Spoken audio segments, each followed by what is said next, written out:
Turn it on, leave it on with Sean and RJ right here on The Fan. Good morning, Metroplex. We have made it to a Friday edition of Sean and RJ here on DFW Sports Station 105.3 The Fan. We are live in studio as usual. We got Peyton and Rai in the back. I guess today is Interview Ryan Day. Yeah. As Tolos who have been asking you about the mystery man that has put us over the top in ratings when it comes to YouTube, Twitch, and the fan cam. And he'll be answering all the Tolo questions that are being asked today in commercial break. That's exciting. I don't know. The only thing I know about Ryan is he lives in Fort Worth. He's a musician as well. He plays a little guitar. I've seen that on his social media. And he went on a vacation with his family this past year. Nice. I didn't know that. That's nice. Yeah. I mean, like that's what you do all the time. That's what I do all the time. Coming up in 2 months. That's right. You're going 3 months. You're going to Geneva, Italy, Florence. You can see it from here. Yeah, you can see it from here. Or was that Canada he was talking about? Alaska. Where Vancouver. Vancouver. You can see That's Seattle right. You can see Seattle from Vancouver, and I don't think that's accurate. You know, we're going to go on a trip to Vancouver. I'm going to prove you all wrong. You can see Seattle. I know it. Okay. It's barely there. Barely. Yeah, you can see it. Barely there. Fast or slow week? Actually, I think this was kind of speedy. Didn't sound like you had much conviction. Didn't have much conviction there. Probably about 60-40. 60-40 speedy? Yeah. You? Man, every day for me is a beating right now. Yeah. It's a beating. I did not go through this much moving into my first home. Every day I'm like RJ Choppy on the no nap schedule. No naps are taking place. I have 4 or 5 things to do every single day in a new house. Yeah. I was always petrified moving into a house that was like 8 years old, 10 years old, 11 years old with fixes and projects. And I'm dealing with that here. And I walk around this house and I'm like, I'm scared that I'm not enjoying it or going to enjoy it. That's troubling. Because I'm not sitting back and relaxing and taking anything in because I'm doing crap every single day. Like today, it's floor repairs. Yeah. Finish up with the TV and sound. Getting 2 chairs built to finish up the dining room table. All these different things. It just never ends. That's home ownership. It is new home's got. It wasn't my first one. No, but it was just you, right? Like it was basically just you when you moved in. So it's like I did the same thing. I didn't do much. When I moved in the house, I just put everything away, and I kind of left it and didn't even worry about it. But yeah, I do more stuff now with Sarah there than I did before because I didn't care. What a special early treat on the D&M Leasing Hotline. I thought it was too chilly and cold for a brisk walk outside, but Corey Mahors is joining us on 105.3 The Fan. What's up, brother? It's Majors, guys. It's Majors, despite what's been said about me before, Sean. I just got into the car. I heard y'all talking about the week. I feel like this week has been really, really long. It's been a very long week. Why? And I'm very much looking forward to the end of the show today and enjoying that because next week we get done with our show 3 times during the week at 11:30. So we're really excited about next week. You called to tell us that to rub that in, the salt in the wound. It feels like an exhausting week because the KMC Masterpiece was only interrupted 1 time, and next week is going to... Why are you in the car? Where are you going? I'm heading to the gym right now. I'm going up to the gym to get my lift on, listen to you guys, and have some fun. What a beast. Thank you, brother. We appreciate it. Be safe. We'll see you in a little bit, and you'll be on for a little bit apparently, too. Thanks. Corey. Love you, boys. Love you. Corey Majors checking in. But yeah, I get to the weekend and I'm like, this is just going to be even more work. It's and then baby coming in 3 weeks.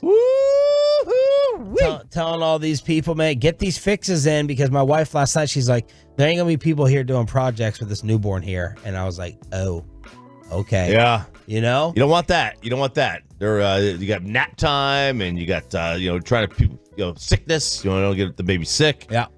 Yeah. I remember when the last new house I moved into, when we did everything ourselves. We built it.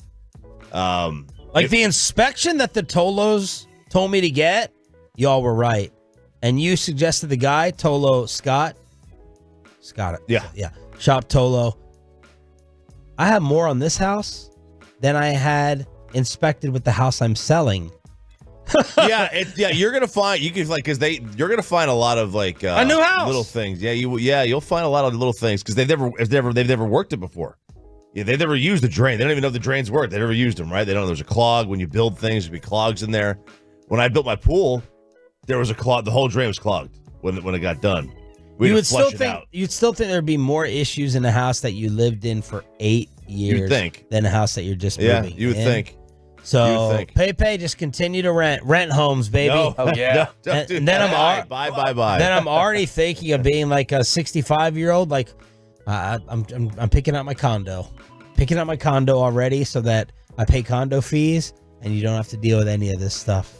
No lawn, no maintenance. Oh yeah, the lawn. Concierge, maybe. I don't know. You have the building guy come and fix everything. Yep. I'm already picking out my condo. Yeah. Do you already have a lawn guy? Yes. You've settled on a lawn guy. Yes. It's a big yard. It's a big yard. Yeah. That's a big yard. That's Peyton and I. We would love that. We would eat that up. Oh, yeah. We'd be out there in our zen. You want to do it for $65 a week? I'll undercut the ones that I already hired. I'll do it for 60 a week. Hey, you just undercut sold. yourself. Yeah, right. What do? You just bid against That's a raise. yourself. Is what I'm paid. That's a raise. Yeah, you're already used to just standing in my house for 30 minutes anyway. What's the difference? All right, got a little bit of a break. It feels like it's been like 3 games a night. It did feel like that. Rangers baseball in the afternoon. We'll get to that in a little bit, but could the Stars stay red hot? And it's off to Foley, loose in front. Armcher with a save. Backhander. Score! Nikolai Ehlers with his 200th NHL goal. And it's 1-0 Winnipeg. And no, they could not, as that was the call on Jets TV. Winnipeg, with 1 win less than the Dallas Stars on the season, blank us at the AAC 3-0. They were coming off a 6-game winless streak. They stopped the Stars from winning the Central, and the Jets win their 5th in a row. Yeah, they're playing good hockey right now, and I don't know who was more lifeless, the Stars or the Rangers yesterday, because they both kind of put up duds, and that was a dud. It just was. They're in a position to get the President's Trophy, which goes to the top record in the entire sport. They were in position of that going into the game. Rangers lost at least, and the Rangers lose, so they had a chance to overtake them. I think because they're only a point behind. If they had won this game out. They could have gotten 2, or they could have even gone to overtime and still stole a point. It's a tough one. Now, they got Seattle coming up still. They're not a terrible hockey team. So we'll see what happens, but they're still in position. Stars shut out for the 3rd time this season, the first time since December 4th, and it was the first time they were blanked at home. Yeah, I mean that's a good stat. You haven't been shut out since December 4th. It's a pretty good number. 8-game winning streak is over, and up next is Seattle at home tomorrow. The Franklin Franco Injury Attorney Hotline is open at 877-881-1053, 877-881-1053. And, of course, we are live on the FanCam, Twitch, and YouTube. Thanks for being a Tolo. Right now, it looks like they're going to get Vegas in the first round. Oh. Which... the NHL doesn't do a 1 versus 8 anymore. They do a 1 versus wild card 2.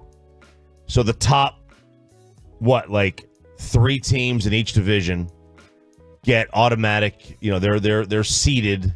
So the 3 plays the 2 in their own division in the Central. So Winnipeg will play Colorado, and then Edmonton will play LA Kings. Now, so Vancouver's the 1. They would get. Vancouver's the 2, right? So they would get the first wild card, which is Nashville. Who's been red hot, or at least was red hot about a week ago. And the Stars will get the second wild card. So they actually do work out to being the 8th seed. Doesn't always work out. The 2 and 3 usually get screwed. But I don't think anybody wants to see the defending champs in their first round game. No. I don't think anybody wants to see that. The Texas Rangers are still asleep yesterday and this morning. An update on Masters Round 1, and Waco, Texas is officially a better job than the Kentucky Wildcats. Friday edition of Sean and RJ, just getting started. Glad you're waking up with us right here on The Fan. Coming up in the next.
Swing, and the ball popped up in the infield. Coming on is Geloff. He slides. The ball goes off of his glove.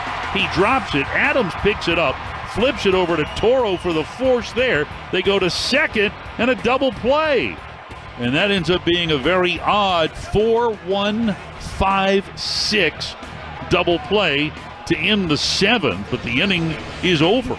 Pixie with the call yesterday afternoon on this radio station. Good morning, Metroplex. It's Sean and RJ. Rangers playing early, allowing Corey Majors the energy to get up for his 5:30 gym session, as he already called into the program earlier. I'm Sean Sharif alongside Ralph James Choppy. And look, man, nowadays the Rangers bats are going to be asleep, and they're going to possibly get no hit through 5 or 6 innings. That's what all these games feel like over the past week, as the A's take the series in Arlington 1-0. Yep, that's a tough series. Ooh. This is a tough series to have to swallow right now. Yeah, I'm dumbfounded. I am too, Skip. It's tough. You lose to an A's team that really has nothing going for them. They're not going anywhere. You have aspirations of winning the division again and winning the World Series, and it's kind of sluggish. You were lifeless for 2 games. Offensively, you were lifeless. Well, let's be honest. In both losses, they were taking poor at bats. They were lifeless offensively, getting nothing done, and then just mistakes. That was, they made some mistakes yesterday. Obviously, and in the first game, the blown save from Leclerc was a killer. And if he doesn't blow that save, this is a much easier game to take. It's a getaway day. Nobody comes to the park energized on a getaway day. It's like, all right, let's get this thing over with. We got a flight to take. They have a 10-game road trip, so God knows how much packing they did the day before. So I get it, right? It's a lifeless day. You're going to have those. Yeah. It just didn't feel like they had as many days last year where they just felt like it was a waste of time. And it already feels like there's been 2 or 3 games this year where they came to the park feeling like having to play this game was a waste of time. It wasn't worth their time. And that's troubling. They were no hit through 6 by J.P. Sears. Adolis ended it. John Gray, really, really good himself. 5 innings, 1 run, 3 hits, 9 strikeouts, 91 pitches, 20 foul balls. But the Rangers offense is asleep, and we got a little controversy in the infield with the fly rule. Yep, there was the infield fly rule that was not called. This was late in the game. So the Rangers had runners on, so the infield fly rule, in order to have that, you got to have runners on first and second, less than 2 out. And it's got to be a fly ball in the infield. Now, the infield is up to the determination of the umpire. It could be like, a few steps back of the dirt, and it's still technically the infield. It could be 10 steps back. I mean, the umpire thinks it's still a fly ball that should be caught, and they can call it an infield fly. This one was a pop-up, not a super high one. No. That was behind the pitcher's mound, kind of to the right of the pitcher's mound if you're looking at it from home plate. And it was in kind of that... In between the mound and second? Yeah. So the second baseman runs in, does kind of a feet-first slide, not a dive, but a feet-first slide, tries to basket catch it, bounces off his chest, bloop, onto the ground. Pitcher is right there, picks it up, throws the third, throws the second, double play, inning over. And they didn't call the infield fly. That's something the umpire would call generally pretty quick. And he was about to call it. He was about to call something, His hand started going up. Yeah, the only thing I can think of is he was bringing his hand up to call it, make the out call, which is possible. But he started to raise his hand, then he waved it off. And, if you look at the rule, it does say a play that is made by an infielder with ordinary effort. Ordinary effort. And I think that word ordinary is the big one. I didn't think that was ordinary effort. Now, you could come back with, would that have been ordinary effort for the pitcher to get it? Because that was relatively close to the pitcher. I didn't even look at the pitcher in all the replays. I didn't either. I was just looking at the second baseman. Until later, I started looking at the pitcher. I was like, all right, could he have gotten that thing? Maybe. Now, I suppose that you could have argued if you're on the A's side, he would have had to go over the mound. Pitchers are not. Yeah. Usually get out of the way. They get out of the way. They run out of the way. And he didn't. He didn't run out of the way. Pepe, what did you think of the play and what did you think of the call? It's not the infield fly rule. I mean, when you have to slide, it's not going to get called. I mean, you've seen it all the time. I mean, balls could be in the shallow outfield, and if infielders underneath it, they're going to call the infield fly rule. But since it's not a routine play at a slide, it's unfortunate that it bounced right to him. But it shouldn't have been called. It's not an infield fly rule. I'm very proud of you. I am very, very proud of you for being objective and not a homer. You definitely could not do television play-by-play for the Rangers because I almost reached through the screen to grab Dave Raymond and be like, bro, stop. I know you're on the Rangers TV broadcast, but come on. And he wasn't even just like lightly saying that the Rangers got screwed. He was being like really aggressive. Who's the other guy in the booth with him? Dave Valley. Dave Valley. He was like, props to him. He was like, no, that was not ordinary effort. The umpire made the right no call right there and letting the play go. The guy ran in with full effort, slid, did not, I think it was pretty clear he did not intentionally botch the catch. And unfortunately, it just worked against the Rangers that he did not make the play, because I think that they made the right call, despite obviously Ranger fans being furious. Yeah, Good job, Peyton. Yeah, I think that, like, if you...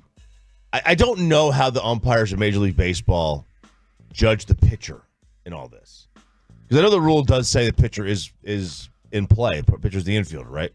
But I don't know how they really truly judge the pitcher and what they're expected to do and what is routine for them. To me, if you're a pitcher and you have to go over the mound, which, I mean, it doesn't sound like much, but you are going up and down a 16-inch hill. 16 inches is a lot. It is, yeah. Let's look at the eclipse. Right, absolutely. So if you have to go up and down that, and then you're tracking a ball over your shoulder for a pitcher who doesn't catch pop-ups, I don't know. I think that's outside the purview of routine. I don't know. So maybe they just overlooked Oakland because they're going up against the Astros again tonight, right here. 6:30 pregame, first pitch, 7 o'clock on DFW Sports Station. Waco is a better job than Kentucky? Yes, it is, man. Big time congrats here to the Baylor Bears. Big time congrats for being able to hang on to Scott Drew. Scott Drew says thanks, but no thanks to the University of Kentucky. And he is staying as the head coach of Baylor in a statement that he posted. In our program, we strive to put Jesus first, then others, then ourselves. We truly believe God has called my family, and I continue our work here. This was Baylor. his statement? This is his statement. Wow. At Baylor, surrounded by the best people in the community anyone could have been blessed to have. We are grateful for the support of the president, yada, yada, yada, the family. Look forward to working together, bring more championships to Waco. #joy. He wasn't leaving. And I think a lot of that has to do with the fact that, man, nobody wants... Kentucky just did what a lot of married guys do. They get out of what they have, and they don't realize what's out there. They don't realize what's going on out there. You know what? Let me tell you something. Not you, though. No. This was that. Guys don't realize the single world if you're not in it. The single world today is not what it was 10 years ago. And Kentucky did not realize that the college basketball world of coaching today is not what it was when they hired John Calipari. It's a different world. Okay, they're doing things out there you don't want to do and you don't want to know in the single world. And now Kentucky's finding that out. Nobody wants to deal with that crap. They already got to deal with the portal. Nobody likes it. They got to deal with NIL. Nobody likes it. And then they don't want to have this fan base sit here and say, rip you apart. If you, a guy who had got 4 Final Fours in 5 years and won a title, they wanted him out. Okay, enjoy Mark Pope, man. Knock yourself out. Now, who's Mark Pope? He's a coach at BYU. Never won a tournament game, Sean. The University of Kentucky just hired a guy who's never won a tournament game, and he's been in college basketball as a head coach for like 8 years. Never won a tournament game. Never won a tournament game going to Kentucky? Going to Kentucky. And now he's going to be their head coach on a 5-year deal, making more money than Dan Hurley at UConn. Never won a tournament game. He ain't going to get the same players Cal got. Now maybe that's good because he's not going to get. Maybe he'll work the portal better, and maybe it works. But man, I'll tell you this: if you're Kentucky and you say we want out from John Calipari, and you try to get Scott Drew and he says no, and Dan Hurley and he says no, and Jay Wright and he says no, and Billy Donovan and he says no, and you settle on Mark Pope, you played yourselves. You played yourselves. Now I don't remember before Cal made his announcement all the talk about us saying he should be replaced or maybe a change. Correct me if I'm wrong. I don't remember you being hardcore, don't do it, Kentucky, warning them not to do it. Well, I mean, I didn't think it was going to happen. I thought he was going to stick around because everything had said that one day was going to be the D-Day sort of thing. I didn't think they was. But his recent run has been unacceptable for them. For them, it has been unacceptable. I think there's the 4 Final Fours, 5 years. That was when? It was a decade ago. I mean, that's a long time. They hadn't been back to the one since 2014. It's a long time. Yeah. It's a long time. There's no doubt about it. No doubt. How did the world react to OJ and Masters round 1 for the 6 a.m. club? Bobby joins us next here on Sean and RJ 105.3 The Fan. We will gladly be your side piece on your burner phone.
Turn it on, leave it on with Sean and RJ right here on The Fan. Patrons are going to erupt if this drops. Tiger Woods starting his Masters with a birdie. How about that? I mean, just 3 perfect shots. That was part of round 1 of the Masters on CBS. Highway Run. That's what this music is, right?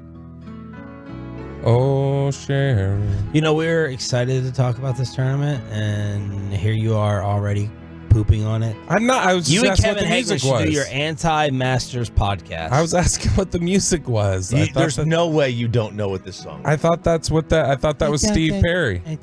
Shout Shreve, RJ Choppy, smartass already in full effect. We got Peyton and Rai in the back live on the Fan Cam, Twitch, and YouTube.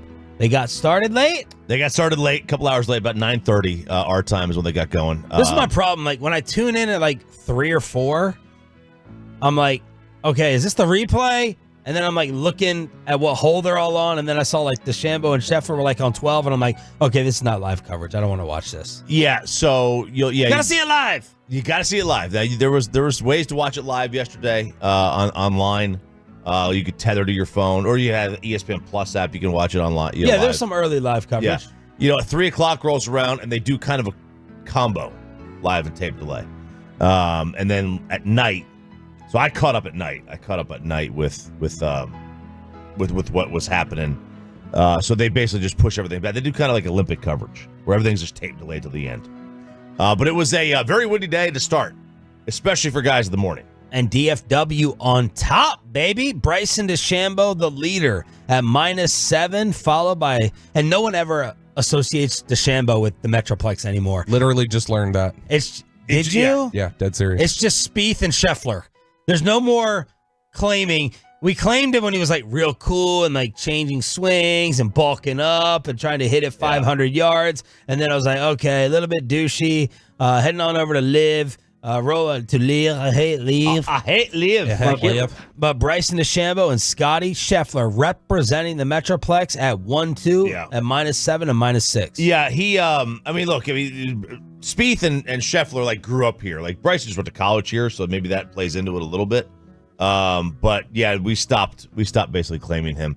But he is on top, and he had a great day. And he even said he got a little lucky in some parts of the round, and he was able to capitalize on it because it was a very windy day in the morning, and it calmed down a little bit in the afternoon. Now they still got guys that haven't finished their round. Like Tiger is on 13. They should have a weather draft the morning of, to where like you get these bad conditions and the higher ranked players, you have a draft for when you want to go tee off. So you don't have to finish and come back because they're in a so tough you spot. don't have to start off in the crap. Yeah, so like Tiger, Like if you're Scheffler, you're like, now I guess they kind of do that anyway, right? Because the better players tee off later. That's on Saturday and Sunday. Thursday and Friday it is, so it's flipped, right? So DeChambeau went off early yesterday. Yeah. So he's going to go off in the later group today. People went off late yesterday, go off on early. And the reason they do that is because the conditions of the golf course change. So, like some guys in the afternoon, it's faster. It's a harder golf course. It's faster. So they give you get a chance to play the faster round, and you get a chance to play when it's a little bit more moist, and you can really stick the ball on the green, and it's not rolling as fast. So, stop nodding like you know what he's talking about. They switch it up like that. But you get a guy like Tiger. Just interested. So Tiger tees off today. He's on 13, or he just finished 13. Max Homa just finished 13 with Tiger in the group. So today's the day where Tiger dies out there. He breaks down. Well, it could, because he's got to play 23. So 14. Yeah, but 23 holes. Got to play 23 holes today. 23 holes today. But they gotta get them finished, and then they gotta change the holes. They have to change the hole placements for the guys because you can't play in the same holes back-to-back days. And then they got to get them off on the start because Tiger now is going to tee off in the morning group today because he teed off in the evening group yesterday. So it's a big, crazy way they're going to have to figure this thing out to get everything in. This is normal. They'll do it, but they're going to have to replay some of these holes today. Anything else that jumped out before we move on to the juice? It was good to hear Nance again because I missed him in the tournament. Oh, yeah, you didn't see enough of him in the tournament? I didn't see any of him in the tournament. You saw him in every other commercial? Yeah, I saw him in the crowd at the Houston game. I saw him in the crowd at the Final Four, but it was good to hear old Jimster. And This is Vern's final time. Vern's final Masters. Oh, we should get him on then. Oh my. That's Vern, right? That's No. Dick. Oh. Dick Enberg. Yep. That don't disrespect my guy Dick I'm Enberg. just kidding. I know you love Dick Dick Enberg. Dick Enberg's one of my favorites. He's one of my favorites, but this is Vern's final one, and he said, "I am going to try not to cry." It's because he's been on 16. Vern Lundquist has been on 16 for basically my entire life, and he is going to try not to break down. I'm going to try not to break down. For Vern? Yeah, I love Vern. I think Vern's fantastic. We have his number. We should book him for Monday. Let's go ahead. We do. I think we do have Vern. We have to. I know Brad Sham has to have it. 1,000% Brad has it. We'll have Bobby text Brad, not you. 877. We're good. We're good. Yeah, we're on good terms. Why don't you give us any updates? That's a significant update. You got a long text message. You don't read us. You don't tell us that you and Brad Sham are good. We're good. We were texting about the Cowboys offseason. Oh, that's so cute. Couple of weeks. He gave me some insider info. It was fantastic. Wow, there you go. Sure he wasn't feeding you something silly so that you go on there and say it? Yeah, like me, I fell for that. Yeah, he told me all about Micah. All right. O.J. Simpson reaction yesterday. I was pretty devastated. I had to go home and do a bunch of crap and errands. And Mike Bassick, he just ruined it for me in crosstalk. Mike's attitude of shutting it down and being difficult, it just didn't put me in an OJ mood to want to go home and consume all the news and all the reaction. I tried to go ahead on YouTube and rewatch some of it, but I just didn't get my true junkie news fill with all the tabloid stuff that came with OJ's death at the age of 76 from cancer. Yeah, I didn't get as much as I was hoping for either. I mean, I think the fact that I was watching a lot of the Masters played into that, but there were definitely people out there that had their takes. Oh, that's what I wanted to see. I wanted to see who was going to be the contrarian. Who was going to be the hot take artist yesterday? What were some of the takes? Caitlyn Jenner, who knew OJ quite well because OJ was, at the time it was Bruce married to Kris Jenner. Yes. While the OJ trial was going on. They married in like 91 or 92, and the OJ trial was 94. So he kind of had, and then OJ, of course, was very close with the Jenner family from... Very close. Very close. Some say a little closer than maybe his attorney, Rob Kardashian, would like. Yes. If you know what I mean. In the biblical sense. Oh, yeah. Yes. I knew what you meant. Yeah. So they were always family friends, so he got a front row seat of this. Bruce did at the time. And now Caitlyn tweeted yesterday, "Good riddance." And she caught the backlash as people said, didn't you kill a couple people too? Oh, in a car accident, right? The accident, right? That's the Did highway. somebody actually die on that one? That's what I was wondering with Amanda last night. And it says Caitlyn Jenner to pay $800K for 2015 fatal car crash resulted in the death of a 70-year-old. That's the high. Is that Pacific Coast Highway that we drive in Malibu? Yep, absolutely. Yeah. Okay, I mean, look, I think a car accident is a little bit different than slitting throats. I think so too. Allegedly. Yeah, allegedly. Allegedly. Not according to Jeremy Schaap. He said he called him a murderer on TV yesterday. So did Kyle Brandt. Kyle Brandt called him that in a social media video. Really? Yep.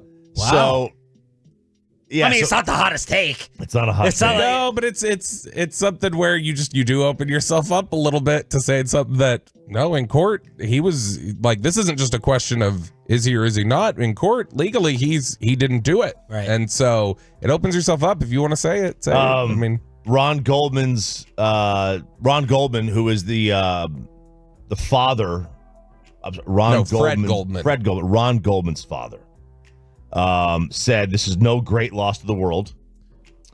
Khloe Kardashian's social media was flooded.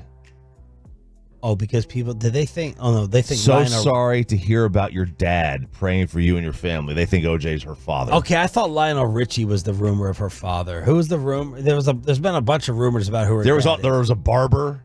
Yeah. OJ's the popular rumor with Khloe. But obviously that's just, look, that to me is messed up. Like if you want to fire off your OJ jokes, fine. Like Khloe Kardashian didn't do anything yesterday. That's unnecessary. Well, that brings us to the OJ story about his one of his former his former manager, Norman Pardo, said that OJ was in a hot tub with Kris Jenner, and Rob Kardashian and Nicole Brown had gone upstairs, and they were still in the hot tub, and OJ pulled his pants down, and Chris's eyes like bugged out of her head, he said, and then they already kind of look like that. Yeah, and then they went and did the deed, according to OJ's manager. Wow. Yeah, it's crazy, man. So yeah, people. I'm gonna go home today and this weekend. I'm gonna watch a documentary or two, like the 30 for 30 on was that the day in '94? Yeah, so it's called June 17th, 1994. I think that's what it's called. Although that didn't have any like talking, but like all the docuseries on OJ are fantastic. The John Travolta one. Yeah, I was gonna say, did you watch American Crime Story? Which is the John Travolta playing Homeboy, the attorney, and Cuba Gooding Jr. playing OJ. That is so good. So good. It's like we like binged through it a couple of years ago. I think it was like while we were sitting in COVID, and last night I was kind of like, I want to start it again. But my internet was out again. A couple of was it? Yep, I'm about to switch. Ooh. I'm about to name check. Too. Wi-Fi. Couple of accounts were roasted for how they announced his death. I'll first give you this one from NPR. NPR says football great O.J. Simpson dies at the age of 76. They did not mention anything about the trial or any of that stuff. They just called him. They only referred to him as football great. Ooh. And people are not happy with that one. The Heisman Trophy is the other one. The Heisman Trophy says the Heisman Trust mourns the passing of 1968 Heisman Trophy winner O.J. Simpson. We extend our sympathy to his family. This got ratioed big time. By just no one's mourning this but you and his kids. Well, if he's actually innocent, didn't really kill his wife, then maybe, but who knows? So they go the Reggie Bush. You keep his Heisman Trophy, but you took Reggie's away. Yeah. So there was a lot of that out there too. Here's a sick question I was thinking to myself yesterday because I went and rewatched. I did watch, I guess, I didn't watch it live, but I went and watched Dave Chappelle's stand-up of the 4 times he met OJ. Yep. And he was telling one of the stories where all these women walked in. They were all gorgeous of every ethnicity. Here's a sick question. I'm admitting it's sick, but I'm just wondering it. This is the type of show we are. We throw it out there. How many women do you think OJ slept with after he got out of jail? Oh. Don't you think that's a fascinating question? Yeah, sure. That, and would you post a selfie with him? But how many women do you set the over-under? So he got out of jail. It was during. Okay, let's just say the last. How long was he out? When did? Well, all right. So he never went. Well, he did go to jail. He did for the second time. He went. He was sentenced. I remember I was doing the Irvin show with because we were having this big discussion about fair trial with him and with Michael and Kevin Kiley. So he had to get out at least a decade ago. October 2017 is when he was released. The same day that 58 people were killed in the mass shooting in Vegas. He was released that day. For which incident? That was for the memorabilia. Let's just say the last 20 years. How many women do you think OJ slept with in the last 20, 25 years? Oh gosh. We'll say like high? Low? Oh yeah. Oh, I think high. I think you got a story to tell. SNL did a bit on this one time, like him being on have a story to tell. Him being on a blind date with somebody who like doesn't know who he is, and then he has to like explain why everybody keeps walking up to him and is so mad at him. And like, I mean, there's got to be some people who don't quite know who he is. They just know, like, oh, he's somebody of stature or whatever else. So you but think anybody who knows. That's what I'll say. People who know, women who know him and know what he did, 10. Oh, I think you're underestimating. I think of people who know. I think you're underestimating the power of the story.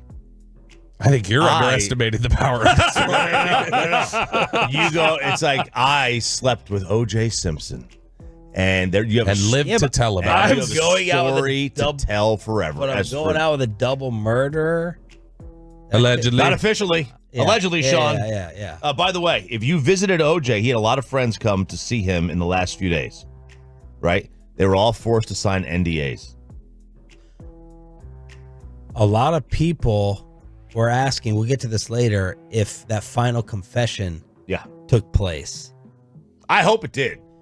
I hope it did. 877-881-1053 is the Frankel and Frankel injury attorney hotline. No chance.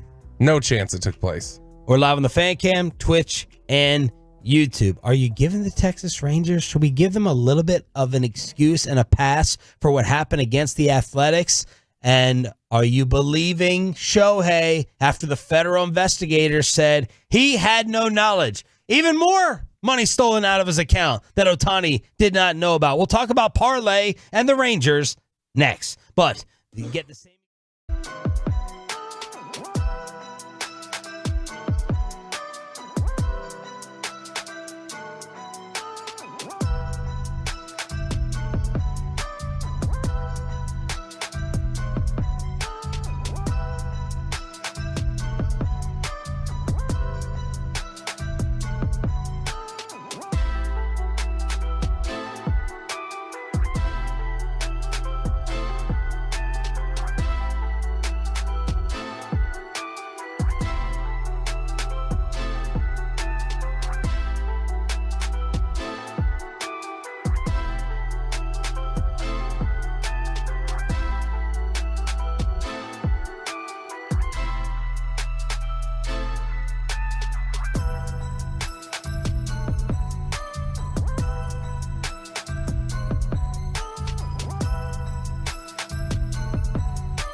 brought to you by Cars for Kids. Donate today at carsforkids.org and brought to you by the personal injury lawyers Frankel and Frankel. If you've been injured in a car or truck wreck, call Frankel first, 214 or 817-333-3333. With Frankel and Frankel, there is never an out-of-pocket cost. They only get paid when you win. Frankel and Frankel, the go-to car and truck wreck attorneys in Dallas.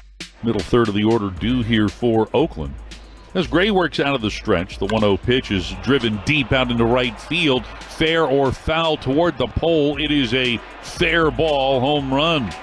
For Seth Brown, his first home run here in 2024, he has given Oakland a 1-0 lead. And that's it. That was all the offense that the Oakland Athletics needed to win the series in Arlington over the champs. You heard the game and the call, as you will every single game on your home for Rangers baseball. Sean, RJ, and Bobby, shout out to the 6 a.m. club. Athletics win 1-0. Rangers get shut out through 6 innings by J.P. Sears, and Corey Seager struck out 4 times? Yeah. Did he strike out 4 times in this game? The old golden sombrero. That's what they call it. Wow. The golden sombrero. Bobby, the Ranger bats. They're dead.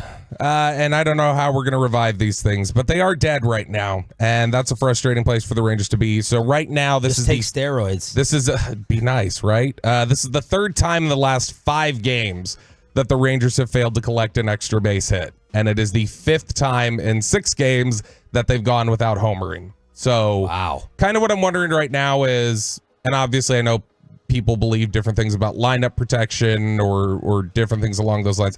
I wonder right now how much they are missing, like what Josh Young and Nathaniel Lowe, like specifically Josh Young, like what he provided. Because early on, first couple games where Josh Young's in the lineup and he homers twice and the offense is looking great, they are just in a complete lull right now. This is twice now in the last week where they've looked like they were on their way to getting no hit. Well, look, I mean, when they extend your lineup. You know, right now their lineup really ends after Jonah Heim, and then they still got 4 guys to go. Durant is not an everyday superstar. No, but he's supposed to have a MLB level hit tool. Yep, I mean he did last year. He helped him out last year, but you know it's also a small sample, so maybe he's just in a slump. Kisner, Tavares, Wenzel. I mean, you're just not not talking about. When you're replacing Lowe and Josh Young, like that's a big drop. It just is. They're 6 in average. I was about to say they are still in Major League Baseball. They were mashing the ball the first couple games of the season. It's been the last week where it's been really, really bad. And you're going to go through those stretches. You just are. The troubling part is that it was Oakland. That's the troubling part. This is not a team you should drop 2 of 3 to. Now you lose 1 game in the series, you win 2 of 3, that's fine. And I could easily make the case that, you know, they should have won the first game, even though they were kind of lifeless in that game. It was still the A's, and they blew it.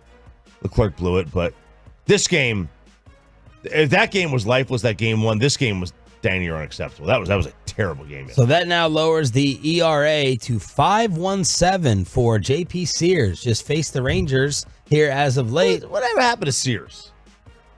The store? Yeah. I haven't been in a Sears in 20 years. Do you know what Sears is? Yeah, it's a store. It's got like blue lettering. I've been in it, but I mean. Do you know what Circuit City is? Yes, but I've. Don't lie. No, I do know the name. I don't think I've been in one. Do you know? I know Party City. Do you know Radio Shack is? Yes, I do know that. Okay. If I said Blue Light Special, do you know what that is? Nope. No. I don't know if I know what that is. Kmart. Did they call Kmart Blue Light? The Kmart Special? Blue Light Special. It was their whole ad. It was their whole ad campaign. I think Walmart has a blue dot special or something like that. What's the blue dot special? The rollback is what they did. The little smiley face rollback was their ad campaign. But this is just it's interesting. I was looking at it. You mentioned there, Sean, that they're 6th in batting average. Texas. Like if you look at it, they're like 4th in the majors right now in on base percentage. They're still top 10 in slugging. They are one of the teams striking out at the lowest rate in Major League Baseball. They struck out 92 times. The lowest in Major League Baseball is 88. So, I mean, they're right there. It's just they're in a major slump over the last week. All right. I'm sorry. Tiger walking in looks like an absolute unit. Jeez. He is massive. Like, that's not conducive for golf. I can't believe. Look at the size of him. Have you ever seen him in person? He's not big. Like, so you've seen him? Yeah, I have. Like at the golf course, like at the when he's playing. Where? When? I mean, Augusta. Here when he used to come They here. let him into Augusta. That's They nice did of let him. Tiger into Augusta several times. Fuzzy tried. Fuzzy tried. He did. They Fuzzy Zeller. 877-881-1053. Franklin Franco Injury Attorney Hotline. All right, let's get to the juicy stuff.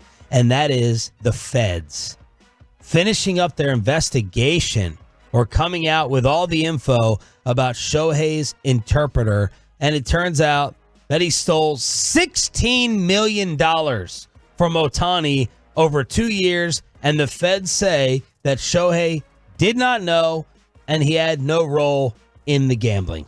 That's what they say. They said that his gambling losses totaled more than $40 million. The gambling numbers here are what really pops. There's a lot that pops. There's a lot that pops. I could read this whole story. But for me, 25 bets per day, ranging from $10 to $160,000 per bet between December 2021 and this January. So 19,000 bets approximately. Total winnings of $142 million. Total losses of $183 million during that span, netting a $40.5 million loss. They said never on baseball. No evidence in the record seized by the governments of any bets on baseball. 19,000 bets in total with an average bet of just under $13,000. This guy's a degenerate. That is a degenerate gambler right there. And there were two quotes that to me really stand out here. One is on November 17th of this past year, Ipe gets a text from the bookie, Mark Boyer. The translator's Ipe? Ipe is the translator.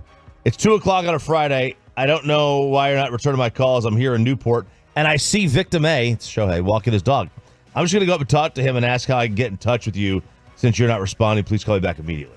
Very ominous text that is right there. But then the other one... Because people are trying to be like, Shohei was a few minutes away from getting his legs taken out. Yeah. That the guy is like, you could take it one of two ways. Like, I'm going to go up to Shohei and just ask him where you are. Or, I got your boy here. I see the prize on the street. Yeah. I see him out here. I just want you to know I can find him, and I'm looking at him. Yeah, and then the other one is on March 20th of this year, Mizuhara messaged the bookie and says, have you seen the reports? The bookie says, yeah, but that's all BS. Obviously, you didn't steal from him. I understand it's a cover job.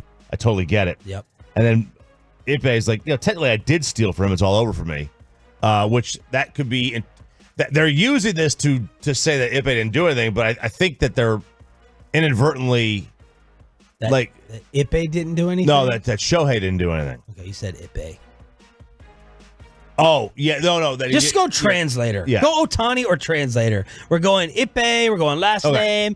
Mizuhara. Yeah, so they're trying to show here that Shohei didn't do anything. Yeah. But the bookie doesn't seem to think so.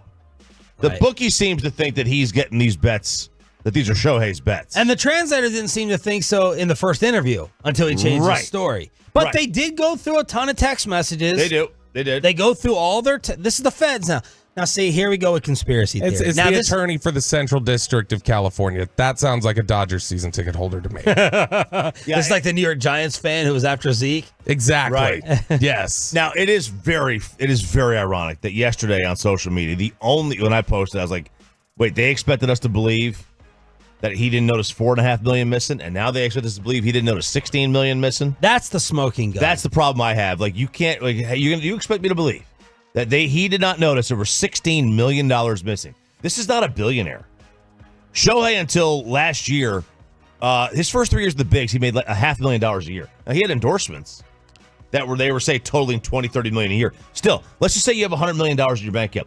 Put it in our terms or in normal person's terms. Yeah, today's payday. Yeah, you are however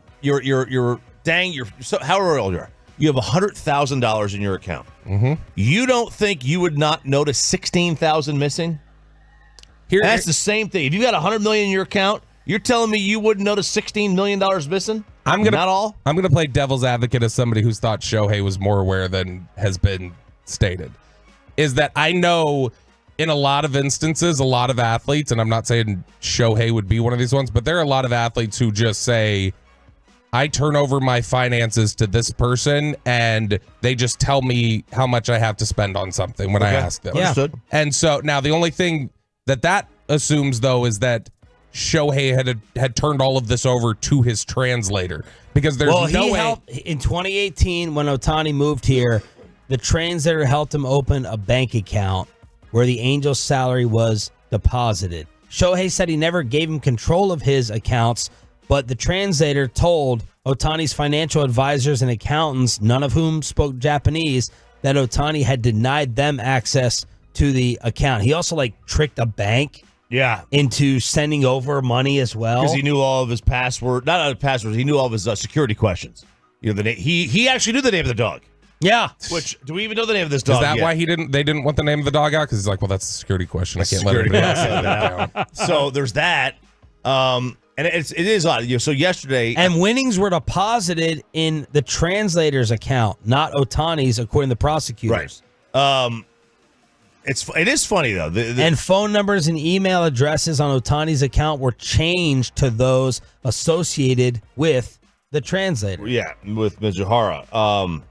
The only people who, so this is like yesterday on social media, Dodger fans were circling the wagons. I saw you fighting with someone. A couple of them. I mean, like when your Twitter name your Twitter avatar has a picture of Shohei, I know where you stand on this. That's go home, Dodgers. I get it. I understand, but not since the only other group fan base that I have seen where everybody is on one side and the only people who are defending are fans of that team. I haven't seen it like this since Joe Pa.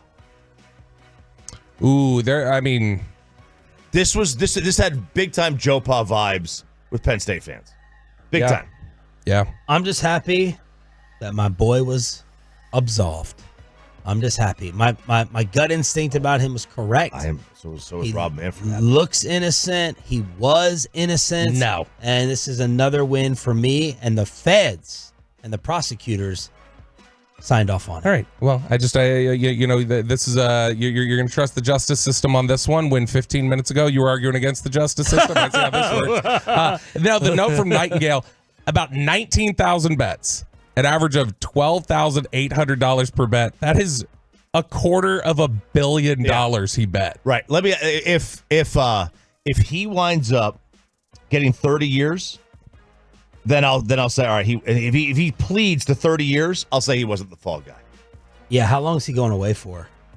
Again, he's not their end goal. Yeah, the target is Boyer, and more specifically, the feds are poking around Resorts World Casino in Vegas. That's their target. 16 million stolen, more than we originally thought.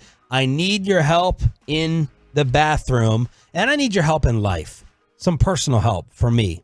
Sean Sharif asking for you next. Let's get you over to Platinum Ford in Terrell. It is, of course, a Steven.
Right here on 105.3 The Fan segment here brought to you by Classic Chevrolet. Classic Chevrolet in Grapevine is the #1 Chevy dealer in the world. More Silverados than anyone else. Go see them today or visit ClassicChevrolet.com. This is Texas. This is Classic Chevrolet. Together, let's ride, relax, enjoy the difference based on new Chevrolet registrations 2023. Okay, I need some personal advice here. Thanks to all the Tolos who reached out and congratulated Choppy and myself for 13 years of the show anniversary that took place yesterday. So I feel close to you guys, and I feel like, not you guys, the listeners. I feel like we can confide in each other. So I need some help because I think this is a problem that is just me now. All right. You know, I think it is. Usually you are the problem. I'm having a communications crisis with basically everyone around me outside of this room. Okay. Appointments, people coming to work on the house, scheduling, being where they're supposed to be, when they're supposed to be. I feel like in life, at least in my life, nobody has any respect for anyone's time anymore. And I'm just wondering if this is like the way it is. Am I in the minority here? Am I overreacting? I got people being like, 1 to 5 window. And I'm not talking about just like an internet window, which every company is going to give you that. I'm talking about like more services that are like intimate, close, personal businesses, and people they show up hours late. They don't care what you're doing with your time whatsoever. It's their schedule. And I'm just having this communications crisis where no one does what they say they're going to do when they say they're going to do it. And I need help either coping with it, adjusting, or continuing to be a raging a-hole and yelling and screaming at everyone and firing them and moving on to the next person until I find someone who says what they actually do. Does any of that make sense? Yeah, it does. I think there's two ways to look at this. You could either approach it where, like, people just drop by. They either and then you have other people who just like drop by and show up on my doorstep. And I'm looking at my wife and I'm like, this is like, that's a no-no to me. Like, I'm not talking about businesses like a random, knocker of the door to try to sell you something. Just like people like this Sunday for my wife's baby shower, I got other people like, what are the husbands doing? We're just going to drop them off and hang out with like Sean at the house with Ollie. Cause I'm not going to the baby shower but I don't want to hang out with anyone on Sunday. And there's just like this assumption of like, what am I going to do with my husband? What am I going to do with this guy? You keep them home. Like, I didn't invite you over. Like, it's just this disregard that everyone has for other people's time and lives. It's been blowing me away over the past month. Sorry, Choppy, go ahead. No, you're good. I think there's a couple things you could do. But yeah, I agree. Like, because like a lot of times you'll have like people come over, like, fix the pool, fix whatever, and they say they'll be there at 1:00 or they'll still be there that day, and they're not. And then not even showing up that day in many instances. Right, and I get it. Like, if you're late because your previous job held you up, I get it. I understand. I mean, a text would be all right. Like, hey, not going to make it today. Yeah. Not going to make it till 3, whatever. That's fine. You could. Like, I had 2 people yesterday for services I'm paying for. Yeah. Not even show. I've taken the approach, I just expect nothing out of people. People suck. I expect nothing. And in turn, I also get nothing. You mean you give nothing? I expect nothing. And then you also give nothing? I mean, I give nothing too. Okay. And then I also get nothing. So I've just removed that from my life. And that's how my wife tells me to think. Like, why are you expecting anything? Like, why are you getting worked up? Like, why are you setting this expectation? Yeah. And I'm like, I don't know. I set the bar very low. Myself and other people. Professional business, and like you say you're going. I'm just old school like that. You say you're going to do it. You say a time you're going to do something, and I'm not just talking about like working on my house. I'm just talking about in life. Like, do it, and then when you're late, acknowledge it, or you don't do it, acknowledge it. Maybe like apologize for it. Show some remorse. Like, be an adult. Be a professional, responsible adult, and No one is. Franklin injury attorneys fan text from the 845. Sean, part of building a house is contractors not showing up on time and having to scream at them.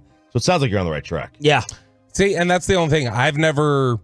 Obviously I'm not in a house. I'm in an apartment, which, by the way, I couldn't help but notice earlier today that you're essentially saying your plan is to end up doing the same. You just called it a condo so that it sounds ritzier than apartment. Yeah.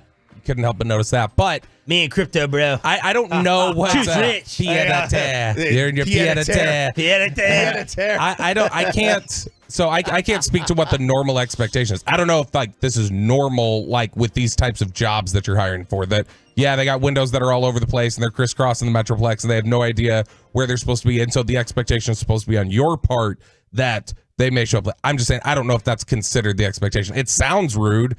I don't have an idea of that. The baby shower one, which I'm not going to show up to a baby shower I'm not like directly invited to. And even then, I'm probably not showing up to the baby shower. Except unless it's Kelsey Charles. Unless it's a good friend. But I would say that I think that disconnect there is like people just assume it's like, oh, this is the Southern hospitality of like, we're all going over there. Like, you're inviting me, you're inviting my spouse, and we're all like, that's just an assumption. But it's not even at my house. No. The baby shower is at another facility away from my home. And these other people, these other women are like, I'm just going to drop my house. First off, why is your husband coming with you? Like, you don't have to travel everywhere together. Like, they expect mimosas. They need a designated driver. Take the handcuffs off. Like, old school. Guys don't go to baby showers, in my opinion. I'm not going to my wife's baby shower. If my father-in-law wants to drop by, he's cool. But other people like, I'm just going to drop my husband off. I'm going to bring my husband. I'm going to drop him off at y'all's house, and then I'm going to go to the baby shower. I didn't. Oh, okay. So that's different. This is not like I'm going to bring them along. And yes, the event is like, not at my home. Oh, okay. And I'm not this babysitting club. And like we get a day and a half of weekend. I know we have a great job. We get a day and a half. We get Friday afternoon to evening, and we get Saturday. And then for me, Sunday, there's no Sunday fun day. There's no Sunday scaries. It's back to work on Sunday. That literally is the Sunday scaries. Yeah, it's the Sunday scaries. It's back to work. I don't drink on Sunday. I'm not partying on Sunday. Like, no, I didn't invite you. I like you. I didn't invite you. And I'm not here to keep your husband's company, like a babysitting service. What is the plan for you on Sunday then? Are you I'm just going to relax? I'm going to sit home with my son, watch the games, maybe get a haircut from Tolo Amy, and chill and enjoy time to myself. Taper. That's it. That's and I'll go pick up the gifts when she sends me the text and she goes, I need the Jeep. I need some extra room. I need you to go ahead and pick up the gifts. Then we'll go pick up the gifts, and then I'll go back home.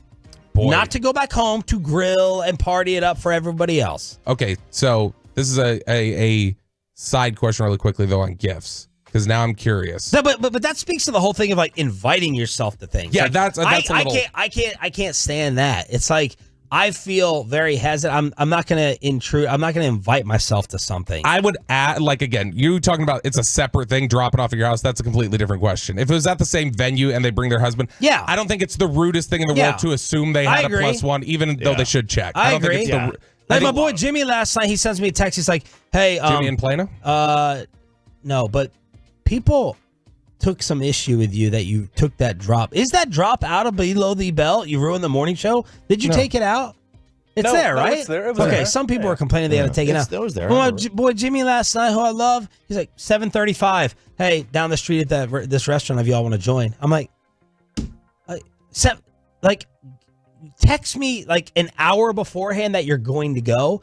That's another thing. I feel like people don't like schedule. They just like go seat of their pants with like, we're going to pick up and go. We're going to do this. We're going to do that. And I'm like, bro, I have a 3-year-old. Like, he's going to sleep in 30 minutes. Yeah. Like, I already ate dinner. I'm watching a game that I have to for work. You know this. And it's just like, you can. I'm either over paranoid with details or people are just loose.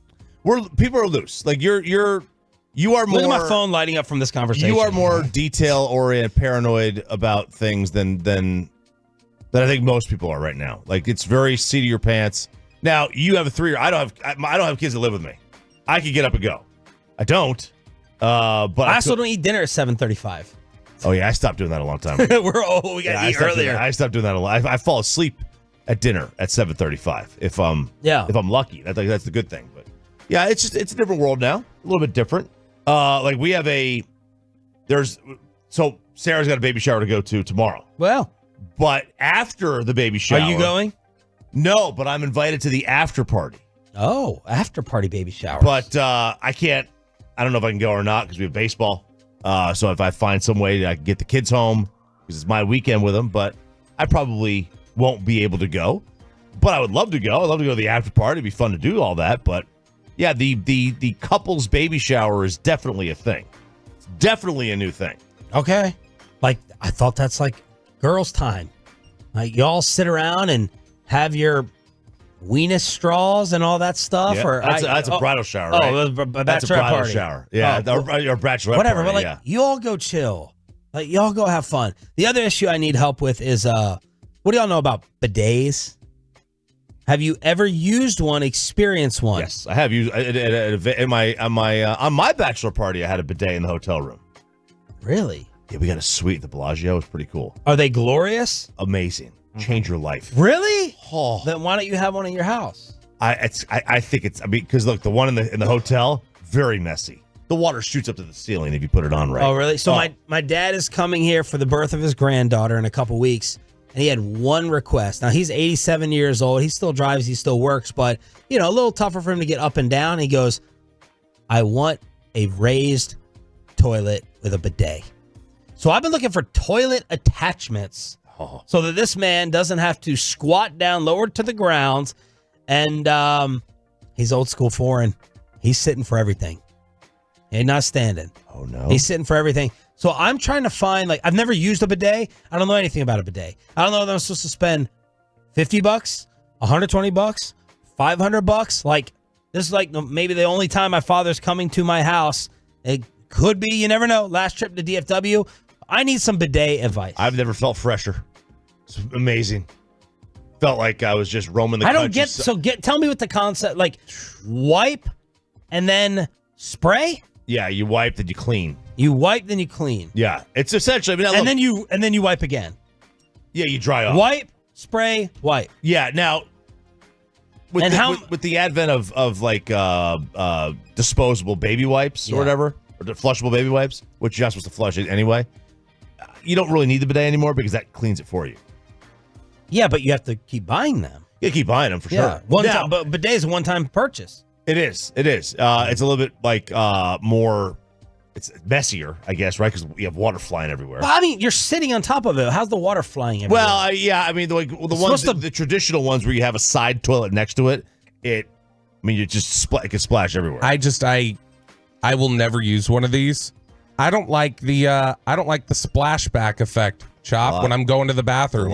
Me too. I can't imagine that I'd want to like just open the floodgates. That like even expecting it's coming, I feel like as soon as it hit me, I'd like get chills all over myself and just like and like kind of recoil. So I would never do this. Everybody who has one though says I will never go back. I've never met anybody who didn't like the purchase. In my Vancouver vacation home, we had bidets. You mean everywhere. Canada? Yep, that's right. Vancouver, Canada. Bidets, and I left it going too. Once you put it on, it's like you don't want just a little, because there's different levels to it, right? You can get like a high speed or a low speed. Pressure wash that thing, man. Yeah. You turn up all the way to 5 and just let it go. So it was great. It cleans it great. I loved it. You loved it? Yeah. Y'all let me know. It's let like me know. scratching the inside of your colon. Raised? Oh, it's amazing. I need it raised, and I need the spray for Pops. If anyone has any bidet advice. So that was my rant. It's been building up all week long. Thanks for entertaining me here on Sean and RJ. Costco. They say go to Costco. Go to Costco. Okay, they're selling gold too. I can go get some gold. Yeah, they are. And some and a butt power spray. All right, we got Stars, we got Rangers, and we got Tom Brady talking about coming back again. That's next on Sean and RJ 105.3 The Fan, and we got barbecue.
Turn it on, leave it on with Sean and RJ right here on The Fan. And it's off to Foley, loose in front. Armchair with a save, backhander, score! Nikolai Ehlers with his 200th NHL goal, and it's 1-0 Winnipeg.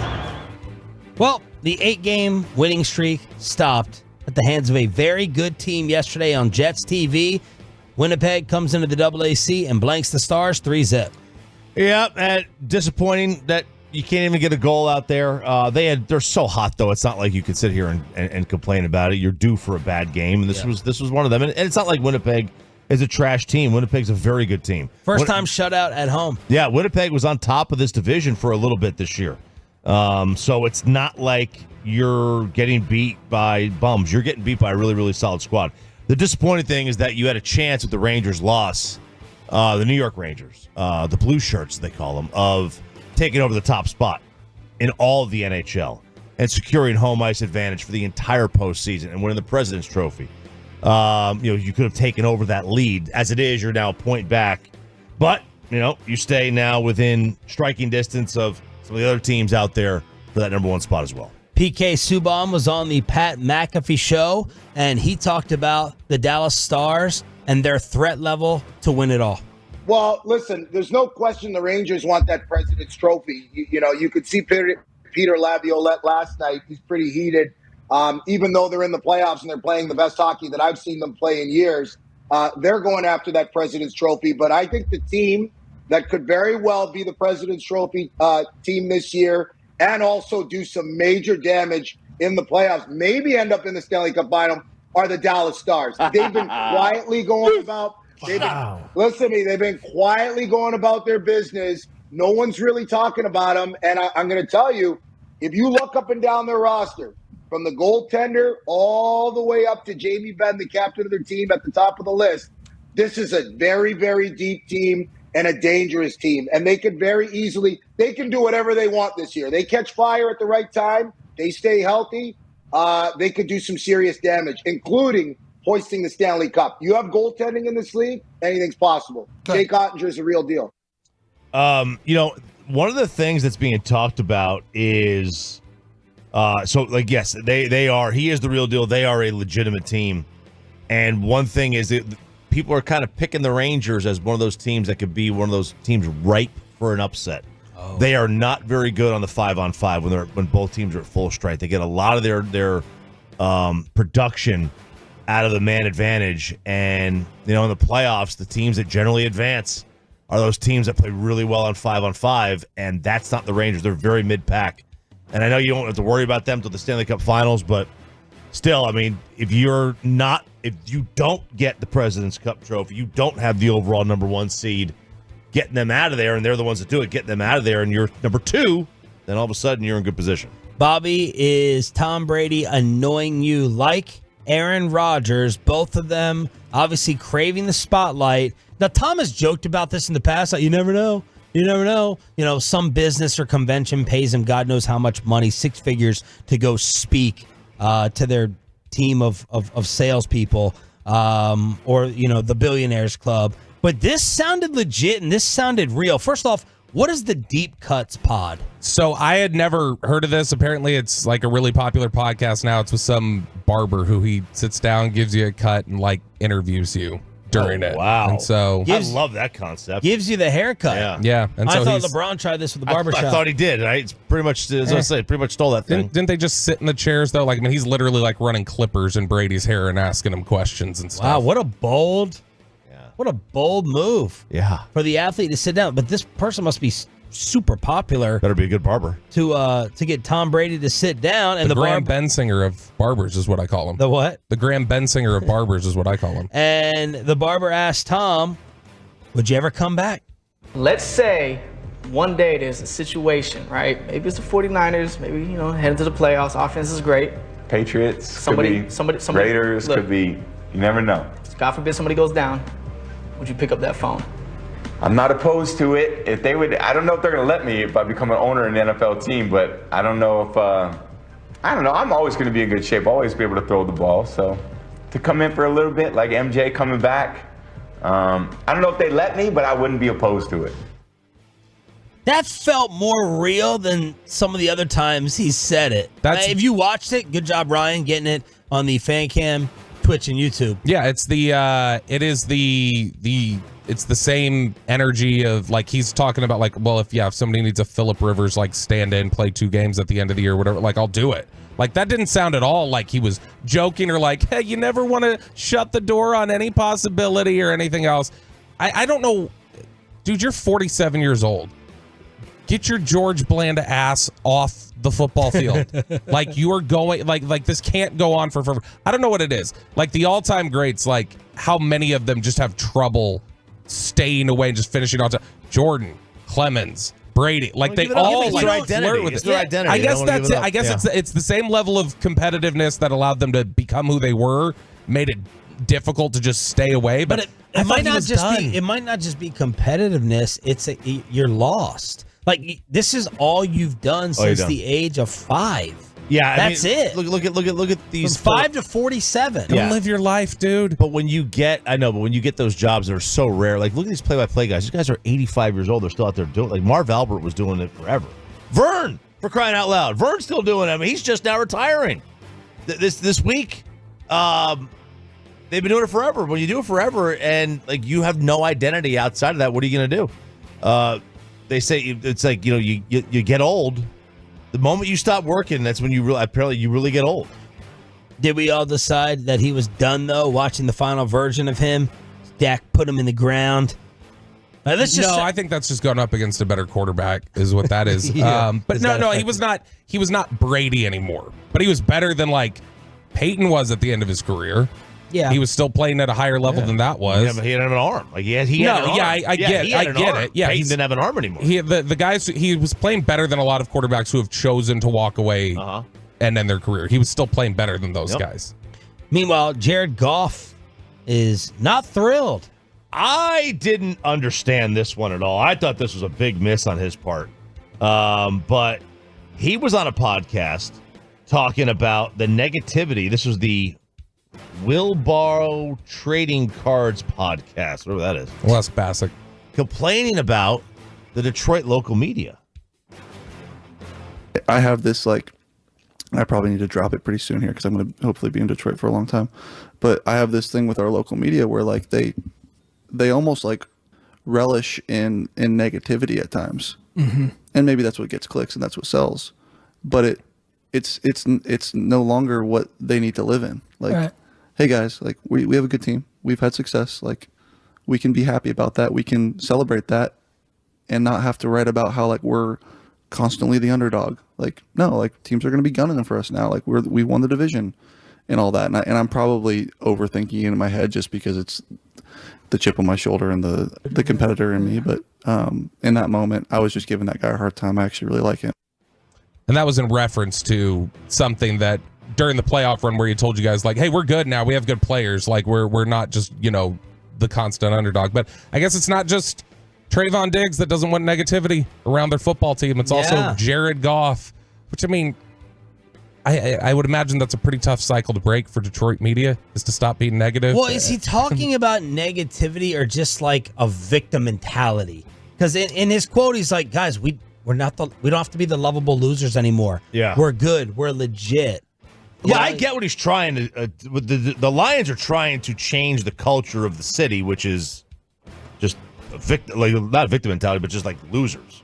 Not the people, right, but like the sports culture. The sports culture, and maybe the fans agree with him. I don't know, but like you are on a honeymoon right now. Like there should be no negativity. They are very thin-skinned, low key in Detroit. Really? Remember, it was Brad Holmes. The GM was right after the season like, all right, let's do a receipt check on each one of you reporters that said we wouldn't be good this year. What is a Detroit fan like? I only know one. And he's like positive, happy-go-lucky, like they kind of expecting the worst. Mine's Jeff. Text us. Tell us what your Detroit people are like. What are they like in Gaylord? They're passionate. They're great fans. Like they're gamblers. They're degenerates, man. Like they are. I think Detroit. I think I said this before. Detroit is our number one. I thought Detroit didn't have any money to gamble. Detroit is our number one BetQL listening city. What? That most Philadelphia, Detroit, Chicago and Houston are like tops for our BetQL show. They're major gamblers. But I don't know. I mean, I assume they're largely negative because they've had nothing but negativity. But are they angry? Is a Michigander? They don't strike me as angry. They're not Philly angry. No, they're not Philly angry. They're more passionate and they're more angry than we are here. They're more angry than we are as a fan base. I just always thought of Detroit as a city, Pistons, like Lions, everything else. I've just thought of them as a fan base that's tired. Like they're just worn out by how bad they've been. Kentucky, the new Notre Dame. That's what Atolo put out there after their coaching search. Has egg on its face. It definitely has egg on its face. I don't know about that. Notre Dame's problem is sometimes getting recruits in there because of their academic standards they have, and they can't just take anybody they want. Kentucky's a passionate problem. That is a problem of the fan base. I don't think people want to deal with it. I also think it's like you can have a really good life and make a lot of money and still be successful in a place where you could go to lunch and not have people bother you. And Scott Drew, it was announced yesterday, staying in Waco. Staying in Waco, had a long post about how it's look, we put Jesus first and God and family and before ourselves, and Baylor really supports that. That's what I want to continue doing. So Scott Drew's staying in Baylor, in Waco. They already were told no by Jay Wright. They were told no by Danny Hurley. They were told no by Billy Donovan. So what happened? They went and got Mark Pope on a 5-year deal, and he's going to get more money per year than Danny Hurley's getting at UConn. And this is the guy who had the all-time soft move of making the BYU fans take off their horns down shirts. Oh, my gosh. Look, oh, my gosh. I wonder if the Kentucky aspect is just, and we had talked about this a little bit right after Cal left, is the idea of if Cal does... If you have Cal's resume at Kentucky, anywhere else, even with the disappointment, I'm not saying he wasn't a disappointment the last few years, but if you have that resume in almost any other program, you're the savior, and in Kentucky, you're the problem. Yeah. And so, like, there may be a lot of coaches that just go, like, why would I want those expectations where nothing is good enough other than the very top of success, knowing how hard it is to get there? I'm not going to bring that on myself. Scott Drew's going to have a statue at Baylor. Like, they're going to build him a statue. They're not going to build him a statue at Kentucky. He could win a title there. They're not going to build him a statue. Like, he's a made guy. 877-881-1053 is the Franklin Franco Injury Attorney Hotline here on DFW Sports Station. Happy Friday, y'all. Thanks for being a Tolo. That stands for Turn It On, Leave It On. The Expressway is next. We are commercial free all the way up until 8 o'clock, and I'm fascinated by this topic. RJ is suggesting it. I think they may have to do it. The Dallas Cowboys are going to have to break the new #1 rule of drafting because of the position that the Joneses have put them in. See if you agree with it. And the junk drawer to give you some laughs on a Friday. It's all next. But let me go ahead and give you.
On the Fan, and it's brought to you by the On Time Experts. Expressway is commercial free starting right now. Happy Friday, y'all. Bobby, you seem to be in a little bit better mood than the past couple days. It's Friday, baby.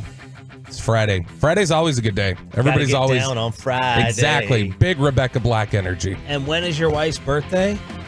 Monday. Monday. Okay. She's, should I say how old she's turning? Sure. Or is that going to get me in trouble? 33, 38, 40. Hang on, let me guess. No, never mind. I'm not going to get in trouble. She older than what? Than you? No. Yes, yeah, she is. She is. She is? Yeah. She robbed the cradle. She'll be 37. 35. 36. Close. So 33 was a compliment, and then you went 38, 40, and you were kind of ruined. In Price is Right world, you win. Happy birthday, Kristen. When I put out her brownies the other day, I got like 4 Tolos saying, God, he does not deserve her. Man, he does not deserve that woman. Yeah. So there you go. Happy birthday, Kristen. So the weekend is about to be upon us, and so is the junk drawer to give you some laughs on a Friday here with Sean, RJ, and Bobby. Choppy, I've been saving this topic for about 3 weeks that you came up with, and I absolutely love it because I think we have reached a point with the Dallas Cowboys roster with needs that they are going to have to break the cardinal drafting sin that everyone tries to apply to their selection process. Everyone now says you got to go with best player versus need. And all these mocks, every single one has them taking an offensive lineman.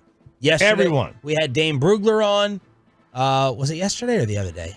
2 days ago. I'm losing track of my days. Yeah, 2 days ago we had him on. Yesterday is when the email blast got sent out that said Dan Brugler. So, right. And who sent that out? I don't know. The web team or somebody. Oh, wow. Shots fired, Josh Clark. First he gets me in trouble with Mike and Trayvon Diggs. Now this. But now, Choppy, it feels like they have to go and choose need over even possibly BPA. Yeah. Some of the modern, like the young Cornell, Harvard GMs are trying to go need as the way to go. Really? Because if you have a quarterback, and if you have Patrick Mahomes and the best player on your board is a quarterback, you don't take the quarterback, right? So you manipulate. I shouldn't say that. They're not going need. What they're doing is they're manipulating their board. It's called jumping tags. We're jumping tags here. So if you are stocked at defensive end, or let's say you have 4 all-pros on your offensive line, you're going to manipulate your board so you don't put offensive linemen in high enough, right? You put right. So it's called manipulating the board, or like Bobby said, jumping tags. Well, I know everyone's looking to replace Tyron, but does that mean that you want this team to deviate away from that best available? Because that would be the case, would it not? If you're zoning in on a singular position. Yeah, it feels like you're sacrificing possibly in talent. Right. Because you're not getting like the most talented person regardless of position. Yeah, they didn't technically. It wasn't like technically they did not need CeeDee Lamb when they drafted him, did they? They didn't need CeeDee Lamb. No, I mean, it is a 3-receiver league. It is. But yeah, it was not like the biggest need on that football team. Right. They all thought edge rusher or corner that year. But, and they did because I think their goal was let's draft somebody so we could move on from Amari Cooper and just continue to reset the market. But the plan was to find his replacement, but they got him only because, he was there. And, there were questions as to whether or not that was the best use of resources. I remember we had that discussion. Was it the best use of resources to get him? And say a corner is their top player on the board. Corner. Let's say this year they go into the draft. Yeah. And at 24, the number one player on their board, the best player available is a corner. But we all know, and they could use one. Yeah, they could use one. They could use one, but they all know the tackle, like a left tackle, would be like their ideal number one available, right? Their most pressing need. If they don't move center. Tyler. Or center. Mm-hmm. It's their most pressing need. Do you go need, or do you still go with the best player available? Do you not take the corner? I mean, you could use it, and it's best available, or just pick a position. Yeah, linebacker. I think they're in a fortunate spot this year where everybody who believes that offensive line is their biggest need, I think there's a decent chance the board will fall to where the best player on the board is going to be an offensive lineman. So they're fortunate in that respect. But if there's a run on lineman or somebody slides down the board that you're not expecting, I still think I'd be okay with just taking the best player available because there's so many. I don't feel great right now about really any position on this football team. I feel good about quarterback. I feel good about the tight ends right now for the most part. Your receivers are not like a high priority, but really anything else you draft, I'm not going to be mad at because they've got so many issues. I wouldn't necessarily want them to use top end resources on. Let's say there's a receiver there who is an 8 on your grading scale, and there's a lineman who's a 7. Mm-hmm. What are you doing? I would probably take the. I'd probably take the lineman. See, in that instance. So yeah. that is flipping the thought process of what you're supposed to do in the draft now. For in most parts, Sure. A couple years ago, going need over BPA. A couple years ago, they had their best player available when they got to their pick was Dalvin Cook, and it was Zeke's second year in the NFL. Everybody would have lost their mind if they picked Dalvin Cook. Yeah. And so, like, I mean, there's some points where that's obvious. It's funny. There's a clip out there of Chris Hall, who's been in the Cowboys scouting department since the 80s, where Chris Hall had given a talk at an Inside the League event. It's a group run by Neil Stratton for people within the industry. But he had said something where he said, people always talk about, do you want best player available or do you go for need? He's like, in reality, it is a blend of both. You're looking for the best player available that fits a need on your football team. That's what you want. And you have not been understanding all the D tackle talk with the Cowboys? No, so here's the problem for me. There's I don't want to blow up below the belt. I'll just say this before below the belt at 8:40 when we do this. I think that your best use of resources, as much as defensive tackle's been a problem for this team and they've lost defensive line this offseason, I don't see a compelling case where your best use of resources would be to pick a defensive tackle in the first 3 rounds, personally. First 3? Mm-hmm. Are they set at defensive tackle? No. Did I miss that? Nope, they're not. Okay. But you'll have to tune in at 8:40, Sean, for the specifics of it. Oh, wow. But no, honestly, I think that just a general recap is you're not afforded a lot of luxuries right now with this football team, especially you don't have a 4th rounder. You're not spending in free agency. You have so many other things that you need to fill that, to me, I think you have to say, okay, that guy that you guys judged was a 1st rounder last year and we picked over a premium position in offensive line, you guys need to make it work. We need to trust the evaluation. The coaches need to make it work. So that's you have to be able to count on a 1st round defensive tackle from a year ago. Give me the other position on the board as a Tolo on the Franklin Franco injury attorney hotline that you are taking because it's the better talent over the offensive line need for this football team. I'll give you an example real quick. What is the position that you feel most comfortable with on the Cowboys right now? Is there a position on the field that you think is like, that's set? That's set? No. Is there anything you like wide receiver? I feel like if they drafted one in the 1st round, I'm like, all right, you all should have gone in a different direction. Unless you're getting like Marvin Harrison. Huh? Is tight end a waste right now? Yeah, okay. tight end's a waste. Tight end's a waste. Because the thing with wide receiver is like, who is? I don't think they have a good a lockdown 3. No. Or a great 2, to be honest with you. Just on my this is a perfect one to use then, because tight end you think would be a waste. Yes. This is a perfect one to use. There's a good chance that at Brett 24, Bowers. the offensive lineman that you would want would be a 2nd round graded player. So I have, for instance, let's just throw out the name Amarius Mims from Georgia. He's my 19th ranked player on the board. He's a 2nd rounder to me. But how many 1st rounders do you have? 18. So he's borderline. He's right there. He's top of the 2nd round. But Amarius Mims, offensive lineman, fits a need that you have, would be perfect. So that's my 19th player. Brock Bowers, a tight end, is my 5th ranked player. Mims. So it's so that's you would a great say, example. Much as that much of a gap, you would still say we got to go the need. Yeah, because Ferg's my favorite player on the team. He's one of the ones, just like Chicoline, who gave me crap about my wallet at training camp last year. Like I'm set at tight end. Right, but is this not could you not use two exceptional tight ends? I just drafted Schoon.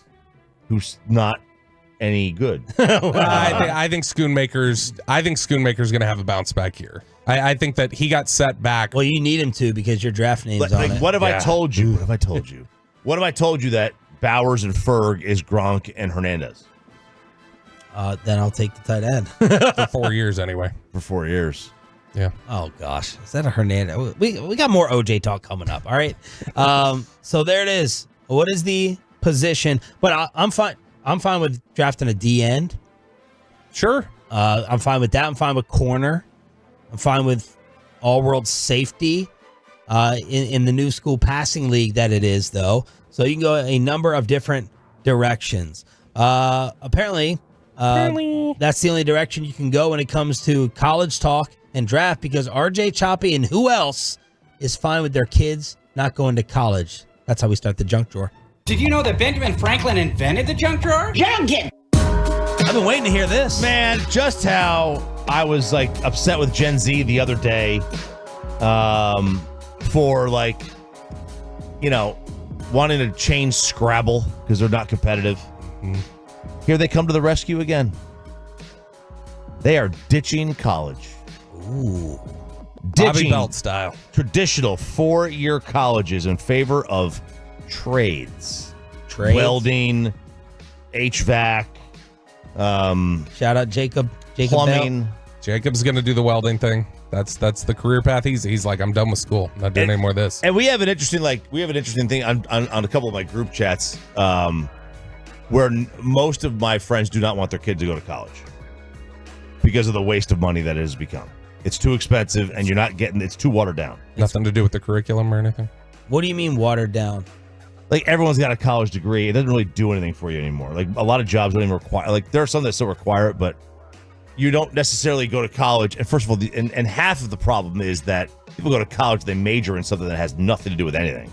Like if you major in puppet making, like, I'm sorry, like, I'm not feeling bad that you have all the student loan debt and you can't make up the money. Yeah. But people make a ton of money doing boring jobs now. Boring jobs that nobody wants to do. I mean, I said this 15 years ago. I still remember my mother lighting up my phone. I was doing a weekend show in D.C.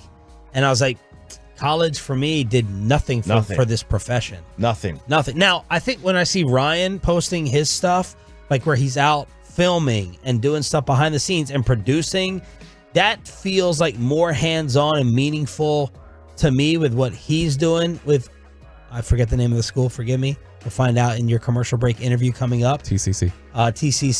Than I got at American University. Yeah, like a lot of people are doing 2-year degrees. They're doing, you go get your core courses out of the way, and then maybe you find a trade from there. So why don't yours want to go?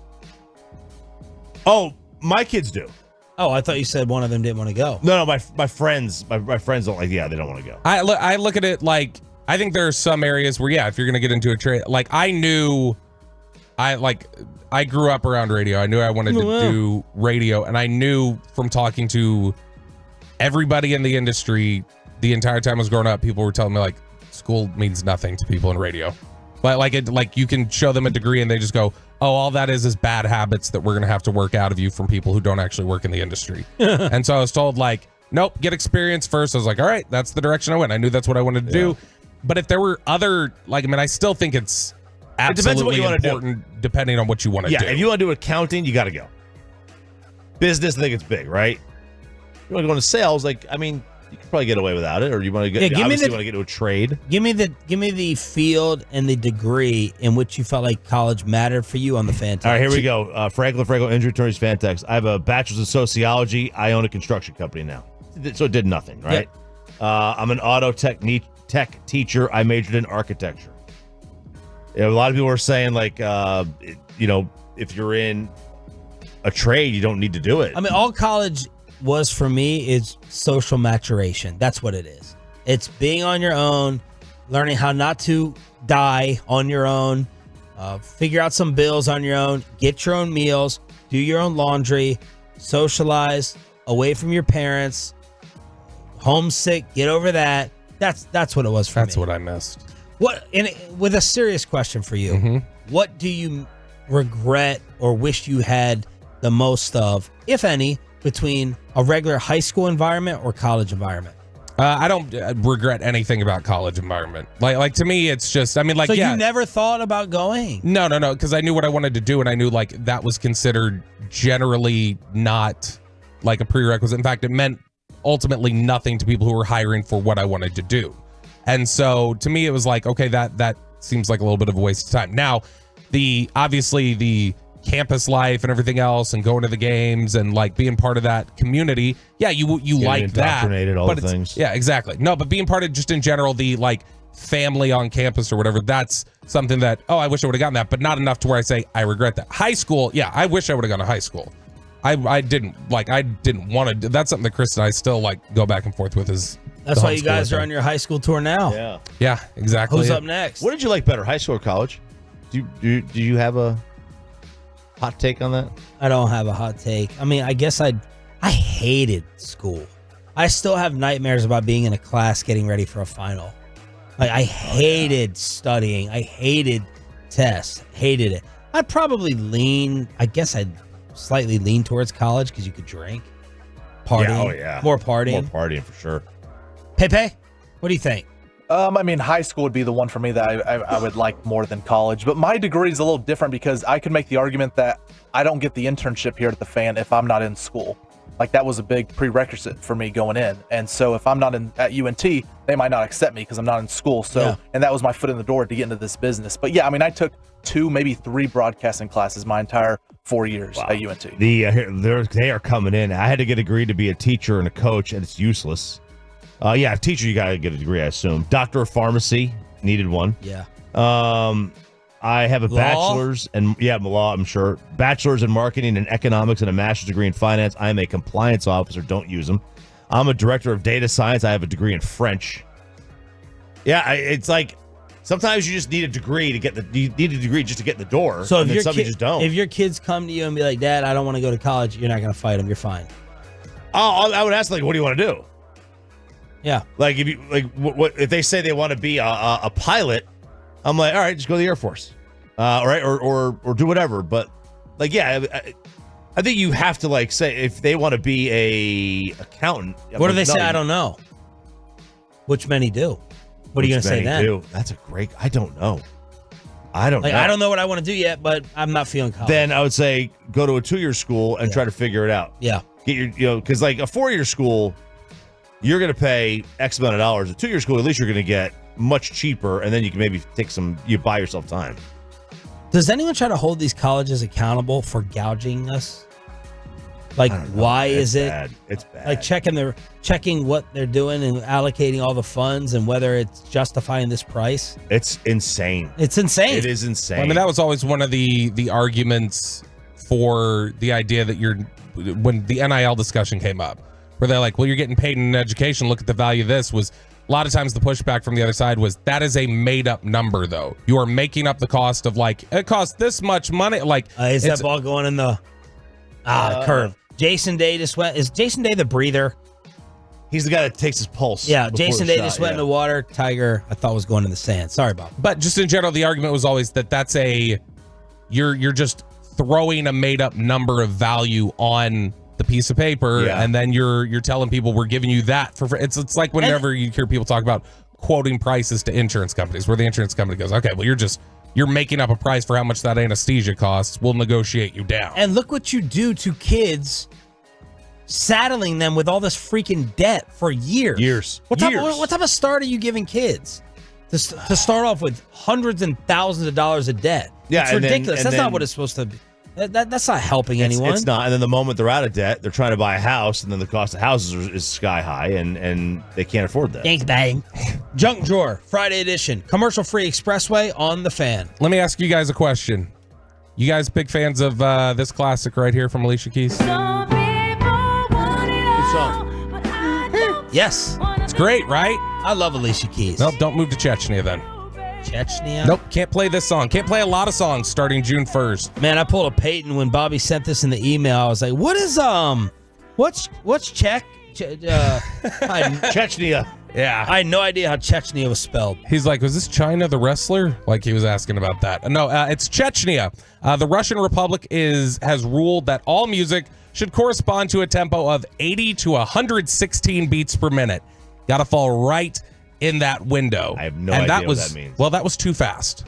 That song by Alicia Keys is too fast to be played in Chechnya starting June 1st. The Republic's leader, oh my gosh, I'm going to have to. The Republic's leader, Ramzan Kadyrov, instructed Culture Minister Musa Dadayev to make Chechen music, quote, conform to Chechen mentality. This is from the BBC. Dadayev said, borrowing musical culture from other peoples is inadmissible. Artists are said to have been given until June 1st to rewrite music that doesn't meet the criteria, and if their music isn't reworked, they won't be allowed to perform it in public. So that's on the high scale, right? Like that's too fast. Too slow, for instance, would be this classic from Bill Withers. Ain't no sunshine when she's gone. Great song. It's very good. A classic. This would be too slow? Too slow. 78 beats per minute. So this would not be allowed in Chechnya starting June 1st, or you have to rework it. Most of Choppy's songs would have to be reworked. Now, Stick Goes Boom will not be banned in Chechnya. If that's 102 beats per minute, you're okay there. But Trouble by Travis Tritt, your Hello Leo D and Evaldi, way too fast. Way too fast. Way too fast. That's 180 beats per minute. Man, could they have made the movie The Peacemaker, which talked about Chechen rebels, Chechnya? Would they even have been able to make that movie today with all the soundtrack in that thing? I don't think so. Probably not. Like, you know, I was looking around, I was trying to see what's the fastest song that's popular these days that would be acceptable, like to Chechnya. It was this one. This is the fastest I could find. So this is right at 116. So if you dig this, if you want to dance to this in a Chechen club, you can. How do you measure the It's beat? literally the drum beats per minute. Just the drum beats per minute. It's that doom, doom, doom. What if a song doesn't have a drum? It's still, I mean, well, for instance, Sarah McLachlan's song Angel, like you can still figure out tempo the even one they without the play drum. to get us to help dogs out. Yes, that song Made you adopt one. Angel. True. That's your song, fiance people made you. hear it and it doesn't sound like it, but that song's like 118 beats per minute technically because of the tempo, even though it doesn't totally sound like it. But if you look it up, the BPM on Angel is 118. Did you ever watch that? I never remember the name of the movie that Tim made us watch with the band leader. Yeah, gosh. Percussion, drum shot, Slap. The guy who's the music. J.K. Simmons. Oh yeah. It's called Whiplash. Did you see it? I did not see it. It's on my Bobby, list. you would love No, it. I know. It's amazing. Yeah. I've wanted to see it. It's on like my list for streaming. Apparently, Choppy still not going to be able to watch his favorite show in Yellowstone. No, not yet. Need to reach out to this guy, Sheridan, if he's local. Cole Hauser. I got a release from the Cowboys. out He's going to be here doing a tailgate at AT&T Stadium May 18th. Really? We might have to get your boy Cole Hauser on. Yeah, I think we do. Rip. Rip is his name on the show. He's every girl loves him. Every girl loves Rip. But so they got a significant update regarding Yellowstone, which is my favorite show running now because Curb is now over. But the drama is, when is this going to end and how? Well, it was supposed to return for the rest of the final season 5, the rest of season 5 in the summer of last year. That did not happen. There were multiple strikes, issues behind the scenes. Now it's slated to return this November. However, they still don't know. They haven't even written it yet. Taylor Sheridan is waiting for Kevin Costner, who is turning out to be an absolute nut job, to actually commit to this thing. And he's going to write 2 endings. One that's focusing just on the kids in the ranch, and the other one that's going to be with him as a major part, because they have this spin-off starring Matthew McConaughey that they are trying to figure out too. So the entire ending of the show is going to depend on whether or not Kevin Costner's in on this, and they have no idea. We are in mid-April. He has not written the show.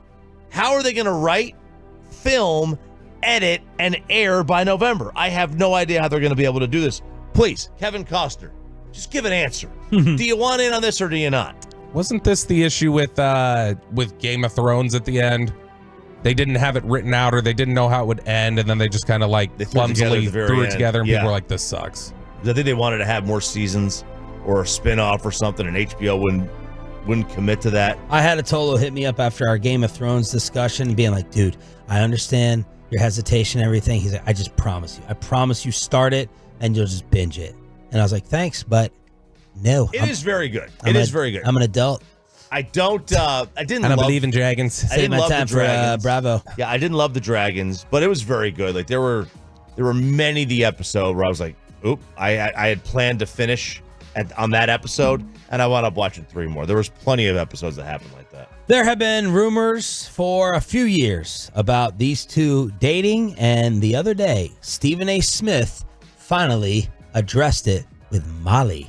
And who said I do first between the two of you? Oh my Who said I do first? Who said I don't? Did you say I do first, Stevie? Who said it? This is very nice, Stephen A. Well, It looks really nice. Well, thank you so much. I mean, it does. It really, really does. You look nice yourself. Thank you. As always, you know. Thank But you. I just had to step on out. No, there's nothing going on. You understand? I'm saying America been lying about that for a couple of years. Oh, they It's do? not, Years. for years. You know what's they the shit for funniest years. part? They've been lying on Is it. People actually believe it. Oh, they sure do. I get asked all the time. It's ridiculous. How's the famous couple doing? Well, here's the I said, difference. "What?" But here's the upside to all of that.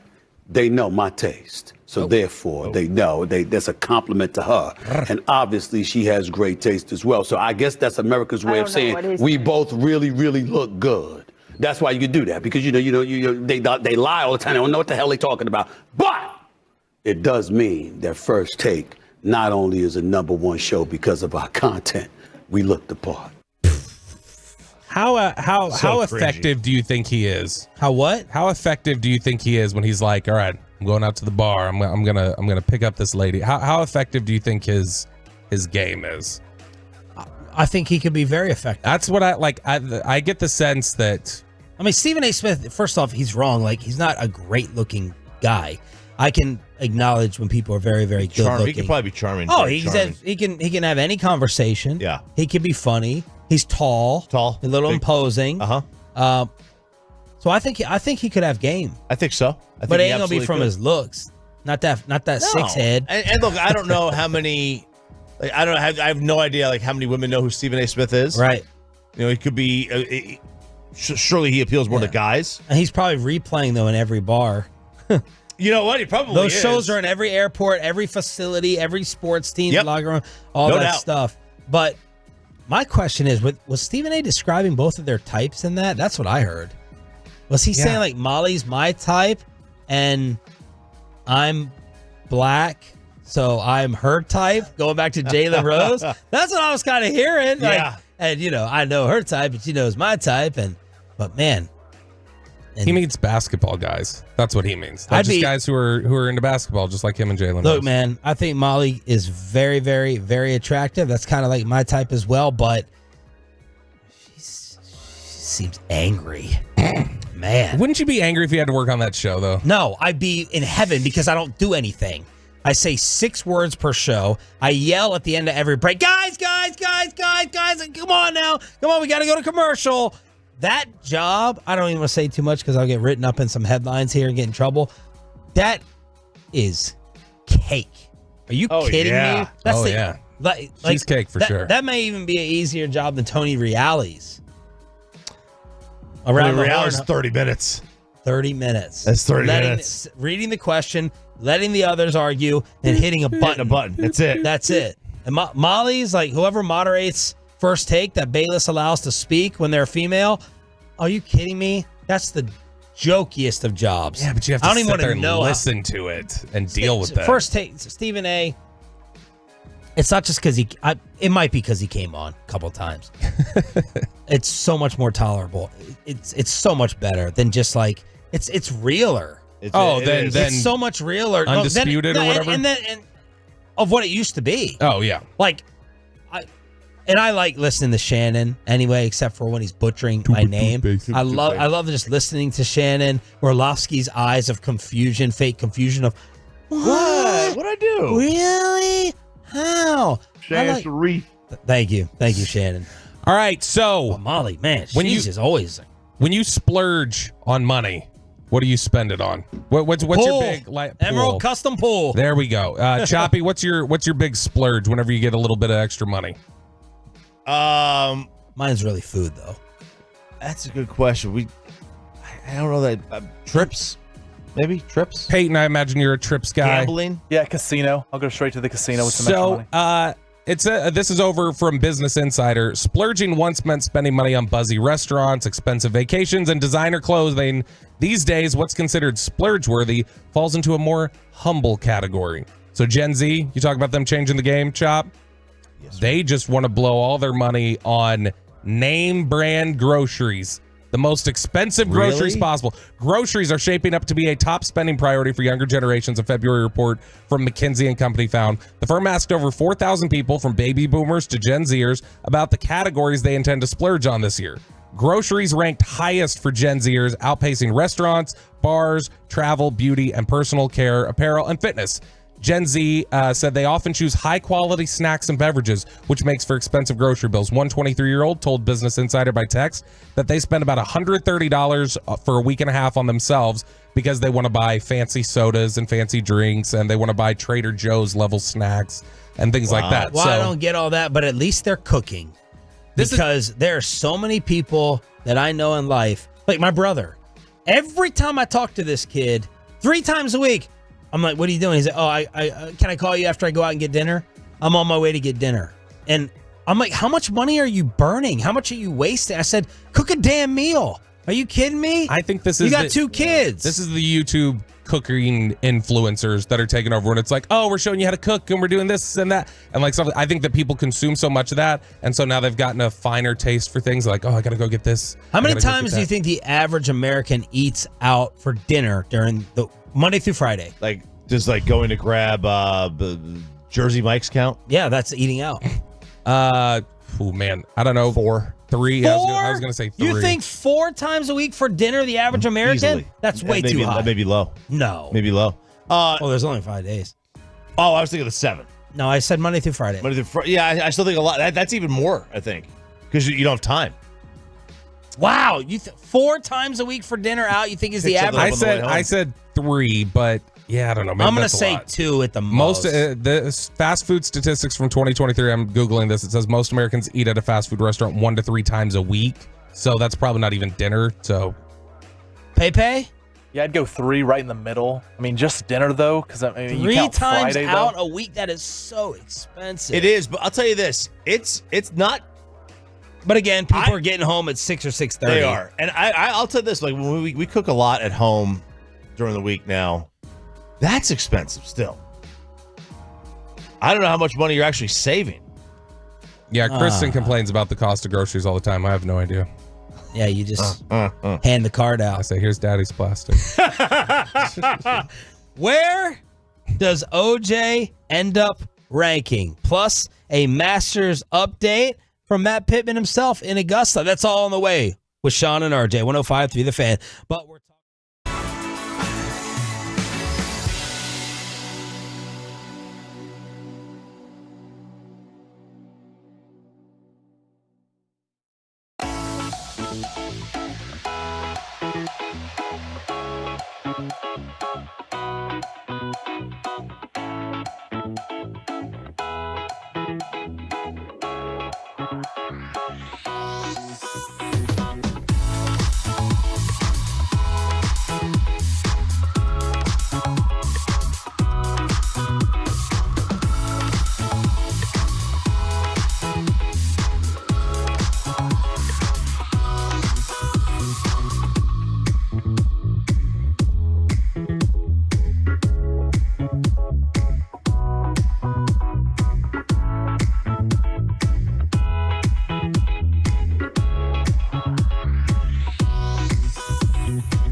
is 105.3 The Fan. Hello, baby. KRLD FM and HD1, Dallas Fort Worth. Always live on the free Odyssey app.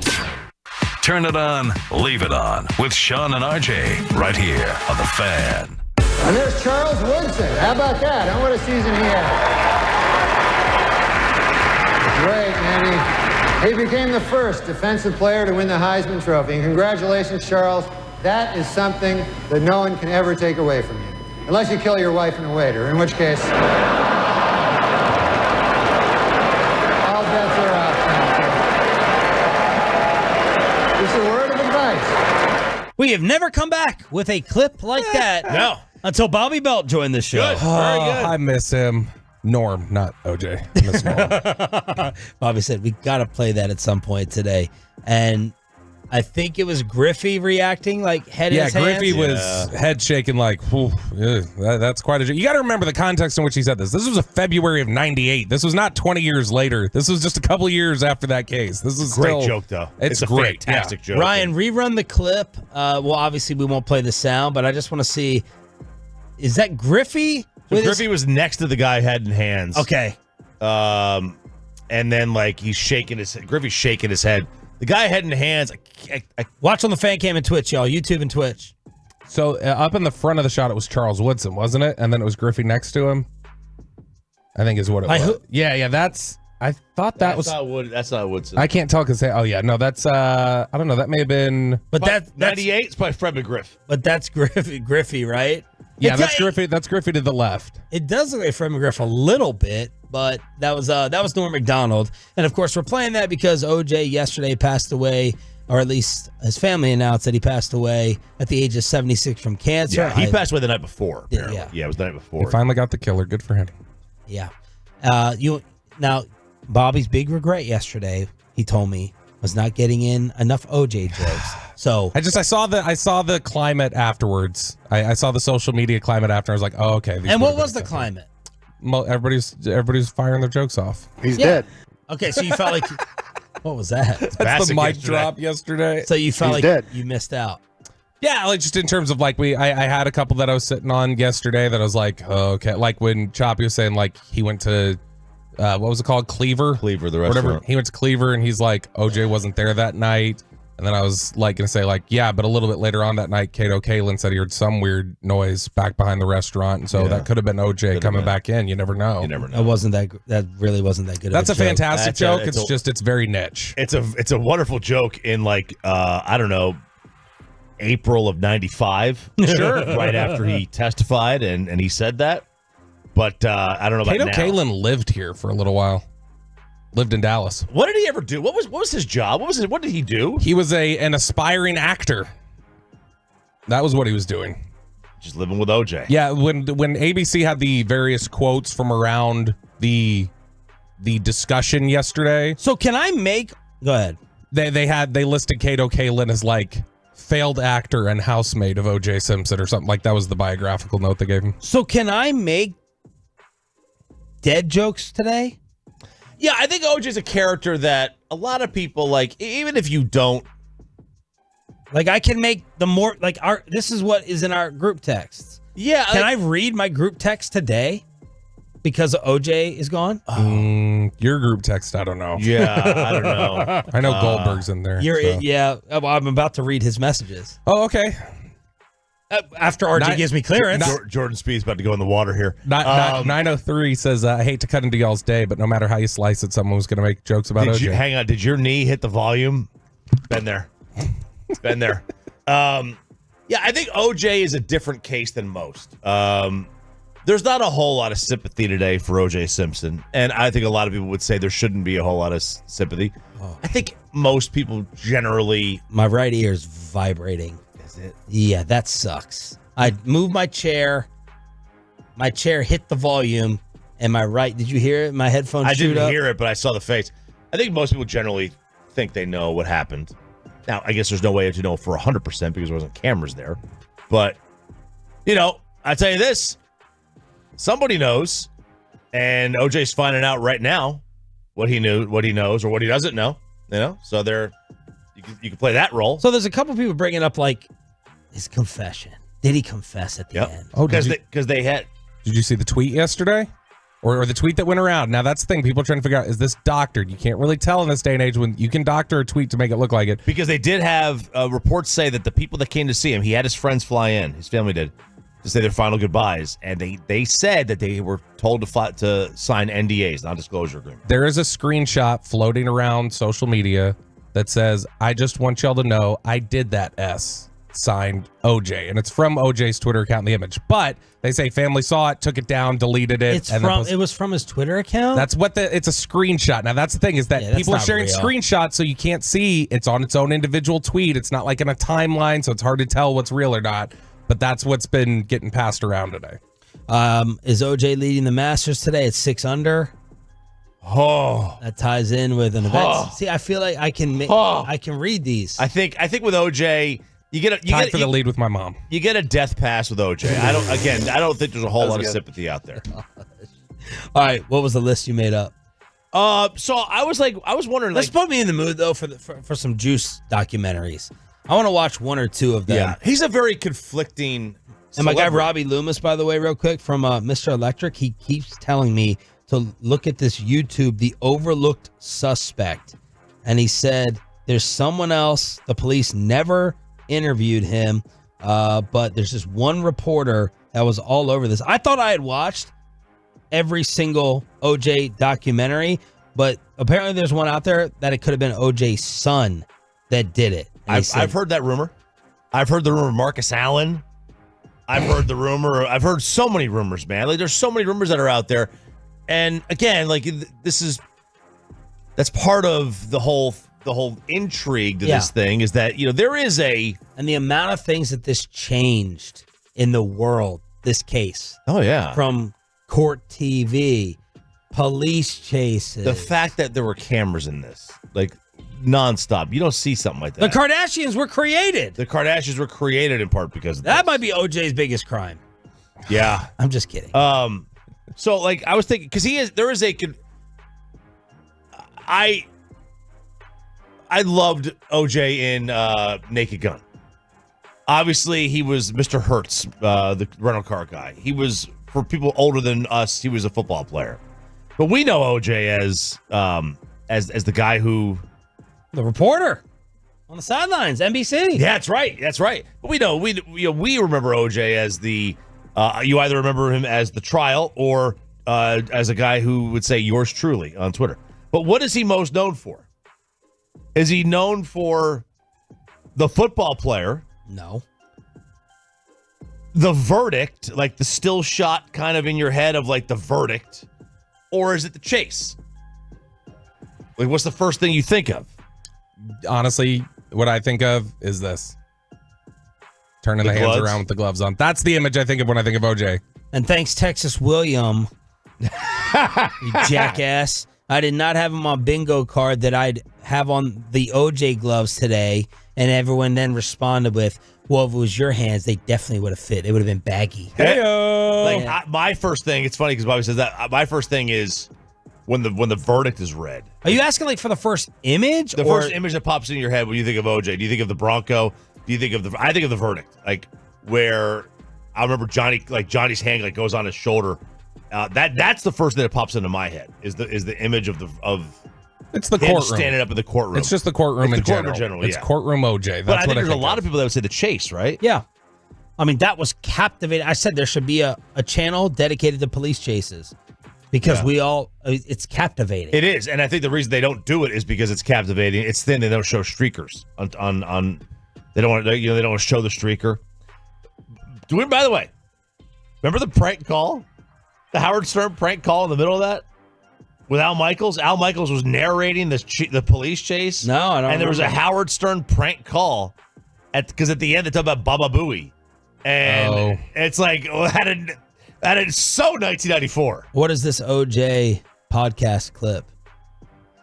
Who sent that? This is mine. So this is something that was going super viral yesterday, where people were like, "Let's go to one of the final interviews that O.J. Simpson did." So he was on the podcast. Come and Talk to Me. Yeah, Come and Talk to Me, which is the podcast of Cameron and Mace, the two rappers.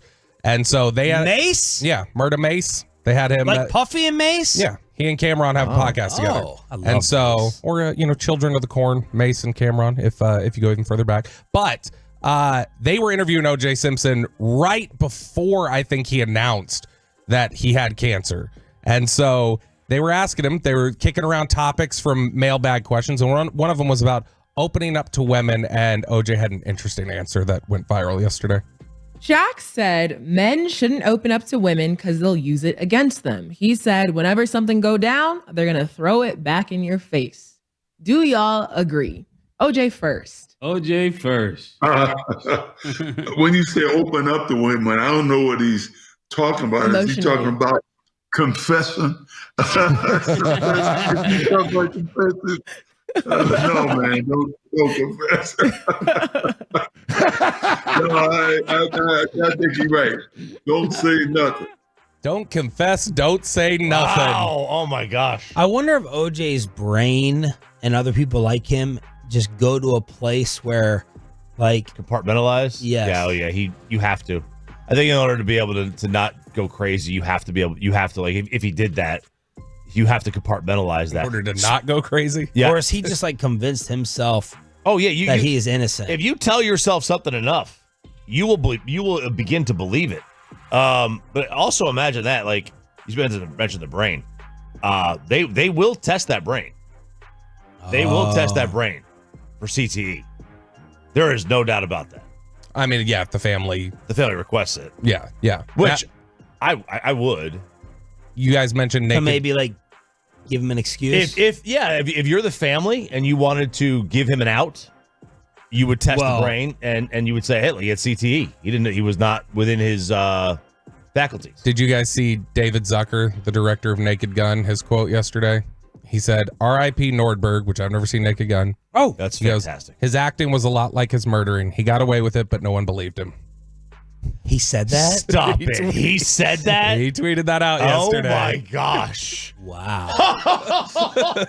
Is that real? Yep. It's right here on ABC News. God. That's great. Rangers bats disappear again. And do you believe Shohei Ohtani after yesterday? The fellas are saying no. I'm saying yes. Plus a Masters update. Kind of with Matt Pittman from Meat Church. Next on The Fan. Let's get you over to QC.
by the personal injury lawyers Frankel and Frankel. If you've been injured in a car or truck wreck, call Frankel first, 214-817-333-3333. With Frankel and Frankel, there's never an out-of-pocket cost. They only get paid when you win.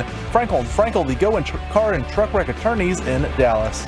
Adams with a look back to Garcia. The 2-2 pitch. Swing, and the ball popped up in the infield. Coming on is Geloff. He slides. The ball goes off of his glove. He drops it. Adams picks it up, flips it over to Toro for the force there. They go to second and a double play. And that ends up being a very odd 4-1-5-6 double play to end the seventh, but the inning is over. Hicksy with the call yesterday afternoon here on 105.3 The Fan. The Athletics beat the Rangers for the series in Arlington. They get no hit through 6. Bobby Belt, do you agree with the rest of the morning show that the umpires made the right call with that infield fly controversy? Yeah, I do, but also here's the thing about the infield fly for me is that the infield fly is one of those rules in sports that, like, I don't feel like I have a great handle on what it actually is. I definitely needed them to read and talk about the explanation yesterday. And that's it. Like, every time the infield fly occurs, I'm like, okay, I'll trust you. I'll trust that that's an infield fly or trust that it isn't, because I don't even know totally. It's like trying to figure out what a catch is in the NFL. Like, I don't know. They got their definition. They're just going to tell me what it is anyway. So infield fly is a really difficult thing, I think, for anybody to get worked up about and feel like, to feel like you have some sort of like definitive, like, yes, it was. No, it was. Like to have any sort of like conviction about that, I think is a little silly because nobody even totally knows what it is. It's not the most egregious infield fly call I've ever seen. The one that is in the Braves Cardinals playoff game. It was a terrible infield fly call. This one is. I thought they made the right one. I did too. He had to sprint in to get it. Now, if you want to talk about the pitcher, the key here is judging effort, because there's no judging of that effort. I mean, he was on a full-on sprint, and he slid. And now, if you want to say the pitcher, I don't know how Dave Raymond just kept, and he was like going in aggressively. I do know, yeah, he is a homer. But he's like, that was ordinary effort. And the color guy is like, no, that was not ordinary. The guy who actually played baseball was like, that's not ordinary. He was sprinting in, and he didn't like completely intentionally screw up the catch. Right. Now, if you want to say the pitcher could have, should have gotten to it, we could have that discussion. I think that the umpire would look at it and say, all right, he had to go like over the mound, which may not seem like a big deal, but I think it is. And I don't know how umpires look at what is an ordinary effort for a major league pitcher catching a fly ball. They're generally told just get out of the way. Yeah, and he would have had to go over the mound and then do a kind of it over the shoulder. That probably is outside ordinary. The word ordinary is what screws everything up here. You giving the Rangers a pass for this series? How much of a pass for getting ready for Houston again? Well, sandwich in between the armpit. I think being sandwiched in between Houston, with Tampa and Houston, and then a 10-game road trip they got coming up. It's easy to overlook the A's. But dude, like this didn't happen last year at this time all that much. Like we've seen a few games where they just looked lackluster on offense. Now, the injuries have piled up. But yeah, when you have a getaway day, a lot of times when you got a big series coming up against your chief rival and you're playing the Oakland A's, you may overlook it. But that's part of also being the defending champs. Like I think they're almost playing like they're bored some of these nights. They look bored. It's been boring to watch. Yeah, they look bored recently. On Tuesday. They look bored on Tuesday. They look bored yesterday. I mean, honestly, this has been a hiccup that they've had a few I wish people would times start now. sentences with dishonestly. Dishonestly, or to be honest, to be dishonest, I wish we would just. I have to say, no. Look. On a show that has established a track record of taking payments from Jerry Jones to just say things that he wants out there, I have to identify what is being said. Honestly. I need Texas William to superimpose and change me and Jerry to like Jerry putting cash in my hand. I'm sure the Cowboys would love that. Yes, exactly. I'm sure they would love that. No, we don't do anything without their express written approval. So yeah, that makes sense. To me, they've had this issue. Like this is what the 6th time they've lost to the A's in the last 6 years or 6 years in the last like 2 years or whatever it is.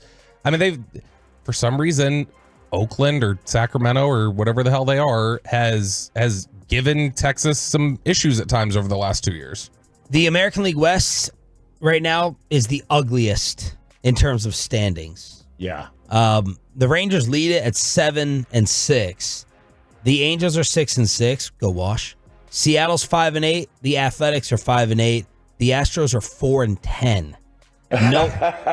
No other division is like as jumbled up as a mess as the American League West. To start off, Rangers, Astros again. 6:30 pregame. First pitch at 7 o'clock tonight on this radio station. Yeah, and then they also go to Detroit.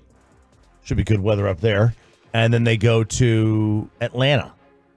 So it's not the easiest of road trips. Detroit started off the season like, 3-0, and now they're 7-4, so they're not bad. As for the Stars, it was a struggle all night. Former head coach Rick Bowness shut down the Stars offense.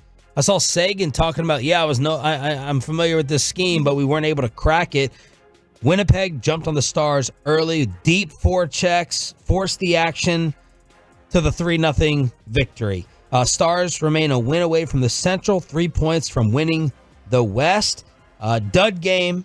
Winnipeg needed it to stay tied with Colorado, thanks to the Hockey Hawk Gavin Spittle with the additional notes. And the Stars are at home against Seattle in a Saturday matinee. So the Metroplex going 0-2 yesterday. They saw the Ranger game, and then they did a hold my beer kind of thing. Yeah. They just wanted to match the dud. It was quite the dud.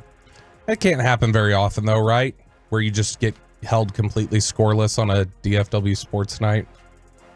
No, I guess you're right. Because, the only ones that are going to get held scoreless would be the Rangers and Stars, because you can't score an NBA team, and for the most part, an NFL team's not going to be scoreless. Yeah, it's probably pretty rare. Masters update. We're getting to watch live Tiger. This is cool. Yeah, it's very cool. So Bryson DeChambeau is your leader at 7 under par, but here comes my guy, Max Homa. Max Homa I got a ticket on him. No to win Homa. this thing. No Homa. There you go. He's a great follow on Twitter. He will roast people. Roast them. Oh, really? People will send in his videos and they'll just say, destroy my swing, and he'll just go and just roast them. Or some people will send him videos and say, look at this. I hit a 3-iron, a 3-wood, 290 straight. And then he's like, congratulations. If you need tickets to a PJ Tour event, just let me know. He's funny. He's a good follow. He is coming. Stop it. He's 6 under, so he's 1 shot back, tied with Scotty Scheffler, and he is on the 18th hole right now, so they are just finishing up. You do have guys who have already started their second day. So you have guys that are on the tee box. Some are already through 4. Cameron Davis, 4 under par. Hogard is out here. He is 5 under par. He gets going. He is on the first tee right now. Jordan Spieth is having a tough one. He was on 15. He was long. Chipped it up, and it went through the green into the water. Tough day for Jordan Spieth. +6 right now?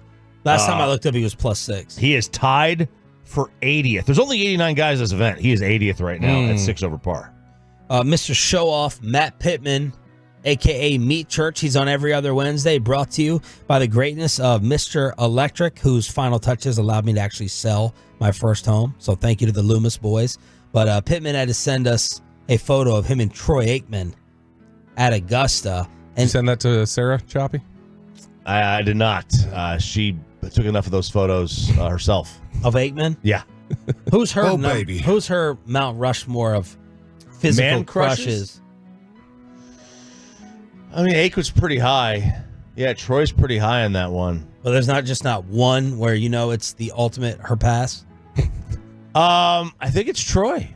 What? The Bonte drop just registered with me. Oh, yeah. That took me a second. I think she wants to listen to Bonte while being with Troy. That's what she wants. So Pittman said, Aikman told me all members must work the tournament, so they made Peyton Manning a greeter yesterday. That's great. Can you imagine? I guess Greg Norman can't be. Greg Norman can't even get a ticket. I'm sorry, he has to get a ticket. They would not give him a credential, a pass to be in the Masters. So he is sitting there. I thought he was white. Wow. He is sitting there. Yeah, but he's Australian. It's yeah, that's right. Kinda. He's sitting there. He had to buy a ticket. like to be a patron. What? He had to win. His dad had to like win the lottery to be. He had to buy a ticket to be a patron in the crowd. And I'm like, wait a second. So all these players get X amount of like tickets to go through. You're telling me, and there's not a single guy in that I hate Liv, that didn't have all their family use up their allotment and they couldn't just give him one? Why won't they let him in? I guess they're still upset with. Are the Liv players playing? Yeah, they're in there. So why can't Greg Norman go? I don't know. He's in charge of. He's like it or not. If you're Augusta, he is in charge of one of the 2 tours on the in golf. Like he runs it essentially. I think it's very, very odd, but they do what they want, and they get away with everything. There is no rules for Augusta National. Right. They don't have to change their course. They don't have to change this. They don't have to change that. If they tell you to do this, you do that, and like they're pretty strict about those rules, and they've earned the right. I mean, it's their course. Earn the right. Bobby, that seems like an opening for you. I'm trying not to pick every piece of low hanging fruit. I got to throw my off speed stuff. All right, Below the Belt is coming up at 8:40. If you are heading out to the bars this weekend to watch the golf, watch a little baseball, apparently there's a test from a show that we were supposed to be on, and we got canceled last second. Right. But the great John Taffer, Bar Rescue, says this is how you test the place that you're in this weekend. Yeah, he said that so he was doing an interview with like a magazine, like a GQ magazine. Yeah. And he's like, are there any litmus tests as far as items are concerned? And he says a burger can define a business. That you should, like, you do the burger test. Is it a thin burger or a thick burger? A lousy bun or a custom bun? What are the toppings? What's the quality of the meat, fresh or frozen? The hamburger is the defining item, and also the old-fashioned. Oh, the old-fashioned drink. You know what?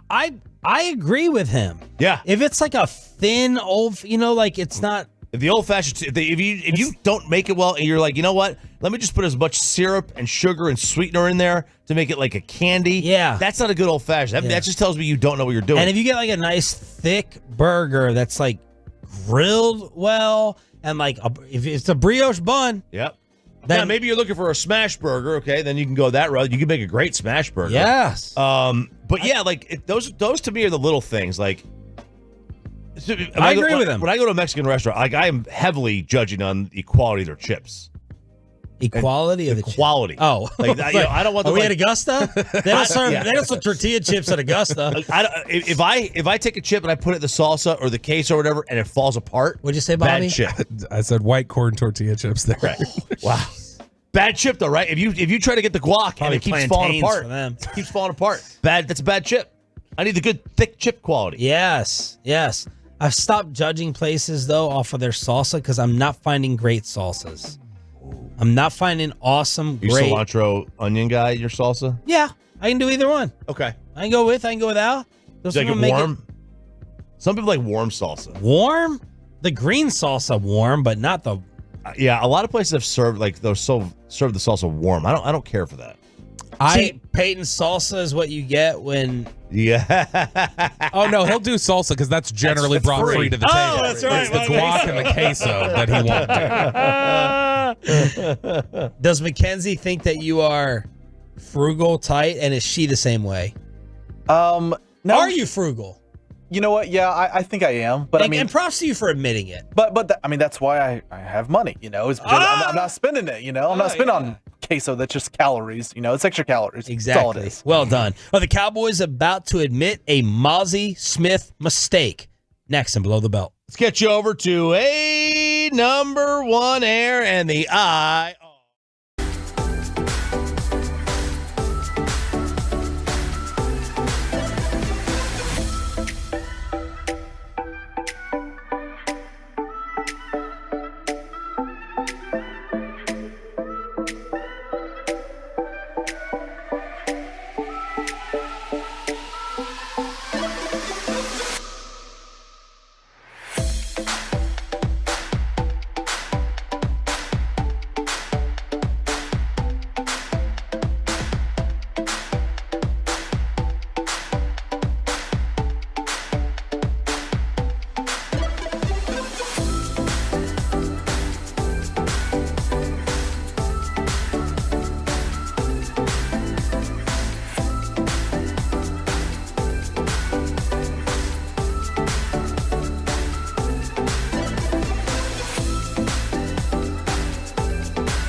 back to Sean and RJ right here on 105.3 The Fan segment here, brought to you by Classic Chevrolet. Classic Chevrolet in Grapevine is the #1 Chevy dealer in the world. More Silverados than anyone else. Go see them today or visit ClassicChevrolet.com. This is Texas. This is Classic Chevrolet. Together, let's ride, relax, enjoy the difference based on new Chevrolet registrations 2023. The great Bobby Belt. You ruined the morning show. Don't make me take off my belt. Don't make me No, take off my belt. we're not. Is Cavante Turpin's job in jeopardy? Maybe if Micah gets his way. More on that in a second. First, you need to head over right now to or at some point, just head over to the Sean and RJ Facebook page for a world premiere exclusive of an interview with our video coordinator extraordinaire, Ryan Couture. Did you already do it? Yeah, I just jumped in there during a break, asked some of the questions that listeners had, and then threw in some of my own. So Ryan answers several different questions, like does he drive an awful Camaro like Peyton does? Who's the biggest diva on the show? He gives an answer for that. And then, of course, we finish off with the most important question that we've never actually asked on this show. Does he like the nickname Rai Rai? Good job, Rai Rai. He may say yes. You know what? Oh. We're going to stop. Oh, wait. So this is up now on video? I just posted it. Okay. So at 9:20, I feel like we should play it. We're going to play it. Yeah, we should play this. All right. We'll recap it at 9:20, and this will determine. He may not ever want to come back to my house again, but this will determine Ryan's summer of whether he comes to all the parties. Although he's a long ways away. Well, wait till you hear, wait till you hear who he says is the biggest diva on the show. I think you're going to be very interested to hear that, Sean. 9:20, Ryan. All right. Right. Peyton's going to be the answer to that one. All right. So, over at The Athletic, John Machota has an article up asking what position the Cowboys will most likely dress in the NFL draft's first round. And, of course, we've all defaulted to, if you break down offensive line into their individual positions, you don't just say offensive line, you break down to tackle, center, guard, everything like that. Everybody, I think, right now says the two most likely positions are tackle and guard, or tackle and center. And then you can throw guard in there if you like and just say, okay, we're going to, guard in case you view Tyler Smith as a tackle or whatever else. So that's what John Machota has. Tackle is the number one, center is the number two. What was interesting to me is when we got to number 3, and this is something I've heard a lot of lately. Brian, are we just all fine with drafting a center? I know it worked out with Travis. Are we all just fine with drafting a center in the first round? Yeah. Yeah. Huge. I think it's center. So rank center, linebacker, safety for you, value wise. Oh, center easily one. Easily one. I mean, they're a lot of times they. I thought you said if you sandwich between like. No, you could be okay. Yeah, if you're sandwiched between all pros, you could be fine. But like, I'm just talking about, not necessarily in this team in general. Like in general within the NFL, they're the quarterback of the offensive line. Yeah, it's a massively important position for the O line. So yeah, I would say rank them on this team or just in general. In general. Center one. What was the other one? Linebacker and safety. Linebacker, safety. I would flip it. I'd say safety, linebacker. Like to me, if you got to have somebody back there as the 1,000-foot view at free safety, sure, calling things out correctly. So the number 3, basically need is how this is breaking down. The third need listed here, and this is something that I know Brian has argued for. I've heard others on, we argue for this position as, hey, this needs to be a top priority for them, and that's defensive tackle. And it says, would the Cowboys go back-to-back drafts taking a defensive tackle in the first round? Judging by the impact made by Mozzie Smith last season, this probably wouldn't be a popular pick among fans. But if Dallas felt like there was a difference-making tackle there at 24, it would be difficult to argue with filling a major need. Osa Odigizua is the only tackle on the roster who has proven he can play at a high level on Sundays. The team needs at least 4 tackles to contribute. The Cowboys are hopeful that Smith can fill one of those spots, but that would still leave 2 more. Jonathan Hankins signing with Seattle wasn't ideal. How will they fill those other spots? One will likely be drafted at some point, but will it be at number 24? And to me, I look at this and say, the Cowboys are in let me clarify. The Cowboys personnel department, the guys, Will McClay and his staff, they're in a bad position heading into this draft. They don't have a 4th-round pick. They have a ton of holes that they need to fill, and I don't know that they have enough draft capital to fill all of them. Even if they hit it out of the park with their first 3 picks, they still may have holes that they can't cover because of that, because there's just so few options. You go from picking 3 times the top 100 to then you're not picking again until like the back end of the 5th. That's kind of a tough spot to be in for a team that has a lot of holes. I mean, you were writing that last night, Choppy, the pressure on them. I mean, there is pressure, yeah, right? And the pressure to get this draft pick right. You know, do you want to find a difference maker? Do you want to find picks first, the second, and third round? Like, do you want to get a difference maker or do you want to get starters?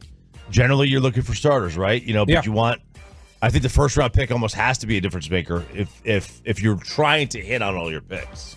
The way I view it is all 3 of your first picks, like your first 3 round picks, need to all be guys you view as starters eventually. That's how I look at it. And who were the first 3 round picks last year? Last year it was Mozzie Smith, Luke Schoonmaker, and DeMarvion Overshown. And I mean, Overshown I think is going to be really good. He got hurt. No, I mean 0 for 3 last year. Yeah. No, but I think that it was an injury. I think Overshown will be if he comes back healthy, he's likely a starter.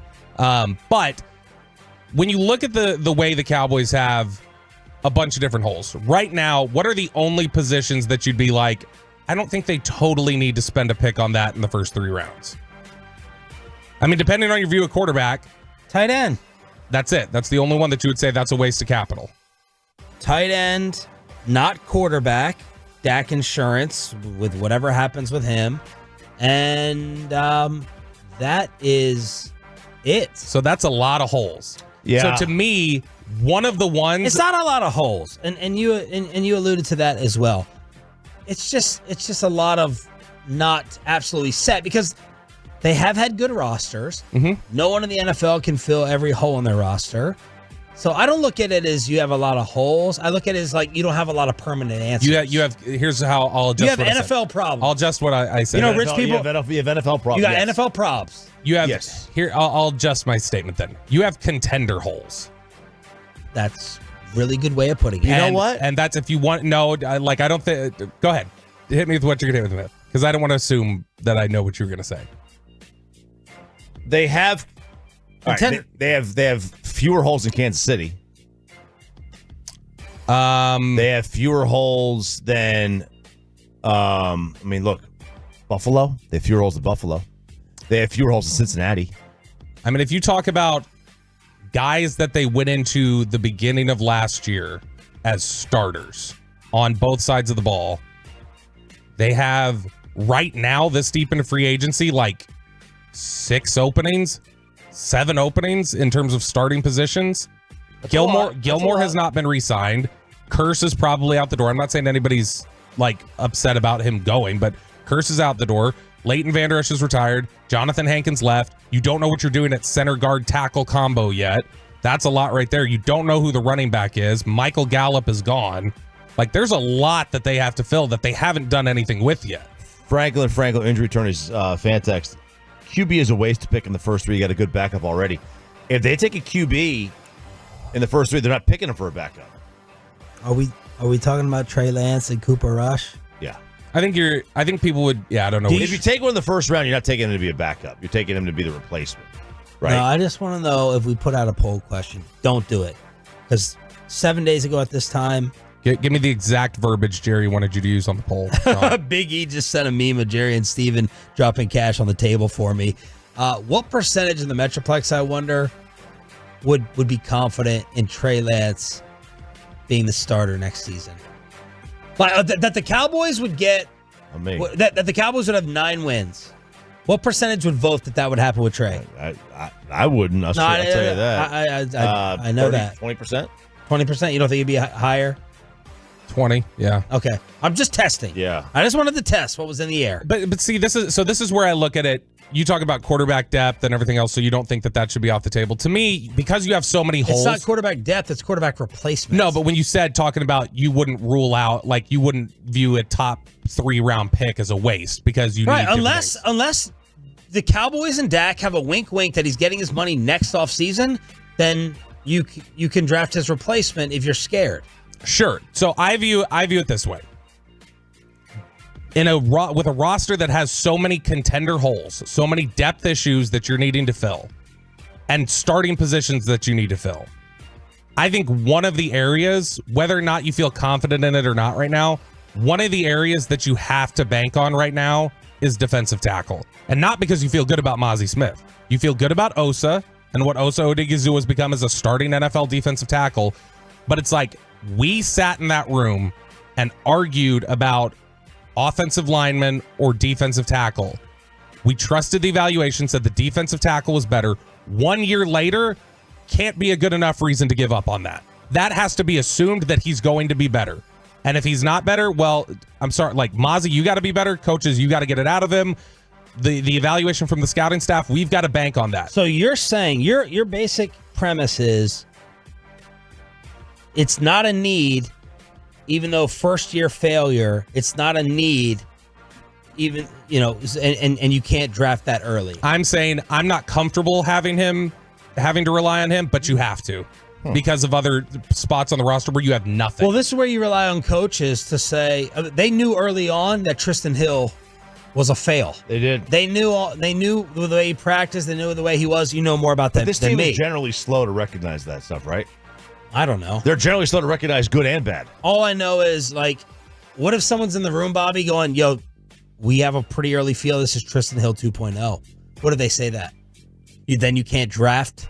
You can draft one later for depth or whatever else, but it's like, well, sorry, figure it out. It's too quick. Yeah, like we're talking about first round too. This is somebody who is ranked in their top 15 players. Like it. Now, how many Mozzies can you have? Can they have? What's like on a given roster? What's like going overboard? You mean Michigan players? No, no. Like, okay, like, can they have another Mozzie Smith? Like his position and what they're asking him to do. Because I can't figure out exactly what they're asking him to do anymore after the weight loss and all that stuff. Yeah, what is Mozzie Smith's role? You tell me. He's supposed to be a one technique. He's supposed to be a nose guard. He's supposed to be a run stopper. So from that standpoint, I agree with you. Like, I'm not drafting another one. If he was a 3, but you've got a 3. You've got Odighizuwa. Okay. Well, what is he? A really good above average NFL starter. Okay. My point was, you're gonna have roster spots that are just, you're not gonna be great at every place. No, in the NFL. my point is I'm not overloading on a one technique, but I would overload and draft a 3. That was my point. Maybe if the value's there, Odighizuwa was an 81 on PFF. Maybe if the value's there in the 3rd round, you do it. But like, you've got so many holes. You need depth at the first 3 rounds. To me, I'm not touching a defensive tackle till day 3. I agree with you because he's a 1. I'll tell you one thing though that I know they have covered. That's kick returner. Really quick clip here to close it out. Ross Tucker, friend of the show, was interviewing Bones Fossil and said, hey, with all the kickoff return changes, any chance Micah goes back there for a kick return? So he has lobbied me in the past to just be the primary kickoff returner. I'm like, Micah, that's a question. You got to go a little further up than me on that one. But would I love to see him back there? Absolutely, because he would be fantastic. He would catch it, and he'd run wild, and he'd probably get incredible yards. But that ain't going to happen. I'm aware of that. So you hear that, Sean? Team player. If they put, if he puts, if he gets him more touches, more money, puts him back there. Kidding. They should run him out of town. Fossil said he would. He said it's the guys on top who told him no. Yeah. Thank God. Yes. Below the belt. This one will not create the news that last week did. And hopefully we can have a peaceful weekend here on Sean, RJ, and Bobby. You ready for this, though? I'm ready. An NBA commentator who I love said that Luka Doncic is the greatest offensive player in NBA history. Next on The Fan. Let's get you over to K-Post Roofing and Waterproofing.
Turn it on, leave it on with Sean and RJ right here on The Fan. Final hour of the week for us. It's fist pump time. Live on the Fan Cam, Twitch, and YouTube. Sean Sharif, Ref, James Choppy. We got Bobby, Roberto Bell, Peyton, and Ryan Couture. He wants to apparently be identified as 920. We'll find out. Have you listened to it yet? He may love it. I'm not going to listen to it. He may have said that I was the biggest diva. You don't know. No, but you said Rai. I don't know. Yeah, so he may have said that he loves it. Who knows? We'll just have to see. We will see. We'll find out. 920. I have a rear end update as well. Really? Tolo has helped me with my family's rear end. And then we'll crosstalk with Mike Bassick and KMC at 9:40 today. Is Mike participating today? We call it a dumpy. I don't know. I guess it depends on the topic. Well, I think he is participating because it's supposed to be his topics, which he probably was just reminded of at this very second after he did not dive into the OJ talk yesterday. How was the fan text with a couple of different OJ topics? Did it light up more? A couple of different questions. Did it light up more? How many people defended him because of the justice system ruling, and how many said, I don't care? Oh, there's a lot of people that don't care. Like, yesterday I said in crosstalk, I was like, look, I mean, I generally think I know what happened. But I just go, I can only go by what the justice system rules. I can't convict him. The court of public opinion is far different, but I mean, if that's what the justice system says, then what am I going to do? Well, you don't apply that to the Heisman Committee, and Charles Woodson, they made their ruling, but you fight them. What, the Heisman Committee? Mm-hmm. Well, we're giving him the Heisman over Peyton. No, I'm not even mad at the Heisman Trophy Committee. Oh. No, it's Keith Jackson and Chris Fowler. They're the ones that started this whole little media campaign because they hated the South. Oh. And they just wanted to go against that. Okay. Brent Musburger rails on Keith Jackson for that. To this day, says the only reason why Woodson was because of Keith Jackson. That's really? It. Yeah. Because Keith had this love affair or whatever. And so overall, what else have you seen from the text when it came to... A lot of jokes. There have been a few people that said, look, he was tried, cleared. You cannot say anything else. And so to sit here and dance on his grave essentially is really poor taste. Oh. So, I mean, that's been one or two, not a lot. Because I think everybody in general just felt like, look, if OJ would have been cleared 30 years ago, it's wild that that's 30 years ago. If he would have been cleared 30 years ago, and then he just faded and said, I'm just going to live quiet life privately. I'm happy this is all behind me. He kept the story going for 30 years of just well, guys, I'm looking just like you all are. It seemed like the sense was... thought he was mocking it? Yeah, Really? I do. It felt again, because he was not convicted of it. It felt like he was taking enjoyment out of Double Jeopardy. Can't go back and get me for this one. That's how I felt watching it. Let me ask just a general question. If you are in law enforcement or the judicial system, maybe you'll know. What percentage of murder investigations go unsolved? I'm curious. I mean, there's an that- entire TV channel, channel 204 for us on DirecTV. Right before ESPN. Yeah. It is entirely dedicated to a show called Forensic Files. Ooh, this is interesting. According to The Hill, in 2021, only 51% of homicides were solved, according to FBI statistics. 50-50? Yeah. Wow. Okay. Because in my mind, I'm like, they just never found a killer? They find murderers usually. They find them. So that had me asking the question, and now you're sitting there saying 50-50. It was 71% in 1980, and it's 50%. Well, now. and you know what the difference is? Is now there's DNA evidence, and there wasn't necessarily DNA. Back then it was easy to go, this guy did it. Yeah, Wait, and 71% were solved in 1980. So, and what that tells me is that why would DNA not increase that number? Because it decreases because it rules people out. Because they were we need this solved. Right. And how many of those 70% are wrongfully imprisoned? Oh my gosh. And that's a problem. That's a big problem. Wow, that's awful. Okay. Which is something that, there were a lot of people who said... That or detectives are worse now. I don't know. Whichever one. I doubt it. Robert Kardashian, was by OJ's side the entire trial, everything else. He famously gave an interview not long after where he was like, Yeah, look, the blood evidence that they showed, the forensic evidence they showed, which was kind of like the early era of people having an awareness of what that meant, was something where he was like, that changed my mind. And I think, honestly, if that case happens today with the forensic evidence and everything else, it's probably different. Ends differently. It probably is different. But again, like I just said, I will just deflect or defer to the criminal justice system and what they say. I'll honor, even if I don't agree with it. That's what I can go by. It was also a very different era too. That was 2 years outside of the LA riots and everything else. And so, all right, Stan Van Gundy, who I find pretty entertaining on basketball calls. Would love to get him on the show. Stan Van was on with Dan Le Batard, and he said this about the great Luka Doncic. I think actually the best offensive player now that I have ever seen is Luka Doncic. I just don't think there's anything the guy can't do offensively. He's absolutely huge, first of all. I mean, he's 6'8" and big. He shoots the ball from deep. Now, I wouldn't have said this even a year and a half, 2 years ago. He's become a more consistent shooter from range. His range is incredible, and he's been very efficient shooting the ball. He can drive the ball from the perimeter. He can score in the post, and he's one of the best passers we have ever had in the league. There is literally no one who can match up with him, and when you bring the second defender, he can pick you apart. Look, I think when we incorporate both ends of the floor, there's guys who I would say have been better players than he is right now. But as strictly offensive players, I think he's the best I've ever seen. Wow. So my question on the Franklin Franco injury attorney text line is this laughable or possible? Is this a statement that can make you think and be like, is this as crazy as it sounds if I really put thought into it? Or is it an automatic Dikembe rejection in your mind? 877-881-1053. That Luka is the greatest offensive player possibly in history, according to Stan Van Gundy. I mean, it's really hard to say that he's better than LeBron offensively. It's really hard for me to say he's better than Jordan. A few people. Well, he's a better passer than Michael. Sure, but I guess like if we're viewing it just who's from a better shooter between, let's just take those three. You want to throw Steph into this too? Yeah. Yeah. All right. Steph, Kobe, Larry Bird. Steph, Kobe, Larry. Like, I mean, if you want to just talk about from, again, an offensive standpoint, like what they did, a guy he got compared to a lot when he first came out was Pete Maravich. Never saw him. Because he is unstoppable. Oh, it's impossible to stop. He's like so big. Eli Manning in his Citizen Echo watch. He's so big and he uses his body so well, and he's not the fastest guy, but he uses what speed he does have to really put the moves. I'd like to compare jumper statistics between Kobe, Mike, LeBron, and Luka.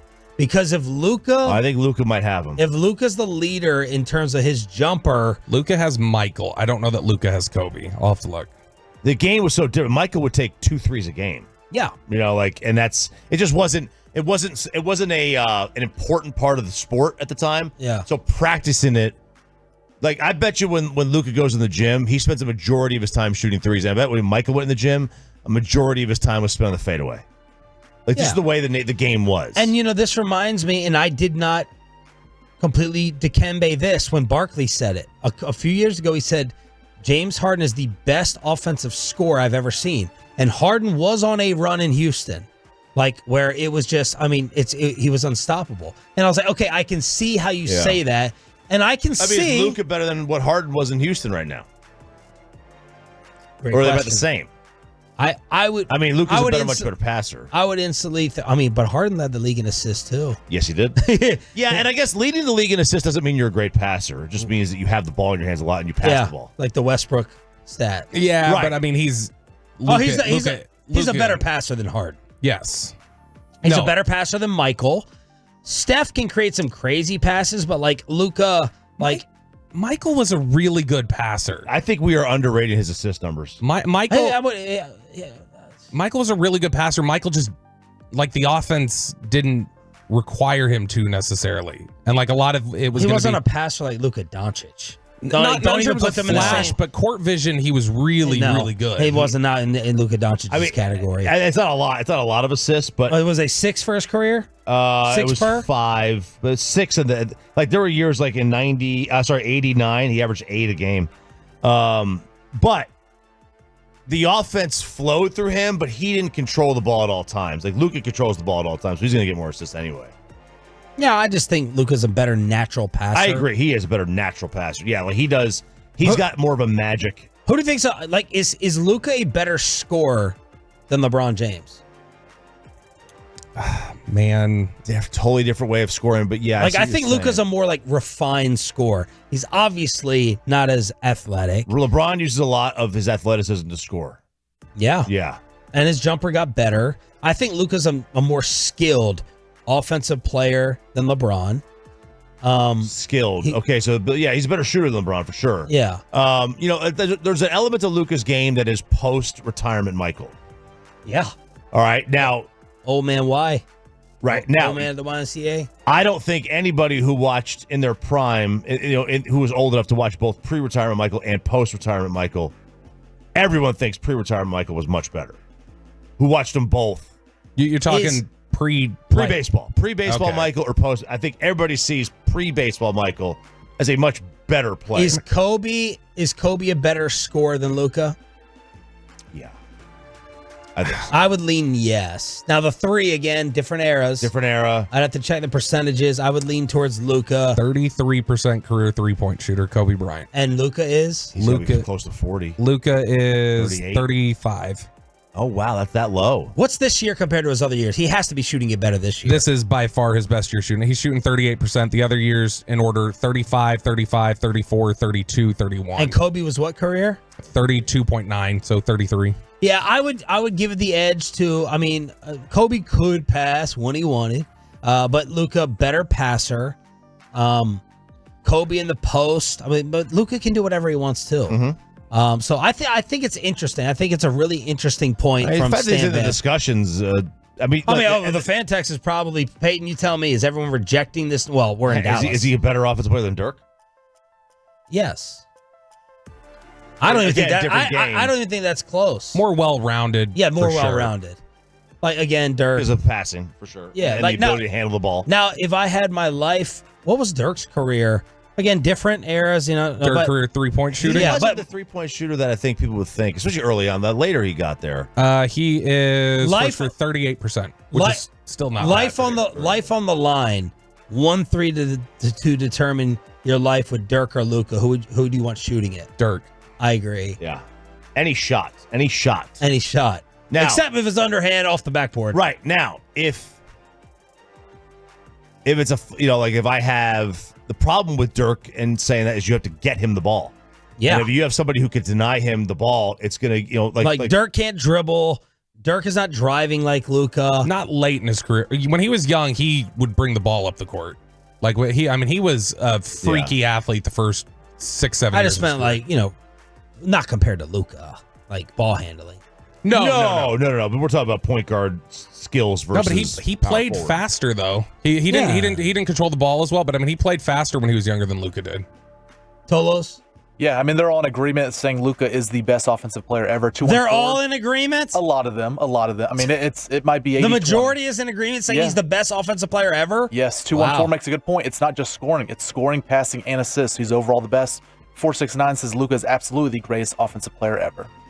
Okay. Boy. There it is. So there it is from Stan Van Gundy.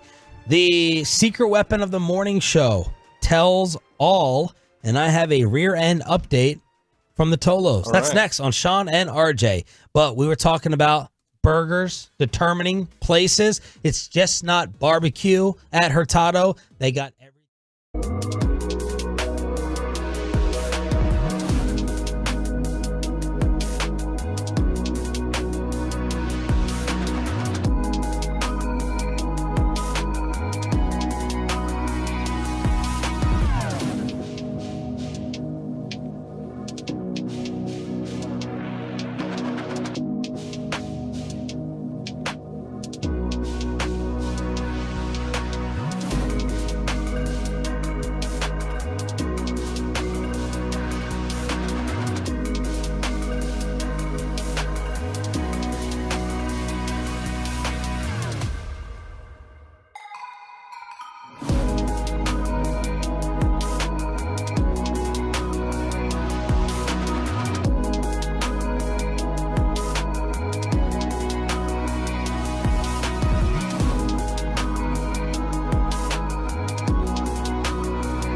Sean and RJ right here on 105.3 The Fan segment here, brought to you by State of the Art Weight Loss, That's Soda, and brought to you by the personal injury lawyers Frankel and Frankel. If you have been injured in a car or truck wreck, call Frankel first, 214-817-333-3333. With Frankel and Frankel, there's never an out-of-pocket cost. They only get paid when you win. Frankel and Frankel, the go-to car and truck wreck attorneys in Dallas.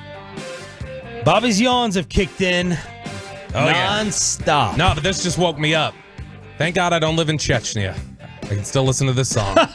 Money for Nothing, Chicks for Free. I don't know if I know this song. Oh, Really? Dire Straits, Money for Nothing. One of the greatest 80s songs of all time. I don't like this type of stuff. No, they have some stuff that's like this. They've got some really good stuff. You know the song. It starts out. It's like this. Hum it for me, Chop. I want my MTV.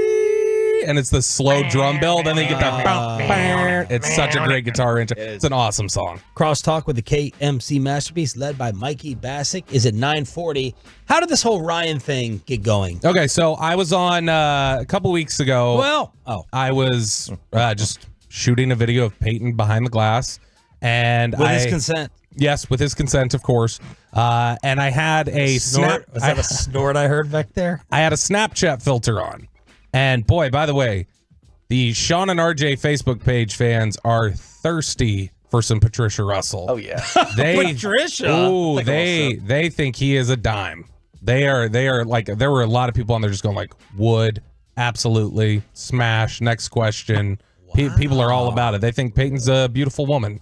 With the Snapchat. I'll take a little filter. sip. Can I see a picture? Can we get that on the fan cam? I don't think we can get it on the fan cam because there's a lot of gestures he's making that we probably can't put up there. But on there, somebody had commented, said, we finally get a glimpse of Ryan in the back, because at the very beginning of the video, you can see Ryan sitting in the back. And it dawned on me, there were a lot of people we've had on the Facebook or the text or whatever else be like, how come we never hear Ryan other than, like a chuckle in the background when Peyton's got his mic open or something else? Like, we want to hear from Ryan. We want to get to know him a little bit. So I had posted a photo of Ryan with the World Series trophy on our Facebook, but I put a square over his face with a question mark. Adds great mystery. Yeah, he looks like the Riddler. And basically just said, hey, if you have any questions for Ryan, I'll hit him with like a quick get to know you, AMA, ask me anything during one of these breaks. Just do it for like a quick minute or so. So I took some of the questions that were in there and from the Tolos, hit him with them, asked him a couple of my own. And I think that it's fairly revealing into how Ryan Cotrera feels about some of the people on this show. Hello, Ryan. How's it going? Hello. People want to know, how old are you, Ryan? I am 21. 21 years old. What do you want to do with your life? Broadcasting, all this stuff, absolutely. Okay. First question here. How long did Peyton really stay at Sean's house? He left when I got there, so probably about an hour or so. Do you also drive a Camaro like Peyton? No. What do you drive? I drive a Kia. Is it that box still? No, that was the Scion. That was the sign. Okay. Do you like elotes? I don't know what that is. It's like the corn, the street corn with all the stuff in it and everything else. No. All right, stop. Corn. Why are you asking him about that? Because that's what one of the listeners wanted to ask. They want to know if Ryan liked elotes. If he liked elotes. I said I was going to hit any question somebody asked me. I was going to hit him with it. Now, isn't it something about Ryan's driving that stuck out to one of you? Oh, he flies. Oh, really? He has to. He drives fast. Why does he? Because he's coming from Southwest Fort Worth every morning. So we used to, like, when I would stay, so before Sarah moved in, I would stay at her place during the week, and he lived down the street. We would, like, basically be tracking each other the entire time. Oh. And there were some times where I'm just kind of, like, driving, not paying attention, and then this car just...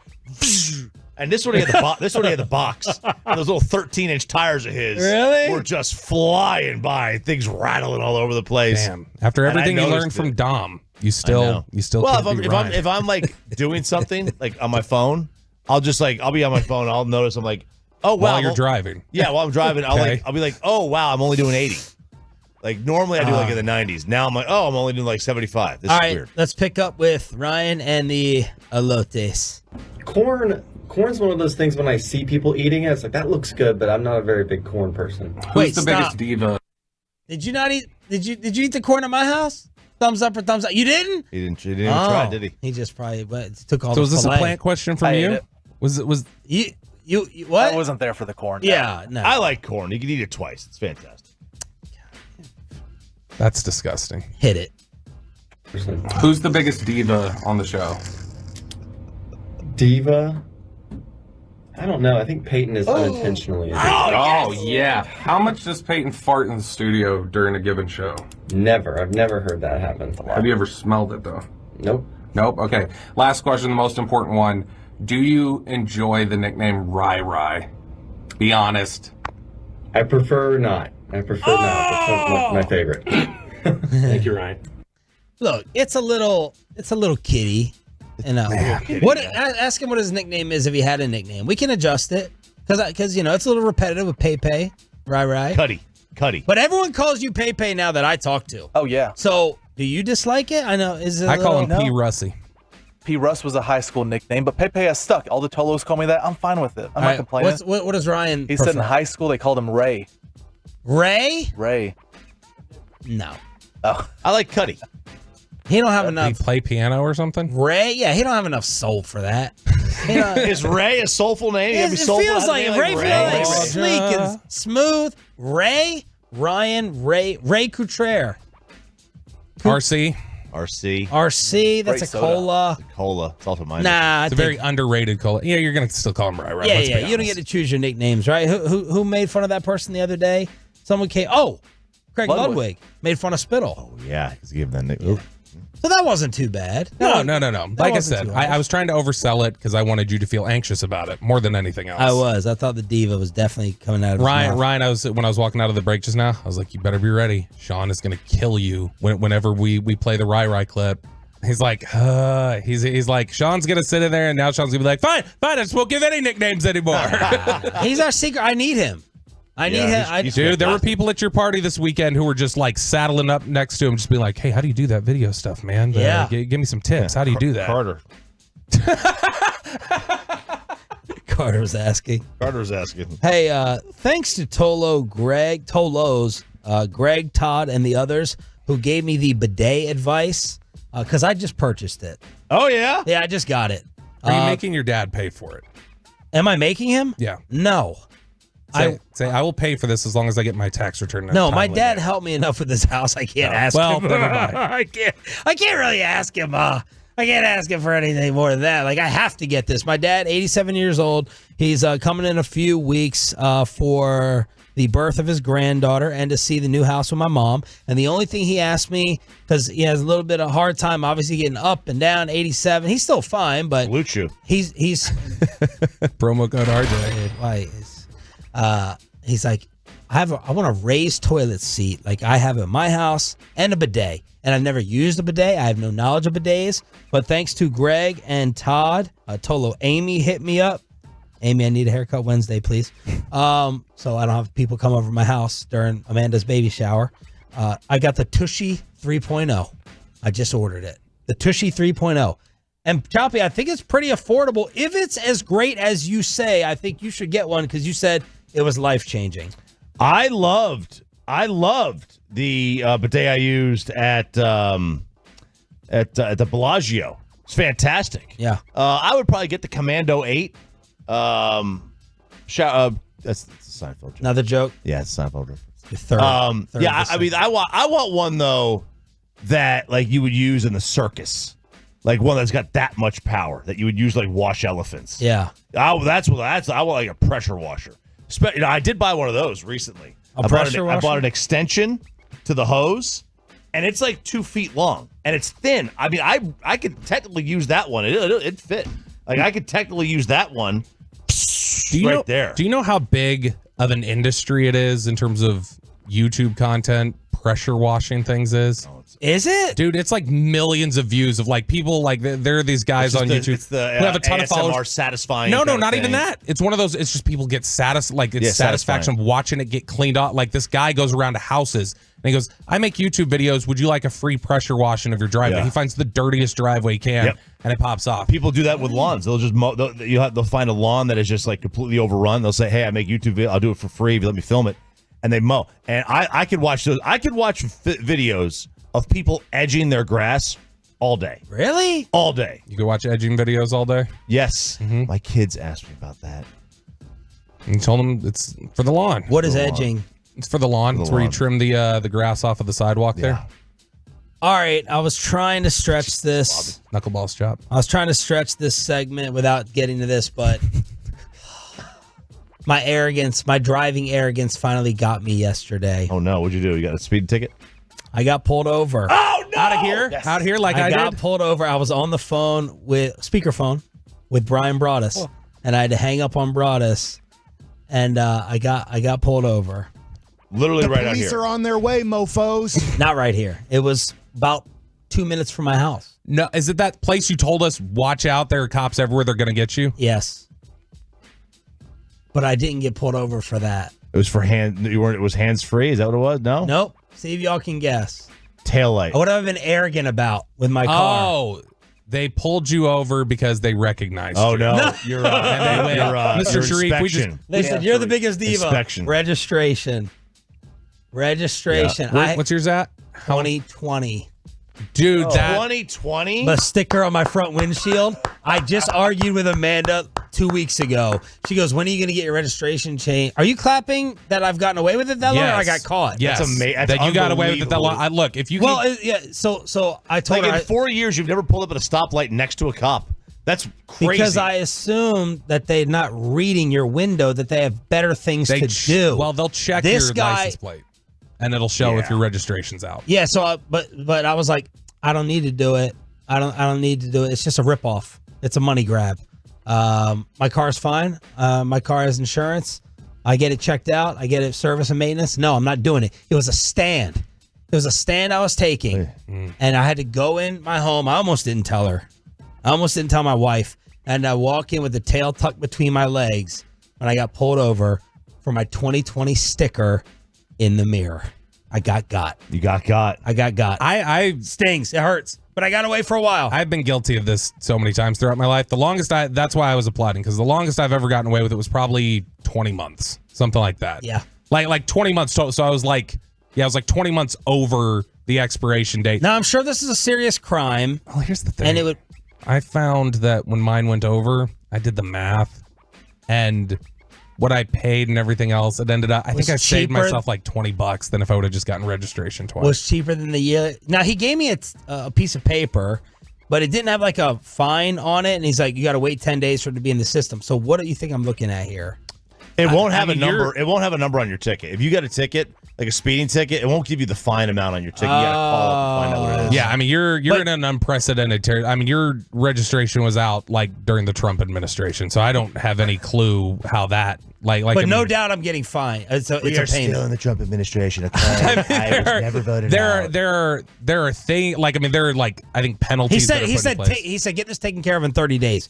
Should I assume that's coming with a penalty with it? If he said take it care of in 30 days, I bet could be okay. That's just a warning. All right, read it when we go to the garage. I got it in my car. So there it is. I got my arrogance finally caught up to me. No, that's a win. 4 years. I would not like say you got or like, man, you lost ultimately. You should have come in there like chest out to talk to Amanda about it.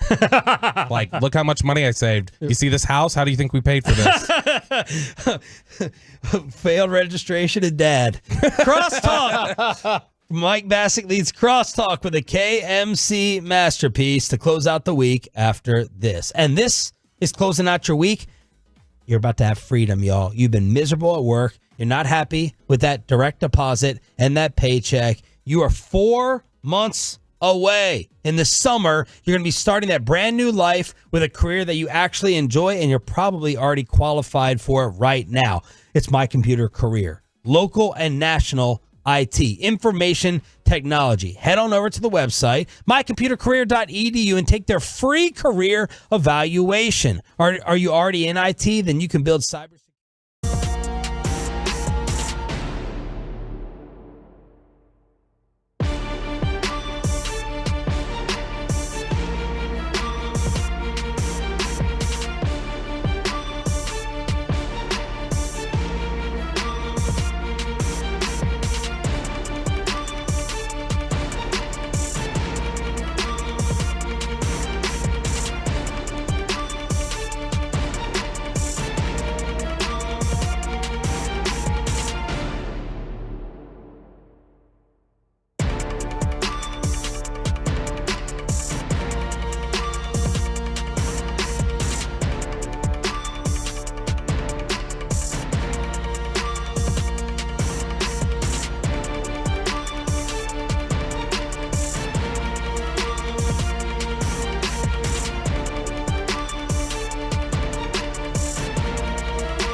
Brought to you by Classic Chevrolet. Classic Chevrolet in Grapevine is the #1 Chevy dealer in the world. More Silverados than anyone else. Go see them today or visit ClassicChevrolet.com. This is Texas. This is Classic Chevrolet. Together, let's ride, relax, enjoy the difference based on new Chevrolet registrations 2023. All right. I have no plan. So, oh dear, our first ever Tolo card has been given to us. We were at the ballpark yesterday, and Tolo card Zach Hasty. So I forget people's names. So now what people need to do, if they'd like a shout out when they are, let's say, at the ballpark, if you want to give me your own card, you can give me your own card. So this is Tolo card Zach Hasty. He's 5'11", 160. He's right-handed and right-handed. That is skinny. Woo! Yeah. 5'11", 160. He put on the back, go Rangers, go Stars, go Mavericks, go Cowboys. And he is a Rangers fan that had headphones with him, so he was listening to the game. He's listening to the fan leading up, so he's a big-time Tolo. That was awesome. That was an idea I had yesterday because Mike forgets names. And I said the station should put on our website like a generator where you can create and print out your own card if you know you're going to go out to the game and see Mike. So you can hand him a card and be like, hey, give me a shout out. I think it's a great idea. Oh, dang it. I forgot the extra chocolate bars. I gave you guys the chocolate bars. They were good. Oh, did you eat it I already? mean, it's a Hershey chocolate bar, but yeah. How do you? Oh, it is? Think, was Mike eating your candies or Somebody, bars? I don't know. Somebody ate my Think Thin bars.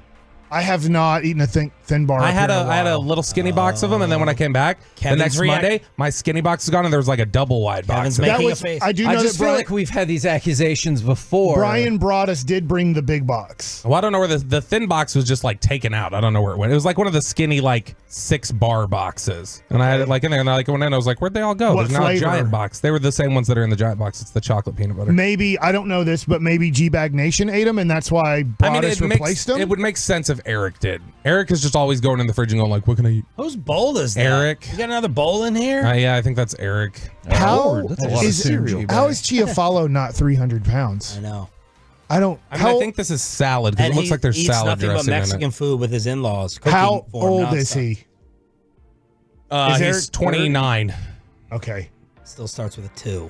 Maybe it'll catch up with him in his Hopefully. mid 30s, He where claims his that- body will start He going. Let's just keep it. He claims it caught up to him during COVID. He said his brother started calling him Fat Aquaman. And then he said after he got out of COVID, he then started exercising again and he was fine. So Choppy, what do you think of golf so far? So far, so good. I do That's enjoy how you do it. Yeah, so far, so good, man. They wrapped up round 1 today. Yeah. For some of the guys that were late yesterday that got due to darkness. Yeah. So my grandfather had this saying, which only it's darkness really that tough, but Bobby. I didn't hear what he said. You don't Dang it. want Probably for the best. Oh, text Well, it to me. My grandfather Bassick used to say it looks Google like their he has a history. load of crap in his pants and he doesn't want it to fall down his leg. That's the way Tiger Woods walks now. And I'm not saying that I don't walk that way either. I do not have the most great gait, and I run like I have a load of crap in my pants and I don't want it to run down my leg. Yeah. But do you think Tiger's done? Like, As a major champion? well, yes, he's a Yeah. major champion, but like as a competitor, like he's not doing bad. Was he one Right. over for the first round? I expect him That to was one under. not be able to walk. No, after no. He bogeyed the last hole. I was watching this morning. I think he ended up at one over for the first 18, and he's just starting to play the second round. You know, now. I think he can compete and contend at He just Augusta. looks, and that's he it. looks hurt. Like He he does. looks like he is. Every time he bends over to check the line of the putt and all that stuff, it's like, don't do that, man. That just doesn't. The way you're walking, I just feel like squatting is making it worse. He has to play 23 holes today. Yeah. He's probably not going to be able to walk tomorrow. Hey, did you guys see? This makes me feel good. I don't know. Choppy plays golf. Corey plays a little play some golf, golf. and I play some golf. And Bobby's never played Bobby's golf a in his golfer. life. In his mind. Yeah, I've When- decided to let you guys I forget keep which. your It little might have been dream the alive. 15th hole that Jordan Spieth Masters came to a close, and he had a 9 today, this morning. Yeah. On the hole? And that on the makes hole, you he had a happy? 9. Yes. Why? I can make a 9 on that hole. On the others, 18? no, on 15. On as 50, good as 'cause a he pro went over golfer. he went over, and then he hit it back into the water. So if I was playing with Jordan Spieth, the other 17 holes, he would destroy me. But that one hole, I think You'd I can beat him. score a 9. Yeah. Well, you'd have to do it in one attempt.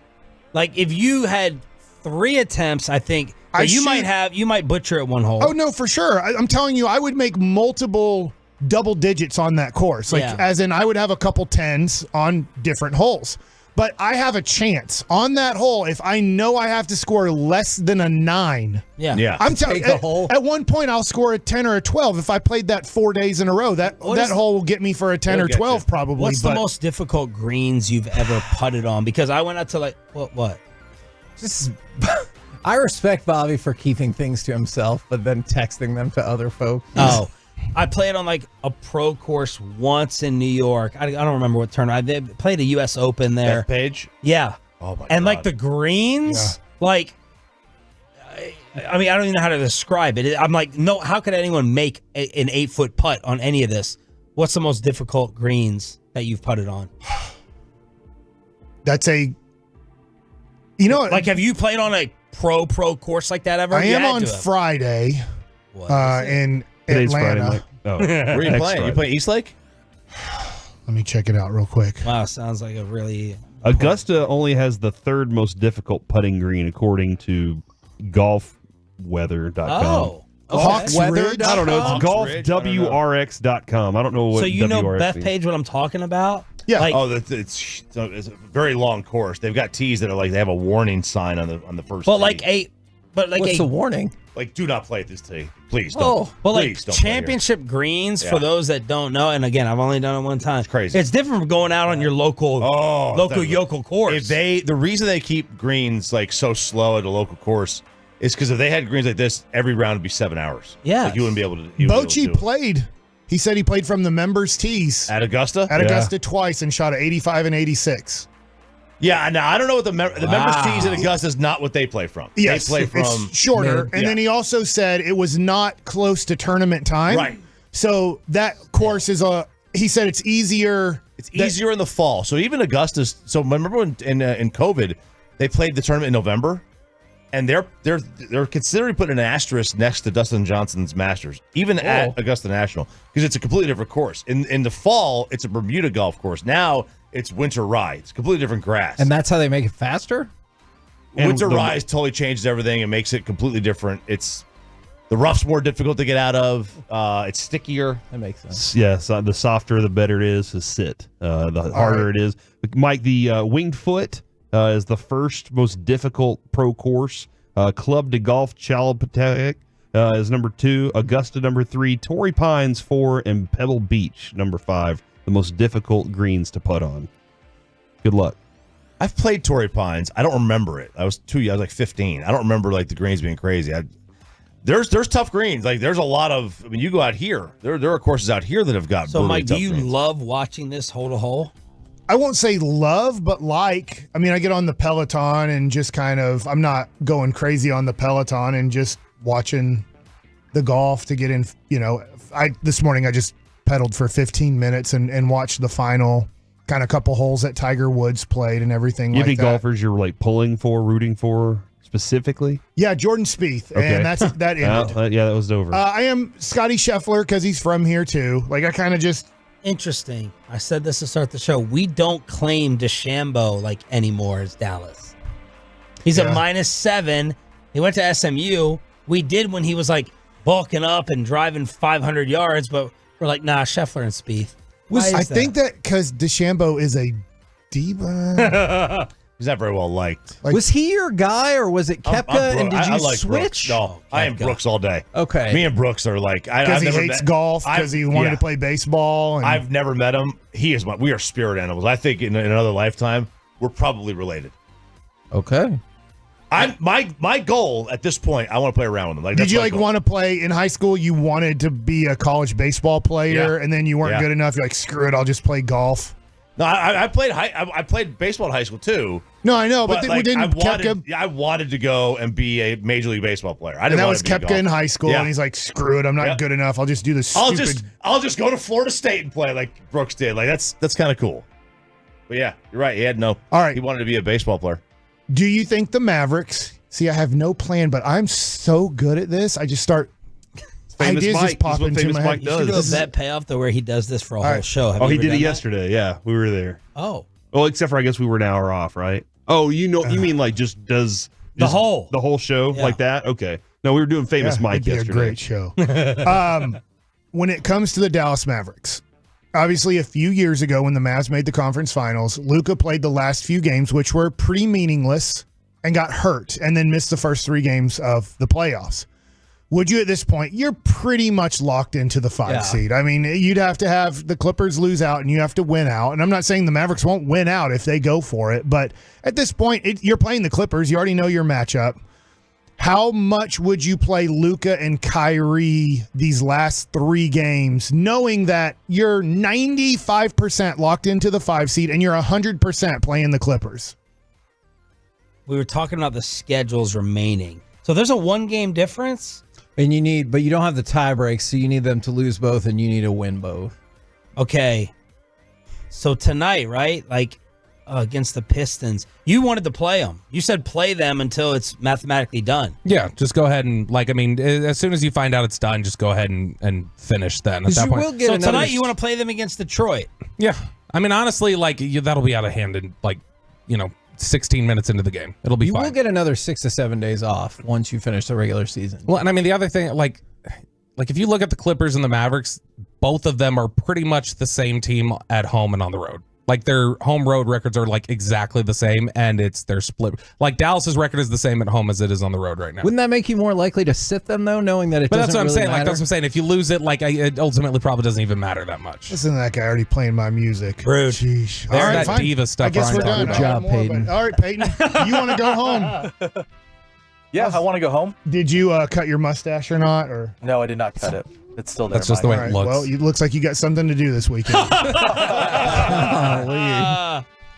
All right. Well, I guess coming up next is our show. I mean, let's get out on time, I guess. Yeah. Maybe is Jerry Jones coming up today? Nope. Dang it. All right. Do we have Steven next week? Oh, yeah, I need to look that We have up. Steven Monday and Friday next week? We always we do Monday and we have all these questions. We get to Friday, we're like, we're done. Like, we've got nothing You have else. Steven twice? I think we have them 4 times over the next 2 weeks. Really? Nice. Can you give It us should some be questions? exciting. Yeah. Start writing your questions, Mike. Yeah. I'm not asking any. I already know his answers. I know his answers to everything. He's out of town next week. At the end so- of the day, it's about execution. Such a good crosstalk. And in the wild card round, they usually get executed. Oh my Coming up God. next, I'd be in favor of that right now, too. KNC Masterpiece. OJ's dead.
105.3 The Fan. KNC Masterpiece right here on 105.3 The Fan, 877-881-1053. You want to get involved in the show on a Shout-Out Friday via the frankelfirm.com text line. You can also hit us up on Twitch or on the YouTube. You got me, Kevin Hagelin, Corey Majors, Mike Bassick, and Reginald Atatula, all part of the crew today. Moments ago, Kevin, you couldn't see it because you weren't looking, but Brian had the camera set up on your computer screen. Oh, great. So I was watching everything you were looking at on your computer screen. Did you see when I was trying to find that Stephen Jones information? Yep. I'll keep efforting. So is that a thing now? Are we getting watched over our shoulders? Is that what's happening here? That's fine. I dare you to watch what I'm looking at. What? I don't think I have anything. I'm literally looking at like Twitter and my emails, the fan text, the Twitch. I like the Twitch. They're good people, man. They're good folks. And I like how much they listen, man. That's a great thing. Here's what I suggest, all right, Kevin? I've always suggested this. Always.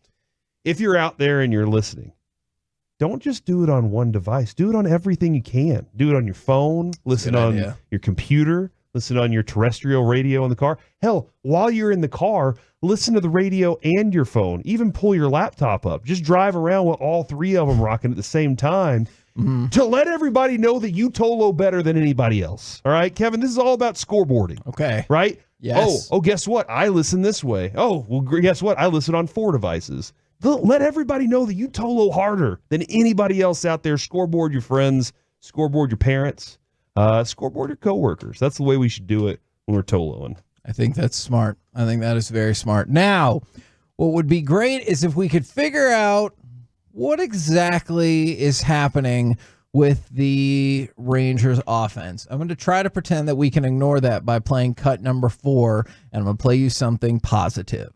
2 out, nobody on. The 0-2 is swing and a miss. The slider takes care of Butler. His lat strikes out the side here in the 7th. 7th inning stretch time. And at the stretch, the Rangers trail 1-0. So, Jake Latz looked good. Jacob. Well, I think apparently he's not opposed to Jake, but he just wanted to make sure that the official stuff had the name Jacob from on it. Beverly Hills? Is that what it is? Yeah. Jason? In fact, I think Jason's getting mad from Beverly Hills because I've been saying Jay. Oh, yeah. Well, yeah, because on the roster that they put out for spring training, they had him listed as Jake. So, but if that's what he wants to be called, keep striking people out, hell yeah. What's the story behind the Rangers' slow offensive start? I did kind of a breakdown. I already got it all figured out. Okay, great. But I'll let you do your breakdown. No, I want to know. They're too He'll let aggressive. you know if you're right when you're done. Ooh, okay. They're too aggressive. They're going up there they're acting like, hey, look, we're the kings of baseball. We won the World Series. We hit everything. We're just going to keep hitting everything. And they're too aggressive right now. That's what I think right now. Okay. I think there could be something to that for sure. I was going to give you the breakdown of you're missing the pop and the home runs from the lineup early on. So I did a study of last year's start. It's actually not as shockingly different as I would have thought. The Rangers started off last year 8-5. Right now, on their way to 40-20, which we all loved. Right now, they're 7-6. So you win yesterday, you're 8-5, no different. It's impossible to win yesterday. Yes. Nobody's ever won by scoring 0. That is a good point. But last year's team was averaging 5.62 runs per game. Right now, you're at 5.15. So almost half a run a game difference. But here's the bigger deal. The Rangers average 1.44 home runs per game. So far this year, 0.9. So you're seeing half a home run difference per game, and that is leading to the offensive drop thus far. And so, Corey, to your point, it could absolutely be over-aggression trying to get all those home runs back at one time. I see the appeal of this is a stout offense in theory, and maybe pitchers have tried to avoid some things or they've been more conservative with their pitches. I think there's a variety of things that can work, but when you look at the breakdown, the power has been lacking early for this Rangers team. So after the show yesterday, I had lunch with former All-Star Ellis Valentine. And he played a second with the Texas Rangers. And he feels like, this was before yesterday's game, he feels like the Rangers are home run happy. And it's interesting, right? I was never obviously a former hitter, but sometimes when you're not hitting the ball out of the park, you try to hit the ball out of the park. Yeah. And he's like, you got to take your hits when they're there, and then they'll start possibly throwing you home run pitches. And I thought that was interesting. I'm not saying that Ellis is 100% right on that, but coming from a guy who was a good big league player, is that sometimes when you're not in those first few games hitting the ball out of the park as an individual, and then as a team, it's not going out of the park as much as you're used to happening. Sometimes you try too hard to hit a home run instead of letting wherever that ball's pitched, take your hit if there's a hittable pitch there, and then they'll have to make an adjustment and go, okay, I got to challenge him more maybe inside, or I have to do this or that. And then I do think the home runs are going to happen for the Rangers. They are in a little bit of a funk right now. I hope they get out of it. In a weird way, there's no better pitching staff to face than the Houston Astros. They stink so far. They only gave up 9 in the first yesterday. Or maybe the Astros are awesome. It's just the Kansas City Royals are the best team in baseball. What do you think is more likely? I'm going to lean on the dude who has a 16.43 ERA being bad. Reggie, I'm with you. What? Okay. All right. But I think the Royals have a legitimate chance to win that division. Who finishes with a better record, the Astros or the Royals? Why are you asking me these questions?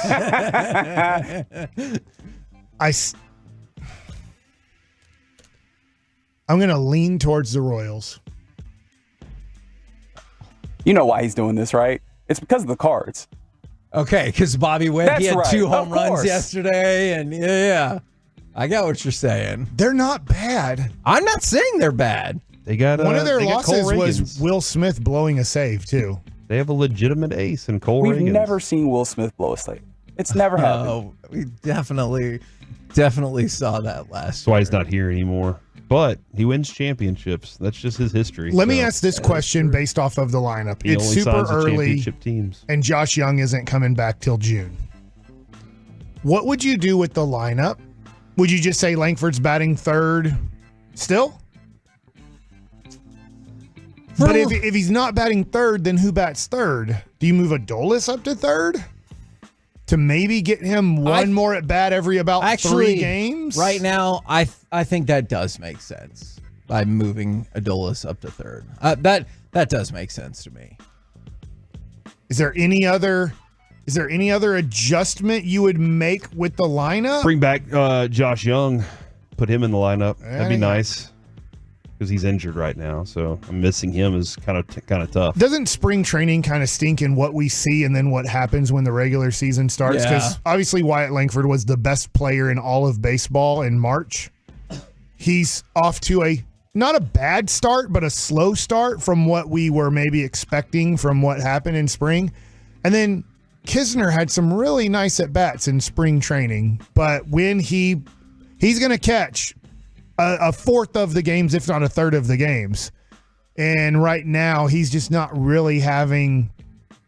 This is tough. I don't want it to sound this strong, but really good competitive at bats. Yeah. He seems to be an out right now. Like right now, when he comes up, you're just like, if you make a decent pitch.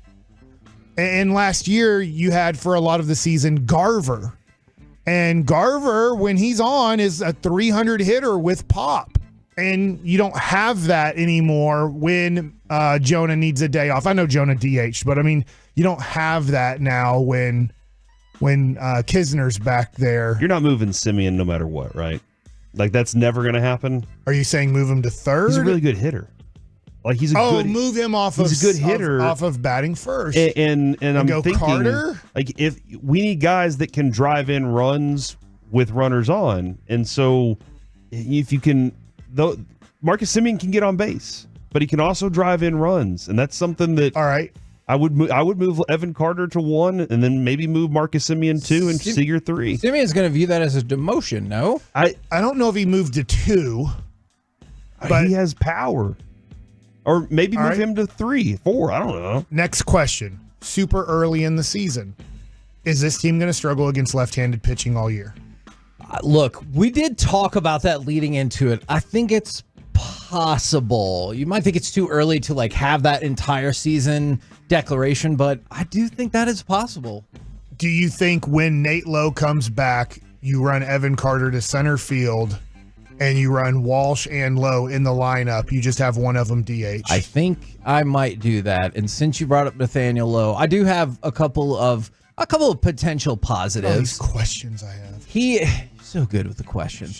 He is starting a rehab assignment in AA Frisco today. Now, the discussion was it'll probably be a longer rehab than usual just because of when he got hurt in spring training, but that's one positive I could find. The other positive I saw from Buster Olney, the Rangers right now are still tracking. They see the fifth most pitches in the first inning of a game. So theoretically, quality at bats, or hopefully you're getting further into the lineup and hopefully you're wearing down the starting pitcher quicker than most teams would. So those are the positives I've been able to come up with. On the flip side, first two games against Houston, 17 runs, 31 hits. Do that again. Yes. Since then, 15 runs in 5 games. They've been held to 3 or fewer runs in 3 of those games. So those first 2 games against the against the Astros, you've seen a heavy drop off in the week after that. It's part of baseball. This is the thing that stinks is you're probably going to watch the Rangers lose 60 more times this year. You're still in first place. And that would be the best season in Rangers history, I think. But I look at this and go, they're going to get out of this funk. They're going to be one of the best offensive teams in baseball. I just think that over a period of time. It just needs to be a period of time.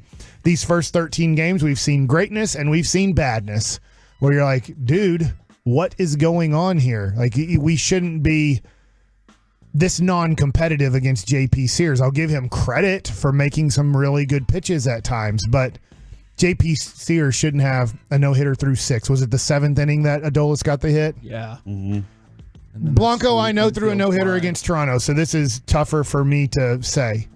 You shouldn't be getting no-hit by Blanco 5+ innings into a game. But it happens. Teams go through funks. Players go through funks at the plate. It's very tough to do. But hopefully it changes. And I will say this. That kid Mason Miller's making the All-Star team, and if you're losing to the Oakland Athletics after 8 innings, you might as well just say we forfeit. It's over. You're not getting... I don't know how he gave up 6 hits. I need to go back and watch the game that he gave up 6 hits and 2 runs. He is, to me, and maybe I need to go watch other people. He's the best closer in all of baseball. There's nobody as good as that young man. He is the best. Mason Miller... If you want to know who's the best closer in 2024, and you probably only watch him close like 30 games this year, Mason Miller is the best closer in all of baseball, and it's not even close. He only throws like 103 easy. All right. Oh my God. It's not like he's tapping into 104. With location and a dominating breaking ball. Yeah. It is. You better That beat the slider. Athletics in 8 innings. Nasty. Because if it gets to the 9th, the game's over. Forfeit at that point. I am. You're going 0 for 3 and walking back to the clubhouse. I've never stood in the box for 100 miles an hour. I am very curious what seeing 103 and then seeing an 88 mile an hour slider. Like how different. And how Just you're walk like, back to the dugout. oh, I can hit that, and then you're like, no, I can't, and then it's too late. Yeah, I'm also fascinated that yesterday the Rangers only gave up 1 run, considering John Gray wasn't great yesterday. I mean, he was good. There were some moments. He's like, strike out the side, gotcha, and then he would be like, well, I don't know. I'm sure I could look this up, but I just like asking people questions without doing the work. I noticed. How many times did he throw a fastball in the zone and they just fouled it off? Yeah. Or put it in play. Yeah, he did have a lot of his slider, like his backdoor slider to lefties was great. You know, his slider overall to righties was solid. But man, he cannot get a swing and miss on that fastball. Maybe he does just need more velo, Kevin. Maybe that is the solution there. But last year they batted 346 against his faster fastball. Yeah, I don't know. He could have been onto something right there. We're the KNC Masterpiece right here on 105.3 The Fan. It is a shout-out Friday from the 254. Shout out to my daughter Hannah and her alma mater, Mary Hardin Baylor, on having an alumni gathering and fundraiser this weekend for a former teammate, Emily, who is battling brain cancer. Look at people trying to do good things in the world. That is outstanding. Shout out to y'all for sure. Coming up next, I was going to say Dallas against Losapeg, but I think in this instance, it has to be Dallas against Winnipeg. Dallas, you mean? What are you doing right now? Oh, Dallas against Winnipeg. Don't put that out there. We did lose. Too late. Next on The Fan.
This segment of the KNC Masterpiece is also brought to you by State-of-the-Art Weight Loss, that's soda, and it's brought to you by Frankel & Frankel. If you've been injured in a car or truck wreck, call Frankel first. That's 214-817-333-3333. With Frankel & Frankel, there's never an out-of-pocket cost. They only get paid when you win. That's Frankel & Frankel, the go-to car and truck wreck attorneys in Dallas. And it's off to Paulie, loose in front. Armser with a save. Backhander. Score! Nikolai Ehlers with his 200th NHL goal. And it's 1-0 Winnipeg. KNC Masterpiece right here on 105.3 The Fan, where if you thought the Rangers had little success, the Stars were like, hey. They lost 3 times worse. Technically correct. That is correct. They also I watched some were of that very too. inept yesterday. All right. Why do you think they were so inept? Well, besides giving up 2 early goals. I blame myself for giving a nickname to a team that's obviously a winner. I think they heard you. I think they heard that yesterday. They were listening. The Dallas Falling Stars. Sheesh. So we should be the Shooting Stars, but we're the Falling Stars. I guess they are 2-2 in their last 4 games, but before that, I don't want to play Winnipeg. Okay, hold on. Or Colorado. So no, like, we dominated them. You're fine with, We okay. scored 6 per Hold game on. against them in So our last like game. 4 days ago, you wanted to avoid Colorado at all costs. Yeah. And then they win a game against Colorado and you're in. You had done very well against Winnipeg this year, but they lose a game, and now you think the Stars are cooked versus Winnipeg? See, you get it. Feels like you're catching on to this, man. I don't know how you look at it any other way. Yeah. Kevin, You watch yesterday, a team play. the Stars If were a they little... win, you feel good about playing them again, and if you lose, you don't feel good about playing them again. The Stars were a little sloppy yesterday. Like, if you just... A little? Yes. What? Well, sheesh. You know, there's some nights where you're outmanned, outmatched, and all that stuff. They shot themselves in the foot a number of times yesterday. Even on really good potential goals. That Wyatt Johnson, I thought Wyatt Johnson should have kept it instead of passing it to Ben, and he probably would have had a goal there. Duchesne on a breakaway with numbers, and he can't figure out what he wants to do with the puck at the last second. He has nothing. So there were some moments also where they had some sloppy turnovers. Winnipeg, though, you got to give them a lot of credit. I know you hate that. You hate giving the other team credit, but they were very sticky. They cut off seams for the Stars all night last night. And you got to give their goalie a lot of credit too, because he was on point, man. Like he was right there. There were a couple saves that I just did not expect him to make, that he gets his glove on, and I was pretty impressed with that. The Stars looked frustrated in the third period, but on this, Kevin, this is one of those things where I've said this over the weeks now. They ran into a hot goalie. They had a defense that their coach knew the system, the way the Stars play, and this is one you just chalk up and go, all right, we had a hot goalie last night. We don't change what we're doing. We still continue on the path. I'd like to give my expertise now. Okay. Stars are still going to the Stanley Cup Finals. Okay, good. So here's my excuse watching the game. Mm-hmm. I think they know they're the 1 seed now. I know it's not 100% official. This would have closed it. I understand. But I think there was a little bit of mental hurdling here where they feel so good after they beat Colorado. They kind of pushed everything where it would take somewhat of a miracle to lose the 1 seed, and I think there was a little bit of a mental letdown yesterday. I think everybody right now is physically fatigued, and they've been playing phenomenally. Yes, and so that's my excuse is it happens. You have bad games. Every once in a while you have a bad game. They had a bad game, but I'm wondering if there's a little bit of the mental part of they have, in a way, very little to play for because they've kind of clinched what they need to clinch. They could screw it up. I've seen the Rangers do it in 2012. But I do think that maybe they could have had a little bit of we've done it without getting done with it yet. So they'll be fine. They're going to win all the rounds, and then it will be the Rangers versus the Stars, the toughest way to root for a team in DFW. In hockey, I will definitely root for the Stars. You talked about the hot goaltender, Laurent Brossoit.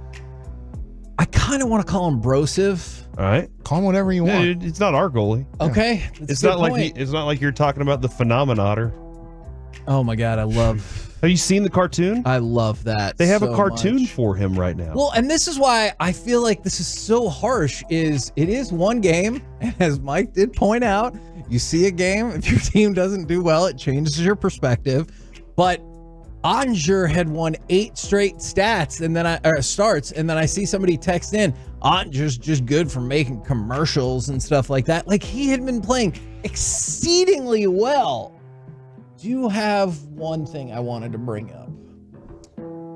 Do you think that getting married or having a young baby is a stressful event in your life? Absolutely. Especially for a woman. That's a fair point. They're having to have the baby. They care the most about the wedding, too. Ooh, I care the most about my wedding. Yeah, I didn't care. I mean, I knew it was You going didn't care? I didn't really care. You do whatever you want. I want you to be happy. I'll show up. I'm getting married to you. I'm excited about that. It could be, in a parking lot or on the moon. It doesn't matter. I think that would matter. It wouldn't matter. I mean, if it was on the moon, that'd be pretty badass. Yeah, that would be pretty, You probably wouldn't get a lot of people to make it to the moon. If I had the money, I'd fly all the people up. All I right. know Derek going to the moon. Sorry. That's I'm What? missing your wedding. I'm not You going have a to the moon. chance to go to the moon Don't on my wanna go. destination What they got? wedding. Do they got beaches on the moon? There's beach. There's moon sand. Yeah. If I had my wedding on the moon, I would want it during a full eclipse so the sun would be shining the brightest on the moon. During the eclipse, do the sun and the moon, are they face to face? Yeah. They have to talk to each other for that 4 minutes? Do you think the moon can talk? I wonder if Mr. the Moon, why grass are you grows laughing at better me? on the moon then because the sun, it's getting such good vitamin C's. It's not grass on the moon, right? Why I not? think it's just sand and rock. But you can see all the beaches, Reggie. That's the thing. You can see all the beaches from my wedding on the moon. Yeah, y'all gonna be out there by yourselves. Hey, would you go to the moon if I had a Yes. wedding there? Yes. Thank you, Mike. Where you're also paying for it though? Yes, for sure. I'm going to be honest. I would be scared to death to get into one of those ships. Don't worry, this ship I got. And I'm not. No, I don't want to.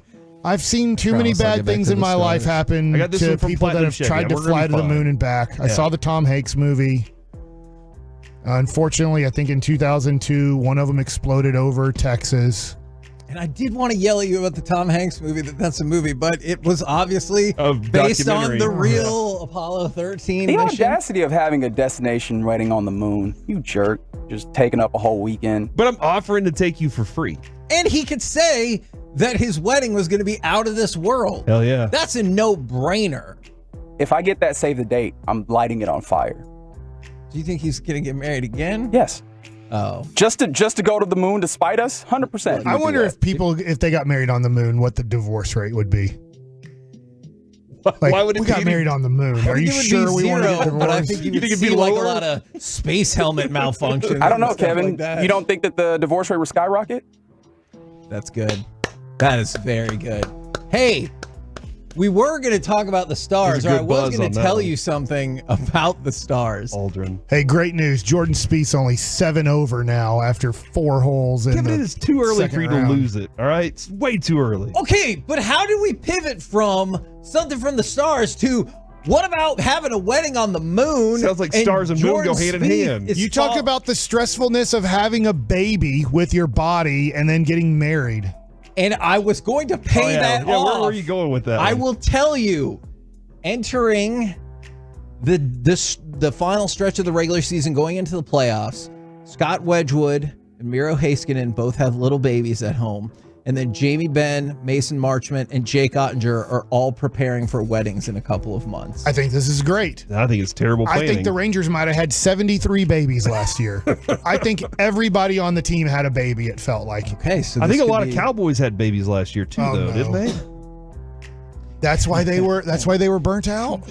So the Rangers used it as the power to win, and the Cowboys said, "We don't want to play anymore. We got enough money. We're doing great. You get a bonus for making the playoffs. You get playoff shares." And they're like, "It's enough. We're good." From the 210, shout out to me. I started my new job today, and it's my birthday on Monday. Hey, is your new place of business hiring? You Just can't go asking anywhere. For friends. I've been getting a text from some random number that they're like, "Are you interested in this job?" And I texted them no, and then they responded to me the next day with another job. I'm like, I didn't sign up on some website for a job. Or did you? Maybe I did. Did But I'm someone going to else call sign this you up for person it? up and tell them who I am. And be like, there's no way you have a better job for me. And then maybe answer some questions that they have, about maybe maiden name, your favorite 4 numbers. From the 817 divorce lawyer here, it would be the same. From the 903, divorce rate would be astronomically high. Yeah. Because they're rich people and rich people have a tougher time staying married. It's also the moon, Mike. Astronomical. Yeah. I don't get it. Okay. I think Houston. Can you play the beginning of 24? Are they Jack called the Bauer? Houston Astronomicals? And I didn't know it? This is like the New longest York day of my life. Metropolitans? Are you just figuring this out? Are you kidding me, Mike? The Metropolitans? That's their full name. Mm-hmm. They just But the shortened it to Astros or Mets. the asteroids? I think they're the Astronomicals. I didn't get it till now. They just couldn't put it on a jersey. It's too many letters. How you doing over there, Kevin? What is the longest name in sports? Let them play. Not the longest human name, the Oh. longest sports team name. Hey, I tried. Dallas is. You did it. You did it to playing yourself. What? I'll say How is we this did- we my did- fault? This is a lot of us. This one's a lot of He us. brought up having a baby and getting married. With a payoff on the other side, That payoff not to You should- Corey's moon wedding. Do it Jeopardy style, and you can probably figure it out. Like, we won't interrupt as much if you Jeopardy it. What should I serve at the moon wedding? Moon pies? Cosmic brownies. Do you want to If you talk about serve our me a team's? cyanide All right, pill, I hey, might take it. Corey, let's stop it. Let's enjoy our teams losing more. No. Give us more about our losing. Okay, I will give you more about the team that lost. You play Seattle tomorrow. You still have an opportunity to accomplish your goals. You win that game, you clinch the Central. It is overwhelmingly likely that you will take the number 1 seat as well. I realize you could still get to that without winning tomorrow, without winning on Wednesday, but win tomorrow, lock it all up, and then this loss won't seem so bad. And you still got Winnipeg and Colorado facing off in the first round, and you can pick off whoever you take on in the second. You're not undefeated. I heard we might be playing the Vegas team that wins everything in the first round. Possible. Yeah, they're pretty good. too. Great. Hold on. You just said, though, that they're going to make it to the Stanley Cup final. I do believe that, but I don't want to play the defending champs in the first round. Can't we play the Kraken? I watched them last year in the playoffs. They're horrible. The Kraken have been eliminated from the playoffs. You could still face the Blues or the Predators. Oh, but where's the Wild? They were horrible last year, too. They were in the playoffs. They have also been eliminated from the playoffs. Dang it. Put them back in.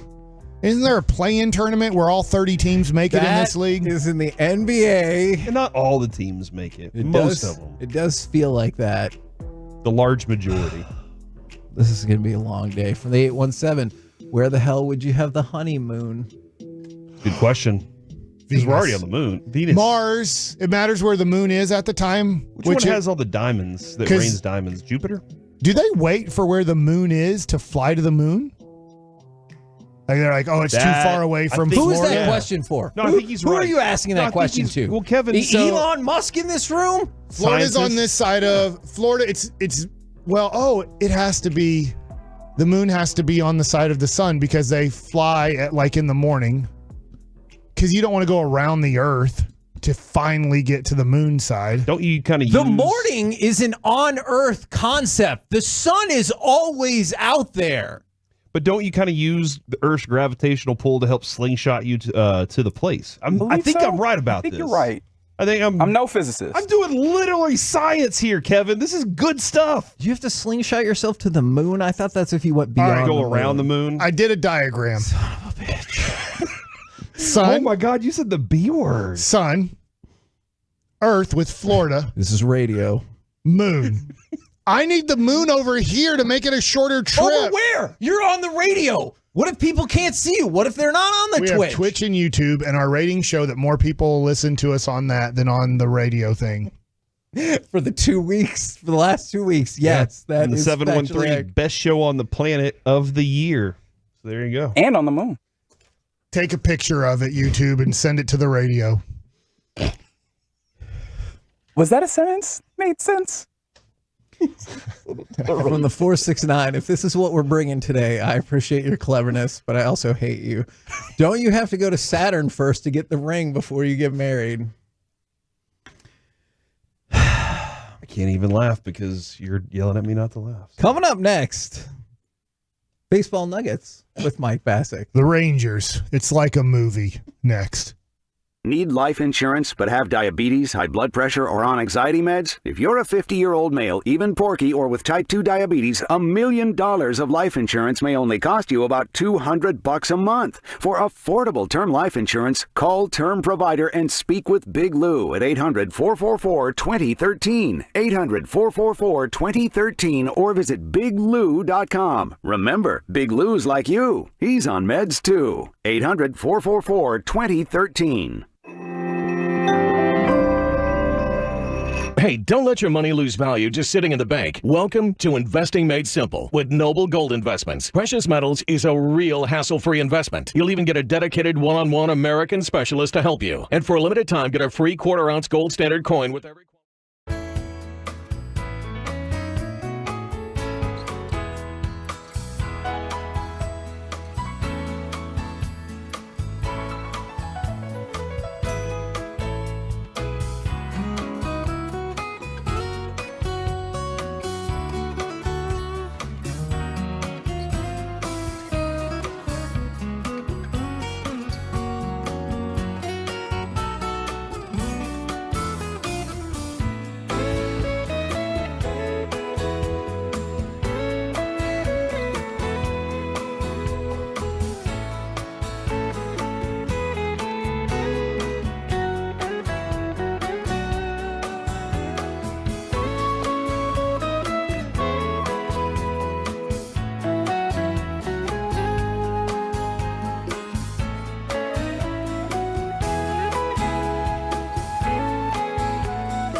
Together, let's drive, relax, and enjoy the difference based on new Chevrolet registrations 2023. So the Tribe drops its third straight on this trip, 6-1 to the Rangers. For the Indians, one run on, let's say, one hit. That's all. We got one hit. You can't say that on the air. We're the KNC Masterpiece right here on 105.3 The Fan. Shout out from the 817 digging the show today. I'll be 51 tomorrow. Can you give me a birthday shout out? That's from Dana in Crowley. Happy birthday, Dana. And now it's time for Baseball Nuggets with Mike Bassick. We've already talked about it, so I don't want to rehash it, but one hit. At least the Tribe scored a run. We would have been tied. Yeah. Oh, well. It happens. It's over. We move on. 162. You lost the series to the A's. Yeah, that hurts. That definitely hurts. All right, let me ask you this. Sorry, I know you said move on, but No. I think it's a valid question. The A's are now 5-8. Do you think the A's are going to lose 90 games this year? Yes. Do you think they'll lose 100 games this year? No. Corey? No. I think they're going to finish just under 500. I'm wondering this. Wow. JP Sears. 72 wins. Who the crap pitched for him the other day? 500? 72 and 90? Just under. Okay. Like Ross 9 games. Stripling Yeah. pitched. Texas A&M. I'm just wondering if like Ross Stripling and JP Sears are even going to be pitching in July for them.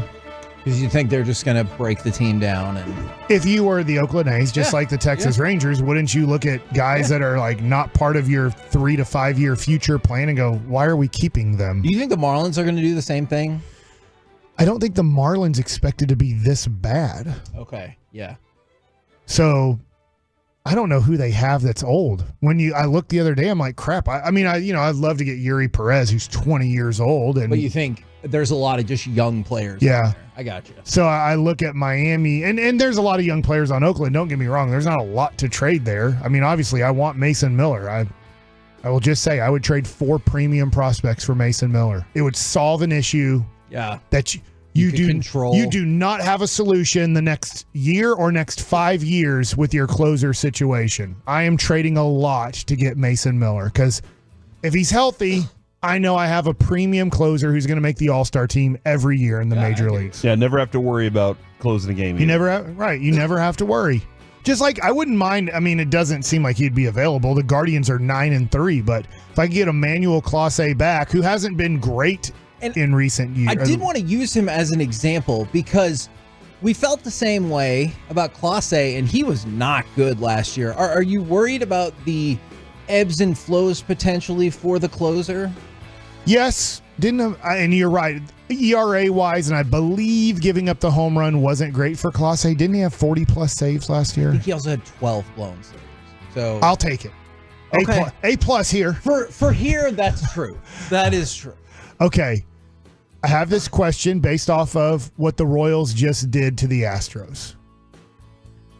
Is the Central better than the West? Or is it over time we will see that the Central will get back to more like if you're 85 wins, you win that division? That's what I'm going to say.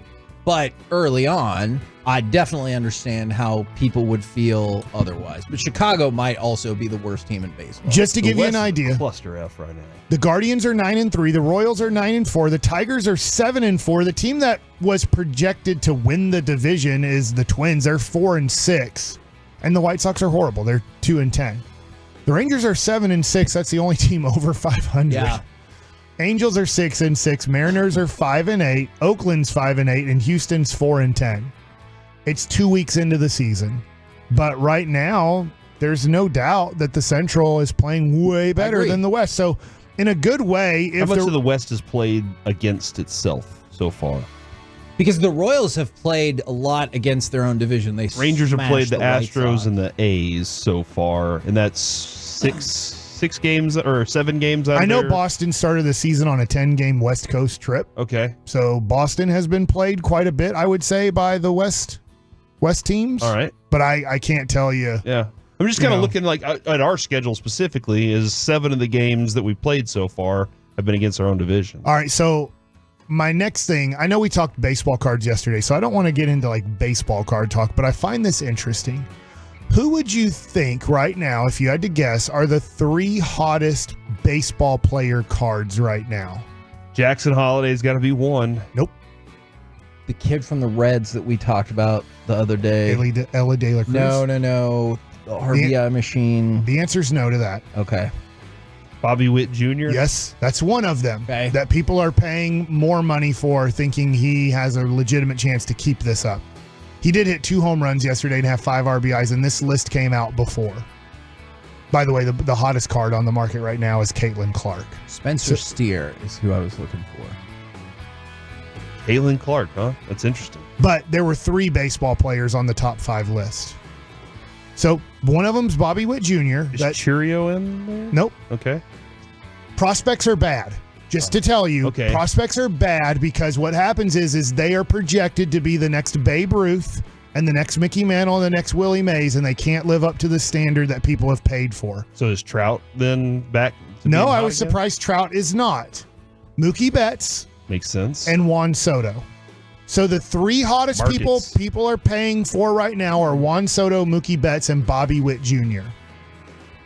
Two massive markets and a guy who's on a really good team right now. Who's expected, like you've been talking about his cards for quite some time. Yeah. Now, I was watching last night the Baltimore Orioles, and I still will tell people this.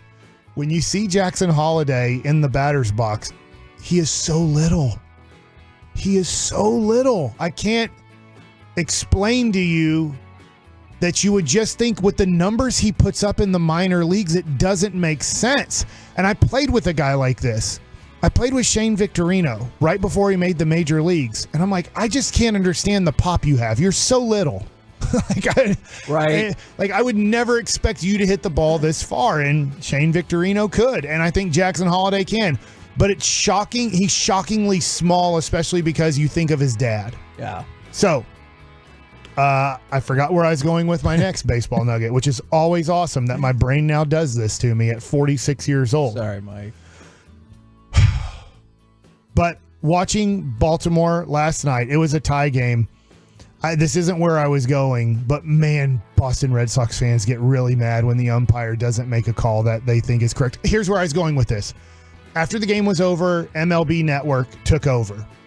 And the dude hosting MLB Network, I'm sorry, but Harold Reynolds and the former catcher, I'm drawing a blank on his name too, were like, dude, they're like, I can't believe you're playing Jackson Holliday at second base. He's the number 1 prospect in all of baseball, and you're not even going to play him at shortstop. He was the first overall pick, and you gave him over $7 million, and you're not going to play him at at shortstop. And both guys were like in shock going, the dude at shortstop's the rookie of the year, and he's projected to be one of the 5 MVP candidates in the American League. Do you want to send Gunnar Henderson? They didn't say this, but I'm like, I wanted to ask the guy. Well, I just want to make this clear. Do you want to send Gunnar Henderson back to AAA Norfolk because your number 1 overall pick has now made it to the major leagues? Yeah, just trade him. Just trade him or something, yeah. And they were making they were talking about Mike Trout. And they were like, well, Mike Trout came up as a left fielder because the Angels had Peter Borges in center field, and he had more range, was maybe a better defensive center fielder than Mike Trout. Peter Borges did not win Rookie of the Year and was not considered a top 5 MVP candidate the next year. Yeah. I'm sorry, Jackson Holliday, that you're going to have to learn how to play second base. But Gunnar Henderson is an awesome shortstop and projected to be an MVP in the next 3 years at shortstop. Jackson Holliday has to play second base. Sorry, dude. I do find it fascinating because we were talking with Jamal Mashburn, and he was saying, every one of these guys is trying to make a name for themselves. But Corey Seager and Marcus Semien were both shortstops. And Semien said, hey, I'm playing with that guy. Derek Jeter and A-Rod were both shortstops. And A-Rod was like, I'll play third base. It's just kind of interesting how these guys will say, that dude is the better one, and I'll take the position because I want to play. I want to play in the bigs. They were showing highlights over the last 2 games that Jackson Holliday's been up in the majors. Jackson Holliday has looked uncomfortable at second base. Deal with it. You should have played him at second base more in Norfolk, knowing that you have Gunnar Henderson. And last year in the playoffs, talking to Jared Sandler, I was asking this question because everybody knew about Jackson Holiday. And he asked the Baltimore people, and they said, Jackson Holiday's either playing second or third base. Gunnar Henderson's too good. Yeah. He's that good. Yeah. That Jackson Holiday might end up being a Hall of Famer too. But they see Gunnar Henderson as a franchise-changing shortstop, and they see Jackson Holiday as a franchise-changing shortstop. They can keep both. Jackson Holiday is talented enough to play second base. Deal with it. I was wanting to be on that set going, dude, you need to deal with it. It's Gunnar Henderson. It's not Peter Borges. I'm sorry. We're the KNC Masterpiece right here on 105.3 The Fan. Coming up next. That was our Oriole talk for the... There you go. I kept the listener. We've been knocking that out. In honor of the Masters and arm anchor putting, what is effective in sports but also looks kind of dumb? 877-881-1053. We'll do it next right here on The Fan.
You're about to be masterpieced, KNC style, right here on 105.3 The Fan. KNC Masterpiece right here on 105.3 The Fan. It is a shout-out Friday. Sometimes these shout-outs are more melancholy than other times. This is one of those from the 682.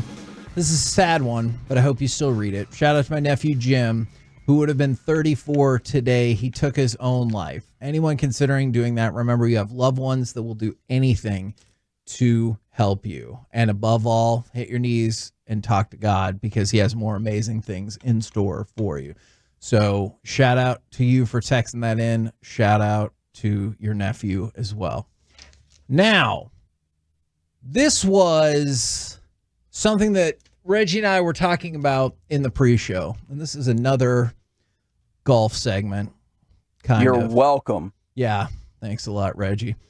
I was watching the Masters for a minute yesterday, and I don't know, do they still call it anchor putting? Because I know part of that was like you couldn't do it anymore if you anchored it with your stomach.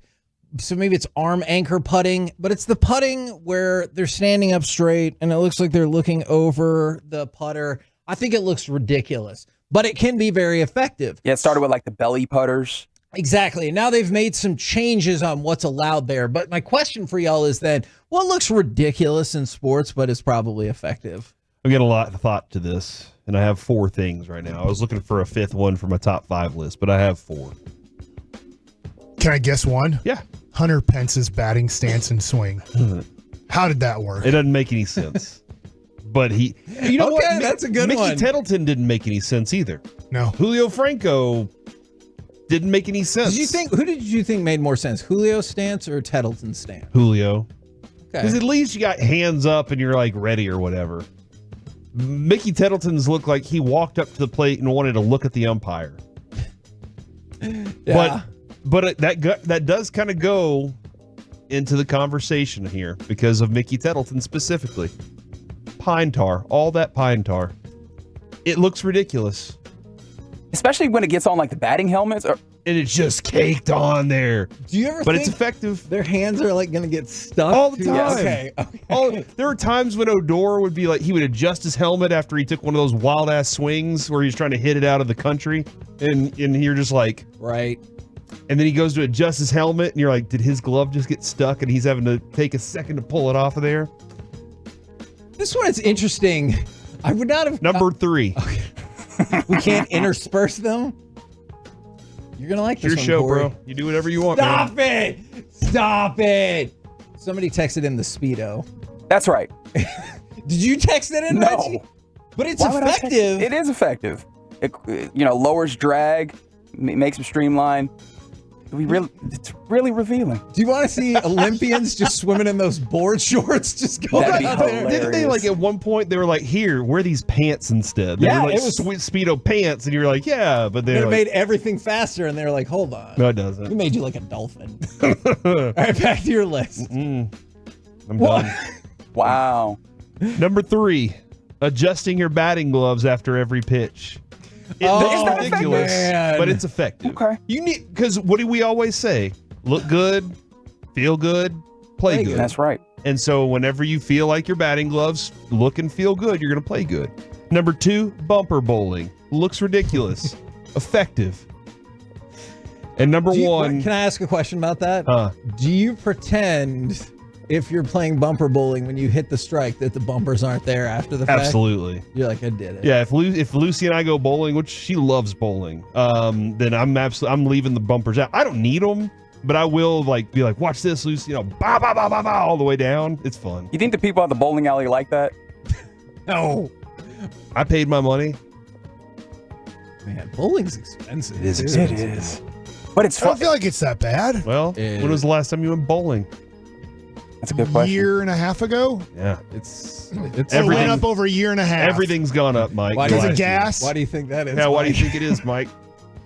I guess you guys want me to say Biden. I guess don't you want guys- you to say that. It's like you guys are- Lord. Say it's politics. Say it's the president, sports whoever the show. president is. Say it's his fault. It was unrelated to the president. I just think bowling. Are you saying it's the governor's fault because we're in the state of I Texas? just think bowling's expensive. He's taxed bowling. Bowling remains one of the best nights out you can have, though. State law should be law of the land, I've been told. All right, and number 1. What are we doing? Bunting. Bunting looks ridiculous, but is effective. If you're good. I guess if you're bad at bunting, it's not effective. Doesn't it look ridiculous? Leote needs to learn how to bunt. Yeah. I don't get it. Base any other way. Didn't he start learning how to bunt? Like, wasn't that a thing that he was doing early on in the season and in spring training? It's not working. It's not working. Dude, I agree with this. The Jankowski laid down a good bunt the other day. Checked. Like big bounce, checked up, easy hit. And then Leote next up. Got to 2 strikes because he can't bunt. He tried just bunting. hit it straight into the bay right in front of home plate. He's doing straight down. so many things wrong too. I was a pitcher who had to do it. It's not fun. Yeah. It's not the easiest thing to do. But he's doing so many things fundamentally wrong, and I'm like, why isn't anybody teaching him how to at least try to do it right? Somebody said the sky hook, Kevin, and I agree. Sky hook looks you think ridiculous. It looks dumb? Oh yeah, it looks insane. Nah, it looks glorious. What are you talking about? Well, when Kareem does it, it does. Okay. Whenever guys like Tristan Thompson are out there trying, it's like, what are we doing here, bud? Then I'm going to throw out one that you might think is ridiculous that it gets brought up from the 469, the sweeper and curling. It does look ridiculous. Okay. But you need it. I love curling. I love that sport. I think it's amazing. You absolutely need it, and it's if you have a bad sweeper, you're not making the Olympics. Sorry. From the 817, from the 682, Sean Marion's jump shot. Looks ridiculous, effective. Where did he shot it from his crotch, didn't he? Like he shot it like It's from his belly button. Okay, close enough. Yeah. Most guys shoot above their head. He's letting his release point was low, now but effective. Similar to that, the overwhelming answer thus far, though there are a lot of differing answers, the overwhelming answer is the granny free throw shot, or the granny shot in general, which reminded us of the time where Shaq almost started shooting free throws like that. Wouldn't that have been glorious? And like his free throw percentage could have gone up 20 points if people had been like, he looks dumb. Is that how Jerry West shot his free throws? Is that, or was he just saying, Shaq, you need to do it this way? You mean Rick Barry? Rick Barry was the one that did it? Okay. All right. And what was his free throw Like shooting? 91%? Yeah. I would just point to that and be like, come on, dude. I can help you out. He's like, people are, I'm guessing people are. No, really. I'm pretty sure he stopped because the guys in the, on the team were making fun of him. He was like, nope, can't do it. In the NBA, his free throw shooting, his whole career, ABA and NBA, 89%. Okay. His NBA career free throw shooting, 90%. So it's weird to me that his own teammates, Shaq's, would have made fun of him knowing, hey, maybe we can put an extra 4 or 5 points on the board in a game. On your career average? Yes. I would have thought they'd have been like, hey, we're never going to lose. You can't hack a Shaq anymore because he's at least like potentially a decent free throw shooter, but that got taken away from us. That is the number one thing on the list is I've seen that in Bill Cartwright's shot. Bill Cartwright's shot was one of those. It was back here, right? Is it just his free throw in general, or I think it all was of just his total shot from the 469 submarine pitching. The guys that are like getting way down there. I thought Dan Quisenberry was the coolest pitcher when I was growing up. Yeah, because it just looks impossible. It does. Like you're getting close to throwing it underhanded. Yes. It wasn't sidearm. It was almost underhanded, yet he could make it go fast and then spin it and then make it go. It like had a 40-inch break or whatever that now you could actually track. And the stress you put on your body every time. I know throwing a pitch is stressful anyway, but that just seemed like additionally stress. From the 940, the Euro step. It's a freaking travel. Oh, so this one is not even I think it looks dumb as much as, this is dumb. It's a travel. They are hopping. Yeah, for sure. It's weird that you're able to jump, but you're just doing it but yet if you jump stop and you don't come down on 2 feet perfectly, they will call that a travel. Not anymore. We're basically letting people stride into it. I realized I was at a bar a couple nights ago watching Mavs, and I was talking to a friend of mine because I was like, I realized I become that guy. That's a travel, that's a carry. Like I become that guy. I do it quietly to myself because nobody wants to hear that, but I am that guy now. The old Plano West boys basketball coach used to say walk about 50 times a game to the other team. Every time he would go, walk, and he would just like keep pointing to the officials. I was like, I don't know if you think that's going to wear them down or just like dig them in even further to never call traveling. What if you're just imagining he's commanding the officials to move around the court? Just walk, guys. Walk. You don't have to run, just walk. Now I'm really sad, Reggie, that I did not have you there to put that in my mind so I could picture that when it was happening. That makes me think of, for some reason, I don't know why, my middle son Carter. Whenever we would go to the public pools at the gyms and stuff, the pools always say there would be the lifeguards that would say no running. Yeah. And so he just one day stopped running and looked up at him and started skipping. And I was like, good God, I got something. Did they whistle him? Or Yeah, did they let they it were go? like, hey, they were like, stop that too. And he was like, you didn't say no skipping. You just said no running. Yeah, that's a good point. From the 940. I would throw him in the pool. As soon as he skipped by me again. If you're the lifeguard, you're going to throw him in the pool? I'd push him in the pool. I'll a save really you good if you can't swimmer, swim, so. but I'll let you for 10 seconds. Really panic. Oh my gosh. He was probably the best swimmer in the pool. So it was fun. He would, In honor of the Masters and the sometimes ridiculous putting, things that are effective in sports but look ridiculous from the 940. Patrick Mahomes doesn't make sense. Sometimes I agree, but it's effective as hell. I think the way gymnasts dismount and they have to land that really weird arching Y looks funny, but it looks like they're going to break their backs, but I guess it's effective. Maybe it's the way they land on their heels. I still don't know, and it looks weird. But it's every time. There's sometimes when I see people like land and I'm like, that should get a perfect score right there. And then it doesn't. And I'm like, why did it not get a perfect score? That doesn't make any sense. They stuck it, dude. Gymnastics is weird to me. Just all all that chalk of gymnastics. So much chalk. Well, that makes sense. Oh, that's another one. You talked about the batting glove.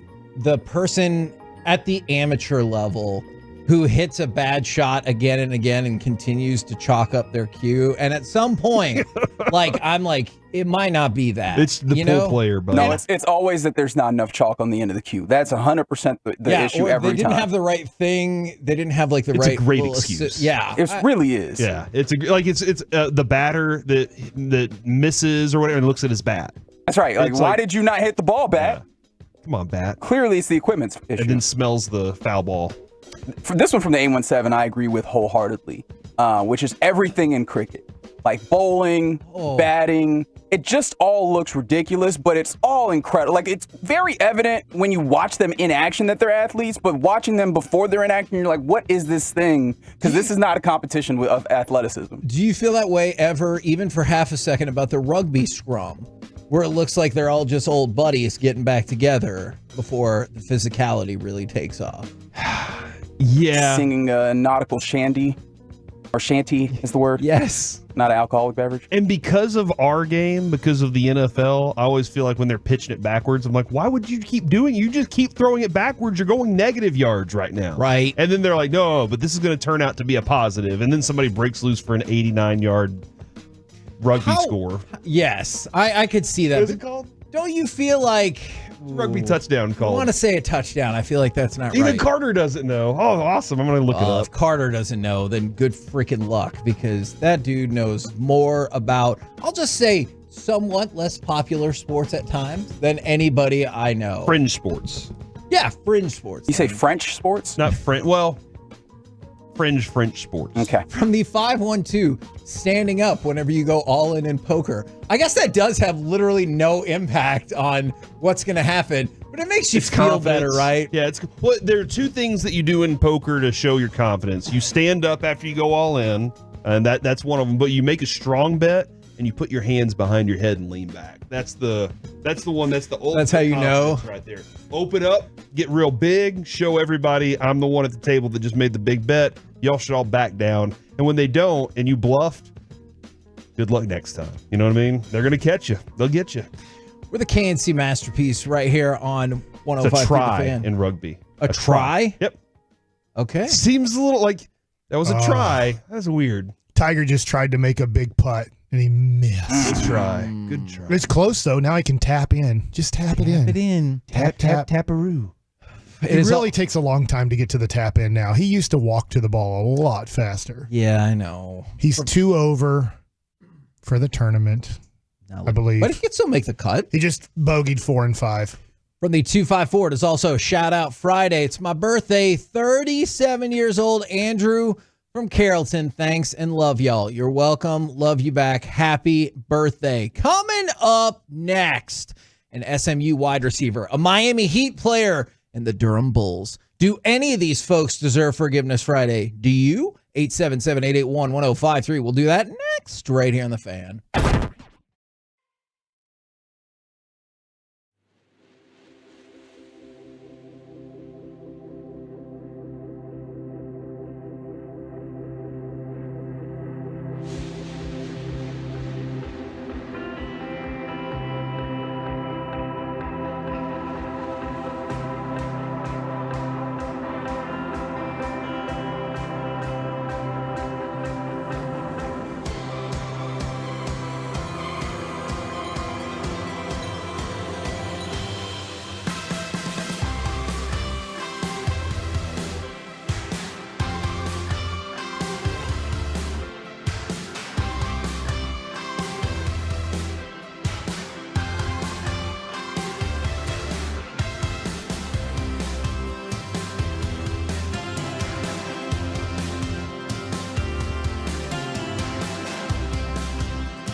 segment of the KNC Masterpiece is also brought to you by Window Nation. It's brought to you by Cars for Kids. You can donate today at carsforkids.org. And it's brought to you by Frankel & Frankel. If you've been injured in a car or truck wreck, call Frankel first. That's 214 or 817-333-3333. With Frankel & Frankel, there's never an out-of-pocket cost. They only get paid when you win. That's Frankel & Frankel, the go-to car and truck wreck attorneys in Dallas. KNC Masterpiece right here on 105.3 The Fan. It's time for some Forgiveness Friday. 877-881-1053. Do you need to ask for forgiveness? Does somebody need to ask you for forgiveness? Let's start this off by firing off cut number 8 because, man, the story continues and it keeps getting more interesting. And the pitch. And Shohei hits a high fly ball to left. This one deep. This one carrying. This one is gone. A home run. Shohei Ohtani. An opposite field solo shot. And the Dodgers lead it 4-2. Now, we had talked about where Shohei and his team had filed charges, and apparently it was with the federal authorities. By the way, this is an amazing shout out from the 214 on a shout out Friday. Could I get a shout out? I've been listening since 6th grade, and now I got my driving test in 1 hour. Woo! Good luck. Text us back to let us know how it went. Not doing the test, though. Of course, Yeah. once you're finished with all of that. Dude, how baller would that be, though? You're driving, you start texting, and you're like parallel parking while texting at the same time. I do not know if the instructor will view that the same way. You do it one-handed without even looking. And you say, this is how I'm going to drive when you're not in the car. I do not advocate this whatsoever. Obviously, look, all we do is have wrecks now. Remember my tease and you wouldn't let me do it? What was that? The cop. Oh. Me talking to the police officer. Yes. There's way more wrecks now than there were like 5 years ago. I can see that. And he's like, it's all because of the phone. Oh, so we sure. have I way believe more that. wrecks in our Metroplex now, and it's all because of the phone. Yes. It's there's no other reason. No, I believe you. The people who, when baby Noah was 1 month old, who rear-ended us and sent a motorcyclist to the hospital, they said they weren't paying attention. They were looking at their phone. For the Shohei Ohtani case, the federal authorities, per an affidavit they filed yesterday, they're accusing Mitsuhara of stealing more than $16 million over 2 years from Ohtani to pay off gambling debts and making about 19,000 wagers over the span of the last 3 to 4 years. And he lost every single one of them? Probably not, but it kind of feels like that, right? It feels like he did lose all of these bets because of how much he was having to spin. Or maybe he was winning them. I don't know. Where's the money? There's an amazing use of a word in this sentence. Mr. Mitsuhara used and abused that position of trust in order to plunder Mr. Ohtani's bank account to the tune of over $16 million. I just like the use of that word. Clearly, it's a terrible, terrible thing. He's accused of bank fraud in addition to theft, carries a maximum fine of $1 million and or up to 30 years in prison. Now, I realize maximum sentencing does not necessarily mean that's what you'll get, but... Who's Shohei Ohtani's financial advisor? Because he should get fired. Yeah. That's a good point. First of all, you shouldn't have that much money in just your kind of checking or bank account. That is a good point. I don't know who's watching his funds. Maybe it was him. Maybe it was Mitsuhara. his buddy. There's no way. He's a bullpen catcher. I almost said tranquillicus, but that's not it. Ventriloquist? Yeah. Translator. I'm sad that you bailed him out on that. I'm sorry. What would a tranquillicist do? Tranquillicist. Yeah. I could talk in this dummy or this dummy. There's no way he's also a financial advisor. No, I'm not saying he's a financial advisor, but whenever he's your guy, you probably are. And everybody said that these two were attached at the hip. I'll trust It feels you, man. like You take care of it. This was over years. Yes. I get if you could get away with it for a year or maybe even months, because then your financial advisor would start looking, going, Shohei, what's going on here? And over a 6-month period? I don't know. It feels like this was over years, though, right?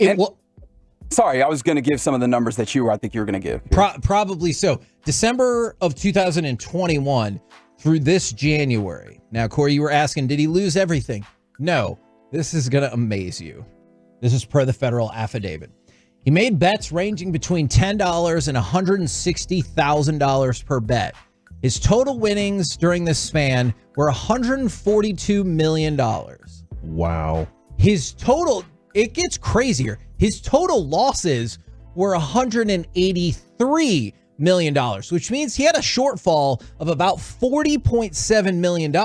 And so my new set of questions is, where did the rest of that money go if he's accused of stealing $16 million from Shohei and he had a gambling deficit of $40.7 million? Where did the rest of it come from? And Reggie, I think Reggie explained it very good earlier, or asked the very good question of how this guy in this day and age still had body parts. Yeah, working appendage, because this is not a legal book in any way. This is an illegal bookie.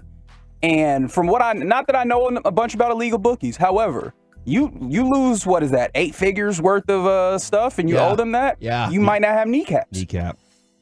That's valued at 1 kneecap right there. Maybe 2. Maybe is 3. a kneecap worth $40 million? Is that how that Not works? for me. Yeah. Not to me. Okay. It feels like. But I'm not taking out a $40 million loan. You know, that's just not my thing this year. That's a great point. And supposedly, and that's where Mitsuhara said that he had amassed huge gambling debts, and Ohtani helped him out by wiring him $500,000 twice last year.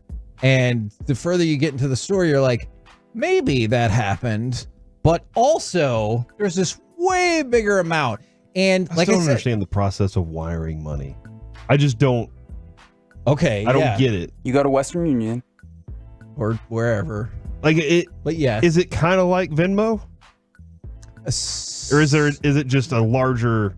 I could see that. A little bit more professional than that. Probably a little bit more professional, and because some people will argue like it's of a bygone era, maybe as well. But I could see how you wouldn't not want all this kept track of on Venmo, right? As opposed to, hey, I got a wire transfer. Where's it going? None of your damn business. Okay. And in my mind also as a child, I always thought they actually put a bag on a wire and then slid it like across the country. I don't know. I do not. I really don't know why. You're wrong about that. As I grew older, I learned that. Okay. Still don't It's like understand an invisible wire. The money is going from one wire to another. It's just invisible, and so's the money. Thank you.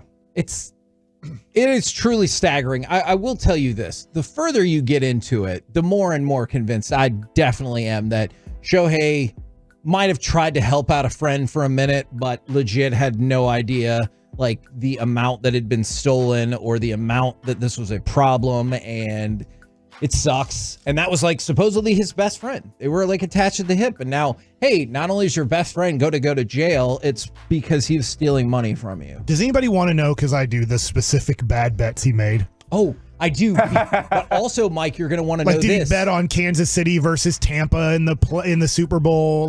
That's a great question. I also think you're going to want to know he spent $300,000 on baseball cards, but I have not seen any sort of inventory breakdown. Oh, what if we find out that he's one of the people that's like beating Mike out on some bids with stolen money? That would stink.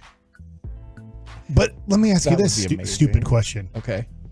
Would you go, hey, I'm in a little bit of debt here. Couldn't you get Shohei to just autograph 20 rookie cards and have like those are worth $1,000 a piece? Don't you think that probably happened too? I can't. Probably. I can't rule like, hey, it can you sign these for my buddies or for these group of kids or whatever? Yeah. Shohei does, and then he just gives them to the bookie to pay off debt. Going, look, these are worth $20,000. This is worth. I'll give these to you for $10,000. Yeah. To pay off $10,000 worth of debt, where there's actually no money transaction. Now it's up to the bookie to sell the cards. I'm gonna go back to the Rashee Rice story because there's a couple of new bits of information. Do these people deserve forgiveness? SMU has suspended wide receiver Teddy Knox as he was driving the other car along with Rashee Rice in the accident. By the way, they determined that just seconds before the accident, Rashee Rice was going 119 miles an hour. Dang it.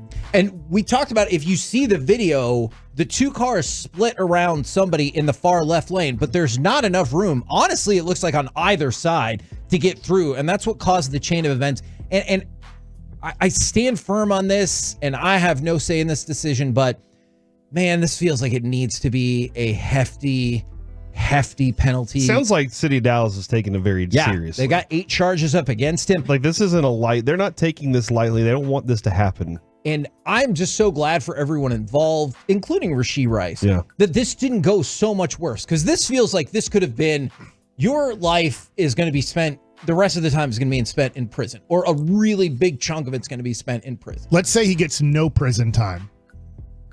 Should the NFL suspend him for 2 years? Like, is that enough for you?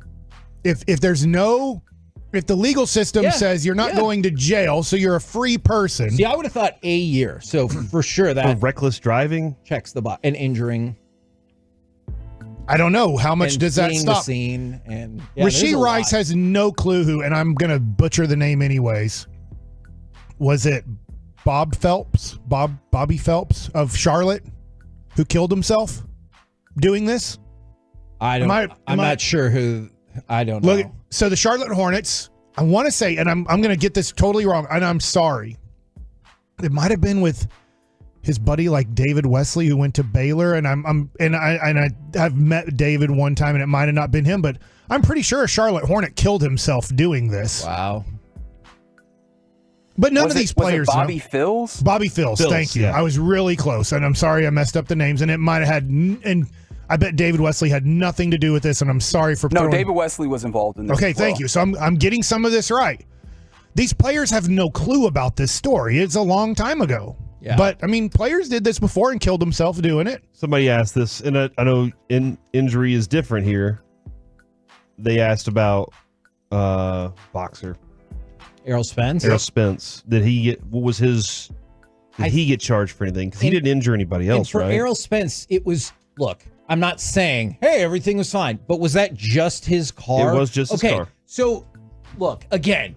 I think there was damage done to property and stuff, that he probably had to pay for. I'm not saying like, hey, as long as you just mess up other things, it's fine. I think the difference in this case would be multiple other cars got totaled and multiple other people got injured, and he left the scene of the multi-car accident. Like, there are other things that's at play. A huge part to me. Yeah. The more I think about that, just the getting up and taking off like that. And you've heard the speculation of, and that's the thing about speculation. You can't prove it, you can't disprove it, but the speculation obviously is that he left because he was impaired. Perhaps both of the drivers were impaired. That is at least what folks are saying. And I understand you can be like, well, why speculate about that? But like, why leave the scene of the accident? And I don't know. It's a mess. I'm just glad that everyone's okay. But now you see suspensions already starting. Clearly, there's going to be more to this for Rashee Rice when it comes to, his freedom, his NFL ability to play, things along that.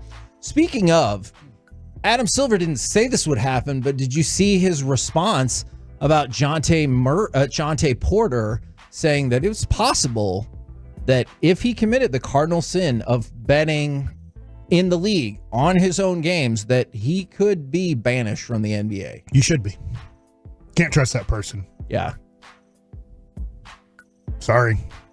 I think you're probably right. I'm assuming there's the same rule that there is in Major League Baseball. In Major League Baseball, every clubhouse you go into, the first thing you see as soon as you open that door, there's two things. One is a uniform thing. It might not be there anymore because it seems like people are obviously wearing the uniform maybe more of the way they want. But the thing is, there's a lifetime ban on betting on baseball. Yeah. Don't do it. Yeah. Yeah. And I wonder how much like this statement was for, I guess, our edification, or how much this was like a thinly veiled, memo to all the players. Like, hey, remember, like, the integrity of making sure that, people can believe in what's happening here matters more than anything. I definitely think you're onto something there. So even if it doesn't go down that route, hey, just don't forget. Wanted to just throw that out there. We could absolutely kick you out of the game of basketball. We're the KNC Masterpiece right here on 105.3 The Fan. Coming up next, it's time for Gridiron Gravy. Would this contract work for CD? and the Cowboys. We'll do it next right here on The Fan. Mike Bassick here.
This segment of the KNC Masterpiece on 105.3 The Fan is brought to you by Classic Chevrolet and Grapevine. They're the #1 Chevy dealer in the world, and they've got more Silverados than anyone else. This is Texas. This is Classic Chevrolet. Relax and enjoy the difference based on new Chevrolet registrations 2023. On first down and a 2nd and 6, Prescott a deep strike to Lamb over the middle, makes a cut inside, gets to the pylon, and it's a touchdown for C.D. Lamb. KNC Masterpiece back here on 105.3 The Fan. Wanted to give you an update, and I'm sure 1080 KRLD is all over this. There was an active shooter at Wilmer Hutchins. Dallas Fire and Rescue confirmed that they responded about an hour ago and that one person was taken to the hospital, and Dallas ISD and the police department have said there is no longer an active threat to the campus. So just wanted to give an update if anybody hadn't heard that. You got friends, family that are at Hutchins and you wanted to follow up. Now, you ready to go around the entire NFL and dip into some gridiron gravy? By the way, this gridiron gravy is brought to you by our friends at Pluckers. We're going to be at all 8 Pluckers locations partying with you on the opening night of the draft. Brought to you by Pluckers and Zero Res. Thank you very much for providing this segment as well. Would this contract work for the Cowboys and for C.D. Lamb? Maybe. I know the Cowboys usually just say yes to whatever. You haven't told me the contract. Okay. So I don't know. I've got contracts for Lamb, Jefferson, and Chase. Which one do you want to know first? All right. Which one should be paid the most? Jefferson. So let's start with him. Justin Jefferson. What would you think about this is per the Bleacher Report, a 5-year, $170.5 million contract with $123 million in guarantees. All right. So that's 123 is the most important number. Correct. And then, Kevin, I need you to do some math for me here. That's more than $30 million a year, right? It is $34 million. Whew. You said 5 for 175? 170.5? 1.5. Oh, yeah. So 34.1. That's a lot. Okay. That is a lot of money, dude. Who should get paid the next most? Who were the other two? CD and Chase. I think CD. Okay. CD Lamb. Do you disagree with me on that, Mike, about where my ranking on that is with Lamb and Chase? I mean, I think they're very close. Okay. So I think I think Jefferson has separated himself, but I don't think those two are in that kind of, hey, they're top 5 receivers when healthy. And I'm not looking at this, in my opinion, as homer bias. I think it's recency bias. Lamb has been healthy. True. And more recently had a more productive year. Yeah, so that's fair. So for C.D. Lamb, 5 years, $155 million with $93 million in guarantees. So man, that seems you think that's low a big drop compared to Justin and the guaranteed money. I think he would, if Justin Jefferson's getting 123, you think that CD would say I want at least 100. I could see that. So I feel like that's low. No, I don't think that's going to work in the eyes of CD. And here's the other thing, Kevin. What are the Cowboys? This is one question. I don't know how to get this answer. I don't know how. I think you could ask this question very well. When you asked Bochy the other day, the Leclerc question, the first thing he said was, that's a fair question. Right. And then it was like, there was a way I wasn't going to answer it, but the way you asked it, I'm going to answer it. So I think you could come up with a really good question for Steven here. And this hold on. The question is, why are you waiting for everybody else to get paid before you pay this guy? You know it's going to have to land in that area. Yeah. Why don't you try to be the first one? So I don't know how to ask that to Steven. Why is your philosophy this? That is a good question. But if you wait too long, you're going to have to pay him too much. If it's too low, then he could probably still sit there and just wait. So I don't know, man. Okay. But I feel like that's low. But I want you to know that if he says because deadlines make deals, then I might turn off my microphone for a few minutes.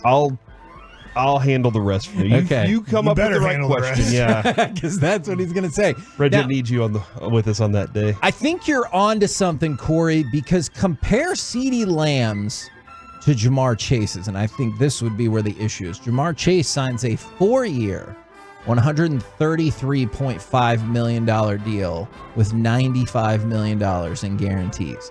So per year, CD would be at 31. Jamar Chase, I think, is like 33.75-ish. Okay. And then Jamar Chase on fewer years gets 95 in guaranteed versus 93 in guaranteed for CD Lamb. So I think I'm with you because of this. Now I think it's more likely to be, I don't know, 5 for 160 with 100 in guaranteed. And the Cowboys want the years. Is it help me out here with the way they do things? Do they want the years so that they can push it? I assume so because of the way the wide receiver market's taken off parallel to the quarterback market. Like, not all, like, you've seen center and in some cases safety has dropped. Wide receivers. This is what happens in negotiations with good players. And here's the agent for every good player that's on the Cowboys. It doesn't matter what you think, Steven. And then eventually We'll he goes, pay it. Daddy, they're not letting me do this. And then he's like, just give them what they want. It does feel, I don't know about the first part leading into that, but the last part, it does feel like pretty much every Cowboys negotiation ends with, what did you want? That sounds good to me. And that is a big part of what is hurting this franchise. Yeah, whatever the Cowboys want doesn't matter. At the end of the day, the agent gets exactly what they want. We just play this dance. And then the great thing is for the Cowboys fans, they believe the Jones family when they say, we have the best wide receiver in the NFL. And CD is one of the best. Absolutely. But then when they pay him the huge amount that they said they would never do, then in the press conference, like, this is unbelievable. This is awesome. We have the best quarterback in the NFL. We have the best defensive player in the NFL. We have the best wide receiver in the NFL. How do we prove it to you? We just paid them the most money out of anybody in the world to play that position. Yeah. Yeah, we're paying them top 5 money. The thing is, we pay them top 5 money. We expect top 5 production, and then when it doesn't happen, there's no repercussion there. Yeah, I hope that they already thought they were going to get top 5 production, and that's why they paid top 5 money. I hate that sometimes we negotiate in reverse, and we're like, well, if we pay him more, he'll become a leader. Yeah. What the hell is that based on? Yeah, it happened because they weren't a star. The best thing CD could do is get really hurt right now. That Then we would really give him more money. That helps out a lot of the negotiation with the Cowboys. They love hurt players. Let's go to the NFL running afoul of the UFL. Michigan Panthers kicker Jake Bates is already causing drama. Now, he had a 64-yard kick for field goal in week 1, 62-yard field goal in week 2, joins Brett Maher as the only 2 kickers to hit 60-plus yard field goals in consecutive weeks. And Panthers head coach Mike Nolan has said that several NFL teams have tried to contact Bates about joining their team. And that is a violation of the rules between the NFL and the UFL. If you're Jake Bates, are you like, hey, coach, why don't you shut up so I can go play in the NFL? Probably so. Yeah, probably telling coach to shut up. And also demanding that coach call me master from now on. I guess. You're a large child. I don't know how to respond. I'm an adult child. Fair. Right? And a large child. I think that probably most I know in baseball, like if you have an independent league contract, or right now Trevor Bauer is going to play in Mexico this year.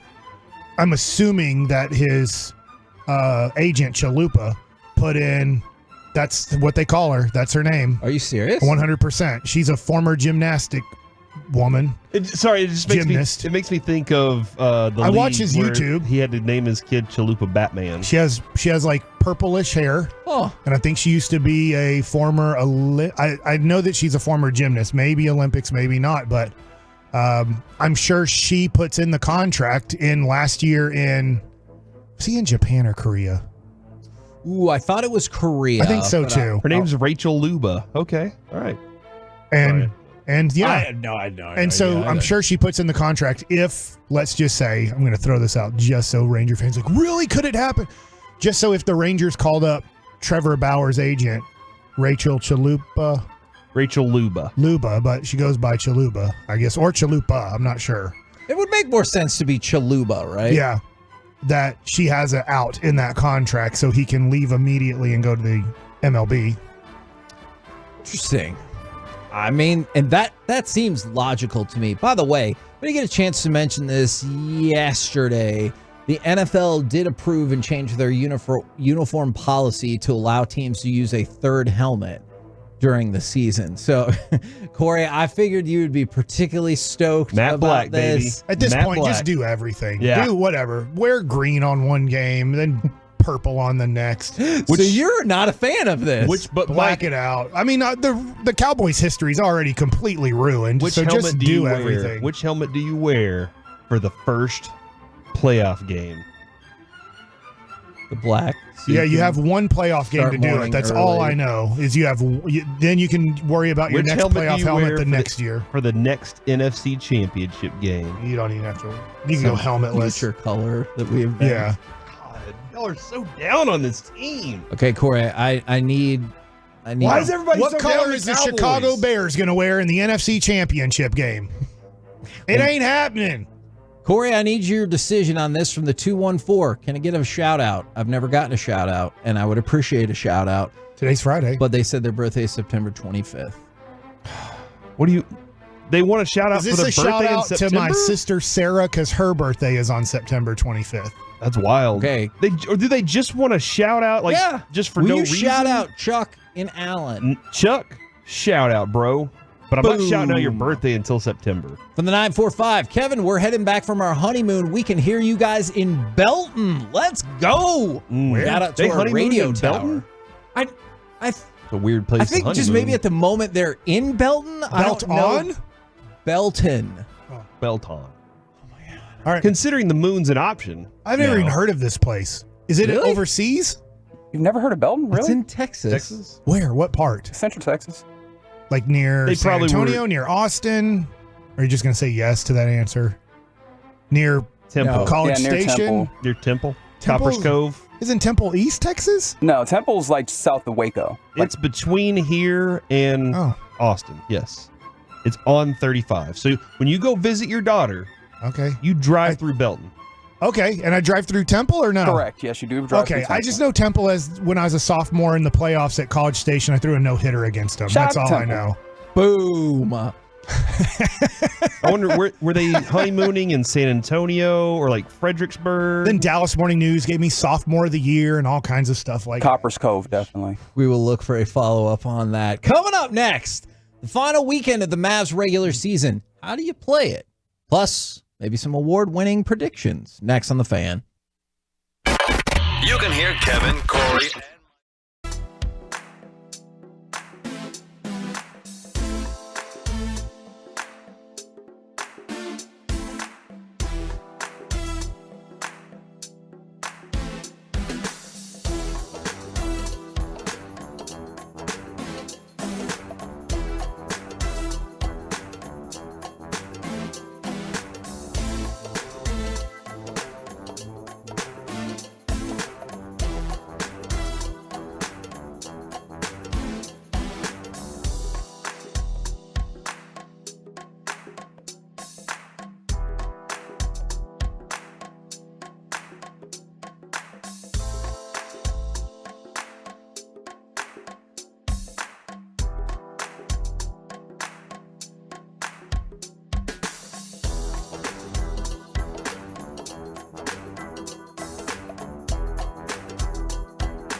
about to be masterpieced, KNC style, right here on 105.3 The Fan.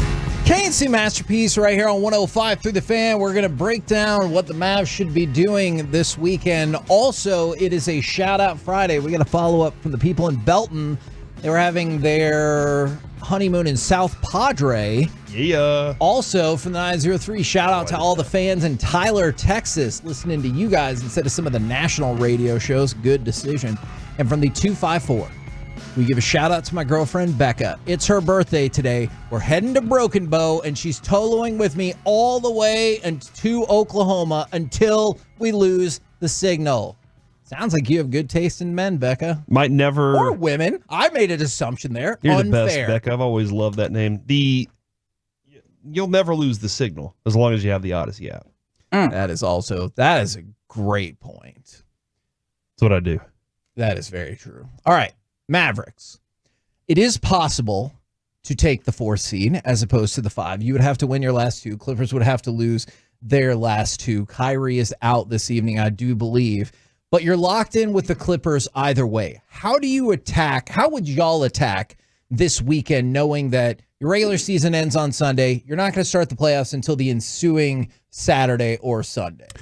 I would play it as we're the 5 seed and we're not trying for anything else. Okay. But since there is the play-in situation, I might go, all right, Kyrie's missing tonight's game. Luka's missing the next game. Luka tonight will play not an overload of minutes. I'm not playing him 40 minutes. But Luka wants to get his. But let's play him 30 minutes. And then the next game, Luka, you're out. Kyrie, you play 30 minutes just so there's a flow there. And maybe you say if Luka feels good, maybe just so we can keep things going, you guys are going to play 12 minutes together. 6 minutes in the first quarter, 6 minutes in the third quarter. You guys aren't playing the second and fourth quarter together in the next game, but I don't know. I'm not trying for the one. It's probably more than 1%.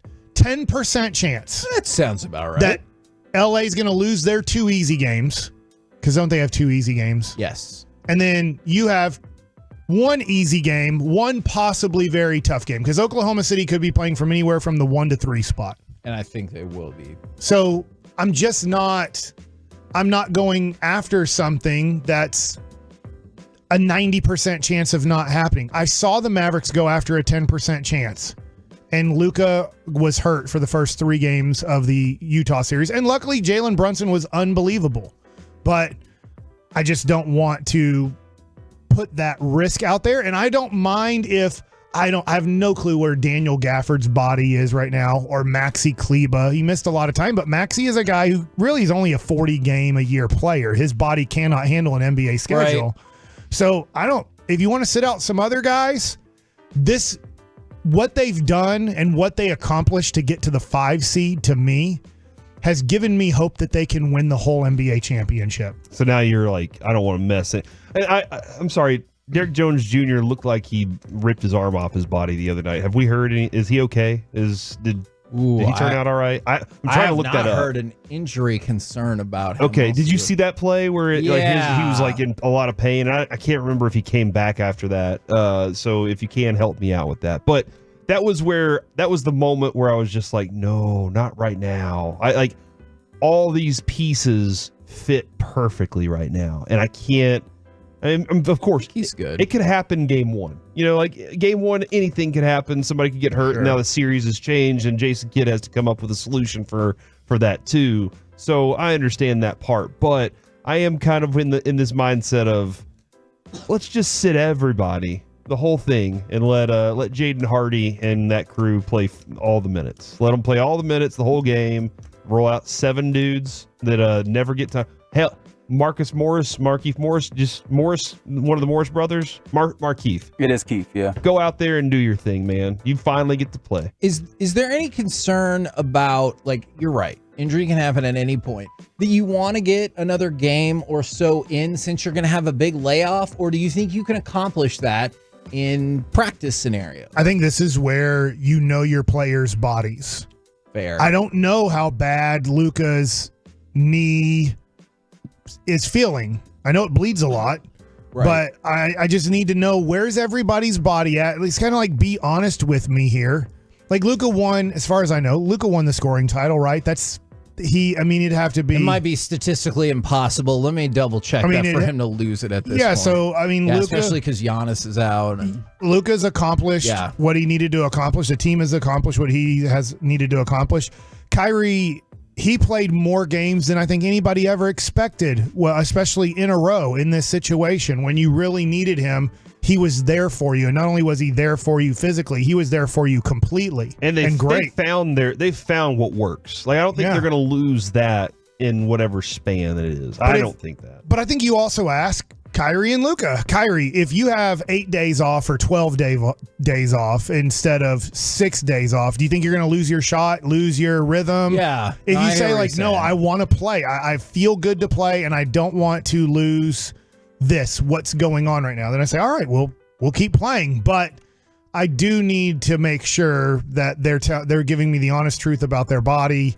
My trainers are telling me the honest truth about where they're at, because the Mavericks I really believe they have a chance to win the whole thing this year. Would I bet on them to do it? Not necessarily. I would bet on Denver first, Boston second. I would bet on the Mavericks third. Now, a little bit of bad news on the scoring title front. Shai Gilgeous-Alexander still alive. If he can score 331 points total in his final 2 games. One of those against the Mavericks. He can get it done. So just keep an eye out on that. But to your actual point then. And he'll be the first Maverick ever. He did it. He's the first Maverick ever to lead the league in scoring. That's pretty awesome. Did we ever check in on Scoot and whether or not he scored 100 a game down the stretch he here? He did not. Yeah, they didn't report it, so I I'm will assuming. look for the specific game logs. Maybe Caitlin Clark took all the headlines away, and they're like, this dude's scoring 100 a game, but we got to get to Caitlin Clark. He's been doing his best. He scored like 18 points last game. 19, 15, 19, 22, and 13. So close. He's close. Yeah. Double digits. That's one digit away from triples. It's just under 100, Kevin. All right. Yeah. He's hitting doubles instead of triples. The Rangers could use that. Any kind of kind of extra base hit. At least the Rangers won that game in Major League. That was good. The championship. Why are you going after him like that? The winners for the major awards in the NBA. Final weekend of the NBA regular season. Corey, I thought you would approve of this. I went to NBA.com where they had 5 experts. I feel like that's on the cusp. 5 is my ultimate max. Okay. That I'm okay with. I prefer 1. Like, I feel like we have an expert here. But 3 is probably the best if I'm not just given 1. But it has to be an odd number. Yes, agreed. Otherwise, it's just a tie. Quick update. Tiger through 9 is 1 over. So as of right now, for the round or the tournament? For the tournament, he would make the cut. All right. So I'm just throwing that out there. I think that's interesting. But go ahead. Let's go basketball. No, I actually have a real golf question. All right. It always seems like the cut is about give or take 10 shots back of the leaderboard. But it's number of golfers that they actually take, right? Not just it's either or. Okay.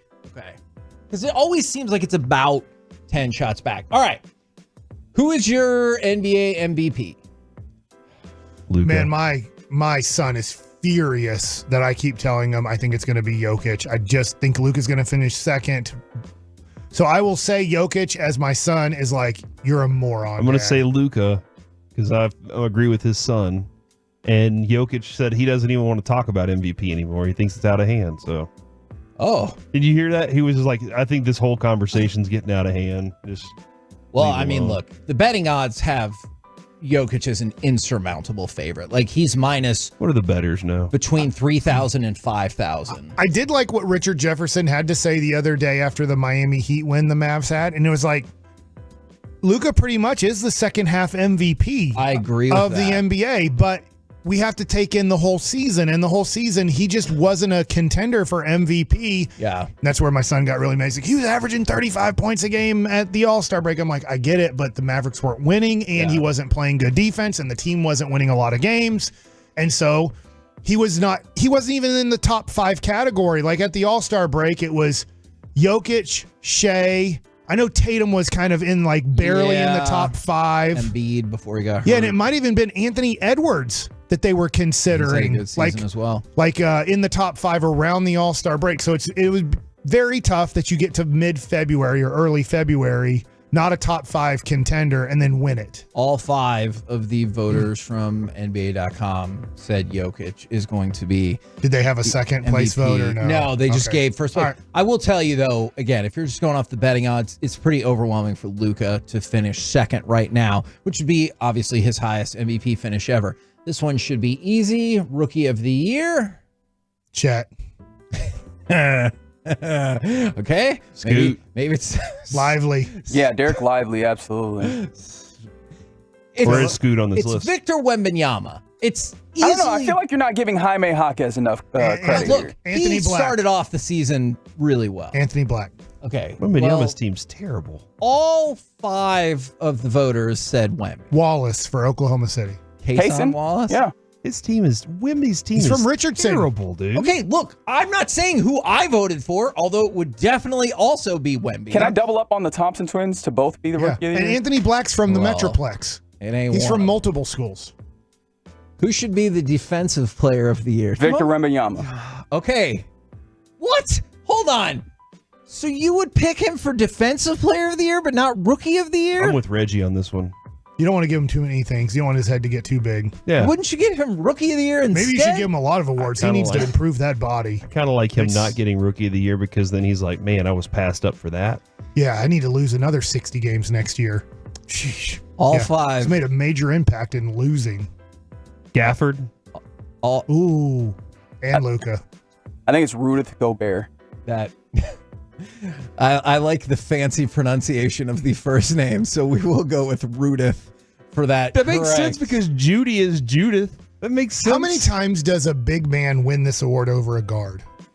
All the time. Yeah. Like Marcus Smart winning Was an anomaly. Defensive Player of the Year was the first time since, what was it, Gary Payton winning Yeah. Defensive Player of the Year as a guard? Yeah, it doesn't happen anymore. 6th man of the year, 3 votes for Malik Monk. You know who also got a vote was Nas Reed, and the reason why I wanted to bring him up, somebody held up a giant Nas Reed sign in like the 8th row at WrestleMania, and I just thought Was that it was the in thing in Philly? Minnesota? it was in Philadelphia. They just had a big Nas Reed sign. All right. And I just thought that was amazing.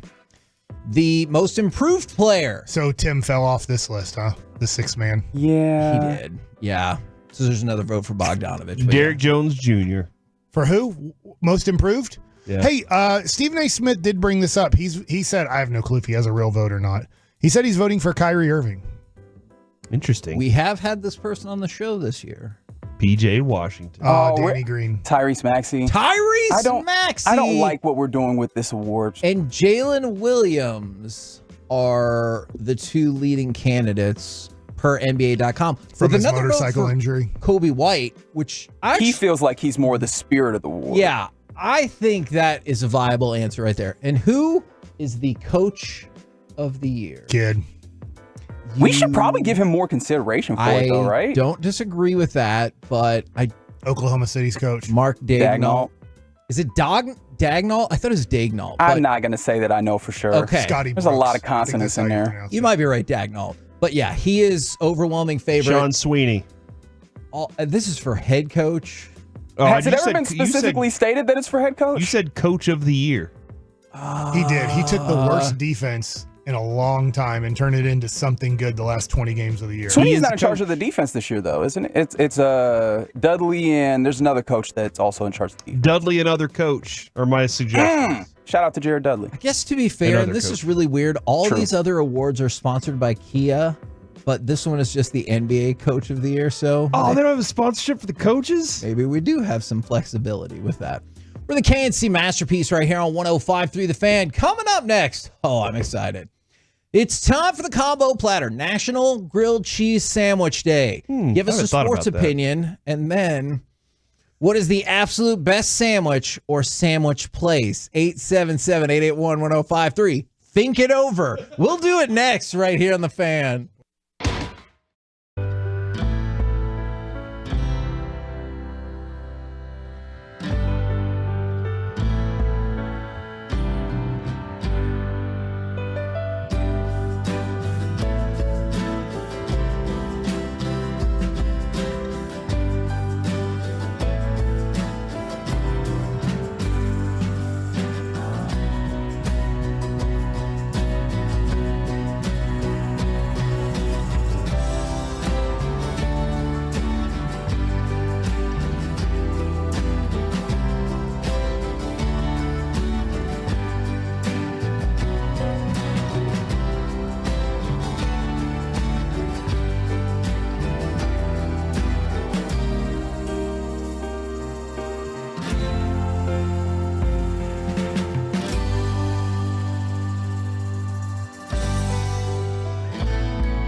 This segment of the KNC Masterpiece is the Expressway, and it's brought to you by the On Time Experts. A 1-2 on the way. Swing and a miss. He struck him out. So leadoff walk and then 3 consecutive strikeouts, giving Gray 9 for the ball game. No runs, no hits. A man left at second, and after 4.5, still 1-0 Oakland.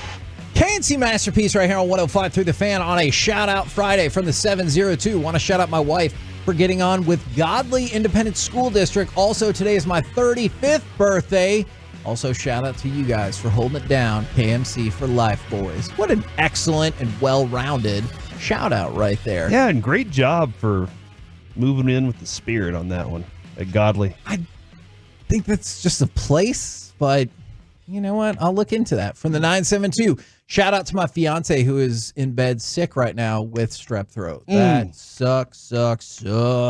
Cowboys had a linebacker, Randall Godley. Godfrey. He knows. He just... All right. I don't think he does. It's time for the combo platter. I know everything. What was that text that Carter just showed us, Kevin, the 13-year-old? I'm a 13-year-old. I've seen everything. Was it seen everything or know everything? It's National Grilled Cheese Sandwich Day. I know about those. So it's time for the combo platter. Give us a sports opinion, and then what is the absolute best sandwich or sandwich place? 877-881-1053. You want to get involved in the franklinfirm.com text line or Twitch or YouTube. Plenty of ways to communicate with us. Guys, would you like to start, or you want me to go to the text? I'd like you to go first, because I'm going to give this one Kevin, some thought, pressure. Kevin. I actually think that... Oh, let me give you my sports opinion first, because that's how this works. Kyrie is going to get all the Mavs players something awesome.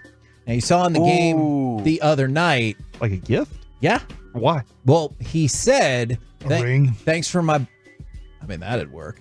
That's the only gift Luka wants. He They're said, getting married? thanks from a bonus, fellas, after the final seconds of their win the other night, because Kyrie Irving got $1 million bonus for Dallas reaching 50 wins. Okay. So he's going to spend $1 million on each of them? I don't doubt it. Think or spread that $1 million out across. I don't even think that. Yeah, after taxes, he gets like $500K.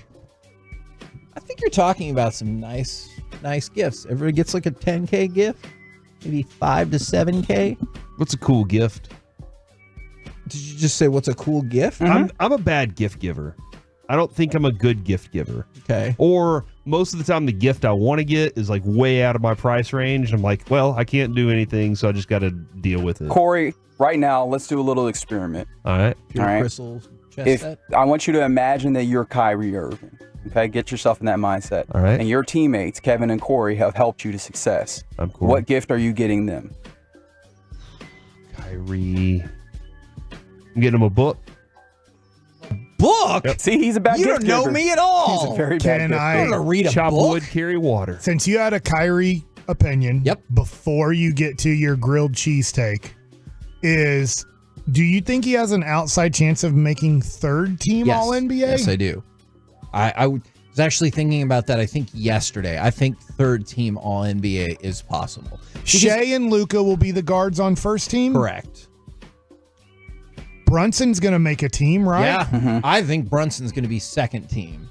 And then Curry usually makes a team. Yeah. I know his team doesn't have the best record, but I would say he would make second or third team, so that leaves 2 spots available for guards. Anthony Edwards.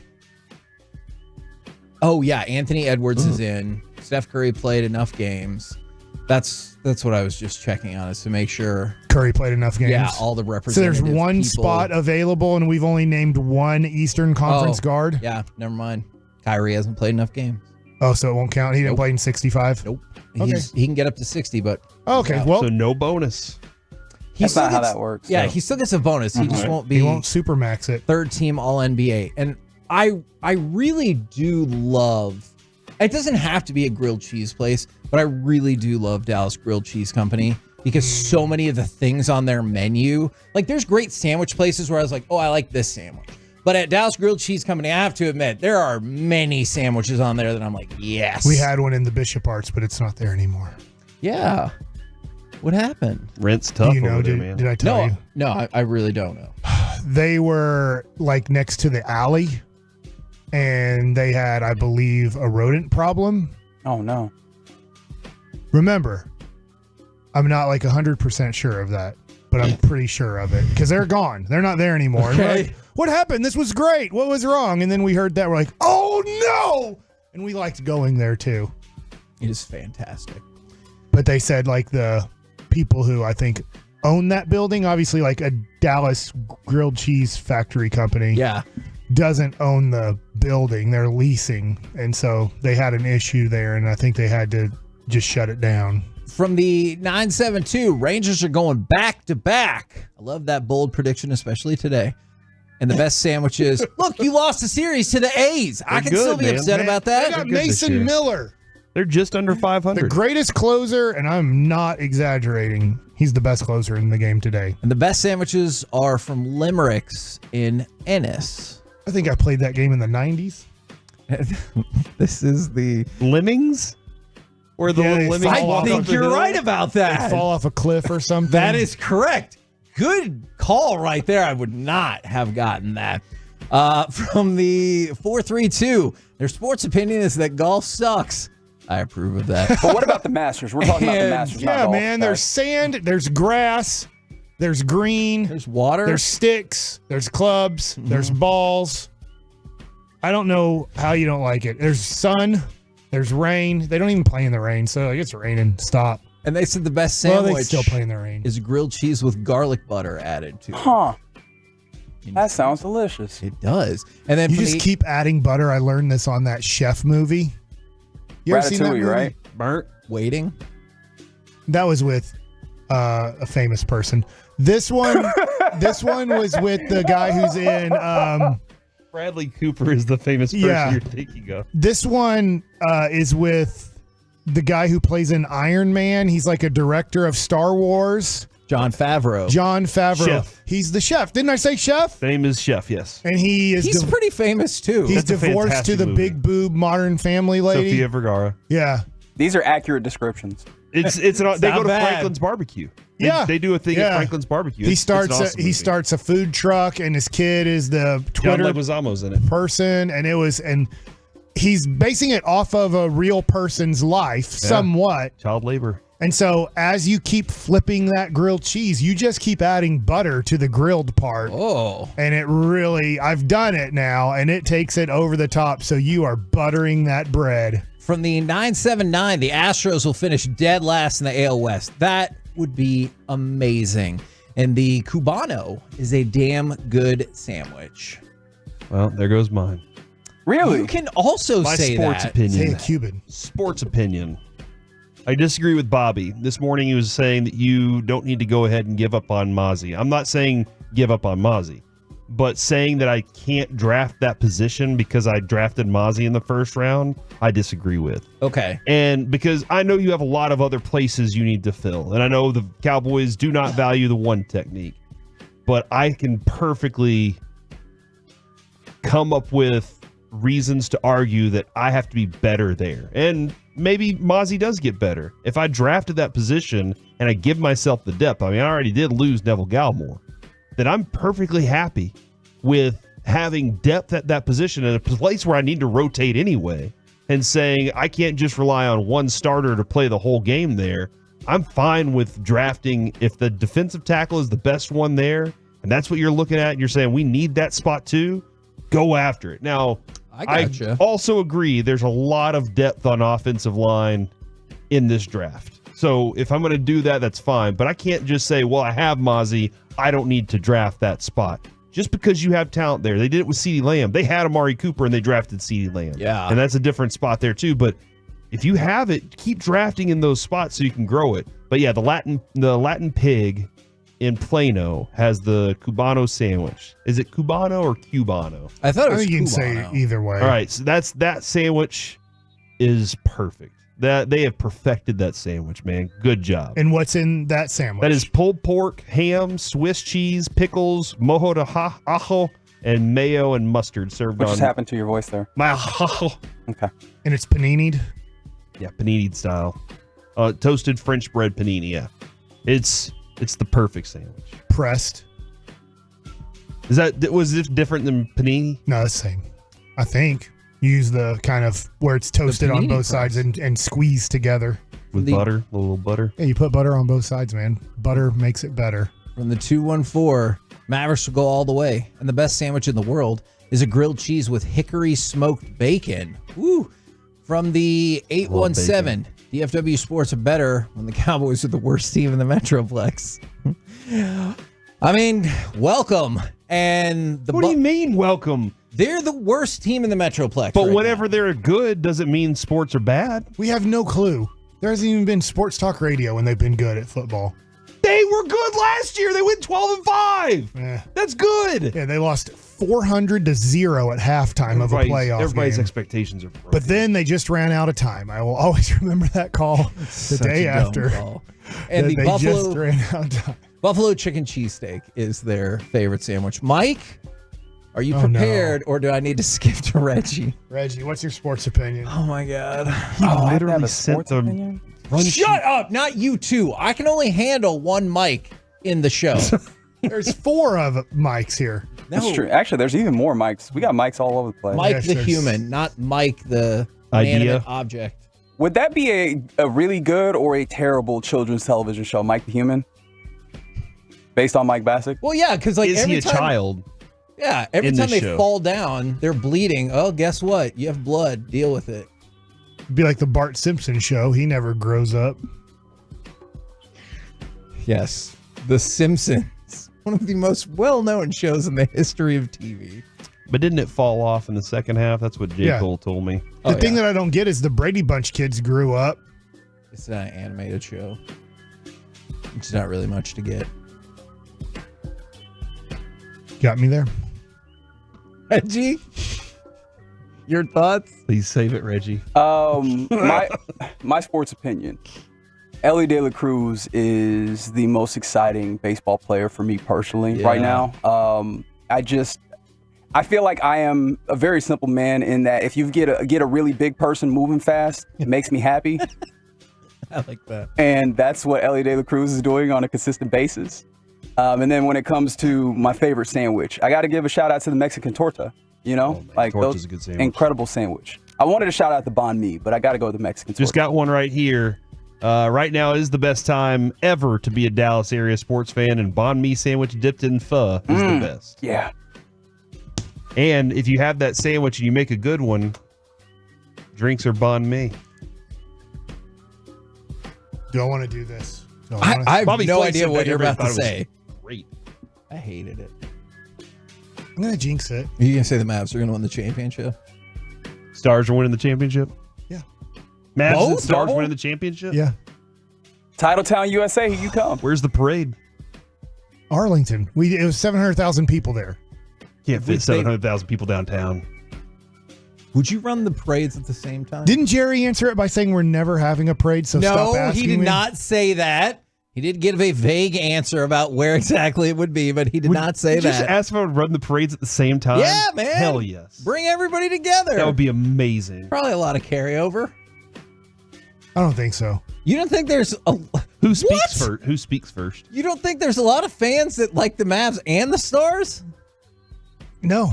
Really? Yeah, I think that if you like the Mavs, I think 20% of Mavs fans like the Stars, and if you like the Stars, 20% of Stars fans like the Mavs. Huh.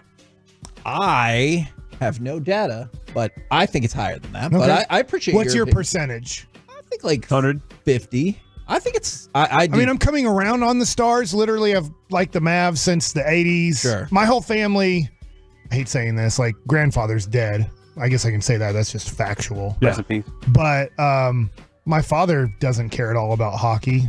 No, I have no stats to back this up. My guess would be 50%, but I have no idea. Do your kids? No, not at all. When you're watching hockey games, they don't come in and they're like, "Hey, Dad, what are you watching?" In fact, my 15-year-old who loves sports is just like, "What are you doing?" And I'm like, "Dude, I'm trying to get into this. It's fun." Have you taken him to a game? When he was younger, and what I mean by that, like before COVID, he thought it was okay. He would much rather go to a Mavs game or a Ranger game. Okay. So double titles. They have it. They have both teams have the teams to do it. Yeah. Most likely, both of them aren't going to do it, but I do think that they have a legitimate chance to do it. That's awesome. All right, so I don't have a favorite sandwich, but one sandwich that I had that I loved that I have not had in a long time is the fried bologna sandwich from Maple and Motor. Okay. I like fried bologna.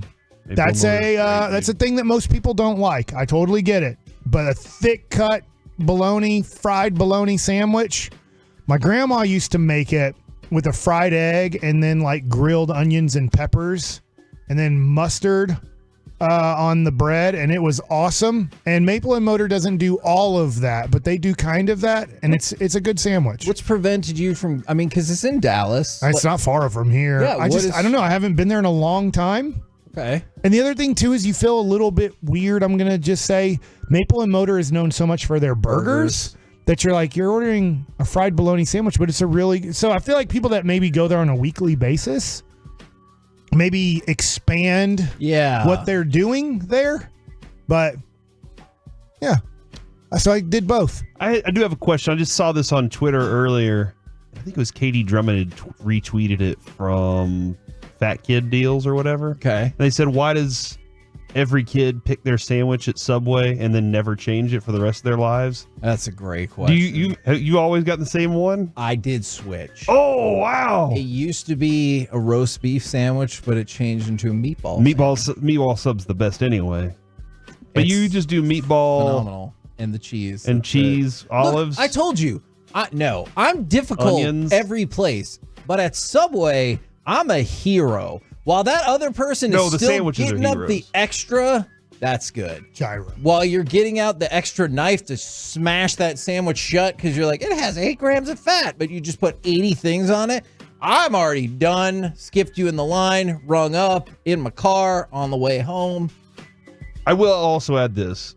I think when they ask for salt and pepper, you're like, oh my God. No. We all agree. Stop the flavor. Jersey Mike's is phenomenal. I do like it. Is, man. The juice. What's that? Don't they? That's where they add the juice. Oh, they juice it at the end. That's what they do to it. It's in their commercial. They're like, they want the juice. Danny DeVito wants the juice. He adds the juice at one time. He puts the juice on for you. Like, it's great in the lettuce. It's like extra flavor. Lettuce doesn't have much of a flavor, but Jersey Mike's thing that separates them from all the other sandwich shops is they add the juice. I think it's oil and vinegar. I think it's not. He's not wrong. Yeah, and it's almost like you can't overjuice it. They do be calling it the juice too. Like, I don't know what to do here. He's not wrong. I am saying I am doing Jersey Mike's right now. All right. Like okay. All right. I'm doing their commercial. Like, they just got a whole commercial from me for free. You got the juice? Jersey Mike's has the juice. To work on that tagline.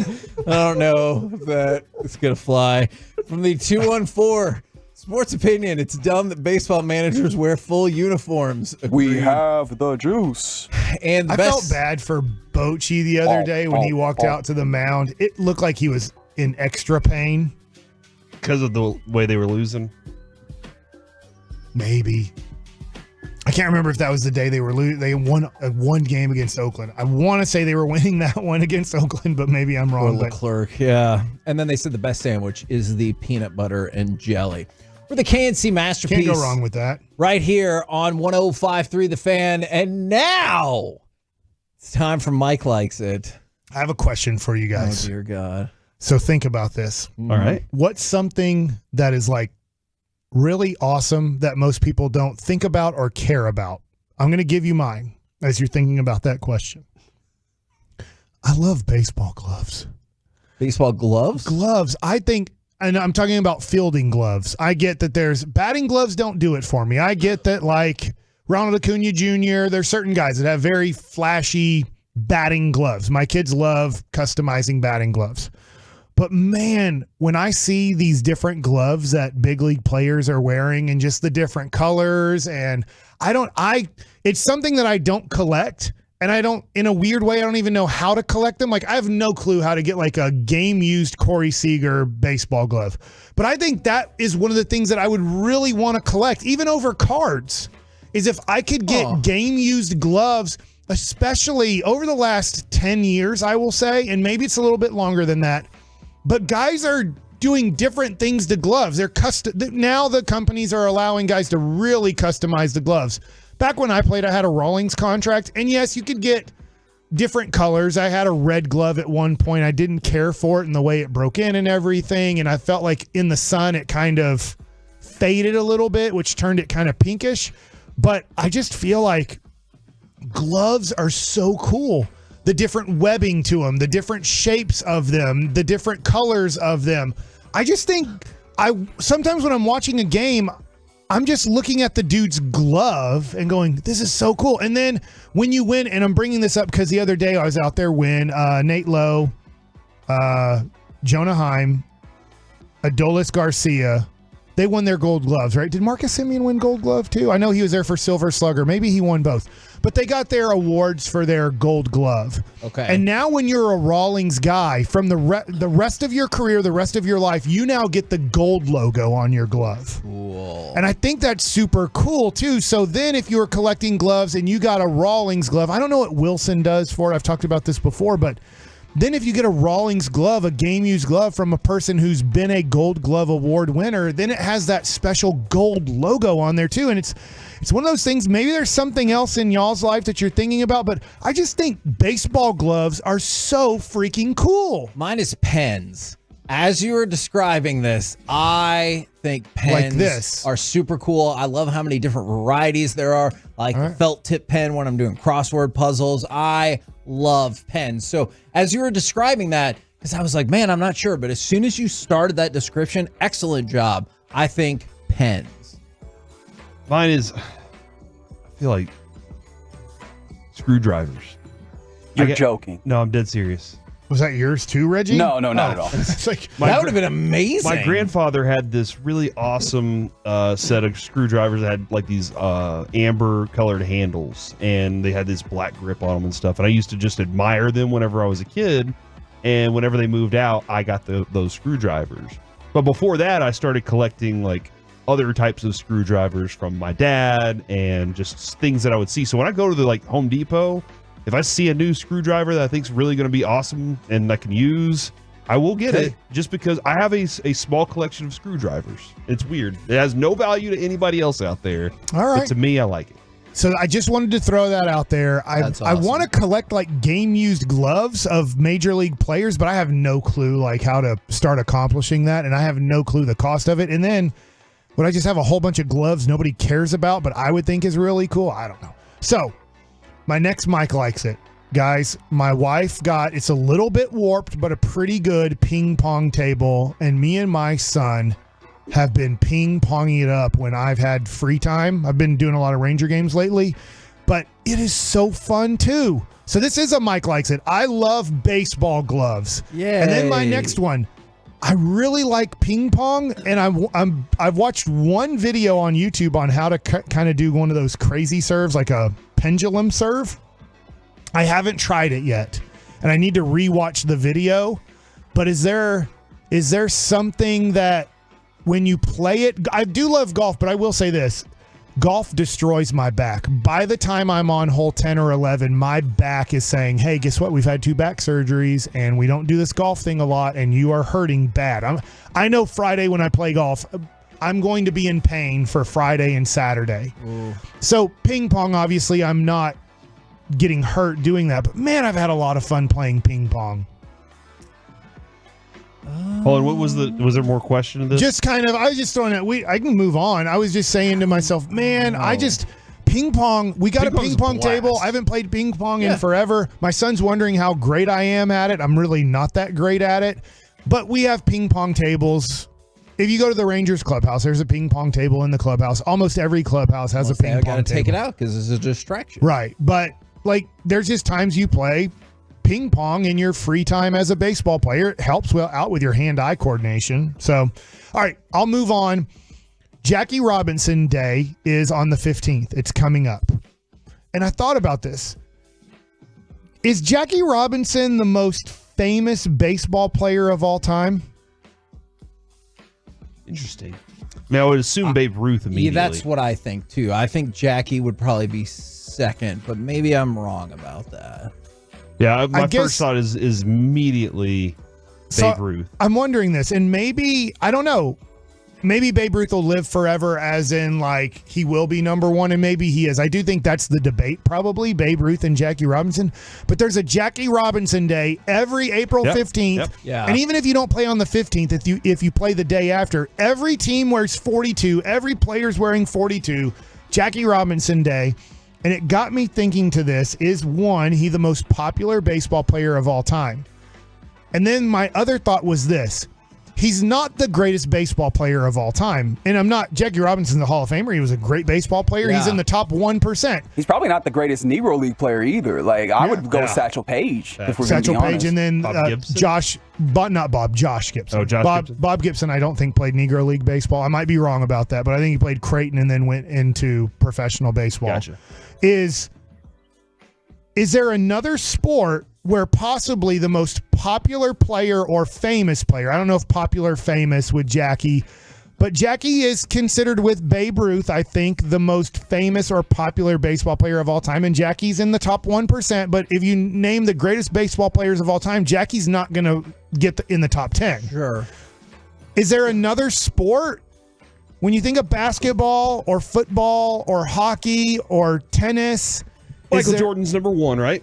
I think he's the most famous basketball 100%. player of all time. Undoubtedly. And his shoe obviously is going to live on forever, so I don't think anybody's ever taking that away from Michael as most famous. Tom Brady's the most famous football player ever, right? You think so? He could be. This is why I'm throwing this out as a question. That one is tough. Kevin, I heard he might who's come the back. candidates? Yeah, because I can't think of anybody To the else. Cowboys? Well, and I'll take honestly, I was gonna throw out there, and I swear I'm not doing a bit. O.J. Simpson. Like, if you talk about a level of, I'm not. How doing many people know about O.J. Simpson that don't know he played football, though? You know, that's an interesting point, because a lot of people knew him for the rental car commercials and then Naked Gun, and then obviously the Trial of the Century. There was a time Jim Brown, too, because Jim Brown was in a crap ton of movies as well.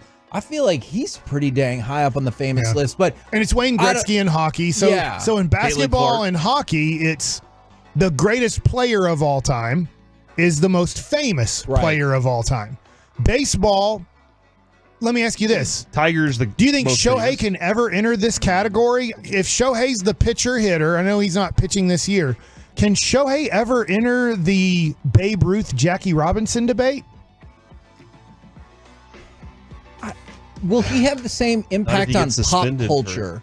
That's what I always think is your impact on pop culture, because obviously both of the other people that you mentioned have a huge impact on pop culture. And I wonder, since Shohei doesn't seem to necessarily want that spotlight, I don't know, possibly. Now, in a weird way, I do think Muhammad Ali is the most popular, famous boxer of all time, and arguably the greatest. Yeah. That's close. Like, you can maybe argue. Surely the greatest heavyweight. Yeah, you could argue, Floyd Mayweather. You could argue other divisions, but I think Muhammad Ali is considered. But Mike Tyson's close, and he's not close to being the greatest boxer ever. Oh, I mean, he had his moment for a 2-year, 3-year period. He had his time, but that was it. And then obviously he had started fading, and then had to go to prison for a little bit of time. And I think of Mike Tyson as being in the conversation, but not winning over Muhammad Ali. So Jackie Robinson, it's interesting. It's awesome. I'll say it anyways.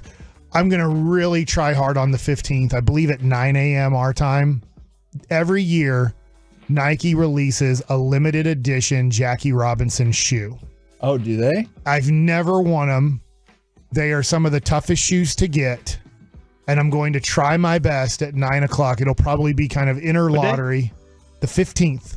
Of April? Yes. April 15th. They have Tax day, huh? They have Jackie Robinson. Nike always makes a special shoe. And how many do they give away? It's a limited. It's not giveaway. It's you pay like $150. That's it.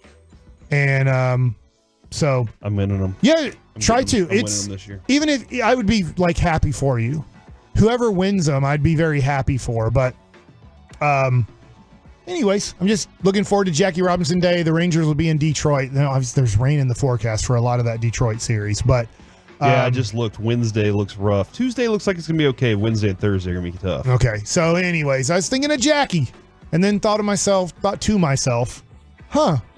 not one of the greatest baseball players of all time, or the greatest. I shouldn't say he is one of the great, but just like maybe the most famous baseball player of all time. For the KNC Masterpiece right here on 105 through the Fan on a shout out Friday for the 469. Shout out to the Texas Motor Speedway for the race weekend, triple header race weekend at the Texas Motor Speedway. And coming up next, it's time for the C Block starring Corey Majors. A chicken wing on the court. Oh. And unexpected draft scenarios next on the Fan.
about to be masterpieced. KNC style.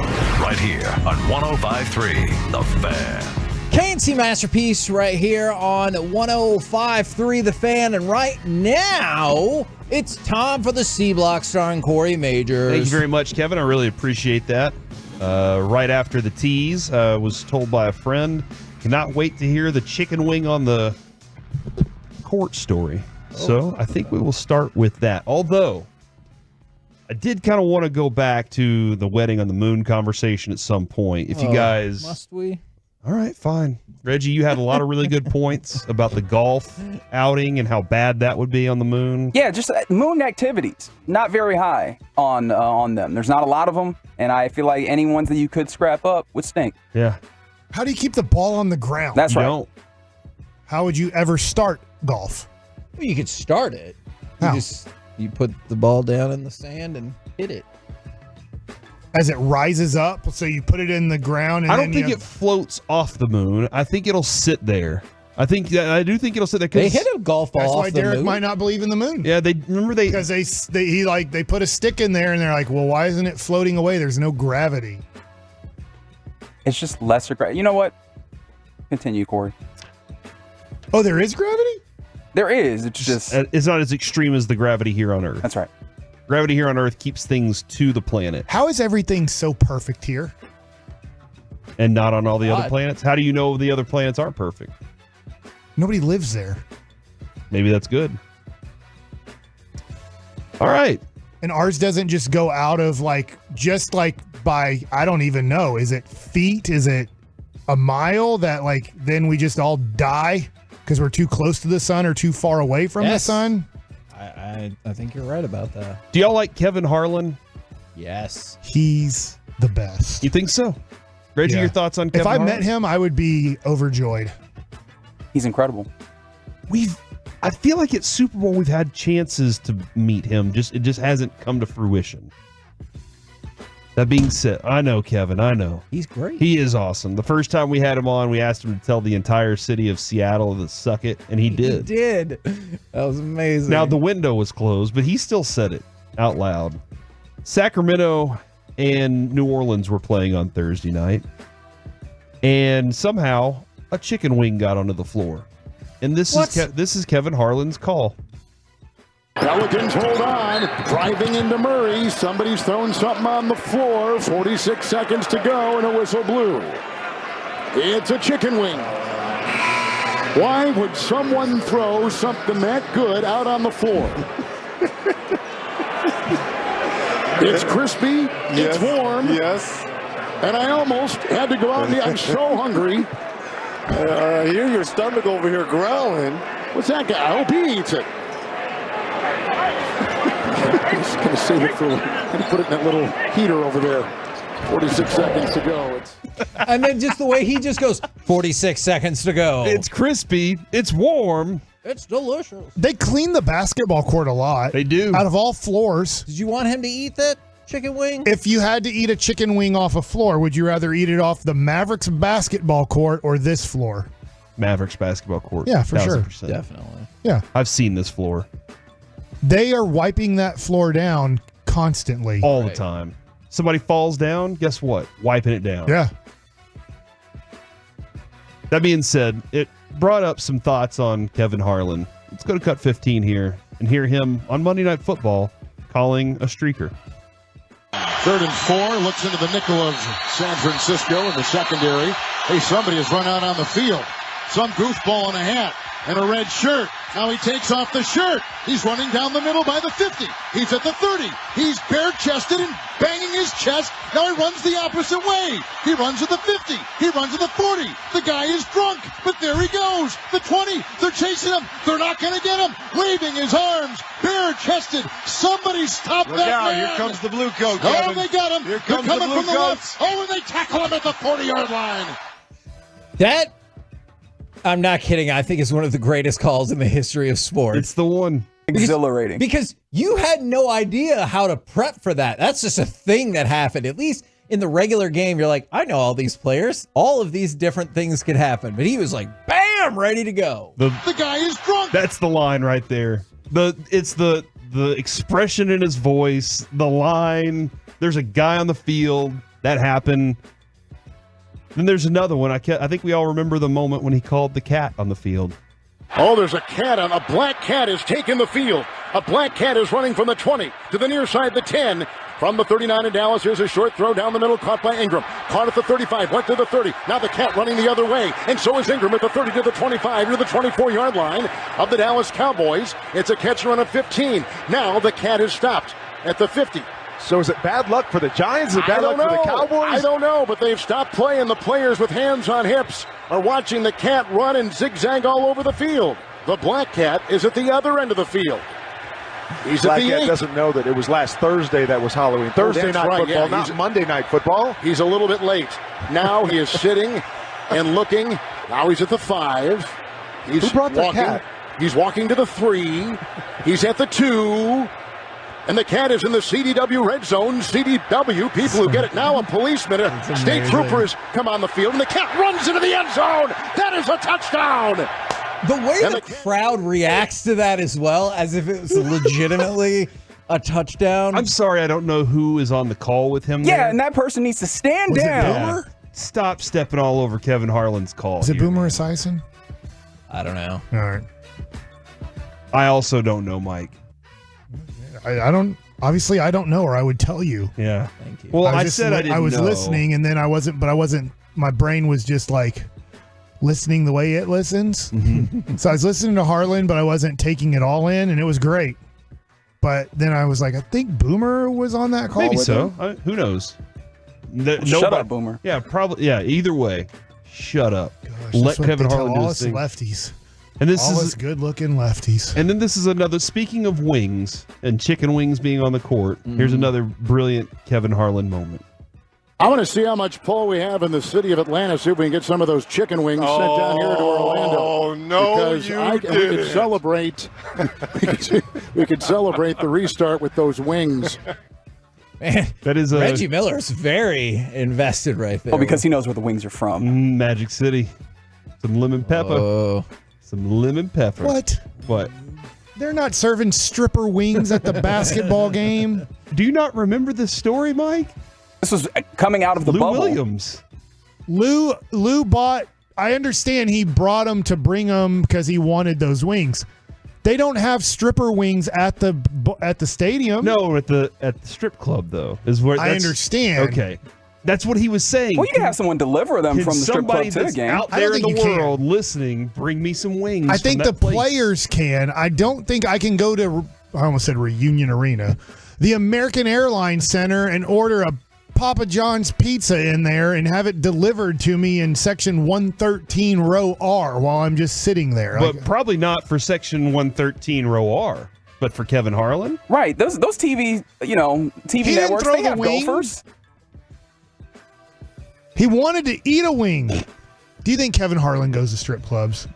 I'll ask him that. That's the important Next time journalism we that needs ask to be him, asked. 'cause No, that's the good only, job, Mike. Like, hey, Kevin, we are having this discussion about the wing. It was really funny what you said, and then it got to like strippers having wings at Correct. the game. Uh-huh. Like, do you go to strip clubs for wings? That man seems to have a lot of fun. I imagine he's been to the booty joint once or twice. Yeah. Probably once or twice, yeah. But he also maybe he just likes wings. It's weird that I want like people wearing clothes to cook my food. Like, I just Hold on. Wait. Hold on. You I think know the that- strippers are also running the kitchen? in a way, yes. In a way, in my mind, Coming next to the Yes. grill, candy. things are hanging all out, I'd and you're watch just that. like, put clothes on while you cook wings. There's grease, and I don't know, like, just makes me feel better. You're wearing clothes while you're cooking. That is true bravery if you're cooking wings naked. yeah, or anything. Because you're just making a sandwich, so it's cold. But usually, when you're making stuff, you're using, I would say, ovens or frying pans or grease or something, and you just want clothes on for that. For protection. And I don't know. For some reason, I don't want hair in my food. You think I don't hair's think just gonna anybody's. fall off their boob? There's more chance. I hope your stripper doesn't have hair on her boob. That's what I'm saying. That's I a think you're horrible okay. strip club. I mean, they are paying you to go to that strip club. Hey, you want to? Here comes out Harry Sally. Like, nobody wants. Did you say that because of the movie? Had to be. Get control of this, Corey. That's exactly where I want it to be, Kevin. I don't think you understand. But now Nobody you're has yelling hair at on me. her boobs like Sally does. Gross. From the 903, stripper hibachi. Somebody did say something interesting too about the like where would you eat food off of? They said don't eat it off of a hockey ice because there's spit all over that hoe. Oh, and then it freezes, kind of, yeah. But it's still spit, right? Yeah. Okay, Yeah. this is another question. It's not clean ice. So literally, my kid Carter last night, we were watching the hockey game. Can you imagine making a snow cone out of the stuff that those girls scrape up in between timeouts and stuff? Like, that is gross ice. I just got a text from Alec. It's really funny, and I too hope we get an endorsement off of that. Carter wants to go. The guy is drunk. Carter wants to go to a Stars game. Okay, Kevin, there aren't very many Stars games left. Game time app. But yes, exactly. The playoffs, however, are coming up. True. And I think I get $20 off my first purchase with. Hell yeah! So I'm going to get tickets for me and Carter to go to a hockey game. But while we were there, and I'm sure Spittle probably knows this, you might know this too. We were told that the ice on the hockey rink is only about an inch thick. That was Frank Provenzano that told us that. But I told him last night, because Carter's a pretty good artist. I don't know if you've seen any of his work. I'll tweet it out. He's got some really good stuff. I said, you know what I hope for you one day, Carter? That you're the guy that paints the hockey ice. Ooh, that'd be neat. And he was like, that's a stupid job, Dad. And I was like, what do you mean? He goes, it's not, you don't paint it on. It's just a plastic sheet underneath that ice. Is that true? That's what I think, yes. I don't know that to be true. I'm so- 90% sure about that. Okay. But you said 90. Yeah, I'm not 100%. I'm not 100% sure, but I'm pretty sure they're not painting on the ice. It's a mat underneath. Okay, text in 877-881-1053 if you know the real answer. I think they actually do paint it. See, that is what I thought. Yeah. I don't know. And they're painting all of that? They don't every paint on night? top, but they paint it underneath. So, like, what you're doing is you're maintaining the ice on top. But, like, I think at a certain layer within that, you are painting. Yeah, I just But got not ice. You're not painting ice. I don't think they're painting ice. I think they're painting something. I don't know. So that's what I wanted to learn from you guys. But Kevin, I really expected Kevin Tell to you know. what, my brain's overloaded right now. Because of thinking. all the Kevin Harlan stuff and the wings. Well, and the ice thing. Yeah. Like, this is... As a thinker. We've had a hockey team forever, and we don't know this. Sorry. Oh, it's not paint, it's dye from 3-2-1. And so I'll have to From see 3, 2, 1. Are you trusting that person? the 3-2-1? Yeah. 0. Actually, Who's counting down? 3-2-1-4. That seems like a broken number. Somebody stop that man. Let's get some draft coverage here, Kevin, as we will be out at all the Pluckers in America, making sure In the that we Metroplex. deliver the what? In the Metroplex. Yeah, I'm not going too far. I thought all the Pluckers were just in the Metroplex. Is there more? Oh, maybe. I don't know. Maybe they are. But yeah, we're going to be out. So, Kevin, I wanted to ask you these questions. Do you think these things could happen in the NFL draft? New England passes on a quarterback in the first round. With the Tom Brady news that he could come back to the Patriots. I don't know if I think it's because of that. All right. You think they're But I think they could. completely in on Jacoby Brissett? No, I just think they might be like, this is too good to pass up. T. Higgins, Brandon Ayuk, or another veteran get traded? Yes. You think that could happen? I think it's more likely for Higgins than Ayuk. I know Ayuk's kind of in a weird place right now, and he even reached out to like Tomlin on Twitter one day because people were saying they looked alike, but there's a different, like, I'm very interested to see what his situation becomes, because there's a lot of money in San Francisco and a lot of people are getting ready to get paid. I just thought we had heard so much about they were trying to work it out. You know, but maybe. Minnesota, not the team moving up for a quarterback. Does it give alternates for Giants, Raiders, Broncos?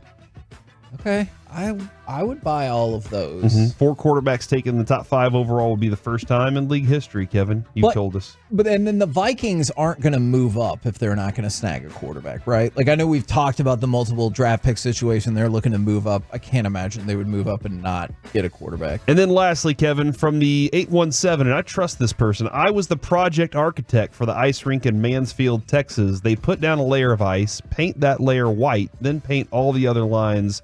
Then they put several layers on top of it, and I do believe that that's what I've been. That's what What's I've been underneath told. the ice? It's a layer of ice that's white. What's underneath that layer? The freezers, like the little freezing pan or whatever they have on there. Why do they need to paint it white? So that you can see the stuff on the ice. Why not? I don't know. I'm just thinking to myself, why not just have a white mat underneath there so you don't have to paint the ice? But I'm being serious here. I'm not goofing off. Maybe that would melt. I don't know. Maybe that would be maybe that would be something that would hold heat or something. I don't know. So anyway, I'm glad we got all that taken care of. We're the KNC Masterpiece right here on 105.3 The Fan. Coming up next on a Shout Out Friday, Caitlin Clark already making a huge impact at the next level. Are you interested? Plus, Masterpiece of the Week, 877-881-1053. You want to get involved in our conversation on a Shout Out Friday? We'll do it all next right here on The Fan.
This segment of the KNC Masterpiece is also brought to you by Cars for Kids. Donate today at carsforkids.org, and it's brought to you by Frankel & Frankel. If you've been injured in a car or truck wreck, call Frankel first. That's 214 or 817-333-3333. With Frankel & Frankel, there's never an out-of-pocket cost. They only get paid when you win. That's Frankel & Frankel, the go-to car and truck wreck attorneys in Dallas. 12 on the shot clock. Hands off to Clark. As we approach 5 minutes. Step back, right wing three. You've got to be kidding me. Caitlin Clark grabs her chest, looks to the crowd, matches a career high with 9 threes. She's got 37. KNC Masterpiece right here on 105.3 The Fan on a shout-out Friday from the 713. Shout out to the moon for boxing out the sun this week and being the best place to get married. Agreed. And then from the 682, I Tolo 5 days a week and like all the shows. But shout out to y'all. You're the greatest show in town. Thank you very much for listening to the entire station and that compliment. Also, do you want to give a shout out to the Olympic Committee when it comes to track and field? Because World Athletics has set aside $2.4 million for the 2024 Summer Games, with each gold medalist in track and field getting $50,000 and the relay team splitting $50,000 among themselves. Wow. That's pretty awesome, That right? That is awesome. Congratulations to them. I'm sure the time and training. How are they going to spend that? I don't. Getting their gold medal bronzed. They wouldn't do that. That was a joke.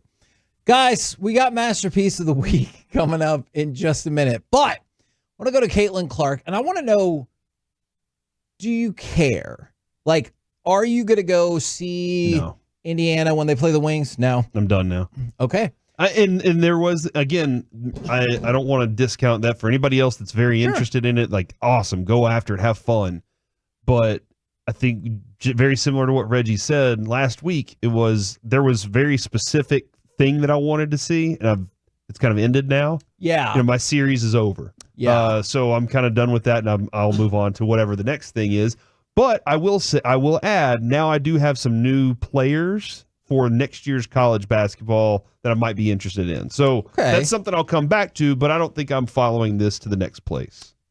Mike, should I assume you're no? All right. I do. Again, I think it's cool, and I think there are a lot of people that are going to be intrigued. That's just not. I'm not yet. There might be something. Let's say, Kevin, that her and Angel Reese sparked this back up in the WNBA. Sure. Then I'm like, hold on. Now I'm reinterested. And the early look at the WNBA shows that there is a huge amount of interest at the next level. We've talked about how long that will carry on. The Fever had the second to lowest attendance in the WNBA last year. They averaged 4,000 fans a game. And they wouldn't say the percentage spike, but they confirmed that there is, quote, a spike in ticket interest, and they are putting games on sale 2 games a day at a time. Do you think they can get to that 9 million that I was talking about the other day? I do not. All right. Think that they can get from 4,000 in 18 years, maybe. Yeah. If you add up 18 years, and I still think they might fall a hair short. Okay. Could they double their attendance? I actually think that's viable. But instead of putting all season single tickets on sale at once, they're doing them 2 a day to try to vary up how many people get a shot at these tickets, because they're expecting a lot of folks to be interested. SeatGeek said the Fever resale price for home games right now is $182, which is an increase of 136% from last year. And then the rep from SeatGeek added, that's usually only the kind of growth you see when LeBron changes teams. Really? So that's impressive. So because Mike asked the question earlier about that, and we all just consensusly agreed on Michael Jordan. LeBron's not there. I think he's a solid second. Even in fame. Yeah. Yeah. Like, if there's one place where this discussion is not even anywhere near discussion, it's fame. Michael Jordan, a global institution in a way. Like, and that is no disrespect to LeBron James, but I think he would say the same. Like Michael Jordan, clearly an icon in the truest meaning of the word. Yeah, I guess it always felt like doors were just opened for Michael, and LeBron's had to open them himself or knock on them to get them open. I guess that's. Ooh, yeah, because I don't know if I agree with that. I think Michael Jordan made the sneaker game relevant at an entire new company, and so I think he had to knock on a whole lot of doors as well. Caitlin Clark, a couple of other avenues, TV and betting. TV.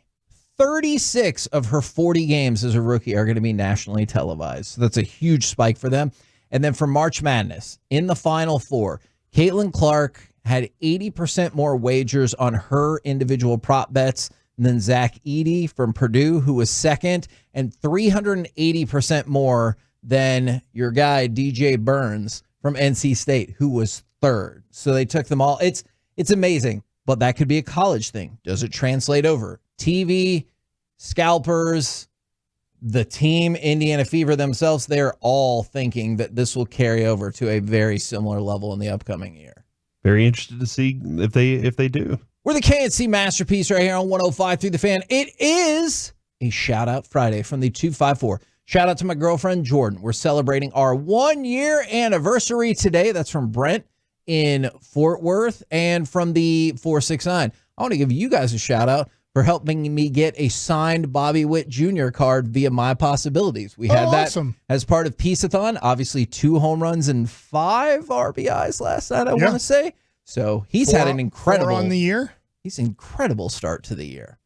Now, I also got a Michael Young rookie autograph. That's true. That is very true. You guys ready for some Masterpiece of the Week? She said, list this. What's happening, gentlemen? I hadn't answered the question before he played, but yes. You waited too long. I'm sorry. You had plenty of room in there to get in. Taking a breath, and I just wanted to make sure I was ready. That's on you for breathing. Oh. Note to self, don't breathe. That's right. This is Masterpiece of the Week, where you should hold your breath because we revisit some of the funny, stupid, or odd things that have been said on this program over the last week or so. And you've been here for some of it. I have. I have been here for some of it. That's cool.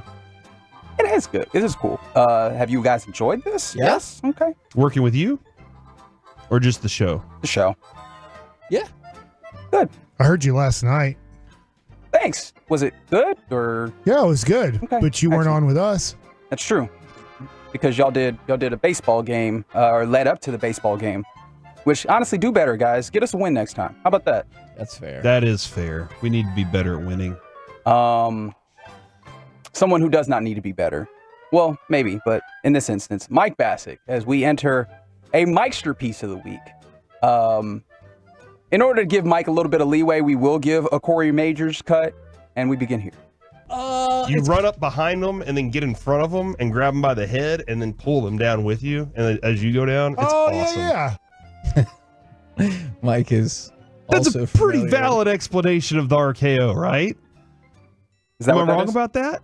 You have a valid explanation for why that Allen Iverson statue is so So small? tiny. That's the tiniest little statue I've ever seen in my life. Look it up, Mike. They just unveiled the Allen Iverson statue, and Life it is size? it's the size Like of the 5'10"? it's the size of the Luke Skywalker I gave Kevin. Yeah, it looks even smaller than that. Like with the platform, it's taller, but that statue does not look big. The 76ers put it out on their Twitter About 2 account. feet tall. So they're making a statue, or they've made a statue of Allen Iverson. Yes. And they decided to go with a smaller version of Allen Iverson Yes. than he was. And he was a small guy. He's a small guy, and they were like, we don't really want to spend as much as they did on that Dirk statue. So, but here you go, man. It looks like the whole presentation is about 6.5 feet tall, and that includes a giant stand for the statue. Yeah, there's a bunch of people there too.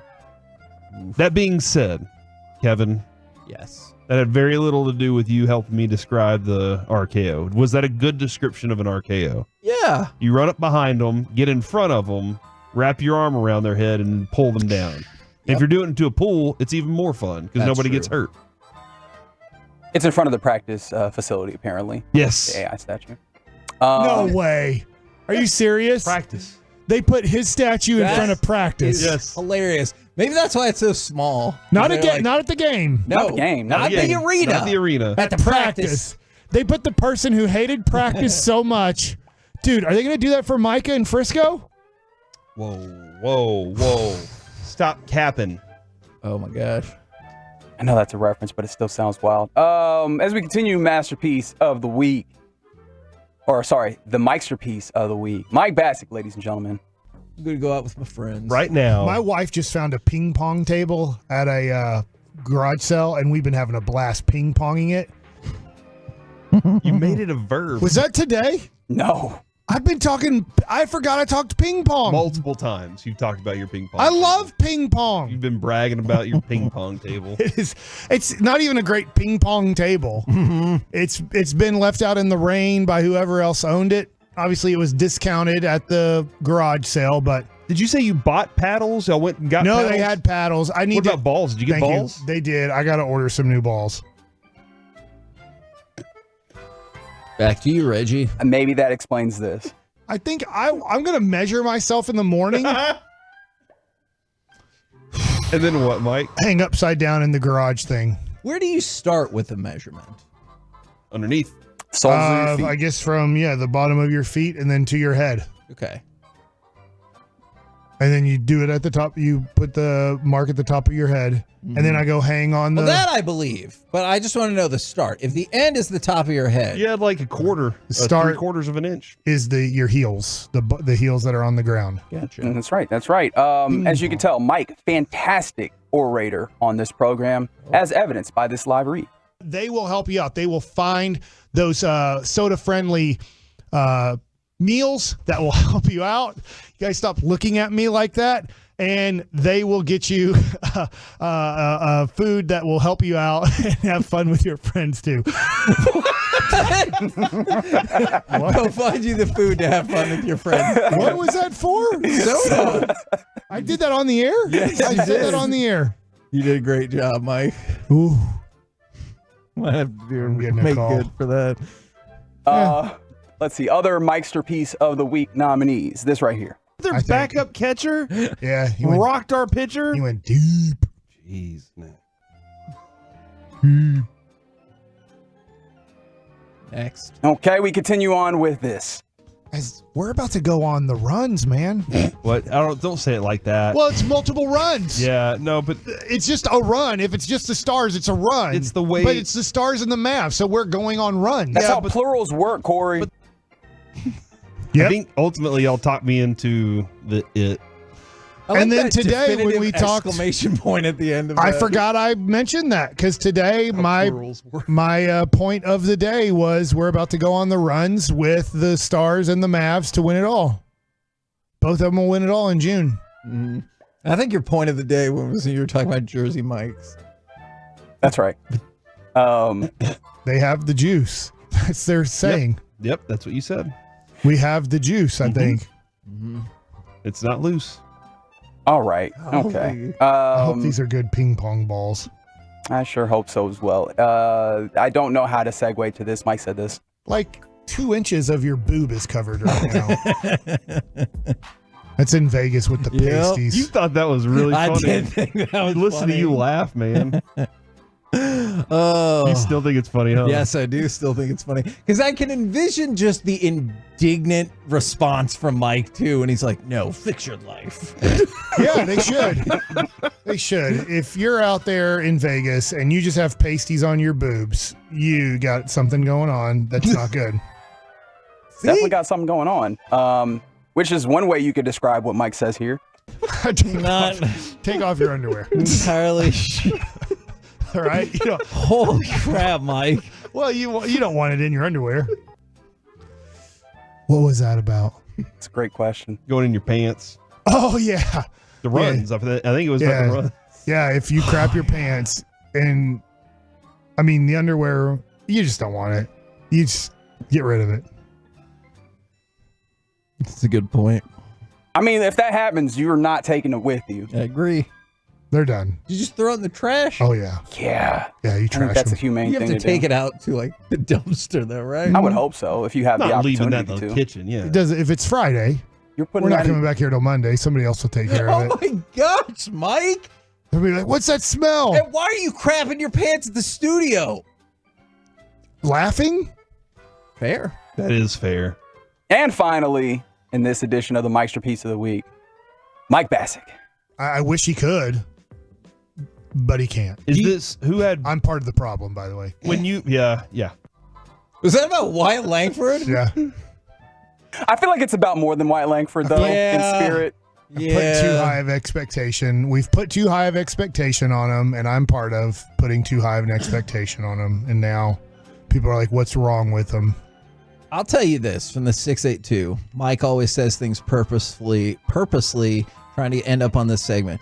He says things with purpose, but not to end up in this segment because that's what his brain demands that he says. And honestly, I will give you my honest appraisal of this. I try very hard to find the things that Mike did not say intentionally. Yeah. And you got that.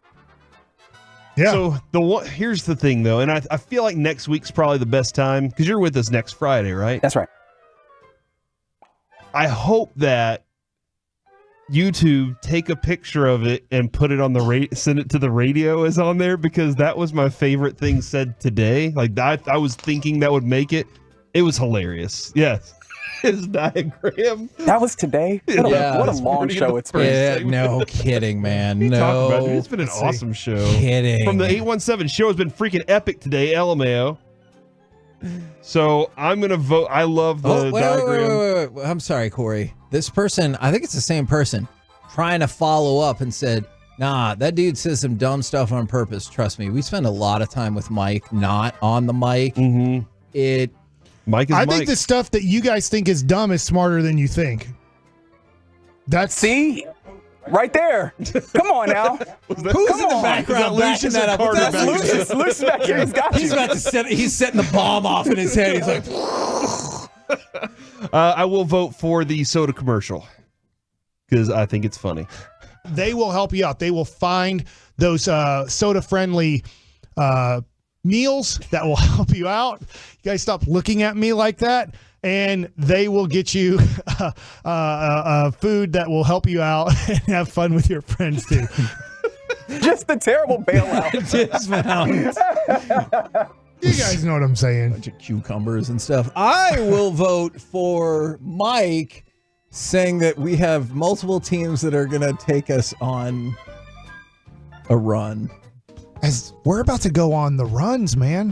What? Don't say it like that. Well, it's multiple runs. Yeah, no, but it's just a run. If it's just the Stars, it's a run. It's the way. But it's the Stars and the Mavs, so we're going on runs. That's how plurals work, Corey. I got to give Reggie some credit on that too. Just the dunk at the end of that one. I'm voting for Corey. I had one. I did have one. Did. You run up behind them and then get in front of them and grab them by the head and then pull them down with you. And as you go down, it's awesome. Yeah. Mike's like, yes. I've seen that move. All right. Reggie, it's up to you. I'm actually going to decide a winner for the first time ever. What? It's never happened before. No way. It's Mike doing a live read. They will help you out. They will find those soda-friendly meals that will help you out. You guys stop looking at me like that. And they will get you food that will help you out and have fun with your friends too. That's how we do Masterpiece of the Week. Some fantastic stuff. That was awesome. We have an update 2 hours and 15 minutes ago from the 214. Could I get a shout out? I've been listening since 6th grade, and now I have my driving test in an hour. Update! I passed my road test. Don't get on your phone and start driving. Everybody wrecks. Well, they did say in an hour, and this has been 2 hours and 15 minutes, so I think they responsibly waited to send us that update. Congratulations to you. Yes. And coming up next... Does your son have a driver's license? Yes, he does. We will chit-chat with those fellas from the G-Bag Nation right here on 105 Through the Fan. Coming up Monday morning.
This segment of the KNC Masterpiece on 105.3 The Fan is brought to you by Classic Chevrolet in Grapevine. They're the #1 Chevy dealer in the world, and they've got more Silverados than anyone else. This is Texas. This is Classic Chevrolet. Relax and enjoy the difference based on new Chevrolet registrations 2023. KNC Masterpiece back here on 105.3 The Fan right now. Courtesy of D&M Leasing, it is time for our chit-chat with those fellas from the G-Bag Nation. Gentlemen, how is you today? Terrific, Hagee. How are you? I am doing excellent. Thank you very much for asking. Is it the information you just learned that the moon has gravity and it's 1/6 of the Earth's gravity? So there is existing gravity that keeps the ball on the ground, but doesn't keep it on the planet. The only way I could dunk. Yes, exactly. On the moon? Yeah. That would be kind of awesome. You take 5/6 away of gravity, I'm good to go. You better hold on to that rim though, because otherwise you're just going to keep float going. away into space and hope that the basket doesn't go with you. Like, as hard as I would jump to get 10 feet in the air, Don't jump that hard. You're going to like fly you're off. going over that rim. But like, then I barely have to do it. That's how Anthony Edwards feels dunking a basketball. Like, I saw him dunk the other day, and I was like, he didn't even try to jump, and he got like 11 feet high. And I'm like, how do humans do this? Yeah. How do they jump so easy and go so high? Strengthen their legs. I'm doing everything. Like, when I was 17 years old, I did everything I could just to touch rim. Did you wear those shoes that had the Yeah, little thing I on the did. front? Bill Lambiers, I tried. Didn't help much. If it did, I did test. I had a 19-inch vertical with Cleveland. Okay, those that was my. I'm not laughing. I don't think I was much better. Yeah. Those shoes are a great transition into this. We talked about this earlier. Watching the Masters, I still think the way people putt when they stand directly over their putter is ridiculous. But we said, what are ridiculous looking things in sports that are effective? So those shoes are a great example. They can help you with your vertical. You just look like a moron when you're walking around with your weirdo shoes. But it's effective. So do you care? Are those the Lambiers? Or the George Costanzas. The Costanzas, yes. And so we started talking about the Grady free throw shot and how Rick Barry was trying to get Shaq into it and it was working. And then everybody made fun of him. He's like, I can't do it. Can't do this anymore. If something works, I will not care one bit. You know what the world thinks. Now, those shoes were pretty ridiculous looking, but, I think I would be willing to do that to dunk in basketball games. I mean, I would wear those constantly. I would wear no other footwear. I'd wear those naked if I could dunk in an NBA game. Yeah. Well, it's funny that you say naked because somebody brought up the Speedo. And I was like, do you want to go back to the Olympics with the just short style bikini suits? It's like, a lot of drag on the stretch there. You think the original Olympics, they were naked? Probably. All right. Yeah. They definitely were. I don't The know. original I wasn't original Olympics. Yeah. But I just imagine. Before the advent of clothes. Yeah. I don't think they were. Okay. No? I think they had something like some sort of underwear type of garment. Like a loincloth. Yeah, I think that they don't want their. Have you guys ever seen the movie Spartacus? Yeah. That was worth something like that, We're not like riding around chariots and stuff I like think that. it would hurt. I mean, I'm going to be honest I don't here. wanna ride I a think horse. if you're a man that's naked and you're sprinting, I think that's going to hurt. Most likely. Yeah, you're going to want Your some sort of... testicles are Especially going to moving be- at Olympic Your- speeds. I'm trying to use technical terms here. Your testicles are going to slap up against your legs pretty violently. Yeah. And that's After a not gonna while, though, feel good. doesn't the whole kind of thing like pull in to protect itself? If it knows that Yeah, a you're little bit, competing, yeah. would you after a while, would you rather it to be the winter games? Like in that scenario, you'd rather be a little bit cold when you have to sprint through. And you're naked in the winter games. You're freezing your testicles off at that point. I don't know if that one made it any better. They're bouncing, but I mean, you are cold if you don't have any clothes on. They probably didn't have the Winter Olympics when they didn't have clothes. Definitely in the more tropical parts of Greece, I imagine. Sure. And plus, you'll be like, that's not representative of me as an Olympian. Exactly. It's the winter game. You have the built-in excuse of trust me, wait till you see me in the summertime, guys. This is a weird pivot, but a couple seasons away. Oh man. Dawson doesn't want to pivot. He wants if you have more thoughts, but wouldn't you never want to do like the luge or the skeleton or anything like that? Because that would be tough. yeah, I'm not. Or playing hockey, I'm not doing that. I'm totally out on that. What would be the easiest Olympic thing to do naked? Hold on, but also, why do we have ice skates, ski jumping, and bobsleds, but not clothes? I'd like to see ski jumping, please. Why do we have skis and a pole with no clothes? Valid. They didn't have poles. Definitely a good question you have to ask those guys. Downhill skiing, that would be a blast. Slalom. Get down to that tuck. The moguls. The moguls. Be like Jim McMahon doing that squat in front of everybody with no clothes on. You really want to be in first place in that particular race. You ain't the lead worst dog. conversation. What do you guys got coming up? First Winter Games 1924. I don't think we had a clothes problem. Bringing it up the rear in that particular race. This has been an all-timer week of crosstalk, by the way. Just insanity. I heard we didn't quite meet the Chris Arnold standard from yesterday. Might hear that again coming up in the G-Bag of the Day, 2:30. If you missed crosstalk last night, CA got animated in telling one of his great stories. So you think it's going to be a good show? Pure Gold, as always, thanks for asking it to what you drinking, what you thinking Friday. So we'll be taking your phone calls coming up at 5:20. Roll home with the G-Bag Nation. We have been the KNC Masterpiece. Make your way back with us on Monday, 10 a.m. to 2 p.m. right here on 105.3 The Fan. Say goodbye to Mike, Kevin. Oh, bye, Mike. See you guys. The guy is drunk, but there he goes. Thanks to our Tolo.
in with the G-Bag Nation. Let's do this. Right here on 105.3 The Fan. Here we go. It's hour one of the G-Bag Nation on 105.3 The Fan. I hope you're having a terrific day as we're off and running. Now, Brian is back. Wolchuk he's not here. They got the baby home. Got the text last night. Everything is going well for the Wolchuk, so congrats to Zach and family. That's a special day. Huge. And I imagine right now he's going to battle with a car seat. Yes. And I just wonder how long that thing's going to last, because those fights those can be knockout, drag-out situations, man. Yeah.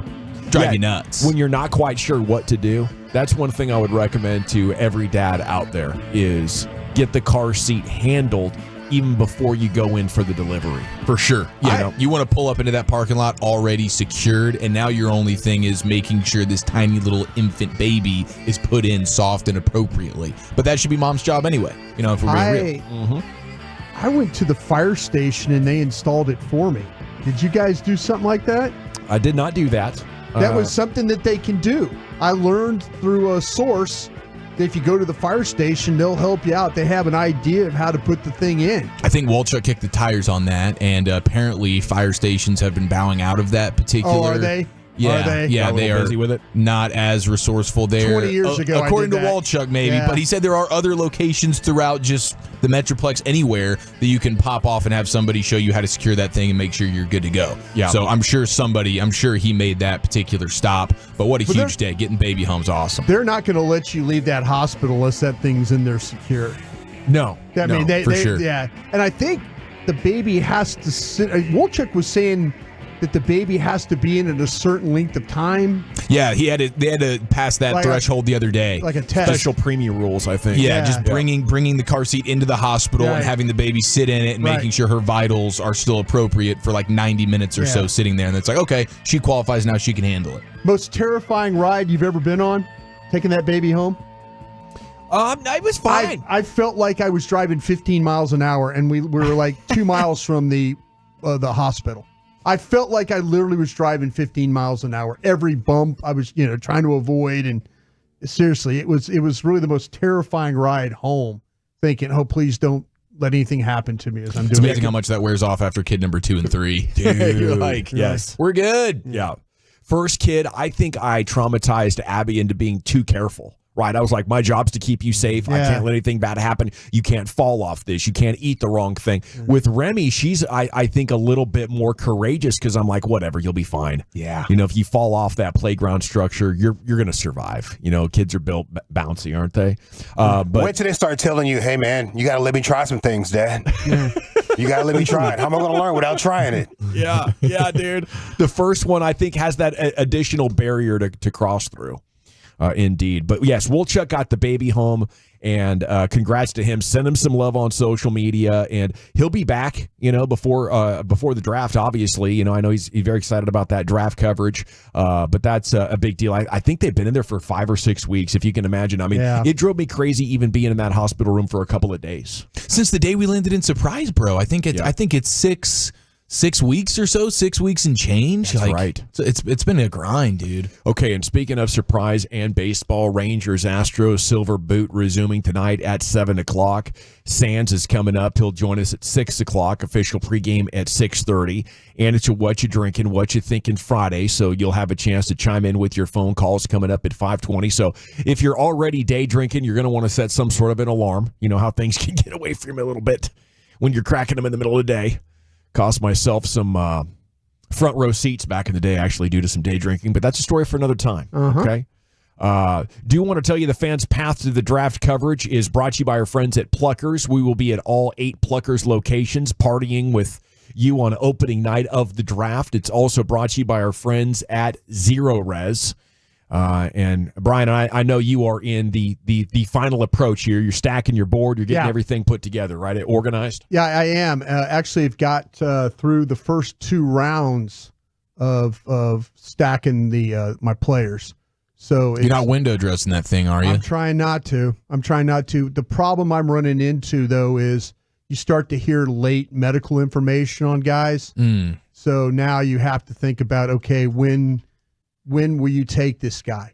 will you take him at the second round, or is he a fourth round player? Or, you just the more medical stuff you hear the character stuff. I could deal with the character stuff. It's the medical that hurts me, because you do not want to get going in this draft and all of a sudden Wolchuk asks, well, who's your best player on your board left? And you're starting to talk about a guy, and then you find out, well, he goes 2-3 rounds later because he had a medical condition that we didn't know about. And there's some guys that we're starting to hear that are pretty prominent players that I need to run down right now that might have some issues on boards in first rounds. Wow. I think like lower leg injuries, I'm looking at Back. 1 round. If it's catastrophic, Achilles, I might go 2 rounds. If it's a back type of thing, now Tank had a back type of thing, allowed you to get him top of the second round. Right. So maybe that was a half round deduction. I don't know how much Tank slipped that particular year. I think if something's spinal though, or if you're dealing with a series of concussions, those are things where it's like, dude, 2-3 rounds. Yeah. I don't think you can really dork There are around with some- that. It would cost the Cowboys big time with Van Der Esch. Yeah, there are some concussion players you're going to have to deal with here that you have to figure out. I mean, how many have been reported? Do we have 2 reported, and really he's got 5 of them? That's the thing with the concussions too. Like any number you see, it could be substantially more than that. Exactly. But yeah, Rangers Stros tonight. It's Dunning against France. I saw the Lone Star Ball guys were calling Dane a stunning Dane Dunning, perhaps better than my cunning Dane Dunning. So I think we'll go with that. JP France is a quality arm though for Houston. So as far as what we're looking at with him, it's not going to be an easy afternoon, even though he's not off to the best start. Last year his numbers were quite solid. ERA under 4, twice as many wins as losses. But here's the thing I've learned with baseball as we go into this series. I know you want to sweep the Astros. I know you want a continuation of the ALCS. But I think where I'm at is we just want to see them perform well with the things that they can control. Brian, quality at bats, good spin rates, good velocity, good defense. And you let the chips fall where they may right there. That is why a guy like CY can be a little detached from the results. As long as we're doing the things that are going to add up to victories, like not letting Jose Leclerc close games, I'm going to be satisfied with wherever we end up on Monday.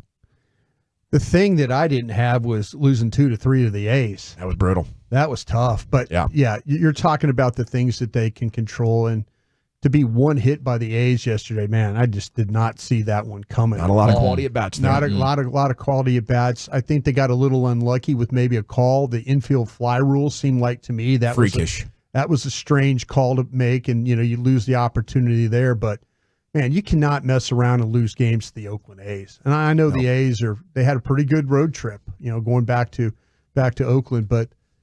Yeah, that's a team that you look at the roster and your lineup and their lineup, and you missed opportunities there. The Astros aren't playing particularly well, and we keep talking about distance. Try and get a little distance. You just can't mess around here.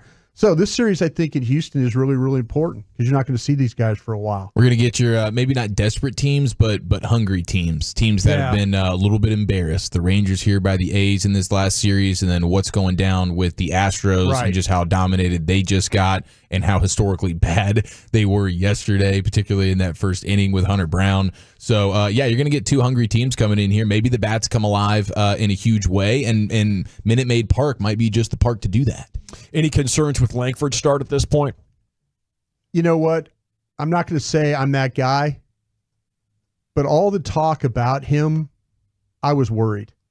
Worried in a way of, is it too much? Are we putting too much on him? And I was talking about, how he was going to have to adjust. I mean, the way that he just, like a meteor going through the farm system, and then how he's your starter. And I just wondered if it was going to be as fast as he's done so far. I was wondering, like, is he going to keep this going and all? But there's also a side of me, it's like I was worried that we're expecting too much. We're asking too much of him. And I kind of feel like that he's doing some things well, and others that, it's something we probably should have saw. I mean, number one, it's going to be really hard to adjust to the pitchers once it gets into April, and now they're not just throwing. Right. Now they've totally built up. They got a game plan for you. They got a plan on you, yeah. But then also the psychological factor of having so much excitement around you and having so much success. Right. You know, like managing that success is usually something that, you know, veterans are trying to figure out as like their final step to being a consistent ball player. But, you know, Langford had to deal with that in his first spring training. And it can be tough to stay focused. I mean, sure, the power numbers aren't there. We'd love to see him barrel up some baseballs. He's just not getting great contact, but at least his average is decent. What is it, 240 right now? His average is, you know, enough to sustain you, so you don't have to think about sending him down or anything. But we could use a hot couple of series, especially at a time like this. It'd be really exciting for the fans right now. I kind of felt like that we all thought he was going to be about 327 with 7 homers and 27 RBIs by now.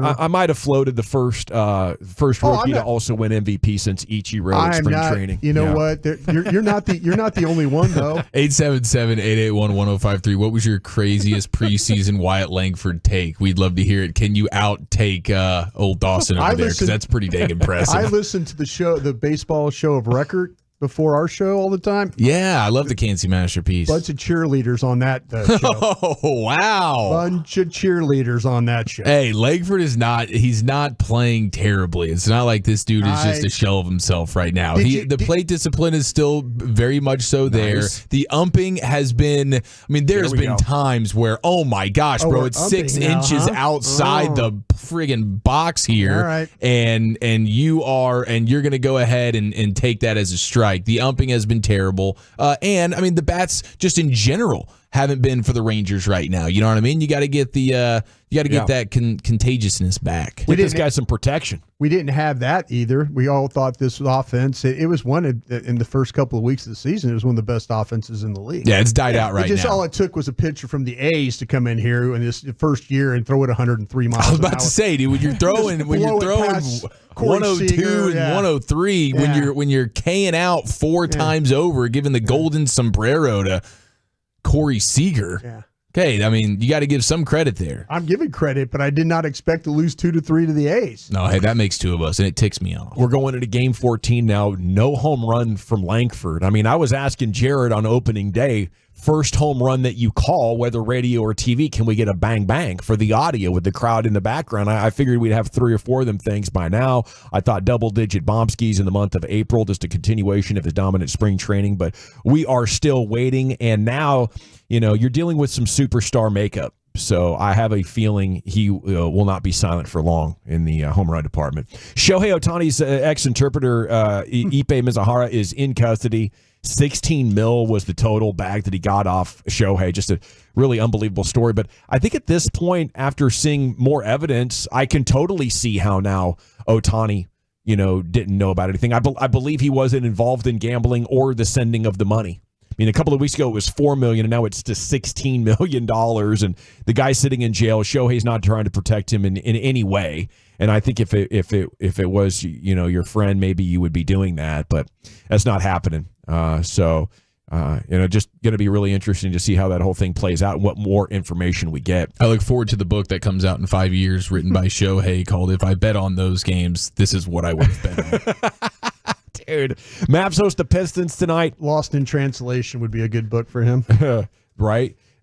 Dallas, a double-digit favorite, even with their players in question. So Detroit's really horrible, and you should get the win. Clippers going to host the Jazz. Outside shot, the Mavs can still take that 4 seed, right? So if Clippers could lose this game, then things would get really interesting. I don't know. I'm not trying to play anybody. If that happens, good, but I don't think the risk of injury at this point, considering how things have gone, how exhausted these guys are. Stars were shut out by Winnipeg. 3-0. Ouchie. Could have nailed down the division, taken the lead for the President's Trophy, and ended Colorado's chances of having home ice against you in the playoffs.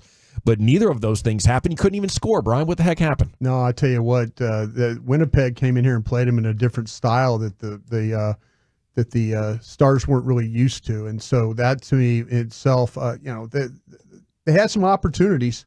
They just could not capitalize enough on them. And Winnipeg's playing. Winnipeg's one of those teams too that's got a lot of pride, and they're kind of like, listen, hey, you're not going to clinch on us. And they played like they were you talk about desperate teams. They played like, even though they're a really good team, they played with more desperation last night than the Stars. Tough on Walchuk, though, because Walchuk was in the building. In the superstitious nature of him, he might now refrain from allowing himself in that building throughout the entire postseason. He might have should have left early. I just feel bad for him on that one.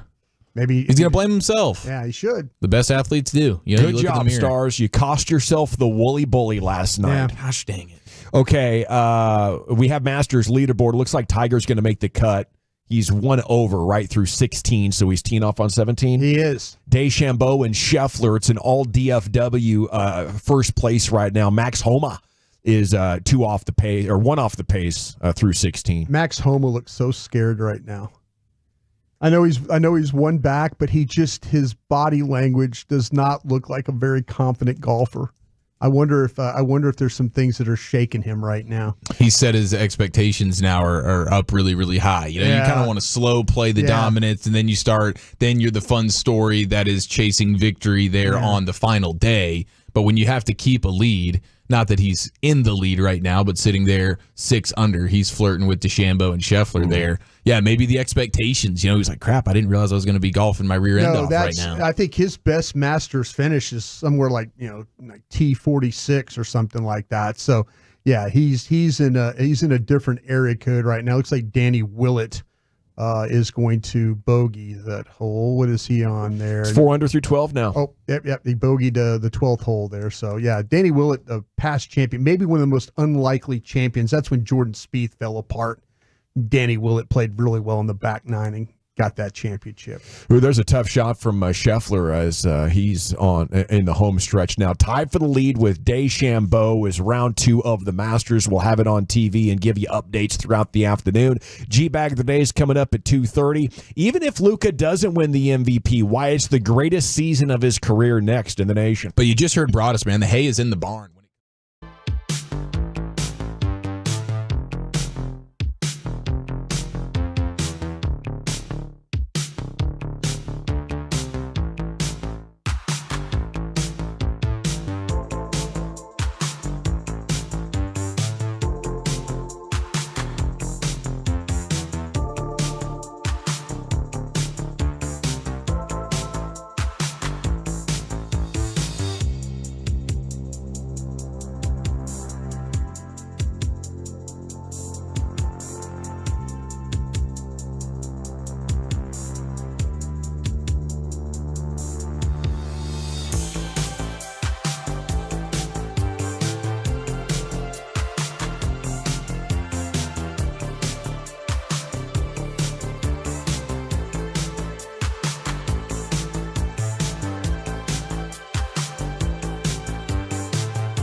Stop a train.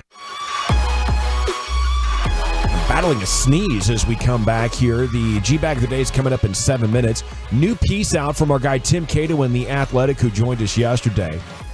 The tease was Luka's best season ever. And the headline from Tim, Luka has reached MVP status, and that matters more than him actually winning it. Let's talk about this. Segment of the Nation is brought to you by Cars for Kids. Donate today, carsforkids.org, and it's brought to you by the Frankels. Life is unpredictable. Accidents happen. Franklin Frankel, the go-to attorneys for car and truck wrecks and DFW. If you or a loved one has been in an accident, contact the Frankels, 214 or 817-333-3333. Jump online to frankelfirm.com. Yeah, you want to read Tim's stuff in The Athletic. He's incredible. He says, what Doncic has done this year has transcended his past 4 seasons in which he finished top 8 in MVP voting and made first team each time. He's no longer in the conversation of someone who deserves a mention. He has surpassed those qualifiers and reached a higher level this season. If he were the league's MVP, it would be earned. I think there's a lot of stuff that's come together for him. Not being as concerned about the officials is one. Being more focused on defense is two. You know, I think you have to look at the leadership, the head coach, and then Kyrie Irving, who he obviously has a tremendous amount of respect for. As you know, potential catalyst. Luka coming up on 25 years old, that is big as well. I've been talking about the last couple of years. Luka's got to get this figured out when it comes to the mindset by age 25, and that is the age where the childlike portions of your brain that overpower you with emotions have receded to the point that you should be able to handle them as an adult. And you know, some players can't grasp that. The toxicity of their competitive nature is too high. But Luka has shown incredible growth over the last, couple. So I think he deserves credit for sure, but so do the people around him. I think they finally got a great supporting cast that's capable of, helping him optimize his talents. Also, the general managers helped him too. Yes. Put better players around him. And maybe that's what focused him. I think so. I think that, when all Luka was looking for was some commitment one way or another, and he got commitment from his GM, instead of, hey, as you would say, I'm tired of playing with these jobbers. Find me some players. And that's the one thing that Nico Harrison's been able to do is go out and find him some players. He hadn't sat on his hands, just hope that Luka's going to carry these guys. I mean, he went out and got him some legitimate players, and they've done a great job with on a nightly basis playing, as you mentioned, really good defense. The offense has always been there, and Kyrie is we all worried about what distraction was going to take him away from being one of the top basketball players in the league. We had none of that here in Dallas. He's been totally focused. He's got the team around him focused, and he's got the superstar player Luka focused as well. But give that GM a lot of credit. Definitely. Plenty of credit to go around. And I think when it comes to Luka, I mean, he's been so great since the moment he stepped on the court. Like, where could you get better here? And I wonder how much of it is attributed to just him being in better shape, because his 3-ball is so much better this year. I think that's really like one of the most important aspects of his game that has taken another level. Like for his career, he's 34.5% from the 3-point line. This year, he's slightly over 38%. And his step back threes, he's connecting on at a 40% clip. Wow. And his range, I mean, we see how his range is just ridiculous. And he's always had that in spots, but it wasn't always efficient. Like the step back 3, he's always had it as a part of his arsenal, but it wasn't nearly as efficient and effective as it is now, which is he's taking like 5 or 6 step back 3s a game, and he's making like three of them at a time. Like so like the 3-point shooting, and again, I don't know how much of that is just working on the 3-point shooting and getting better and better at it, and how much of that is I still have my legs under me at the end of these games and just throughout these games because I'm in better condition. Right. And I've always been able to hit these shots, but when I'm exhausted, which I have been my entire career until now, because I got a guy who's a running mate here, so I can give Kyrie the ball at times, and then also he's in better shape. Yeah, that's a huge part of it. You can't overlook it. Some other things from Tim's article. What's changed this year? Doncic doesn't have a preferred style of play. He'll adapt to the choices an opponent makes to attempt slowing him down. He'll throw lobs against a team guarding his pick and rolls with drop coverage. He'll put on a scoring show in isolation against teams that switch. He'll sling audacious passes around the court for anything else. Once his only weakness was an inconsistent jumper, but now he's second only to Steph Curry there with the 3 ball. He leads the league in points and true shooting percentage of 61.7. And when teammates shoot from a Doncic pass, the percentage they've expected to shoot based on per second Spectrum's tracking data, a 57.9 effective field goal percentage is the league's highest mark. So how do you measure how good a point guard is at creating chances? Assists is one way, but the true shooting percentage of the guy who catches it. How great of an opportunity are you giving him? How perfect are you delivering the pass so he can catch and shoot smoothly? And how much attention are you taking away from the rest of the defense onto you? All those things are accounted for in that stat right there. And, it's number one. So, I think, the biggest thing is Kyrie Irving being a secondary superstar. Like, what has changed this team's outlook? It's Kyrie Irving. You saw James Harden in Houston by himself, and then they had 1 year of like prime Chris Paul. They damn near took down the Warriors. They had him 3-2 that year in Houston, right? And in the Harden-Luka comparison, even if they're not exactly one-for-one comparisons, the situations that they're in, those Rockets compared to these Mavs are very, very similar. But yeah, Luka probably not going to win the MVP is the other thing that Tim's hinting at here. A lot of people are starting to say that is probably not this year, maybe going to Jokic, who may have a better year and has his team as number one in the West, but his time is coming soon enough. Even bigger chip on the shoulder for the playoff run. That's what I'm calling. And shout out to Big E in the 4-3-2. Luka went from reds to lights, and that's made all the difference. Yeah, dude. I remember when Rasheed Wallace came back to training camp one year, I was covering the Trailblazers, and he looked slim, and a reporter asked him, "You get in shape this offseason?" He goes, "No, I switched to Heineken Lights." Time now for the G-Bag of the day. Into the Pimp Cup we go. Here's Lucius.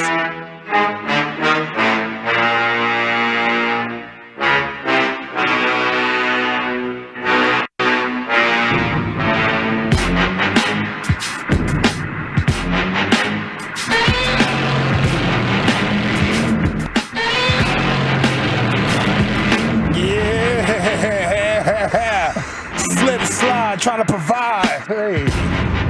All right. Let's see what we got right here. I got some good stuff for you boys today. Good stuff. Get all my paperwork together here. Happy Friday. Yeah, happy Friday, man. We made it, baby. TGIF. Thank God it's Friday. Our winner still is Bobby Belt. I don't know what day is this. What is it? Day number 3 for Bobby? Yeah, I think so. About right. Yeah. Yeah, thanks, man. Well, because we didn't do it yesterday, right? Because of the situation. Yeah, we didn't do it yesterday, so that's why I was thinking that. Yeah, it confused us a little bit here. Bobby Belt, who was on in the RJ and Choppy show in the morning, he's a Cowboy insider for us too, by the way. He thought he was doing Dr. Drew's show, Love Lines. Hey, Dr. Drew, I've got this bump right here. He used to call and tell Dr. Drew all types of stuff. Yeah, who's the guy? Herpes hotline? Yeah, basically. The other guy was in there too, making jokes, right? Yeah. I can't remember all Man the show characters. guy. Yeah. What was his name, dude? He had like a hot 8 years. Yeah, sure did. All right, here's Bobby Belt on the sex line. All right. All right. Remix. Computer acting funky. Here we go. All right, we're doing Ask Reddit here on 105 through the fan. Franklin Prinkle Injury Attorney Sex Line 877-881-1053 Sex line, yeah. Text line. I don't know. That's close. Ask Scrodit's like an AI sex chatbot, you know? Ask Scrodit. Ask Scrodit. Ask Scrodit. All right, we're doing Ask Reddit here. Well, I'll be leaving then, Bobby. I'm out of here. Hello, thanks for the question. All right, let's see what else we got for you boys next.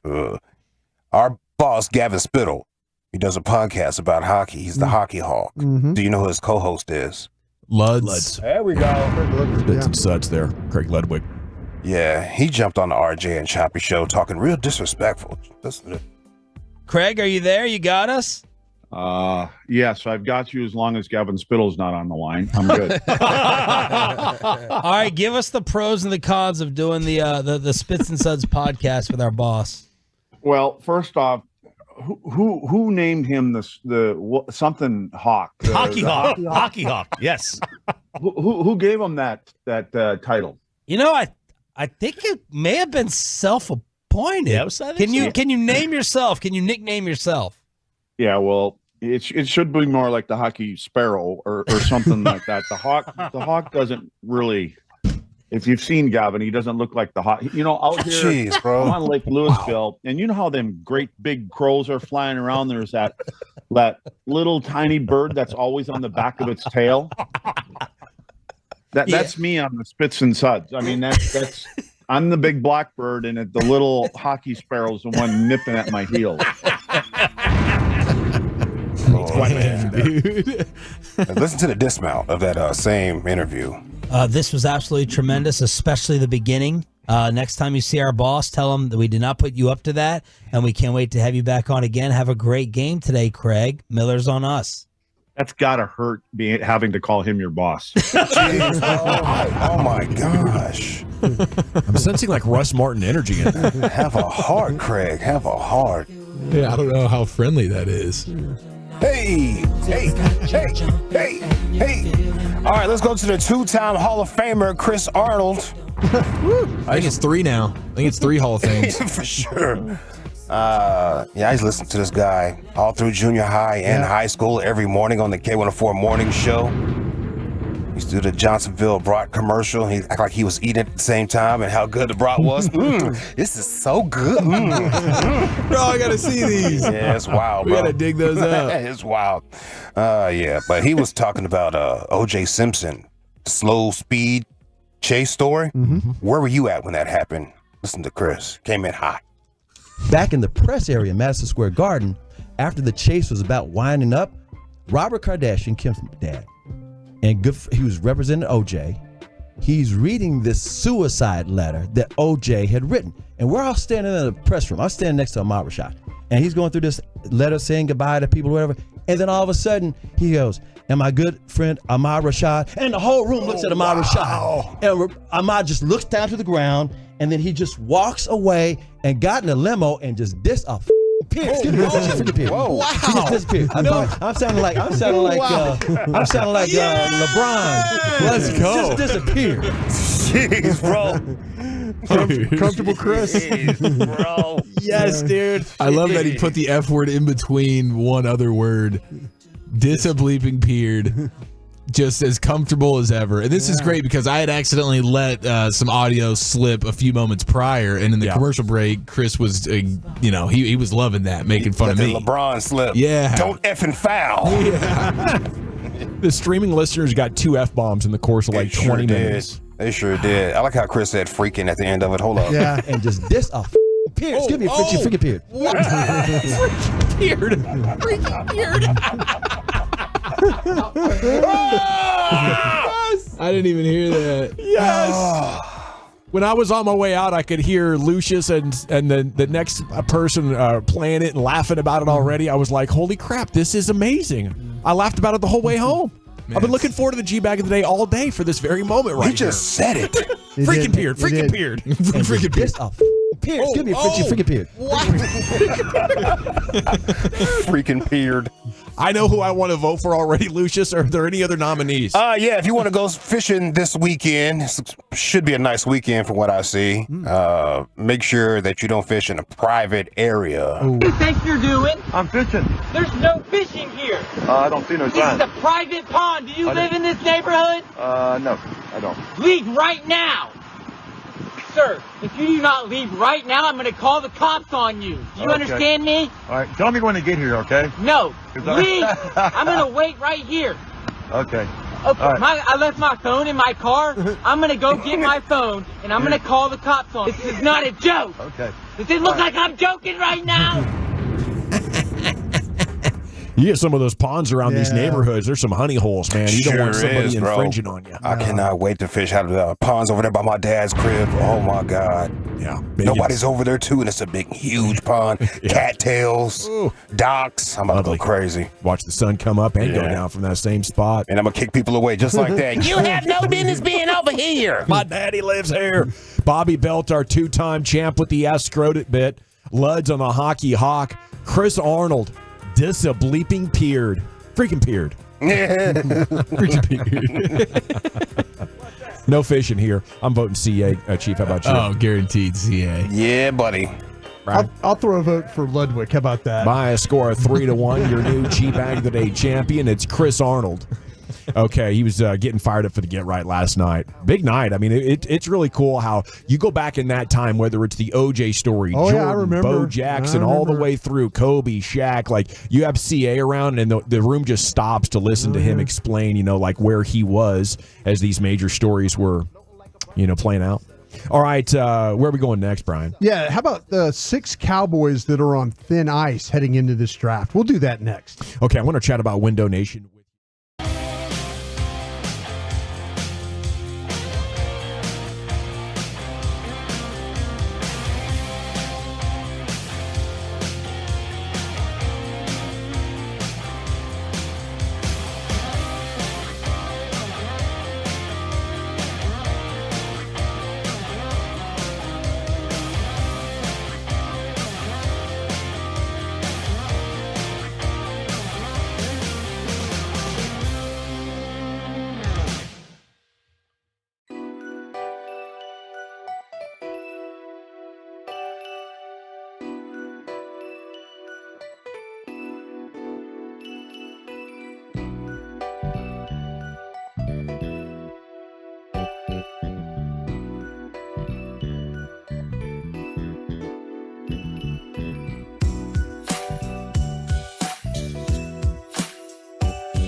Yeah. Classic Chevrolet in Grapevine. They are the #1 Chevy dealer in the world with more Silverados than anyone else. Go see them today and visit ClassicChevrolet.com. This is Texas. This is Classic Chevrolet. Together, let's drive, relax, and enjoy the difference. Based on new Chevrolet registrations 2023. Thank you, Lucius. It is the G-Bag Nation here on The Fan. Woolchuck got the baby home, so he's going to be out for a few days. Send him some love on social. Here's Brian Broaddus, Krusty's Corner, brought to you by Reliant Air Conditioning. That's right. Gimmick-free AC repair and replacement. Reliant Air Conditioning. Here's Broaddus. Thank you very much, and thank you to the folks at Reliant for doing that. Really appreciate you. Also want to say, got a love of the Star Up after our show today. If you want to give it a listen, please feel free to do so. We'd love to have you do that. Bobby and I went through the possibility of names at 24. We went through a lot of those, kind of handicapped them a little bit in positions and stuff. Even talked about some defensive guys as well. So if you would give that a listen again after our show tonight, we'd appreciate that. And also want to say real quickly, thank you to all the guys and gals that registered for Draft 101. We put that up. We're doing it at the Star in Frisco at the Cowboys facility, which is a first for us to do. And we appreciate the partnership with the Cowboys as well. And Miller Lite also is a sponsor there on that. But we're going to have a fun night with all of us involved and taking your questions and stuff like that. That thing sold out in basically record time. Yeah, it was quick. I didn't know the number of hours, but again, appreciate everybody for taking interest in our little group that does scouting. All right, did you guys miss me yesterday at all? Yeah, I did, man. I had some OJ stuff on deck, and I knew that you knew all about that. We could have really gotten to some deep theories and whatnot. I'm sorry that I missed you on that, Luce. I called into the Chris and Reggie's show last night. I appreciate them popping me on, and I heard about 5 minutes in you bleeping peered. Yeah. I'll tell you what, though. Freaking peered. I actually, that was one of those times in my life. I've never been more involved in something like that.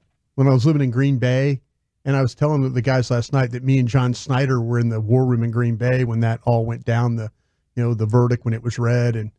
But that whole year, I'll never forget just leaving work and going straight home and court TV. Yeah, well, it's CNN.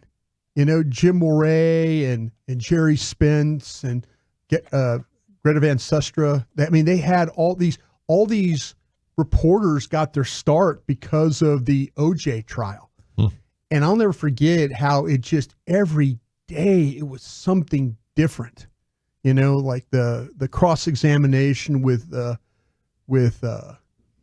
those guys, with Fung, the criminologist, the coroner, Barry Scheck. It was amazing how they just took apart the case of the city of Los Angeles. And it's just one thing after another. But yeah, it was, I got to the point where I met Nicole Brown Simpson. I met her sister. I was in Cincinnati. Looked just like her too. Yeah. Remember the Jerry Brown game where he passed away, and then we played the game in Cincinnati. That was on that trip. I was out running. I was out jogging, and got back from a run, and this beautiful lady standing there, and me, I'm just like, oh, hi, how you doing? Just talking to her, and I find out it's Nicole Brown, her sister Tanya Brown. You get her digits? I got them in my phone. Oh, hey! Yeah. I got. Don't leave your girl around me, true player for real. That's brought us for real. But she was there speaking. Yeah. There's no way. That is so far out of it. No, but this was in your running days. This is back when you were having to put Band-Aids on your nips because you were running so much. Yeah. That chafe was getting you. Yeah, the chafe was getting me at that But your time. body was a reflection, dude. You were rocking and rolling. Man, had some machine. baby thumbs under those shirts. Damn. He's cutting glass in the summertime with those things. I'll tell you what, there's nothing worse than you wear the white shirt and you got two red streaks going straight down your shirt. That looks crazy. When you don't even think about it when you're running, because you don't think about how ridiculous you look. Yeah. Because you don't care. You're tired. You don't care. Yeah. And trust me, I've I've stood next to guys and gals in the corral of a race, of a marathon, and just literally squat down and use the restroom right there in the corral. That right while we're just getting ready to run. Savages. Just pull One it out or right two? there. One. Okay, good. Yeah, but just right there, like you don't care. When you're doing that running stuff, you don't care. Generally, is there porta-johns like at certain checkpoints? There is, but you don't want to get out of your corral. Yeah, for sure. They've got you set up to where your times are certain times. So if you get out, you can't get back in. So people don't want to leave. They just use the restroom right there at the start line. So yeah, there's so much gross things that go on when you're a runner, just awful things. But hey, that part of the nipple thing is I've finished races before, and they take pictures of you and your shirt, and you're like, oh god, this is embarrassing. Little blood drips. A lot of blood drips. Dang, like you got shot. Oh like my you got gosh. shot both sides of your chest. That kind of blood. Do you have scars and stuff to this day? I'll tell you, you wouldn't wear a red shirt? No, you don't think about it. I tell you what they did. They came. If I bled from my nipples, I would think about it for the rest of time. They came up with. Or get those things that Taylor Rooks has on her joints. Well, the nipple guards. They got those now for runners. Like you put them over your. Yeah. You can put them over you, and it helps you that way. Little pasties. Yeah, but it's little Reese's cups. It's embarrassing. It is embarrassing, but. Like I said, you take those pictures and you're like, oh my God, what was I doing? But she keeps the little paper deal that it sits in. Yeah, I can use these. Yeah. All right. I know just where to put them. Oh, enough of that. But I'm going to try a half marathon in October. I'm going to get back in it. For Good luck to you. Look at you, man. 60 Oh, years that's old. why you're running with the geese out there. Yeah, that's why I'm Wow. starting to train. I officially start in July, but I'm getting back in to the routine of running again. So I'm going to try and do this thing when I'm 60 years old, do a half marathon, see if I can do it. Might be my final one, but I we'll think see. you can. We'll see. All right, 6 Dallas Cowboys. God, I would take a lot of time here. 6 Dallas Cowboys that are heading they're on thin ice heading into this NFL draft. This comes to us from the fan side folks right there, and see if you guys agree with this with the players.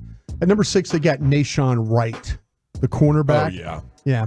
Wright was considered a late round pick, and the Cowboys were accused of making a huge reach here. And after 3 seasons, it still appeared that Wright was overdrafted. You think he's a guy on thin ice, Nashawn Wright? Yeah. He's about to be like a journeyman who's trying to avoid the CFL. How about this one, Deuce Vaughn? Yes. The darling of the 2023 NFL draft class fell off in a major way as a rookie. He was added as a 6th round pick. His father, Chris, is a scout. Chris is a really good scout. Yeah. But you feel like the Deuce Vaughn is a guy that's kind of on thin ice going into this draft? Absolutely. Yes, he certainly is. The status of the running back room right now wouldn't reflect that, but it'll be interesting to see what it looks like after the draft. I'm assuming they're adding at least one top, like a 3-round. Within the first 3 rounds, I presume they totally probably get agree. it back in there. So, yeah, he's absolutely on thin ice, but he's got the sponsor in there, huh? Got some sponsors for sure. How about number 4? They've got Junior Fehoko, defensive end. I mean, just completely absent. A rookie year that no one would remember.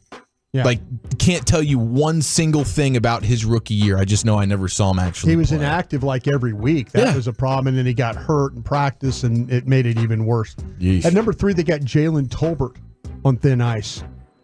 Yeah. Good news for Tolbert is he's in a much better spot this season than he was heading into the 2023 campaign.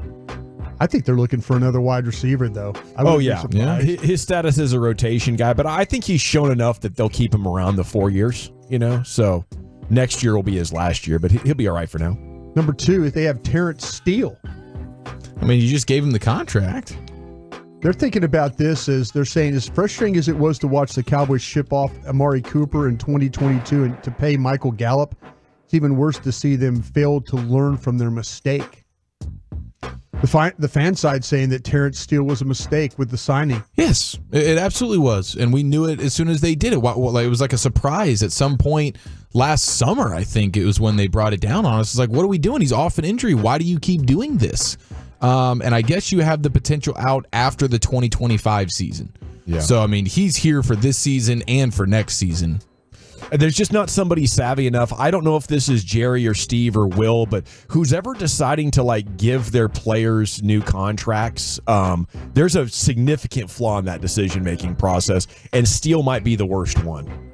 You know, I think maybe somebody gets a hold of some stats that say, well, look at this, Steele did this, and the stats say this, and somebody that watches film needs to come along and be like, guys, just watch him play. Yeah. He's barely hanging onto a life vest, and maybe his stats say he did a pretty good job, but he's not someone we want to give $18 million a year to. What the hell are we doing? And quickly here, Tiger Woods just finished his round. He was even par for the day. That means he's one over. He made the cut at the Masters. So let's go. Good for him. He'll be here for the weekend. And the last guy they have is Mike McCarthy, who's on thin ice. Yeah. Even if it's not fair, Mike McCarthy enters this impossible sliding all over the ice. The Cowboys front office continues to do things their own way despite the continued failures. Mike McCarthy, thin ice guy? Yeah. He's sweating on that ice. 100%. So is that ice. Yeah. And those are the 6 that are on the thin ice. Thank you, guys. Appreciate it. Thank you, Brian. Yeah, DeChambeau leads at 7 under. He's through 12. Scheffler took a bogue, so he's through 6 and 1 off the pace now, tied with Max Homa at 6 under par. Dude, Tiger's still jacked. You can just see the muscles protruding out of his shirt. Yeah. He looks fit in a way that, like, you worry about him walking and limping around and all that. He actually looks like his gait and everything is good. Yes. If he could find something over the weekend, man, that would be a lot of fun. You have no idea how many like patches and things he's got under his shirt to like keep his back warm or whatever. That tape. Yeah, he's got a lot of stuff He's got the under Luka there. tape all over him. Yeah. Yeah. Whatever it takes, man. I mean, this is a cool step in the right direction. It is. And maybe Tiger, if he can play the next 3 months, can build off something. And obviously, he still has the strength. He's pretty good off the tee.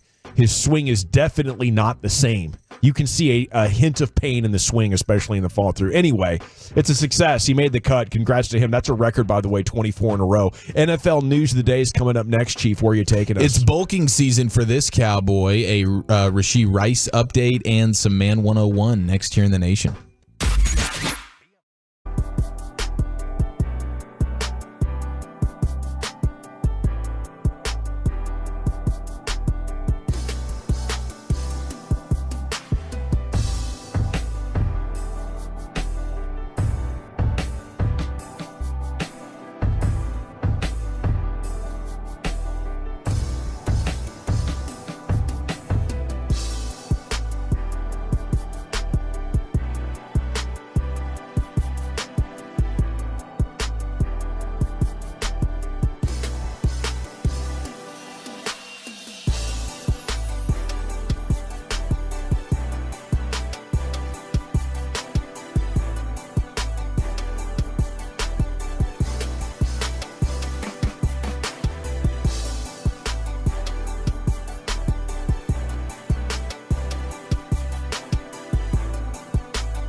You're rolling with the G-Bag Nation.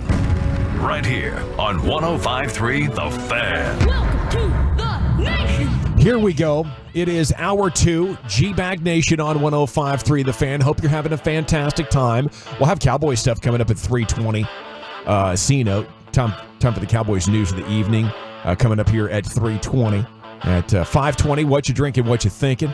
And then at 6 o'clock, Sans is going to be joining us because Rangers baseball as a Silver Boot Series in Houston will get underway tonight. First pitch 7:05, pregame at 6:30. So it's an exciting Sports Friday once again, and time now for your NFL news of the day. Here's the Chief. Broadus has that crazy look in his eye. Go ahead. Jared go to Houston? I don't know. He usually makes that trip. That's a good question. He'll be rolling up here very soon with some frozen grapes and some rice cakes, if not. So we'll find out, I would imagine, in the next 60. And I'm going to say this. I don't think the Tiger Woods logo is terrible on his shirt nowadays. Okay. How about that for a take? Yeah. Fashionista, Brian Broadus. I thought it was kind of like what? And now It's that I growing look on you? at it, I'm okay with Looks this. good. Yeah. I feel like the Geranimals little logo. Can you see it? Yeah, the Garanimals. Remember that? When you Yeah. used to zebra and tiger together. Yeah. It does kind of look killer on his hat, I'm not going to lie. It does look good. Yeah. It looks good. He took a lot of grief for this. It's a tiger. Yeah, I killed him for it. everybody's like, you did. Yeah. You did. I was kind of like, I'm not sure, but now that I look at it, I'm like, man, that ain't terrible. Not terrible. Yeah, what did you say about it again, Dawson? I thought it was bad. I was wrong. You were right. Get you a fork and knife. I'm stupid. You're smart. yeah. Want some salt and pepper with that? What's all the crows you go through? What is it? The croissant sandwich. It was so funny, like during the football season, Dawson would just roll off like 17 different crows. The crow boy. Yeah, crow boy sandwich. Crow nuts. That's a play on donuts, of course. Yeah. Of course. Sweet rolls. Got to do sweet rolls. Got to get that.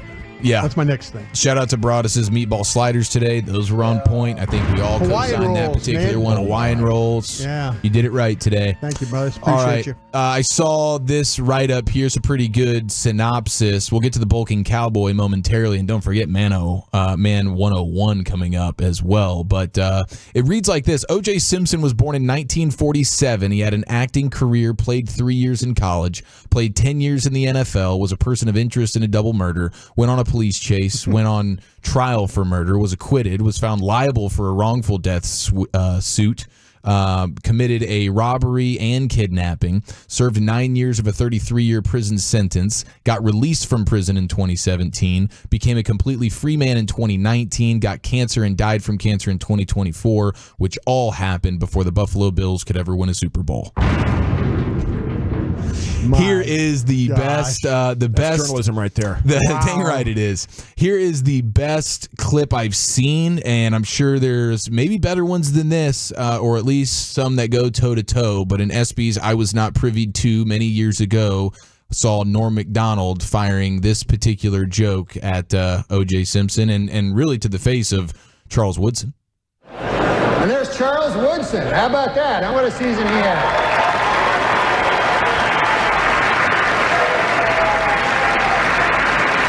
Great, man. He became the first defensive player to win the Heisman Trophy. And congratulations, Charles. That is something that no one can ever take away from you. Unless you kill your wife and a waiter, in which case, all bets are off. The looks on everybody's faces there. They show King Griffey Jr. and he's eyebrows up, eyes big, shaking his head. My gosh, dude, Norm Macdonald. He was. I mean, my goodness, the balls on that guy being willing to just get up anywhere and do any. I mean, didn't he get fired from SNL because he wouldn't stop with OJ? All he did was just ride OJ during SNL. Just ride him. Oh, man. Just a dry joke that made you cringe when you heard it. He was like, ooh. Again? He was the weekend news desk. Wasn't Absolutely. He? Yeah. Fantastic at it, too. He was really good at that, yeah. My goodness, dude. Well, shout out to, if I told you one cowboy was Mike McCarthy. We'll say up 15 pounds. Oh, I didn't know. I didn't mean no. Okay. Who would you want that cowboy to be? Mossy Smith. Of course. Yeah. Dawson? Cosign? Yeah. Unless I could add leg muscle to Terrence Steele. Just all raw muscle, 20 pounds. I'd be interested in that too. Yeah. But we actually have DeMarvion Overshone.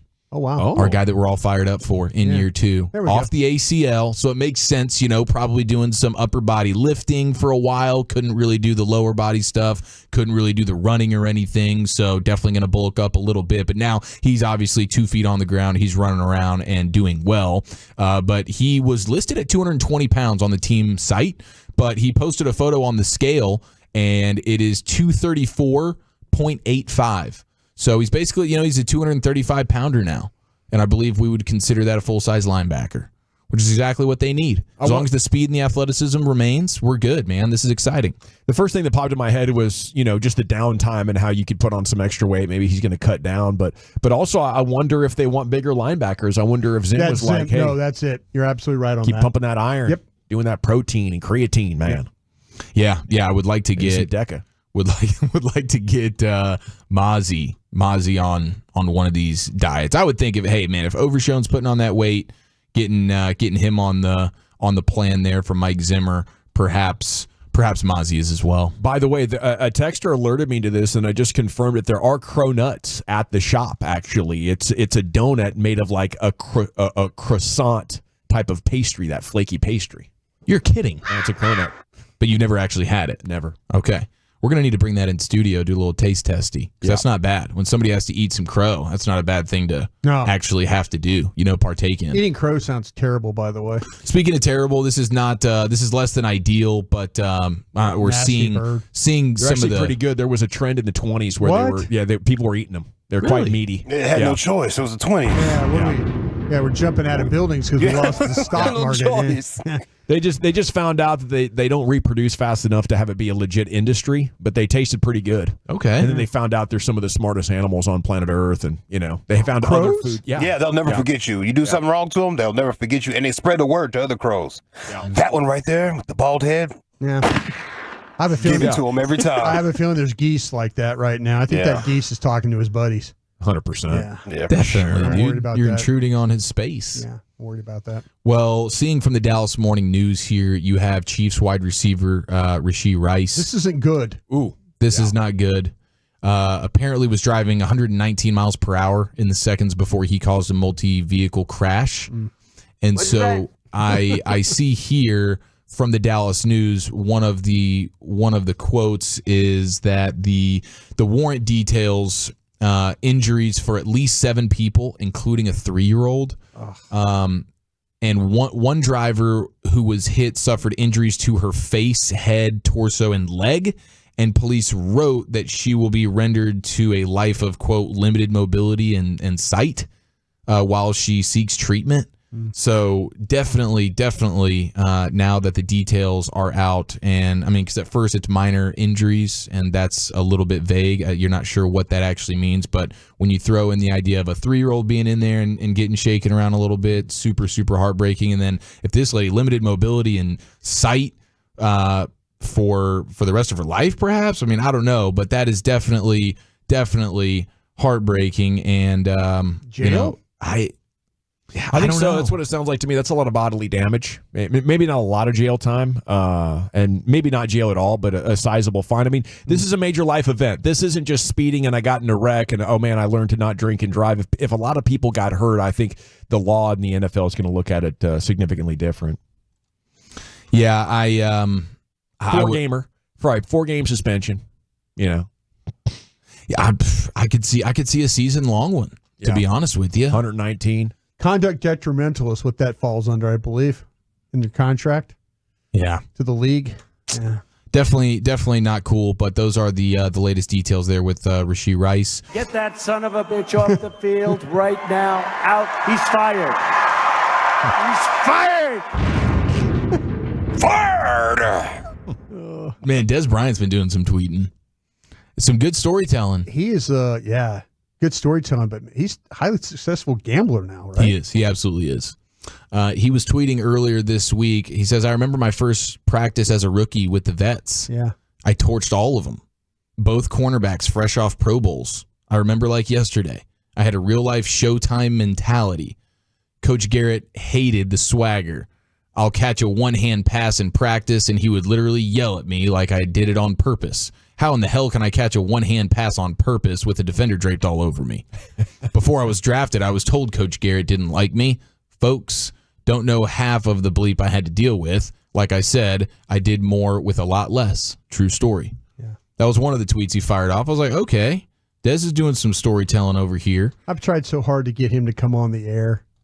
And I had a relationship with him one time, and I just don't think he likes me anymore. I mean, seriously, I try. I mean, I've got his number to the point where I was, hey, would you come on and just, have fun with us and all that? And he just doesn't even acknowledge me anymore. So that's okay. But he became doing well. a crypto bro. He's doing well, man. I liked his crypto tweets. I wonder if we're going to get those again. He says, last story because I can go on and on. One morning at Valley Ranch, I walked in the locker room, and on the sign it said, rookies do not sit on the couches. You're lucky you got a locker. I remember waiting for everybody to come back in the locker room after morning meetings to ask who wrote the message on the whiteboard. Nobody said anything, so I told the rookies, you can sit wherever you want. Let's go, dude. Man, what a beast. Yeah, dude, he's the people's champ. From within the locker room right there, everybody's looking around going, hey, I mean, we don't have the guts or the status to do this. You're proving it on the field every day, and you're our first round pick. You got a little bit more gravitas in here if you can make it happen for the rookies. So I guess that's the same thing like they have in the Rangers clubhouse, and I assume all baseball clubhouses. I guess the NFL not quite as different, when it comes to the rookie stuff there. Can't sit on the couch. I get it. Yeah, the first big Des story was him refusing to carry the veteran shoulder pads off the practice field. He was like, nope, I'm here to put on a show. I'm probably better than you, not carrying your pads. Well, I did want to play this. I know I've continued to promise no more totality clips, but I can't help myself when Mark Schlereth is getting involved here. Now, here's what I'm going to need from you guys. We have the sound, and Carter's going to play the video. Apparently, Mark Schlereth, who is fantastic, he does Man 101 videos where he just looks into his cell phone and gives you some level of wisdom on how to be more of a man. Okay. And so this was earlier in the week in Denver, Colorado during the eclipse. And this is Man 101. If you can get to the fan cam, the Twitch, the YouTube, I highly encourage it. But here is the sound and the video of Mark Schlereth Eclipse Man 101. Hey guys, your boy Stink here. Welcome into another edition of Man 101. I'm standing outside here on a spectacular day in Denver, Colorado, just enjoying this solar eclipse thing. And I got to tell you, it's amazing. Let me see if I can get a shot of this because it is incredible. Now make sure if you go outside, protect your eyes because that's important. Let's see if we can get this. Hey guys, your boy Stink here. Welcome into another edition of Man 101. I'm standing outside here on a spectacular Okay. Just a middle sausage finger by the sun. Go bleep yourself, Eclipse lovers. Him and Jared Sandler would be very, very akin with each other. That was such a surprise at the end of that. I was like, wow, is Stink about to get all scientific on me here? Is he into this? Boom. Here's a middle sausage finger for you. On brand from Stink. Salute. Thank you, sir. NFL News of the Day every afternoon at 3 o'clock here in the nation. It's time for the C-Note. The last 10 Cowboys players who were drafted 24th overall. What are we in for? Let's set expectations. Biggest L, biggest dubs coming up at 3:40, and we're back with you here in the nation. Thanks to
GettyImages.com.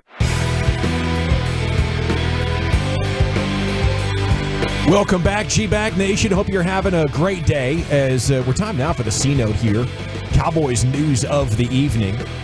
If you have thoughts at 877-881-1053, truckwreck.com fan text is open for you. Just leave your name and city you're texting from. Maybe you have a question for Brian about the draft or any of our other stuff going on. We'll all be at Pluckers once again for like a 7th or 8th year in a row. Cannot wait to party with you. Just come by the Pluckers nearest you for some great draft day fun and party times. Segment is brought to you by Cars for Kids. Donate today, carsforkids.org. And it's brought to you by the Frankels. Life is unpredictable. Accidents happen. Franklin Frankel are the go-to attorneys for car and truck wrecks in DFW. If you or a loved one's been in an accident, contact the Frankels for a free consultation, 214 or 817-333-3333. Go online to frankelfirm.com. We're going to get the 2-week out buzz from the Chief here in just a second. But right here I have the last 10 players taken 24th overall.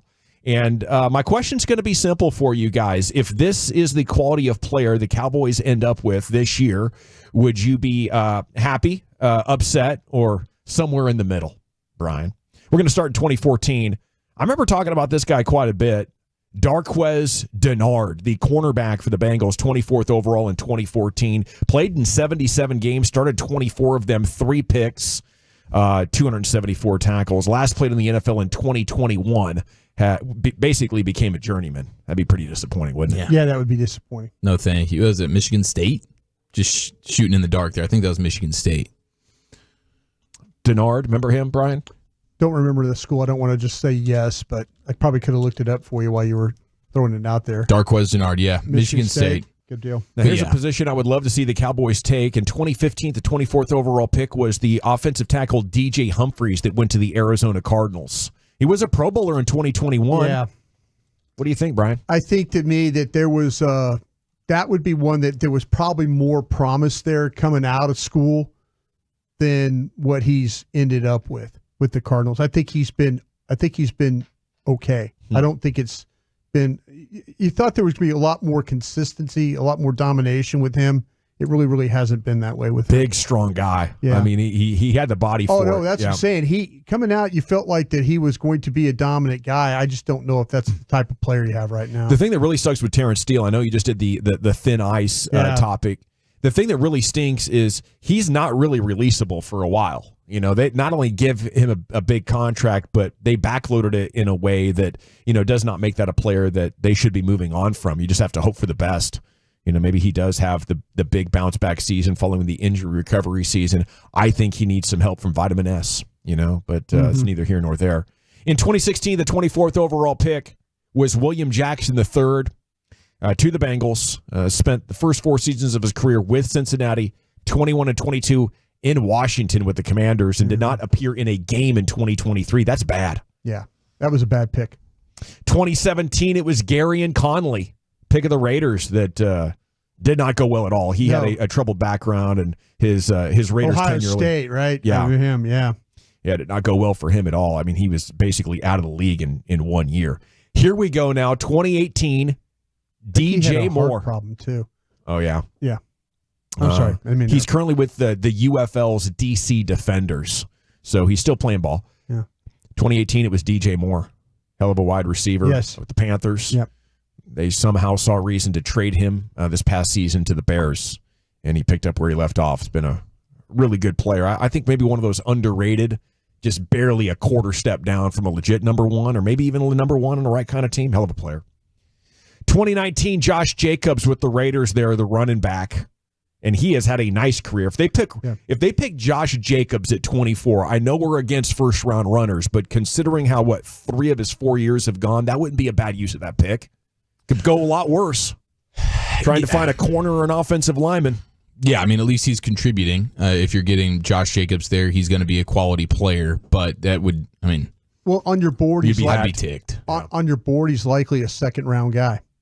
Because, if I know on my current board right now, there's 22 first-round names. So he would be considered a guy that I would probably have in the second round. He wasn't a first-round guy. So maybe it's a little different for you looking at it that way. We need a center. Yeah. The last time a center was taken 24th overall, it was Cesar Ruiz to the Saints. I think in that was 2020. I think that was a little bit of a surprise when he got that call. But I think he's been okay. I don't think there's anything really, really great about him. Yeah, he's going into year 5, Yeah. so they picked up the option, but he's still hoping to earn a second contract. Yeah, he's just okay. 2021, Steelers took a running back, Najee Harris. And he had one great season, a couple of great seasons, went over 1,000 yards in each of his first 3, 7 touchdowns every season, has been productive. I guess you know, Chief, you're just more willing to take what can be more of a 50-50 proposition on another position because you don't get the added value from taking a runner in the first round to make it worth it. No, and it's funny because they've got Jaylen Warren in that backfield that has been better than him for the last couple of years. Yeah. The last 2 seasons, Warren's been better, and I don't even remember if Warren was undrafted or just a late round pick or whatever. But it's just that kind of deal. You can find that same level of quality in the 3rd round, in the 4th round. Yeah, but to me, you need to draft 3 things, and that's size, speed, and college production. And last year they chose to just take production, and hope. It was a great story, but I would have just taken that guy undrafted. If nobody picked him, I'd have been like, hey, welcome to camp. And I think it could have been close to it or just as fun for him. Tyler Smith in 2022 by the Cowboys. That's what we need, Brian, is to see this Cowboys team take an offensive lineman.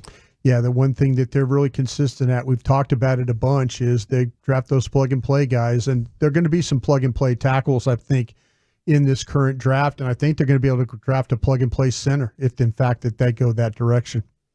All right, and then last year was the defensive back Deonte Banks there for the Giants. Still, his future and present is very much unwritten, but he was a star at Maryland. Here's Chief with that buzz 2 weeks out. What is ESPN Insider saying about our Cowboys right now? Yeah, it's our guy Todd Archer. How can the Cowboys make up for a quiet free agency over the first 2 days of the draft? So just for rounds 1 through 3, how can you make up for the lack of moves and additions in free agency to this point?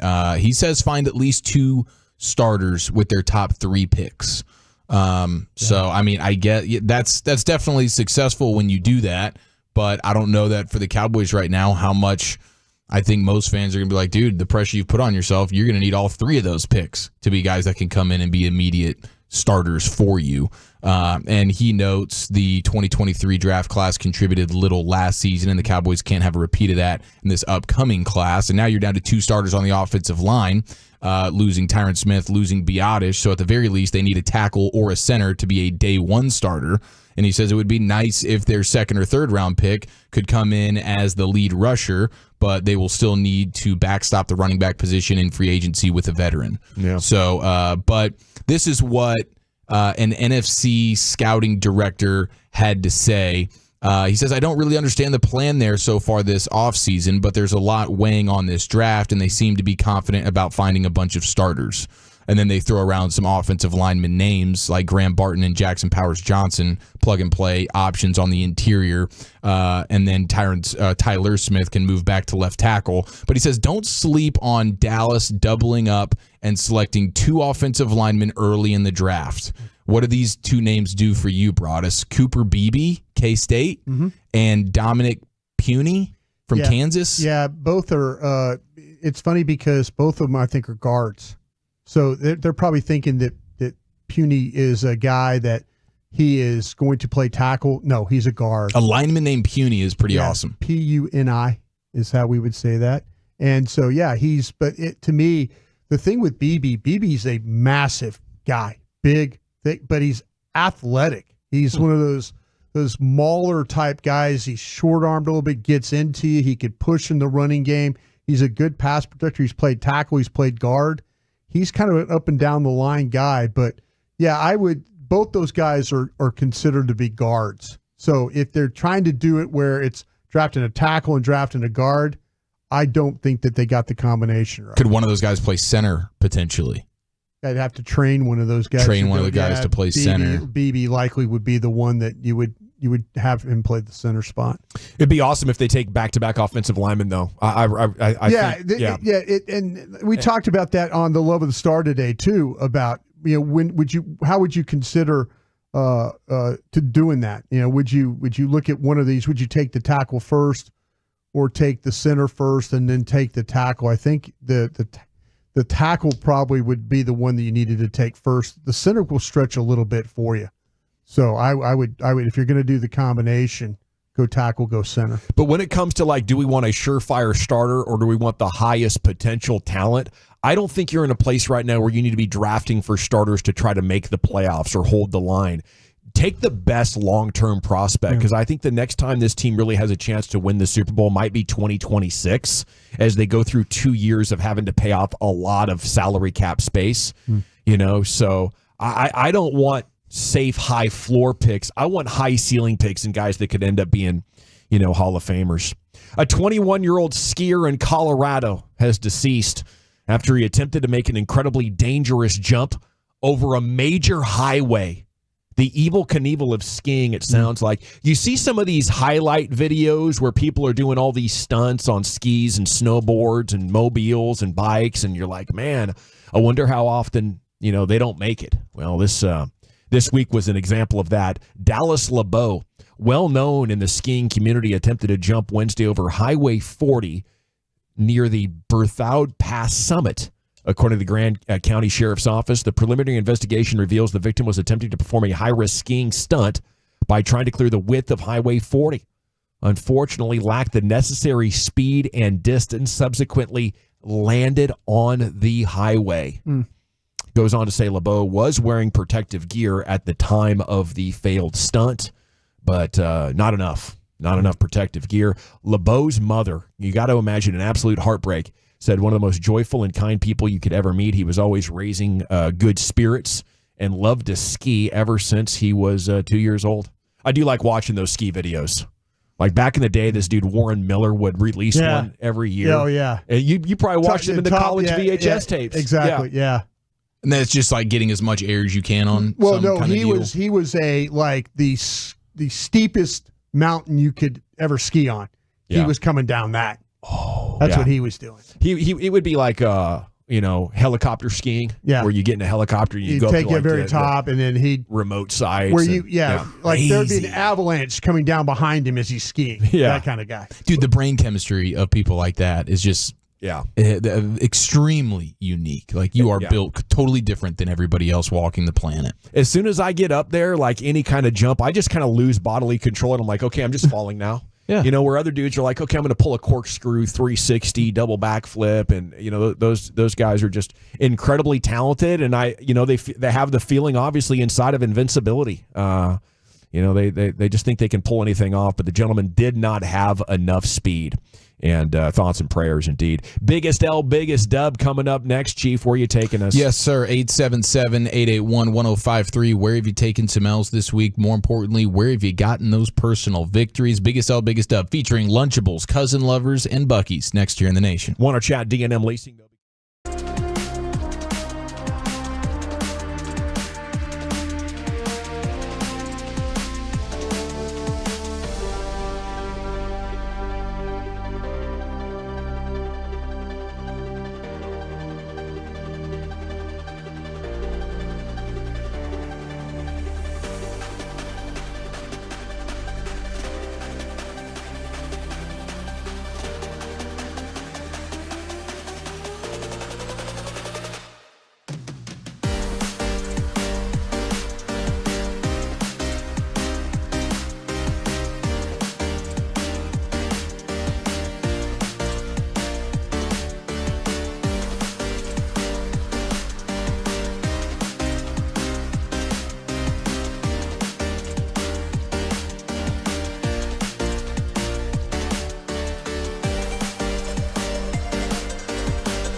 Oh, yeah. Classic Chevrolet in Grapevine. They are the #1 Chevy dealer in the world with more Silverados than anyone else, y'all. Go see them today or visit ClassicChevrolet.com. This is Texas. This is Classic Chevrolet. Together, let's drive, relax, and enjoy the difference. Based on new Chevrolet registrations 2023. Alrighty, thank you, Lucius, and welcome back. It is the G-Bag Nation here on 105.3 The Fan. Hope you're having a fantastic day. Rim Sesh coming up at 4 o'clock. Let's talk some basketball, the latest on the Mavs, and what's going down with 2 games to go. But it's time now. Biggest L, biggest dub, and here's the Chief. Yes, sir. Thank you very much. 877-881-1053. Where have you taken some L's this week? But more importantly, where have you gotten those personal victories? It's time to party. Oh, yeah. Now listen here. It's time to toss things over to that silly twit, Eric Chiafalo, to give us this week's L takers and dub makers. On and off the field, no one is safe from this imbecile's tongue. It's biggest L, biggest dub. Well, we're going to start early with the biggest dub of the week. It's, of course, the Walchucks. Yes. Mr. and Mrs. bringing home the baby today. Doesn't get much better than that. Baby Eliza going home for the very first time, and the sleepless nights will now be awaiting Walchuk himself. I'm looking forward to maybe some more middle-of-the-night text messages as he's trying to bottle feed that baby, get things figured out, and he's thinking about the Cowboys and how he can fix them, and he's just texting us different ways he can do that, because he's going to be up now. He's going to be awake a lot, but I'm happy for him. You know, it's a huge victory. Biggest L from Swaggy Booties on the Twitch was the entire work week, apparently, for Swaggy. Things got maybe a little bit crazy on him, but biggest dub is winning his basketball fantasy league. Ooh. And so he should be getting paid today. He says should, because we know how those things go.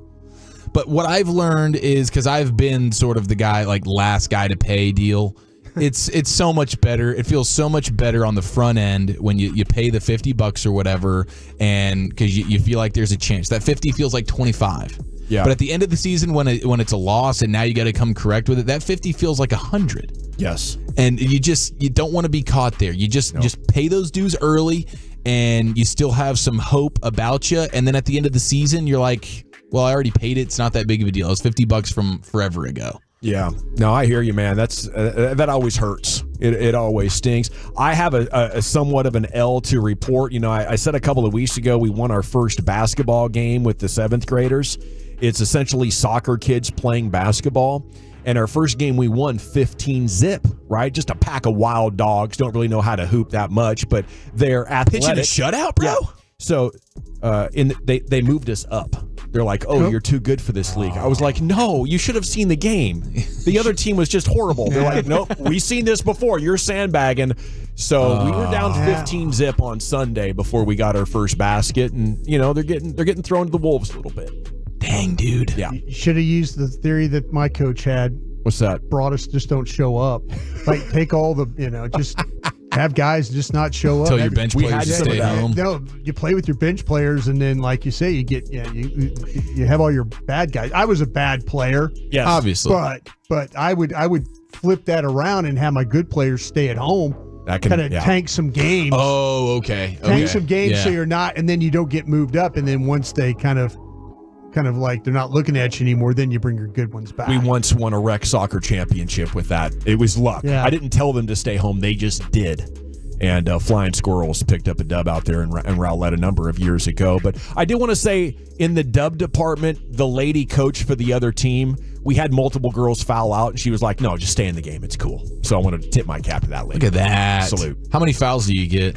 6? Yeah, well, 5. Yeah, 6 you're out. 6 you're out. On the 6th one, you're Dunsky. Well, that's good, man. That is good. I hope that you guys get that thing figured out. The level of competition is. I think it's going to bring the best out of your athletes there. I would prefer That's just it that the way way. I feel. I would prefer it that way, where you're learning instead of just goofing off and winning. There's nothing you learn from losing. I learned that.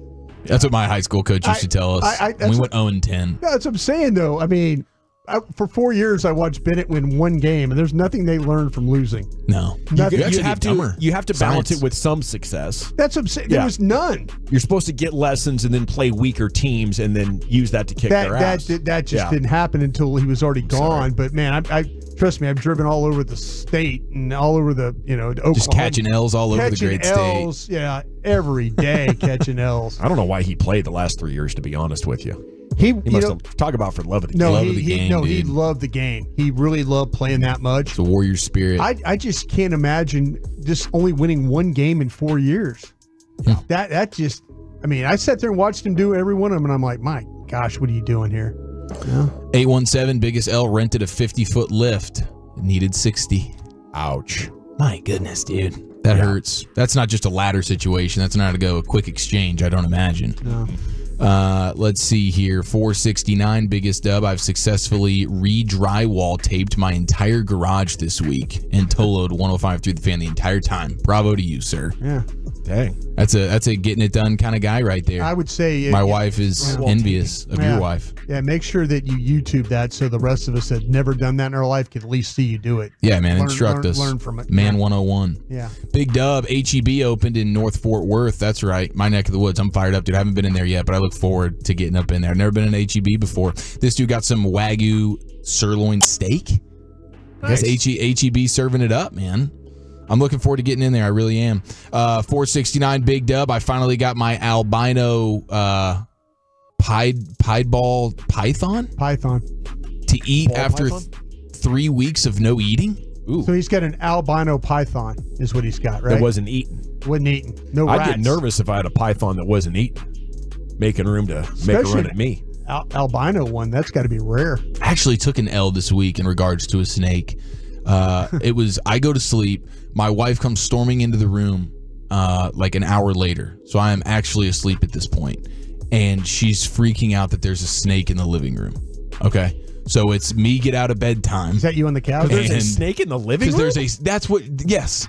She says there's a, so immediately when you hear snake in the living room, you're thinking, okay, I'm thinking at least a 2-3 foot snake here, like a legit snake. And I'm like disoriented in the living room trying to figure out the lights are on. I'm like, what is going on? And she's trying to show me where it is. And she moves the recliner over. And then there is the 4-inch garden snake running. And I'm like, are you kidding me, honey? My heart is racing. You waked me up out of bed for this. How'd you take care of it? So she put the little leftovers container, and Plastic. she just dropped it over it. Yeah. So then it was stuck. And then I'm like, okay, what am I going to do here? It took a few minutes for me to figure out exactly how I wanted to get rid of this thing. Because I desperately didn't want to touch it, despite how small it was. And I was making fun of her, but also I was still like, crap, I still got to handle this. And I'm a little bit scared. So I just ended up taking my foot and guiding the little piece there over to my doorstep, right to the front of my door. And then I had a shovel, a flat sort of squared off shovel. And I just popped up the container a little bit and he poked his head out and I just smashed him right there. So he was still technically inside my house when I severed his head. Okay. And then I walked him out to the street and sacrificed him there. All right. So it was honestly, you sacrificed him at the door. I suppose so. Yes, thank you. For him at the door. Yeah.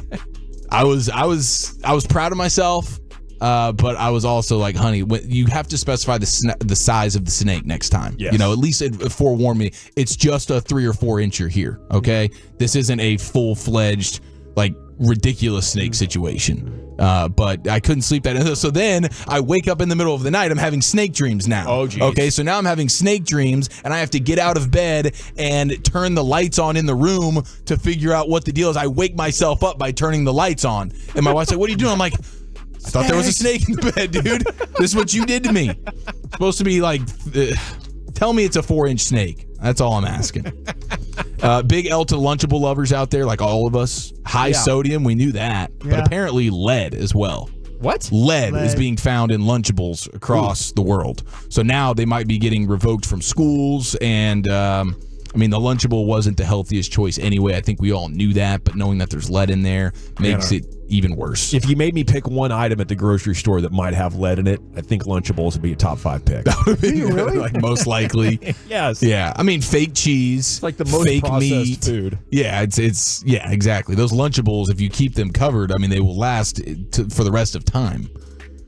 It's like canned food, but it's not. Yeah, I was thinking lead like Spam.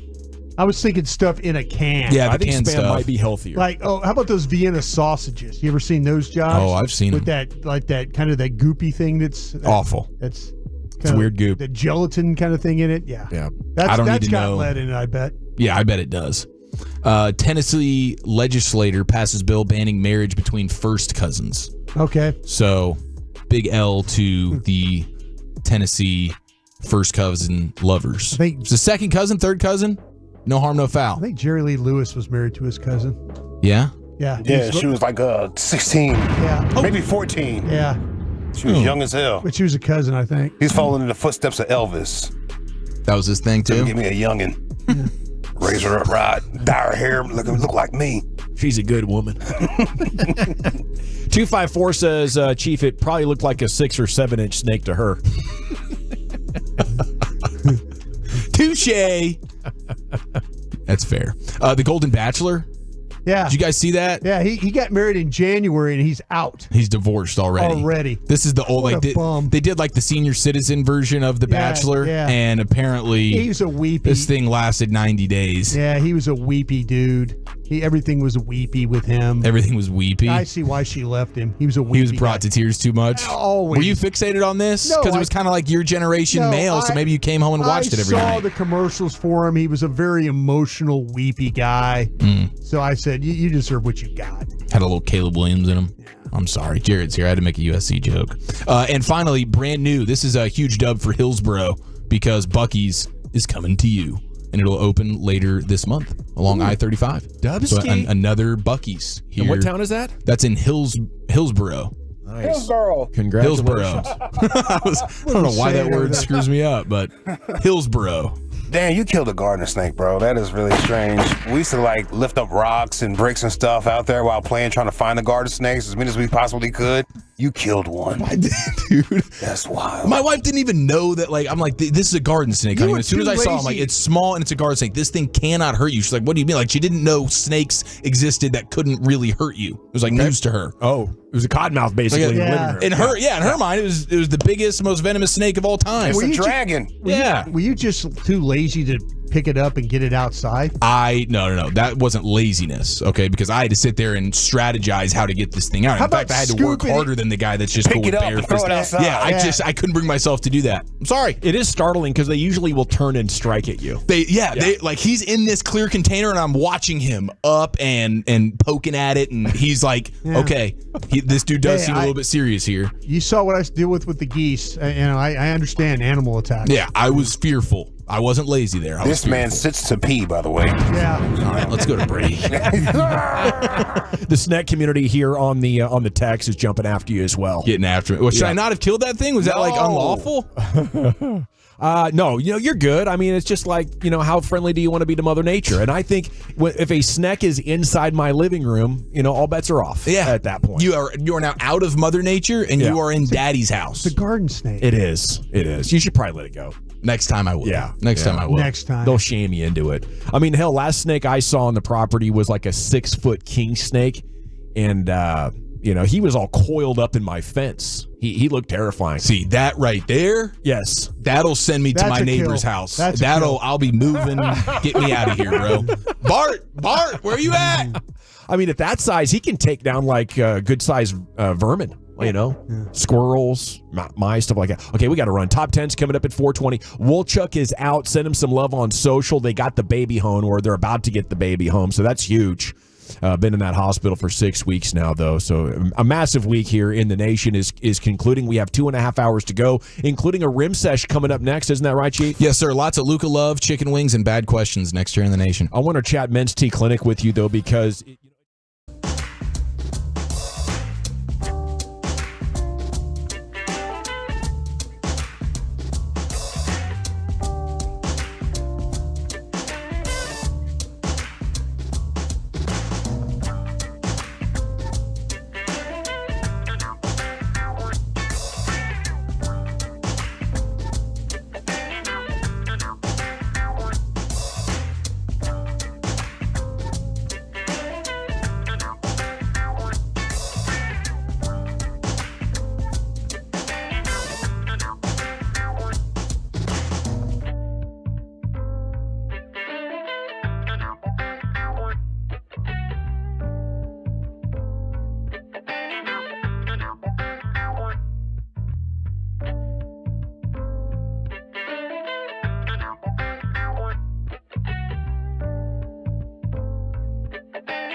in with the G-Bag Nation right here on 105.3 The Fan. Here we go, Hour 3, G-Bag Nation on 105.3 The Fan. Hope you're having a fantastic day. We have Woolchuck's Top 10 at 420 coming up in 20. Even though the Woolly Bully is out, he is on that sweet, sweet paternity leave. They got the baby home. So congratulations to the Woolchucks. Let's talk some hoop, though. Congratulations are in order for the Mavs, who have been balling down the stretch. And here's the Chief with that rimmer. Let's go ahead and cut the lights out. We'll put the kids to bed, and the G-Bag Nation's going all 56 inches around the rim. Let it ride! Rain dance! I gotta join here, man. I've been saving for a special occasion. It's always a special occasion when Allen Iverson gets his statue unveiled in Philadelphia, outside of their practice facility. Okay, yeah, it's a little bit jarring when you see the size of this thing. It's a Heisman Trophy, isn't it? It's about that size. Yes. It's closer to the size of a Heisman than what you would believe to be just a normal size statue. Right. He's standing by it, and he looks like he could carry it in his arms like a toddler. It's the smallest statue I've ever seen of what is supposed to be a statue of a grown man. And they have it propped up on this piece that's like 3 or 4 feet up into the air, and then on top of it is a dribbling wide left high AI sort of dribble, and it's the smallest statue I've ever seen. Yes. I don't understand what went into the thinking of this. Why wouldn't it be the exact dimensions of what AI is? It's not like you got to go the full 7 feet like a Dirk one. Just make this thing as lifelike as possible. If no one knew, you'd walk up to that statue like, oh my gosh, what kid got a statue made of himself here? It's a 7-year-old. Is this a garden gnome? It's a 4-year-old, honestly. Dang. Yeah, I don't know. I just don't know what they're doing. It feels a little bit disrespectful to my dude AI. I would take that as disrespect for sure. I think, in general, when you're looking at that line of work, I'd give the dude at least an extra half foot, maybe a foot, maybe like a minimum for statue should be like 8 feet. Yeah. And if you were 7 feet, I want to go 10. Sure. Yeah. If anything, make it bigger. Yes. Make this thing really pop, stand out. Yeah. But they went the other way with it. I don't know how involved he was in the making of this. I don't know if he was surprised himself when they unveiled it. But it does seem abnormally small. And maybe because it's outside of their practice facility. I think they're planning on doing a new full-fledged arena in Philadelphia at some point in the coming years. So maybe this is just like the little appetizer to what he will ultimately get in front of their new arena down the line. That's actually their arena statue and not just their practice facility. But I'm just guessing on that. Well, the Tom Landry statue that's in front of AT&T Stadium, that was moved from Texas Stadium. So you can make a big statue and then pick it up and move it. You ever seen this one you definitely can. You can one-hand this thing. But it would take some. It took it's the most mobile statue of all time. Yeah, it took work. It's like moving a lamp, is what. But yeah, the Tom Landry statue, like I don't know, but I mean, if you think that they should have just went ahead and built the thing for him, gave him a real statue, and then if you want to put it in front of the new stadium, then pick it up and move it. Pick it out. What's this AI's mini-me? What are we doing here? Yeah, I don't know. It's embarrassing. It really is. Okay, somebody said it. Thank you. It's embarrassing. I'm in agreement with you on this. Yeah, it's embarrassing. Guy was a great player for you. Why does he have like a little tiny statue? Almost as embarrassing as the way I feel right now, according to the text, because of this snake situation. And they're tearing you up. The 817. This is my own people. How did Cheech father so many kids with that much estrogen in his body? Science is going to have to figure that one out down the line. I mean, as a double girl dad myself, you could point out they were both girls, if you wanted to, if you wanted to be toxically masculine like that. We all got a little Mark Schlereth in us somewhere. Yes. But I think number one, killing the snake, is probably where you're taking the most heat. Well, and the 817. And not picking it up with your bare hands or at least with a towel or something and go ahead and get that snake out of there, bro. Yeah. A little piece of tissue or something. Help it out. Fair observation from the 817 who says, I got him right at the doorstep of freedom and then I severed his head. Yeah. Which is truly exactly how it went. Listen, this is my first time. Was this a shovel? Hopefully I get a chance at redemption. What did you get him Yeah, with? it was a little shovel. Just a little pop. Like a handheld shovel? No, this was like a probably like a 3-foot shovel, like a kid shovel, like an Allen Iverson shovel. Yeah, basically. I am sorry about that. I've offended some folks, and that was not my intention. And ultimately, I'm going to blame my wife on this one. She's got to hold that L. Let's go ahead and get to some Luka love before we get to some. We just did that earlier in the week. Like, don't wake me up to do stuff. Yes. You know what's so funny is when we had brought that up, and we didn't have the moment for it, but it had happened to me the night prior. No way. And so I was waiting to share that story at some point where my wife is waking me up out of bed for a 4-inch snake that was actually scary enough to me to feel like it was a 4-footer as well. But here is Stan Van Gundy, who is a noted basketballer, and Stan Van. He is on the Le Batard show earlier in the week. Listen to him gush over Luka Doncic. I think actually the best offensive player now that I have ever seen is Luka Doncic. You got to give me the take. Let's hear it. Well, listen, I just don't think there's anything the guy can't do offensively. He's absolutely huge, first of all. I mean, he's 6'8" and big. He shoots the ball from deep. Now, I wouldn't have said this even a year and a half, 2 years ago. He's become a more consistent shooter from range. His range is incredible, and he's been very efficient shooting the ball. He can drive the ball from the perimeter. He can score in the post, and he's one of the best passers we have ever had in the league. There is literally no one who can match up with him, and when you bring the second defender, he can pick you apart. Look, I think when we incorporate both ends of the floor, there's guys who I would say have been better players than he is right now. But as strictly offensive players, I think he's the best I've ever seen. Yeah, I'd say as good as it gets. You know, it's really hard to like parse that exactly. Maybe amongst the most skilled, amongst the most effective, absolutely. You know, I'm gonna have a hard time getting around the idea of more dominant than what Shaq did. You know, but he qualifies it well. You know, like Jordan didn't shoot threes. You know, but he was one of, if not the best perimeter defender at times in the league. So there's no doubt, like, Luka doesn't matter in the GOAT conversation, but offensive GOAT, sure, put him in there. As good as it's become. Yes. You know, different eras as well, which is difficult because Jordan, Kobe didn't get to grow up at a time where a guy that was 6'6" got to be thought of as a point guard. It's like, oh, well, you're a 2 guard or a 3 guard, so you're going to watch this little guy dribble and then set you up for passes. Where if those guys came up today, they'd be like, why are we having anybody but Jordan and Kobe initiate the offense? Right, right. And Jordan, if he would have had the 3 ball would have been more of a thing, how many more points would he have scored? You know, he grew up at a time where like the step back 3 was something that would get your ass yanked off the court. Nobody could shoot a step back 3. Nobody could shoot off the dribble a 3 for like the first 10 years of the 3-point shot. And now that's a staple in Luka's game, and he's hitting it at a more efficient clip than ever. 40% on step-back threes this year. He's just absolutely locked in.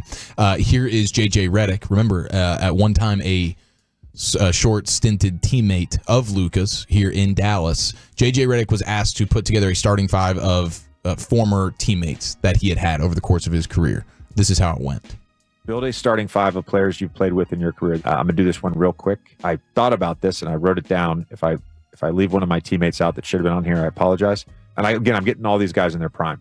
Point guard, Chris Paul. Shooting guard, Vince Carter. Small forward, Jimmy Butler. Power forward, Blake. And center, I'm going Joel Embiid. It's pretty good. Luka, 6-man. Oh, he was only 2 months. No, 6 man. He's a super. Fuck that. He's a super 6-man. I love you, Vince. I love you, Vince. What? CP, Luka, Jimmy, Blake, Joel. Luka, I apologize. That's a pretty good team. I hope they're just gut wrenching. I'm sorry. I'm sorry. I think we got it. There's just no excuse for that. You got lucky. That's back to back. I think HR needs to talk to you. No more player podcasts. Okay. I'm going to just. I'm not allowed to do player podcasts anymore. So that's it. 3 F words. I'm banned in the last 3 hours of G-Bag Nation. Wow. And I'm to blame for 2 of them. Yes. Chris would tell you I'm blame all 3. Yeah, that was an effing foul for sure. Oh, do you want to diss a effing peer right now? Freaking. Yeah. freaking peer. Gosh dang it, man. These player podcasts absolutely just killing me. Well, just know that JJ Redick has a lot of respect for Luka. All right? Move over, Vince Carter. 817. This is Texas, where if you break into a house, you can get shot. Yes. If that snake didn't want to live, it should have stayed outside. There we go. Good job, Chase. There we go. I was just thought I'd pick you up there Sound like a well-balanced person. Needed that. Yeah. Welcome to the dark side, 817. I'm well within my ethical rights here to kill a man. So, well, you shouldn't have been in my house. What's for dinner, honey? yeah, I was very close to just like once my wife had secured with the little leftovers container the snake, I was like turning myself to go back to bed. Like, I guess she's got this thing handled. She's like, no, you're figuring out a way to get this thing out of here. Okay, I will. Here is some sound from last night's Pelicans. we think. Yeah. I gotta take my hoodie off, bro. I'm sweating like a fool up in here. I ain't even Sure, doing you want to do this? No more Chief? multitasking during Chiefs segments. These are broadcast professionals here. This is Kevin Harlan. Oh. And he was calling the Pelicans game last night, and there was a game stoppage for, I believe, the first of its kind, chicken wing on the floor. Pelicans hold on, driving into Murray. Somebody's throwing something on the floor. 46 seconds to go, and a whistle blew. It's a chicken wing. Why would someone throw something that good out on the floor? It's crispy. It's warm. Yes. And I almost had to go out and I'm so hungry. I hear your stomach over here growling. What's that guy? I hope he eats it. I'm just going to save it for, put it in that little heater over there. 46 seconds to go. It's Murphy with the ball and Fox the quick foul. Chicken wing on the floor. I guess somebody's throwing, like, why is somebody throwing a chicken wing here? You know, if it's a fumble situation, okay. I mean, I'd probably be running out there and grabbing it off the floor, making sure that I still secure that thing. Yeah. I got no problem. 5-second rule, whatever. Free chicken wing. You. And a chicken wing in the arena. That's like one wing was probably $2.50. Dude, you're right about that. We know how you felt about the spicy chicken nuggets in your school cafeteria. Boom. And you were willing to go, 10-second rule on those. And those weren't even mine. Yes. Somebody just decided they were going to punt on them, and I was going to capitalize. This is an NBA basketball floor that is probably one of the cleanest surfaces in town. That's a no-brainer. Yeah. Clean sneakers. Yeah, clean sneakers on there, and they're always constantly got somebody coming out there and scrubbing, between possessions There's and stuff. There's a lot of flying around sweat. There's a lot of sweat that they're smearing into the wood. There's not a Fair lot. counterpoint. Yes. A little saltier chicken wing than I'm used to. We've seen the people responsible for the sweat. They're kind of like not really looking at the floor. They're making sure the ball's not coming back at them. So I don't think I think they're just kind of out there doing it. But they have to get all the wetness up. They're doing the wetness by feel while they're looking. You can't leave the wetness there. That's an injury risk. No, it is. But I also don't feel like that they're paying really great attention to what their job is. There could be some excess sweat there, but that's the risk that you take. Right. There's sweat during the timeouts. Like during the sidelines, they're just standing around. They don't go over there and clean all that up over there, do they? I think they're pretty diligent. I mean, I don't want to. I think they're watchdogging it. Yeah. I don't know. I'm not a chicken wing off the floor. No. Kevin Harlan, though, the perfect guy to be the one doing the play-by-play in a chicken wing clock stoppage situation. Oh, yeah. I think we could all agree on that. Absolutely. The Pelicans have now played their way into an opportunity of having to play in the play-in, which is not something they want to do. And I guess they're just avoiding the thought of it in its entirety. Here was Chris Haynes after the game talking to Zion and his teammates after their victory, and Zion didn't like the question. I gotta ask one more. How desperate are you guys to stay out of that play-in tournament? Whoa. Better question. Ask a better question, man. Don't even want to talk about it. I think Chris Haynes is like so in the mix with like friendship stuff that like I think that was just like a friendly shutdown. Okay. But Zion has had some funny interactions like that with reporters throughout this season. Like, you are trying to get me in trouble here with that question or whatever. Yeah. He's having fun now that he's staying healthy. It's great to see. It is, I didn't know we'd have these heights, but that's a really awesome team to watch. Like, if you got to sit down and just watch any team, I think Zion's about as good as it gets right now for as far as worth the price of admission. The dude's an absolute beast once again. Okay, how close are we to a college football super league? We'll talk about that coming up at 4:40. Have a Friday news dump coming up at 5, and then it's time in 1 hour for what you're drinking, what you're thinking. But up next, little top 10 for Wooly Bully, right? Where are you taking us? We're going to celebrate National Grilled Cheese Sandwich Day. That is today. I have the best melted cheese food items ever next here in the nation. Is it time for a new vehicle?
Welcome back, Nation. Hope you're having a great day.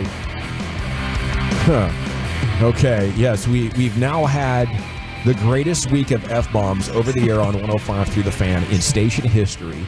And, I was here in 2010 when Grego had us all saying we're going to the World Effing Series. Now, that was at like 2 or 3 in the morning, right? So that that doesn't count. I don't think that's even technically illegal overnight.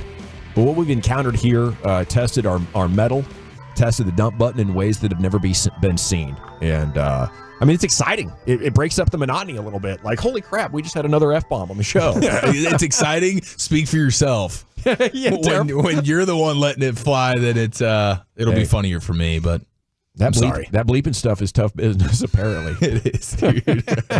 You're gonna be quadruple playing those now. Okay, just one more time before I'm good with it going on air. No more. I have a self inflicted ban on any player podcast for, what do you guys say? A week or a month or a year? No, Woolchuck's going to be out for a little bit. They just need to slow down. That's a all. weekend, maybe? Okay. This weekend, figure it out. Yeah, you'll get better at it. Don't worry about it. Thank you. Yeah. This segment here, Woolchuck's Top 10 to be executed by the Chief, brought to you by Soda, that's state of the art, and it's brought to you by the Frankels. Life is unpredictable. Accidents happen. Franklin Frankel, the go-to attorneys for car and truck wrecks in DFW. If you or a loved one's been in an accident, contact the Frankels for a free consultation. That's 214 or 817-333-3333. Go to frankelfirm.com, and here he is, Chief, with Zach's Top 10. Yes, sir. Thank you very much. Happy National Grilled Cheese Sandwich Day. Yesterday was actually National Cheese Fondue Day. So very cheesy week. I figured let's go ahead and do the best melted cheese food items ever. And off the top of your head, like, melted cheese, how many is there really? Oh, Pizza. There's a lot. Pizza. Yeah. Good pull. Great pull, as a matter of fact. So we will get to that. Text in your favorite melted cheese food items, because there is actually quite a bit, and we will hit that in just a second. I saw the Orioles. They have unveiled a new Statue? hot dog. Oh. No, this hot dog's about the size of the Allen Iverson statue, though. This is a 12-incher. Tiny Cal Ripken statue. Yeah.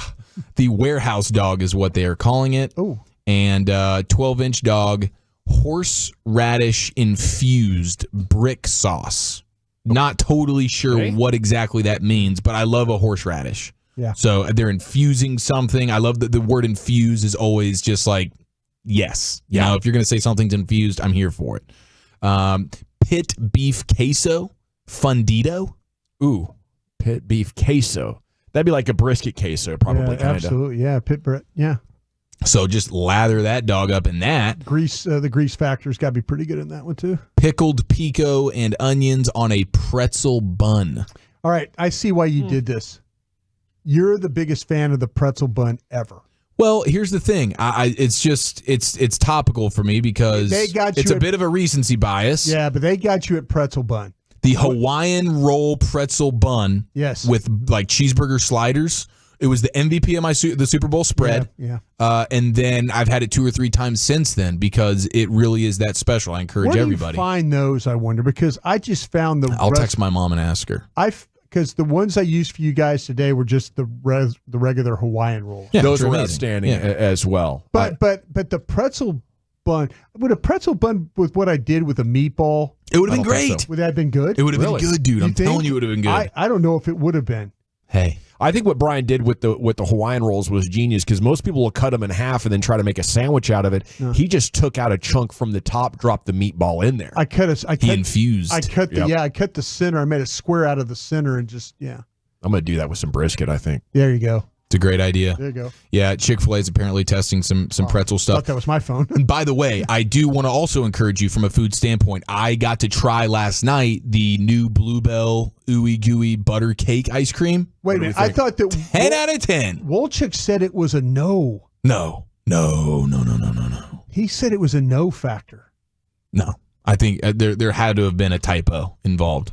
There's no way. Because I asked he's doing soda right now, and he's diligent with it. There's no way he's had that ice cream in his mouth. I asked him. I asked all y'all. I thought about, hey, you want to bring some in? And Wolchuk immediately jumped on the no. That's because of soda. It's the temptation of it. I'm telling you, it is a home run ice cream. Bluebell has outdone themselves once again, and I don't want to be knee jerk, but right now feels like it might be a Mount Rushmore ice cream for me. The chunks of that ooey gooey butter cake are just undeniable, dude. I'm just serious about that. You and I did the Dr. Pepper one. That was not good. That wasn't very good. That was not for me. It's hit or miss. Yeah. And I think Wolchuk might have been talking about another one because I can't imagine an ooey gooey butter cake ice cream could possibly be bad. I mean, I know Bluebell has optimized it. It's the best possible. Yeah, maybe you're right. He was probably, please don't bring it in because I'll be tempted kind of a thing. That's what it was. That's what it was. Now that he's out for a couple weeks, we can bring it in. Yes. Yeah, there you go. Let's do that. I think next week I'm going to make your sweet rolls, though, Dawson, your cinnamon rolls. I'm going to try to do that, yeah. Cannot wait. Studying that up. All right, your top 10 list of the day. Happy National Grilled Cheese Sandwich Day. The top 10 greatest melted cheese food items of all time. We go into the Pimp Cup for Lucius Alexander. What's on your mind, sir? I like lasagna. Big fan of lasagna. Oh, jeez. So good. Yeah. How about the queso dip? The Blanco one? Yes. With some meats in it? Yes. And one more. What is that? I got one more for you, boy. Oh, God. Cheesy grits. Cheesy eggs. Yeah. I love that omelet. cheesy egg situation. Yeah. Okay, everything Lucius said, plus baked potatoes with a lot of shredded cheese in there. Yes. I like to put the butter in, the salt and pepper, and then a lot of cheese, and then I close it back up. And no sour cream, right? Right. Yeah, no oh, sour cream. man. Yeah. Of course. Chives. Maybe some bacon bits. Let's go. And then Mott sticks. Mott sticks, yes. Good pull. Yeah. What you got over there, Broadus?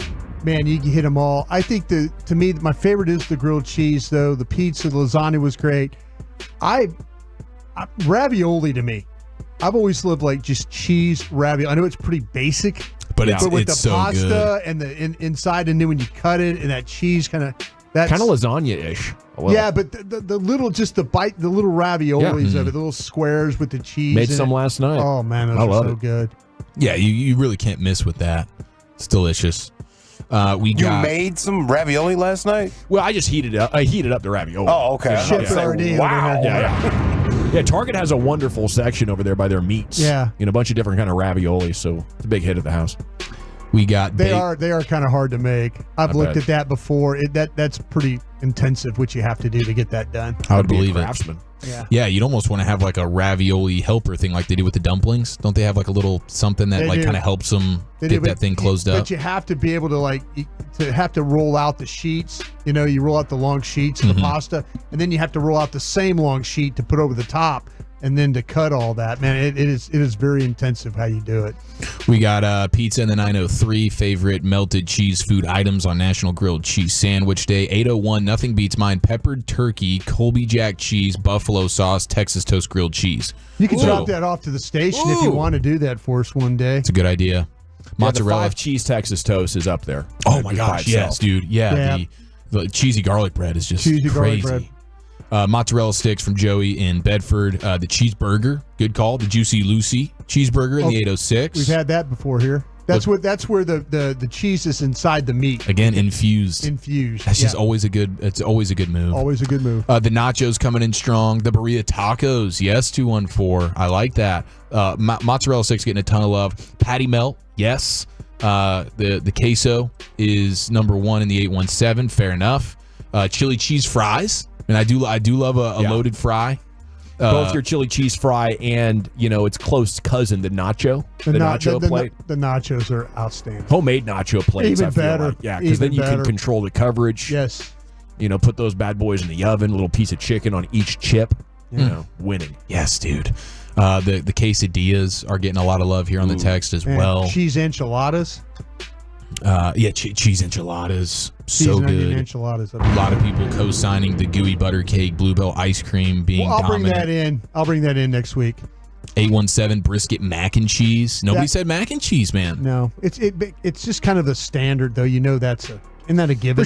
For sure. That's homemade. Yeah. Homemade's a given. I mean, the out of the box mac and cheese. I don't think that's actually melted cheese. It's like a powder. Yeah. That I guess it melts down, but it's in a pinch. It's pretty damn good. No Right doubt about that. I mean, if you get I like next day Kraft mac and cheese. A little the cold? leftover version. I could do it cold or I'll heat it up. But crusty? I like not crusty. Yeah. But I like leftover next day Kraft mac and cheese. Shells, right? Shells every time. Shells Yeah. for sure. Jalapeno poppers being texted in. Money, dude. Texas Twinkies. You know, you roll up to a hurtado. It's just incredible. Chili cheese dog. Yeah, a little hot dog action. How did I forget that one? The calzone. Good call. $4.69. Here we go. The cheese steak is Okay. outside looking in, bro. Number 11. Thought that would be a guaranteed It might top make 10. my top 10, yeah. Well, yours, this is basically, they say potato skins here, but basically baked potato situation with the melted cheese on there. That comes in at number 10. The queso, a little bit surprising, comes in at number 9. But a dang good queso is top 5. Okay, let me ask you this. Lucius threw it out there about adding the con carne, the meat to it. Yes, that's preferred every time. Better than just the straight queso, right? Yes. Yeah, a little bit hardier. I just went, okay, I'm glad we're Put deciding. anything in there. Pulled pork, you know. Oh, jeez. Ground beef, Yeah, brisket, lots yeah. of different stuff. Breakfast sausage. I'm here for the breakfast sausage in there. Speaking of breakfast, the breakfast omelet, you know, or melted cheese. Cheesing it up, dude. Yeah. Yes. Go heavy. Number 8 is the cheeseburger. I love when you get that melted cheese, like if it's wrapped up in the foil for a minute, and then you open it and it's just it's awesome. If the cheese can hold a little bit of the grease factor from the burger it gets into the cheese, it makes it even better. Cheesy fries come in at number 7. National Grilled Cheese Sandwich Day, the best Snuffers, melted man. cheese sandwiches Snuffers. or melted cheese food items. Yeah, the Snuffers. You ever had those? Yes, dude. Okay. Yeah. Oh my gosh, Just want to make sure. Yeah. That's what I would do. Like we would go South That's a Lake Town meal. Center. That's a You meal. drop all you're about to go see your movie. Yeah. Boom. Let's post up at the Snuffers real quick. We'll share a loaded fry. That's a meal. And then we'll mosey on over. Mott Steaks come in at number 6. The quesadilla comes in at number 5. Okay. I love making quesadillas at home. It's a blast. Steak and cheese quesadillas are good. You get the deli chicken. Steak. Break it all Yeah. up. Get the chicken, whatever your choice is. I mean, I do tuna melts at home with the tortilla and everything. And if you don't like tuna, then it's not for you. But if you like tuna, it's money. Mac and cheese at number 4. That's it. Yeah. The grilled cheese sandwich comes in at number 3. Very underrated. Oh, somebody said Rotel dip. Man, that's it right there, boy. Yeah. I love a good Rotel dip. Absolutely. Same, dude. Let's see here. Number 2 is the nacho. Dawson's right, man. If you can control it as homemade, you can make the coverage the way you want it. That's important. And the greatest melted cheese food item of all time, according to America. Pizza. It's pizza. Yeah. Let's go. Well done. Woolchuck is out on this Friday. If you're just tuning in, they're taking the baby home. A little bit of a preemie. Yay. An unbelievable trajectory. I can't believe it's been 6 weeks since we were at spring training, and he got the word as he was getting off the plane. He needed to get back on the bird because baby was coming early, and now it's home. So congrats to the Woolchucks. How close are we to a college football super league? Does this terrify or excite you about the future of the game? It's coming up next here in the nation. Coming up on the next KNC Masterpiece, how do the playoff brackets look for the Mavs at the end of their...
Right here in DFW on The Fan. Our path to this year's draft is proudly presented by Pluckers and by Zero Res. Classic Chevrolet in Grapevine. They are the #1 Chevy dealer in the world with more Silverados than anyone else. Go see them today and visit ClassicChevrolet.com. This is Texas. This is Classic Chevrolet. Together, let's drive, relax, and enjoy the difference. Based on new Chevrolet registrations 2023. Yes, sir. Thank you, Lucius. It is the G-Back Nation here on 105 through the Fan. Friday news dump's coming up at 5 o'clock, and then it's going to be time for What You Drinking, What You Thinking Friday here coming up at 5:20. So 33 minutes away from your phone calls, and we're looking forward to hanging out with you here in the 5 o'clock hour. Of course, LA Live with Lucius Alexander is now under 1 hour away.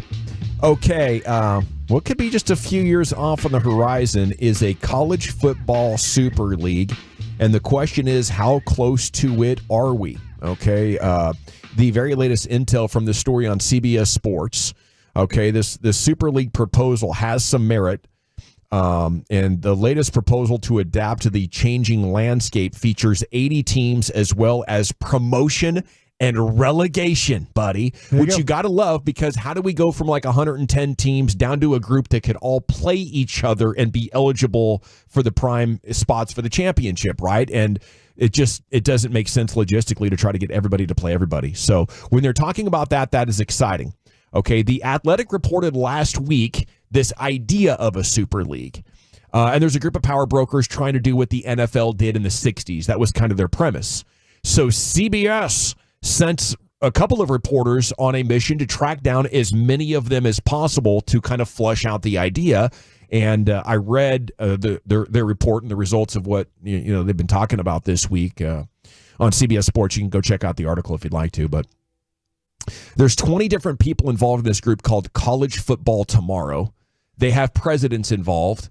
And the main guy quoted says they waited too long to do this. They should have been working towards this a long time ago because they feel like it's probably like a 7-year process. And part of it is letting the old deals expire. Right. But by 2031 would be their goal to bring this to reality. And I was thinking, man, that seems like a long time away. But Brian, we've become so used to waiting forever for things to change in college football. I'm okay with that. As long as they're working towards it, I think that's an exciting piece of what the college football landscape is going to look like. Yeah, I wish they could have come up with it sooner and then been able to hold all the conferences together. Yeah. We've had now these Pac-12 teams playing in the ACC and Pac-12 teams playing in the Big Ten, and it's a shame, because if they could have done this with television, if they could have done it quicker, I think you could have saved these conferences, because the money would have been good enough for these teams that are in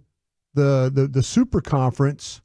They could have funded all the other sports and stuff and kept everybody, so we wouldn't have these, losing all these rivalries. The football part of it is great, but you're going to lose rivalries like in the other sports. And you didn't have to lose that to get this. And you didn't have to lose that. You could have just said, okay, Michigan, you're in the super conference, and the Michigan, you could stay in the Big Ten and do all the things you need to do. Or for example, USC, you're in the super conference, you get to stay in the Pac-12 and play UCLA and Oregon and all these other teams that you continually play. I think that's where the other sports are going to lose out, because you're going to lose those rivalries with Stanford having to go now all the way across the country to play, North Carolina in a woman's sport, or men's sport, track field, whatever. It's just going to be kind of crazy. They don't have those rivalries anymore. Yeah, it's just weird. The history, the tradition is something that should have been protected. And, maybe we can start building new history and traditions, but that's a lot of the fun of the sport, is the history and being able to drive to most of your rivals. I'm totally okay with LSU playing Michigan and Ohio State. We did it when I was at LSU. We played at Ohio State. We played Notre Dame.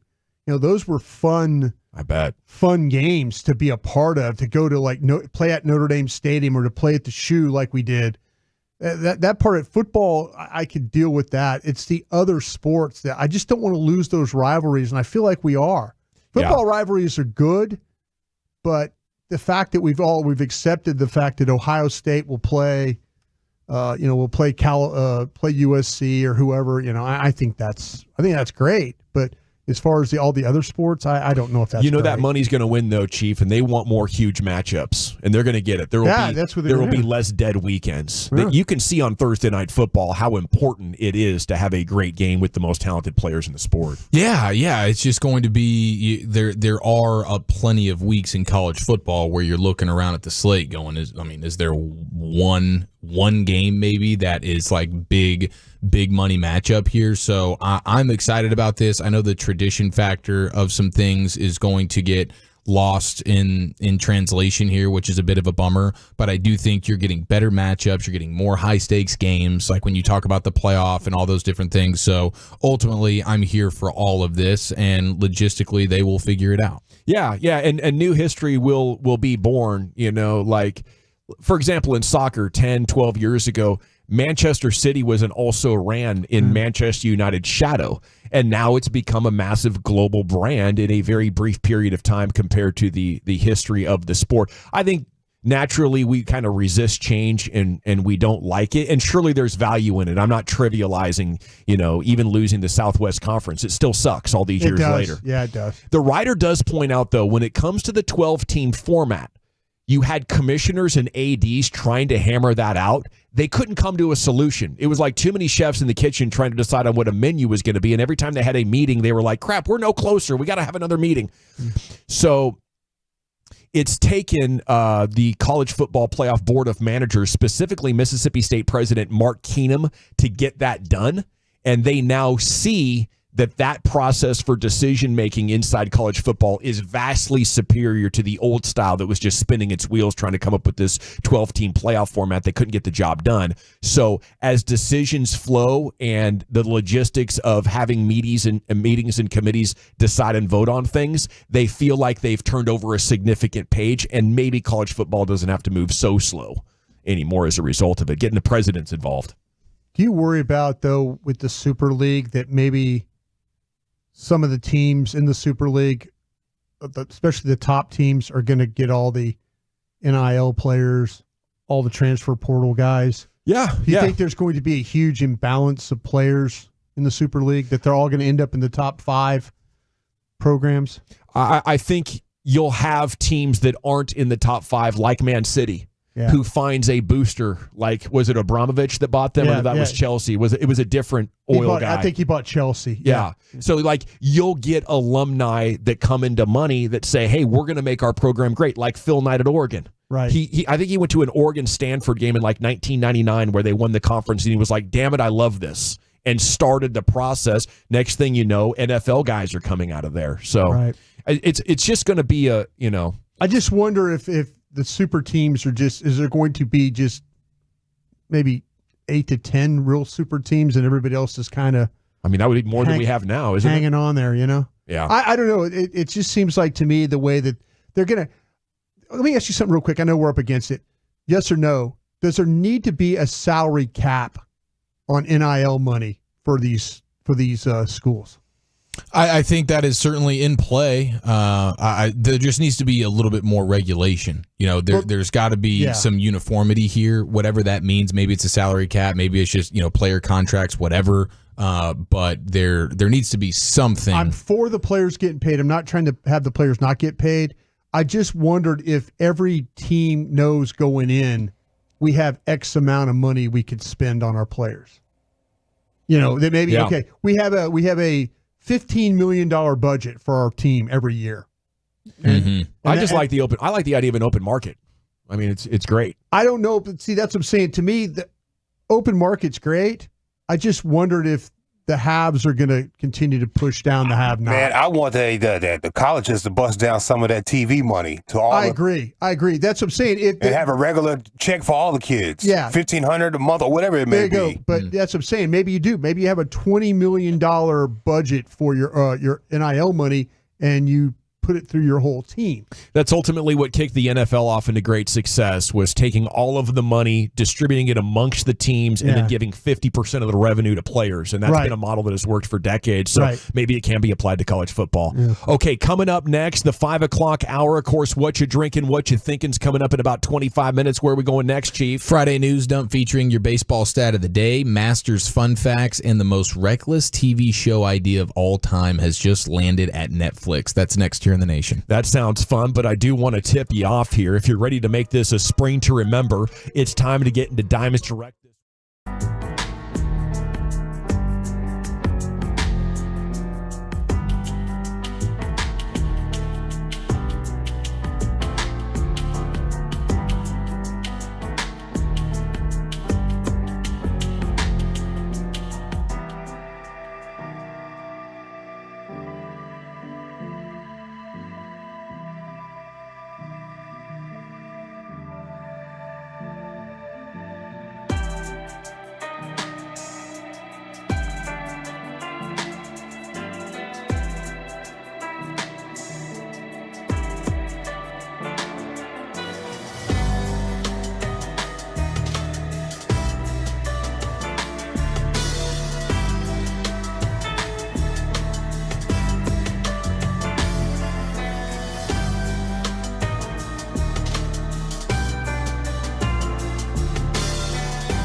live on the free Odyssey app. You're rolling with the G-Bag Nation. Let's do this. Right here on 105.3 The Fan. Here we go. It's hour 4 of the G-Bag Nation on 105.3 The Fan. Hope you're having a fantastic day. We're 20 minutes from what you're drinking, what you're thinking. Okay, so at 877-881-1053, we will be looking for your phone calls here coming up in 20.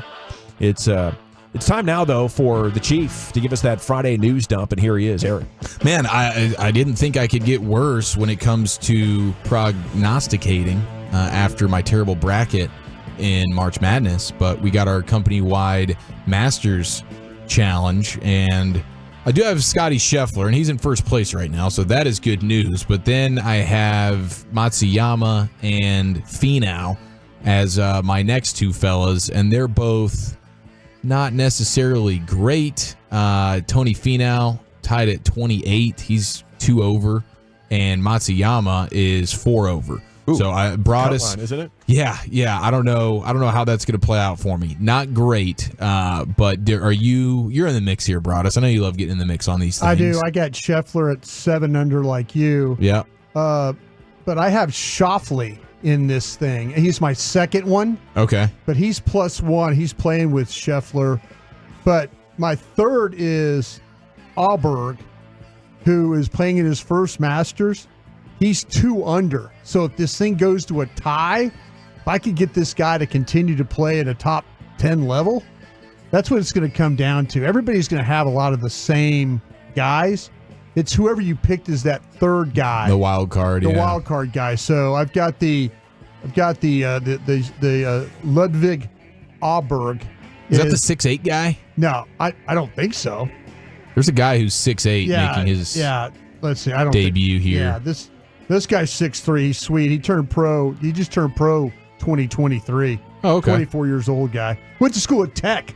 Texas Tech guy. I think that's Christo Lamprecht. Lamprecht? How do I say the that? 6'8" guy? Lamprecht? Yeah. Okay. He's an amateur. He's the the amateur, He's yeah. +10 or something like that. Yeah. All right. I went with Spieth, Woods, and Freddie Couples. But we're going with my heart instead of my mind this time around. Evidently. Yeah. I think Spieth I'm surprised you didn't go for really Nicholas and Jose Maria Olazabal. Yeah. Olazabal. And Tom Watson, maybe. Who else could you have picked? Tom Watson almost won the Open about 6 years ago. That was an exciting time. I think he 3-jacked from like 5 feet to lose it. Yeah. All right. Scotty just dumped one in Rays Creek, it looks like. Okay, so he's 7 under through 12. DeChambeau is in with a 73. It was not a good second round for Bryson. Yeah. And then Homa's tied there at 2 with DeChambeau. So Dallas is still bringing it strong with the Masters right now, which is pretty cool. Yeah. Schefter, there's about to be a change in the scoring here. He just hit it in the water. Oh no. Yeah. He got a hold of that one. He did. He just watched this thing hit off the bank, and he is not good with his back foot, is he? I haven't watched him much. That's how he plays, man. Really? That's his. Okay. He's got it's like some, Happy Gilmore over there doing some going for a stroll. Tap dancing going on to that golf swing of his. But it's a world number 1 right there. Getting it done. Getting it done. Masters Fun Facts brought to you by Joe Pompliano, my Italian brother. True or false, fellas? False. Even players who miss the cut at the Masters still walk away with 20 grand. I thought it was 10. 10 grand is a trick question. Nice work, Broadus. Okay. Now, you're the only one that actually owns any Masters gear in here, right? Don't you have that powder blue Masters hoodie? Yeah, I've got some that you love? and a golf umbrella too. I got a new one Didn't coming. you get that jacked? Oh, you got a new one? I'm getting a new. I'm getting a new. Getting a new one. I got one coming. Yes, it's coming in today. I will get it next week for my buddy. Okay, because your other one got stolen with you in the car. There we go. You and I were together when the car got stolen. Truck got stolen.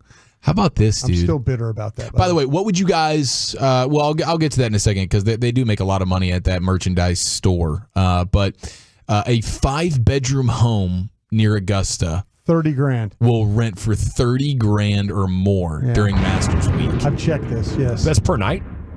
That's for the week. For the week. Yeah. 30 the players are coming in and renting it up so they can have family and friends there, host little parties at night. Yes. Sounds wonderful. Yeah. And brands often pay 6 figures for larger homes where they can host events and things like that as well. And how about this? The IRS has a special exemption in the tax code called the Augusta Rule. allowing homeowners to rent out their homes for 14 days per year without paying taxes on the income. Ooh. That's what you call pay-to-play lawmaking process. Man, dude. Having some real estate over there in Augusta would just be clutch. Living good. The Masters will do $70 million in merchandise sales this week. That's true. The Masters little pop-up shop. And it's actually not a pop-up shop. It's like if you were, is that a year-round situation? No, it's not year-round, but it is. When I think of pop-up, I think of small, like a tent set up. No, they got a legit pro shop. Let me tell you what, it is huge, and it's one of the most efficiently run things I've ever seen in my life. When you get done with your merchandise, when you get all the things, when you buy everything, because that's the only place you can get merchandise. Right outside is UPS and FedEx. You go right there and drop your stuff off. I like it. And they mail it to you. Just ship it back. They ship it back for you. You don't have to carry it around on the course. You go there first, you get your gear. Wow. You get it mailed, and then you go out onto the course. So you could ship your pants out there. Yes. Nice. Yeah. You can ship in your pants. Yeah. I haven't shipped my pants in months. Yeah. I would love to get an opportunity to do that again. That snake you almost shipped in your pants. $10 million per day is what they make. $1 million per hour, $16,000 per minute, $277 per second is what they're doing over there. Bringing it really, really strong. What would be, okay, so you've gone hoodie, you've gone umbrella. What would be if you're in the pro shop in there, what Masters item would you be interested in purchasing? I'd probably go with the hoodie. Like that seems like something that's going to hold up 10, 15, 20 years. Like a golf shirt, it's probably going to get dingy in 4 or 5 years. So a hoodie or a jacket, probably. I'll tell you what they have. It's really cool. Those quarter zip. The thing with the zipper. Like Jimmy Cochran brought us at the Rangers deal. Exactly. It's a pretty cool thing that they have there. The hats they have are really nice too. The selection of the hats that you can get are real quality. I'll sweat in a hat so much that it's gonna get that white perspiration line in it. I don't want to ruin it like that. I probably just frame it. I'll tell you what you do is you take your hat though and you put it in the dishwasher. That thing works every single time. All right. Top dishwasher. Let it fly. Okay. If you ever have to get the sweat stains out of your hats, just put them in the dishwasher and run it right there. But not with the dirty dishes, right? No. Okay. Just the hats only. That's the hats only. I think I did that once actually. Not with the meatball bowl that I used to make your lunch today. I swear I had like some spaghetti meat sauce in the underside of the hat where you get that little fold there along the inner brim. No, it was bad. Well, I know some people that will wash sneakers. Yes. In the dishwasher, and that just seems like there's some cross-contaminating that's going on in there. Like the bottom of your shoes is the most disgusting place in the world. Absolutely. Right? But you were going to eat a chicken wing off the Mavs floor. Well, that's because they're wearing brand new sneakers in there. Those haven't seen a public restroom before. Those sneakers. The sweat was a fair counterpoint. Yeah. But the shoes that those players are wearing are the cleanest shoes anybody could be wearing, really. The referee's shoes aren't clean. Oh, all right. Touche. All right. Mm-hmm. Well, I was actually thinking about this. Like, still eating the wing. There is I think that needs to be a bet payoff. A wing off the floor AAC wing? floor. Yeah, I'm going to hardwood wing payoff. I've got the ability to go down there. I'm going to take a wing in my scouting bag, throw it on the floor. Your scouting bag. And bring it back. And you're just going to do a little underhand toss. Yeah, I'm going to throw it on the floor. Yeah. And I'm going to let it 1,000, 1,000. I'm going to let it go to 5, and I'm going to pick it up and put it back in the scouting bag, and you have to eat it. Deal. After a game. I'm going to throw the wing on the ground. Yeah, after the floor has been walked on by tons of people. The pathway of both teams coming back to the locker room. But we also have to understand that this is more of a payoff because this isn't a fresh wing, right? Like it's not like I just got a fresh wing, threw it on the floor, and ate it. This is going to be like a 48-hour-old wing. So that is a payoff. It's a fair payoff. It might be a payoff, like I said. Yeah, it's going to be it's a playoff game, and I'll do it for a playoff game, and then bring back the wing in a container. And hey, dude, in the postseason, absolutely, I'll put my body on the line. I just want a drum, not a flat. I feel like there's too much surface area on the ground for the flats. Yeah, but see, when he tosses out that the drumstick, it's going to 360 roll. It's going to get everything, on that. With the flat, it might just land. One side is nasty, the other side not so much. I'll tell you what I'm going to do. I'm going to take I'll probably get taken out of the building. It's okay. Got the credential. Going to walk to center court. Put the wing in the jump area. Wow. I like it. And then pick it up and then like kind of hang around. Oh, what are you doing? I'd happily do that bet payoff. I believe in my immune system. You ate a raw steak. What else? Yeah, dude, hey, I'm in, man. This sounds like a great bet payoff. Speaking of like the disgusting shoes, I've been actually thinking about this for a while. Like there is a local thumb that I haven't been able to get out of my mind. And it was the last time I went to the Mavs game. It was about a month ago now. And they do the thing where it's like the kicks cam. And if you feel like you have some pretty awesome shoes on, at some point they'll show you on the Jumbotron, you like take off your shoe and you kind of hold it up. But this lady, like most people were doing it the professional way where you're not touching with your fingers the bottom of your shoe. Except one lady was holding it to where her thumb was just at the bottom of her shoe. Okay. And then I just imagine, I'm like, what type of damage did that thumb do for the rest of the night? Yes. You know? Yeah, were you eating wings and licking that thumb? What type of stuff were you doing with that thumb? How many people were hurt in the making of this situation? She was digging into your popcorn box. Yeah, that's what I'm saying. Is she in ICU right now? I mean, all fair questions. Yeah. I mean, all the different things that she touched after that and like the wreckage involved, like the bacteria, the science behind that, I think would just be devastating for anybody to actually know what that thumb did for the remainder of the night. I mean, who knows? Maybe into the next day. If she went home, she hasn't washed her hands. She probably didn't shower. She just got in bed. Maybe she woke up a little bit late, didn't get to shower the next morning, goes to work. Like, how long did that thumb just have the most disgusting thumb in the world? Yeah. Right here in our backyard. I think we're more aware of this as parents of young kids because they will run right up on you and like grab your shoe and put their face like it's a pillow and you're like, hold on now. The shoe love with these kids is ridiculous. Yeah, they're a magnet for it. Yeah. My 1-year-old like loves to walk over by the door and grab shoes and come out. I'm like, I have to explain every time we don't do this. It's nasty. Come on over here to 75 and Fitzhugh, get to the 11th floor, see the men's room. Just go stand by the urinal. Oh, Choppy, barefooted. Yeah. Barefooted going in there doing that. Ugh. He's a different breed. Have you guys heard about this? I just discovered it today, but apparently this is Netflix's #1 show. It's called Unlocked, a jail experiment. No, I'm not watching this. No. You don't even know what it is yet. If it's involved jail and me having to be in, no. You don't have to be in. You're watching other people. No, I mean... How do you? Is this like a Scared Straight deal, or is this like a drama? This is just a new concept. This is apparently like a reality like documentary situation. This is real. This isn't acting. No. And it's no way. And I would call it the most reckless television idea of all time. Huh. And basically, this is how the Daily Mail describes it. Netflix fans have been left stunned by the streaming site's most unhinged show yet. The TV show Unlocked, a jail experiment. Which debuted on the streaming platform on Wednesday. It's a social experiment taking place at a Arkansas prison. 6 weeks. It's a program for 6 weeks, and it sees detainees try out an open prison concept, which revolves around the radical ideal of having no locks and no officers. So if you're a prisoner in this situation, there is no locks on these prison cells. There is no guards or anybody there that can do any level of protecting you, and these are legit like violent prisoners that you are now in the mix here with. And I've seen some reviews and people are really enjoying it. But so this is a real life scene. It's not like a drama of this happening in pretend land, right? Right. Okay. Right. So people are going to hang out with real life prisoners for weeks on end with no locks on their doors and seeing what transpires as far as fights and violence? Yeah, like I don't think this is just people like showing up that like these are people that How are long just do you have to hang out? All the prisoners in there deserve to be in there. It's just the prisoners that are supposed to be in there.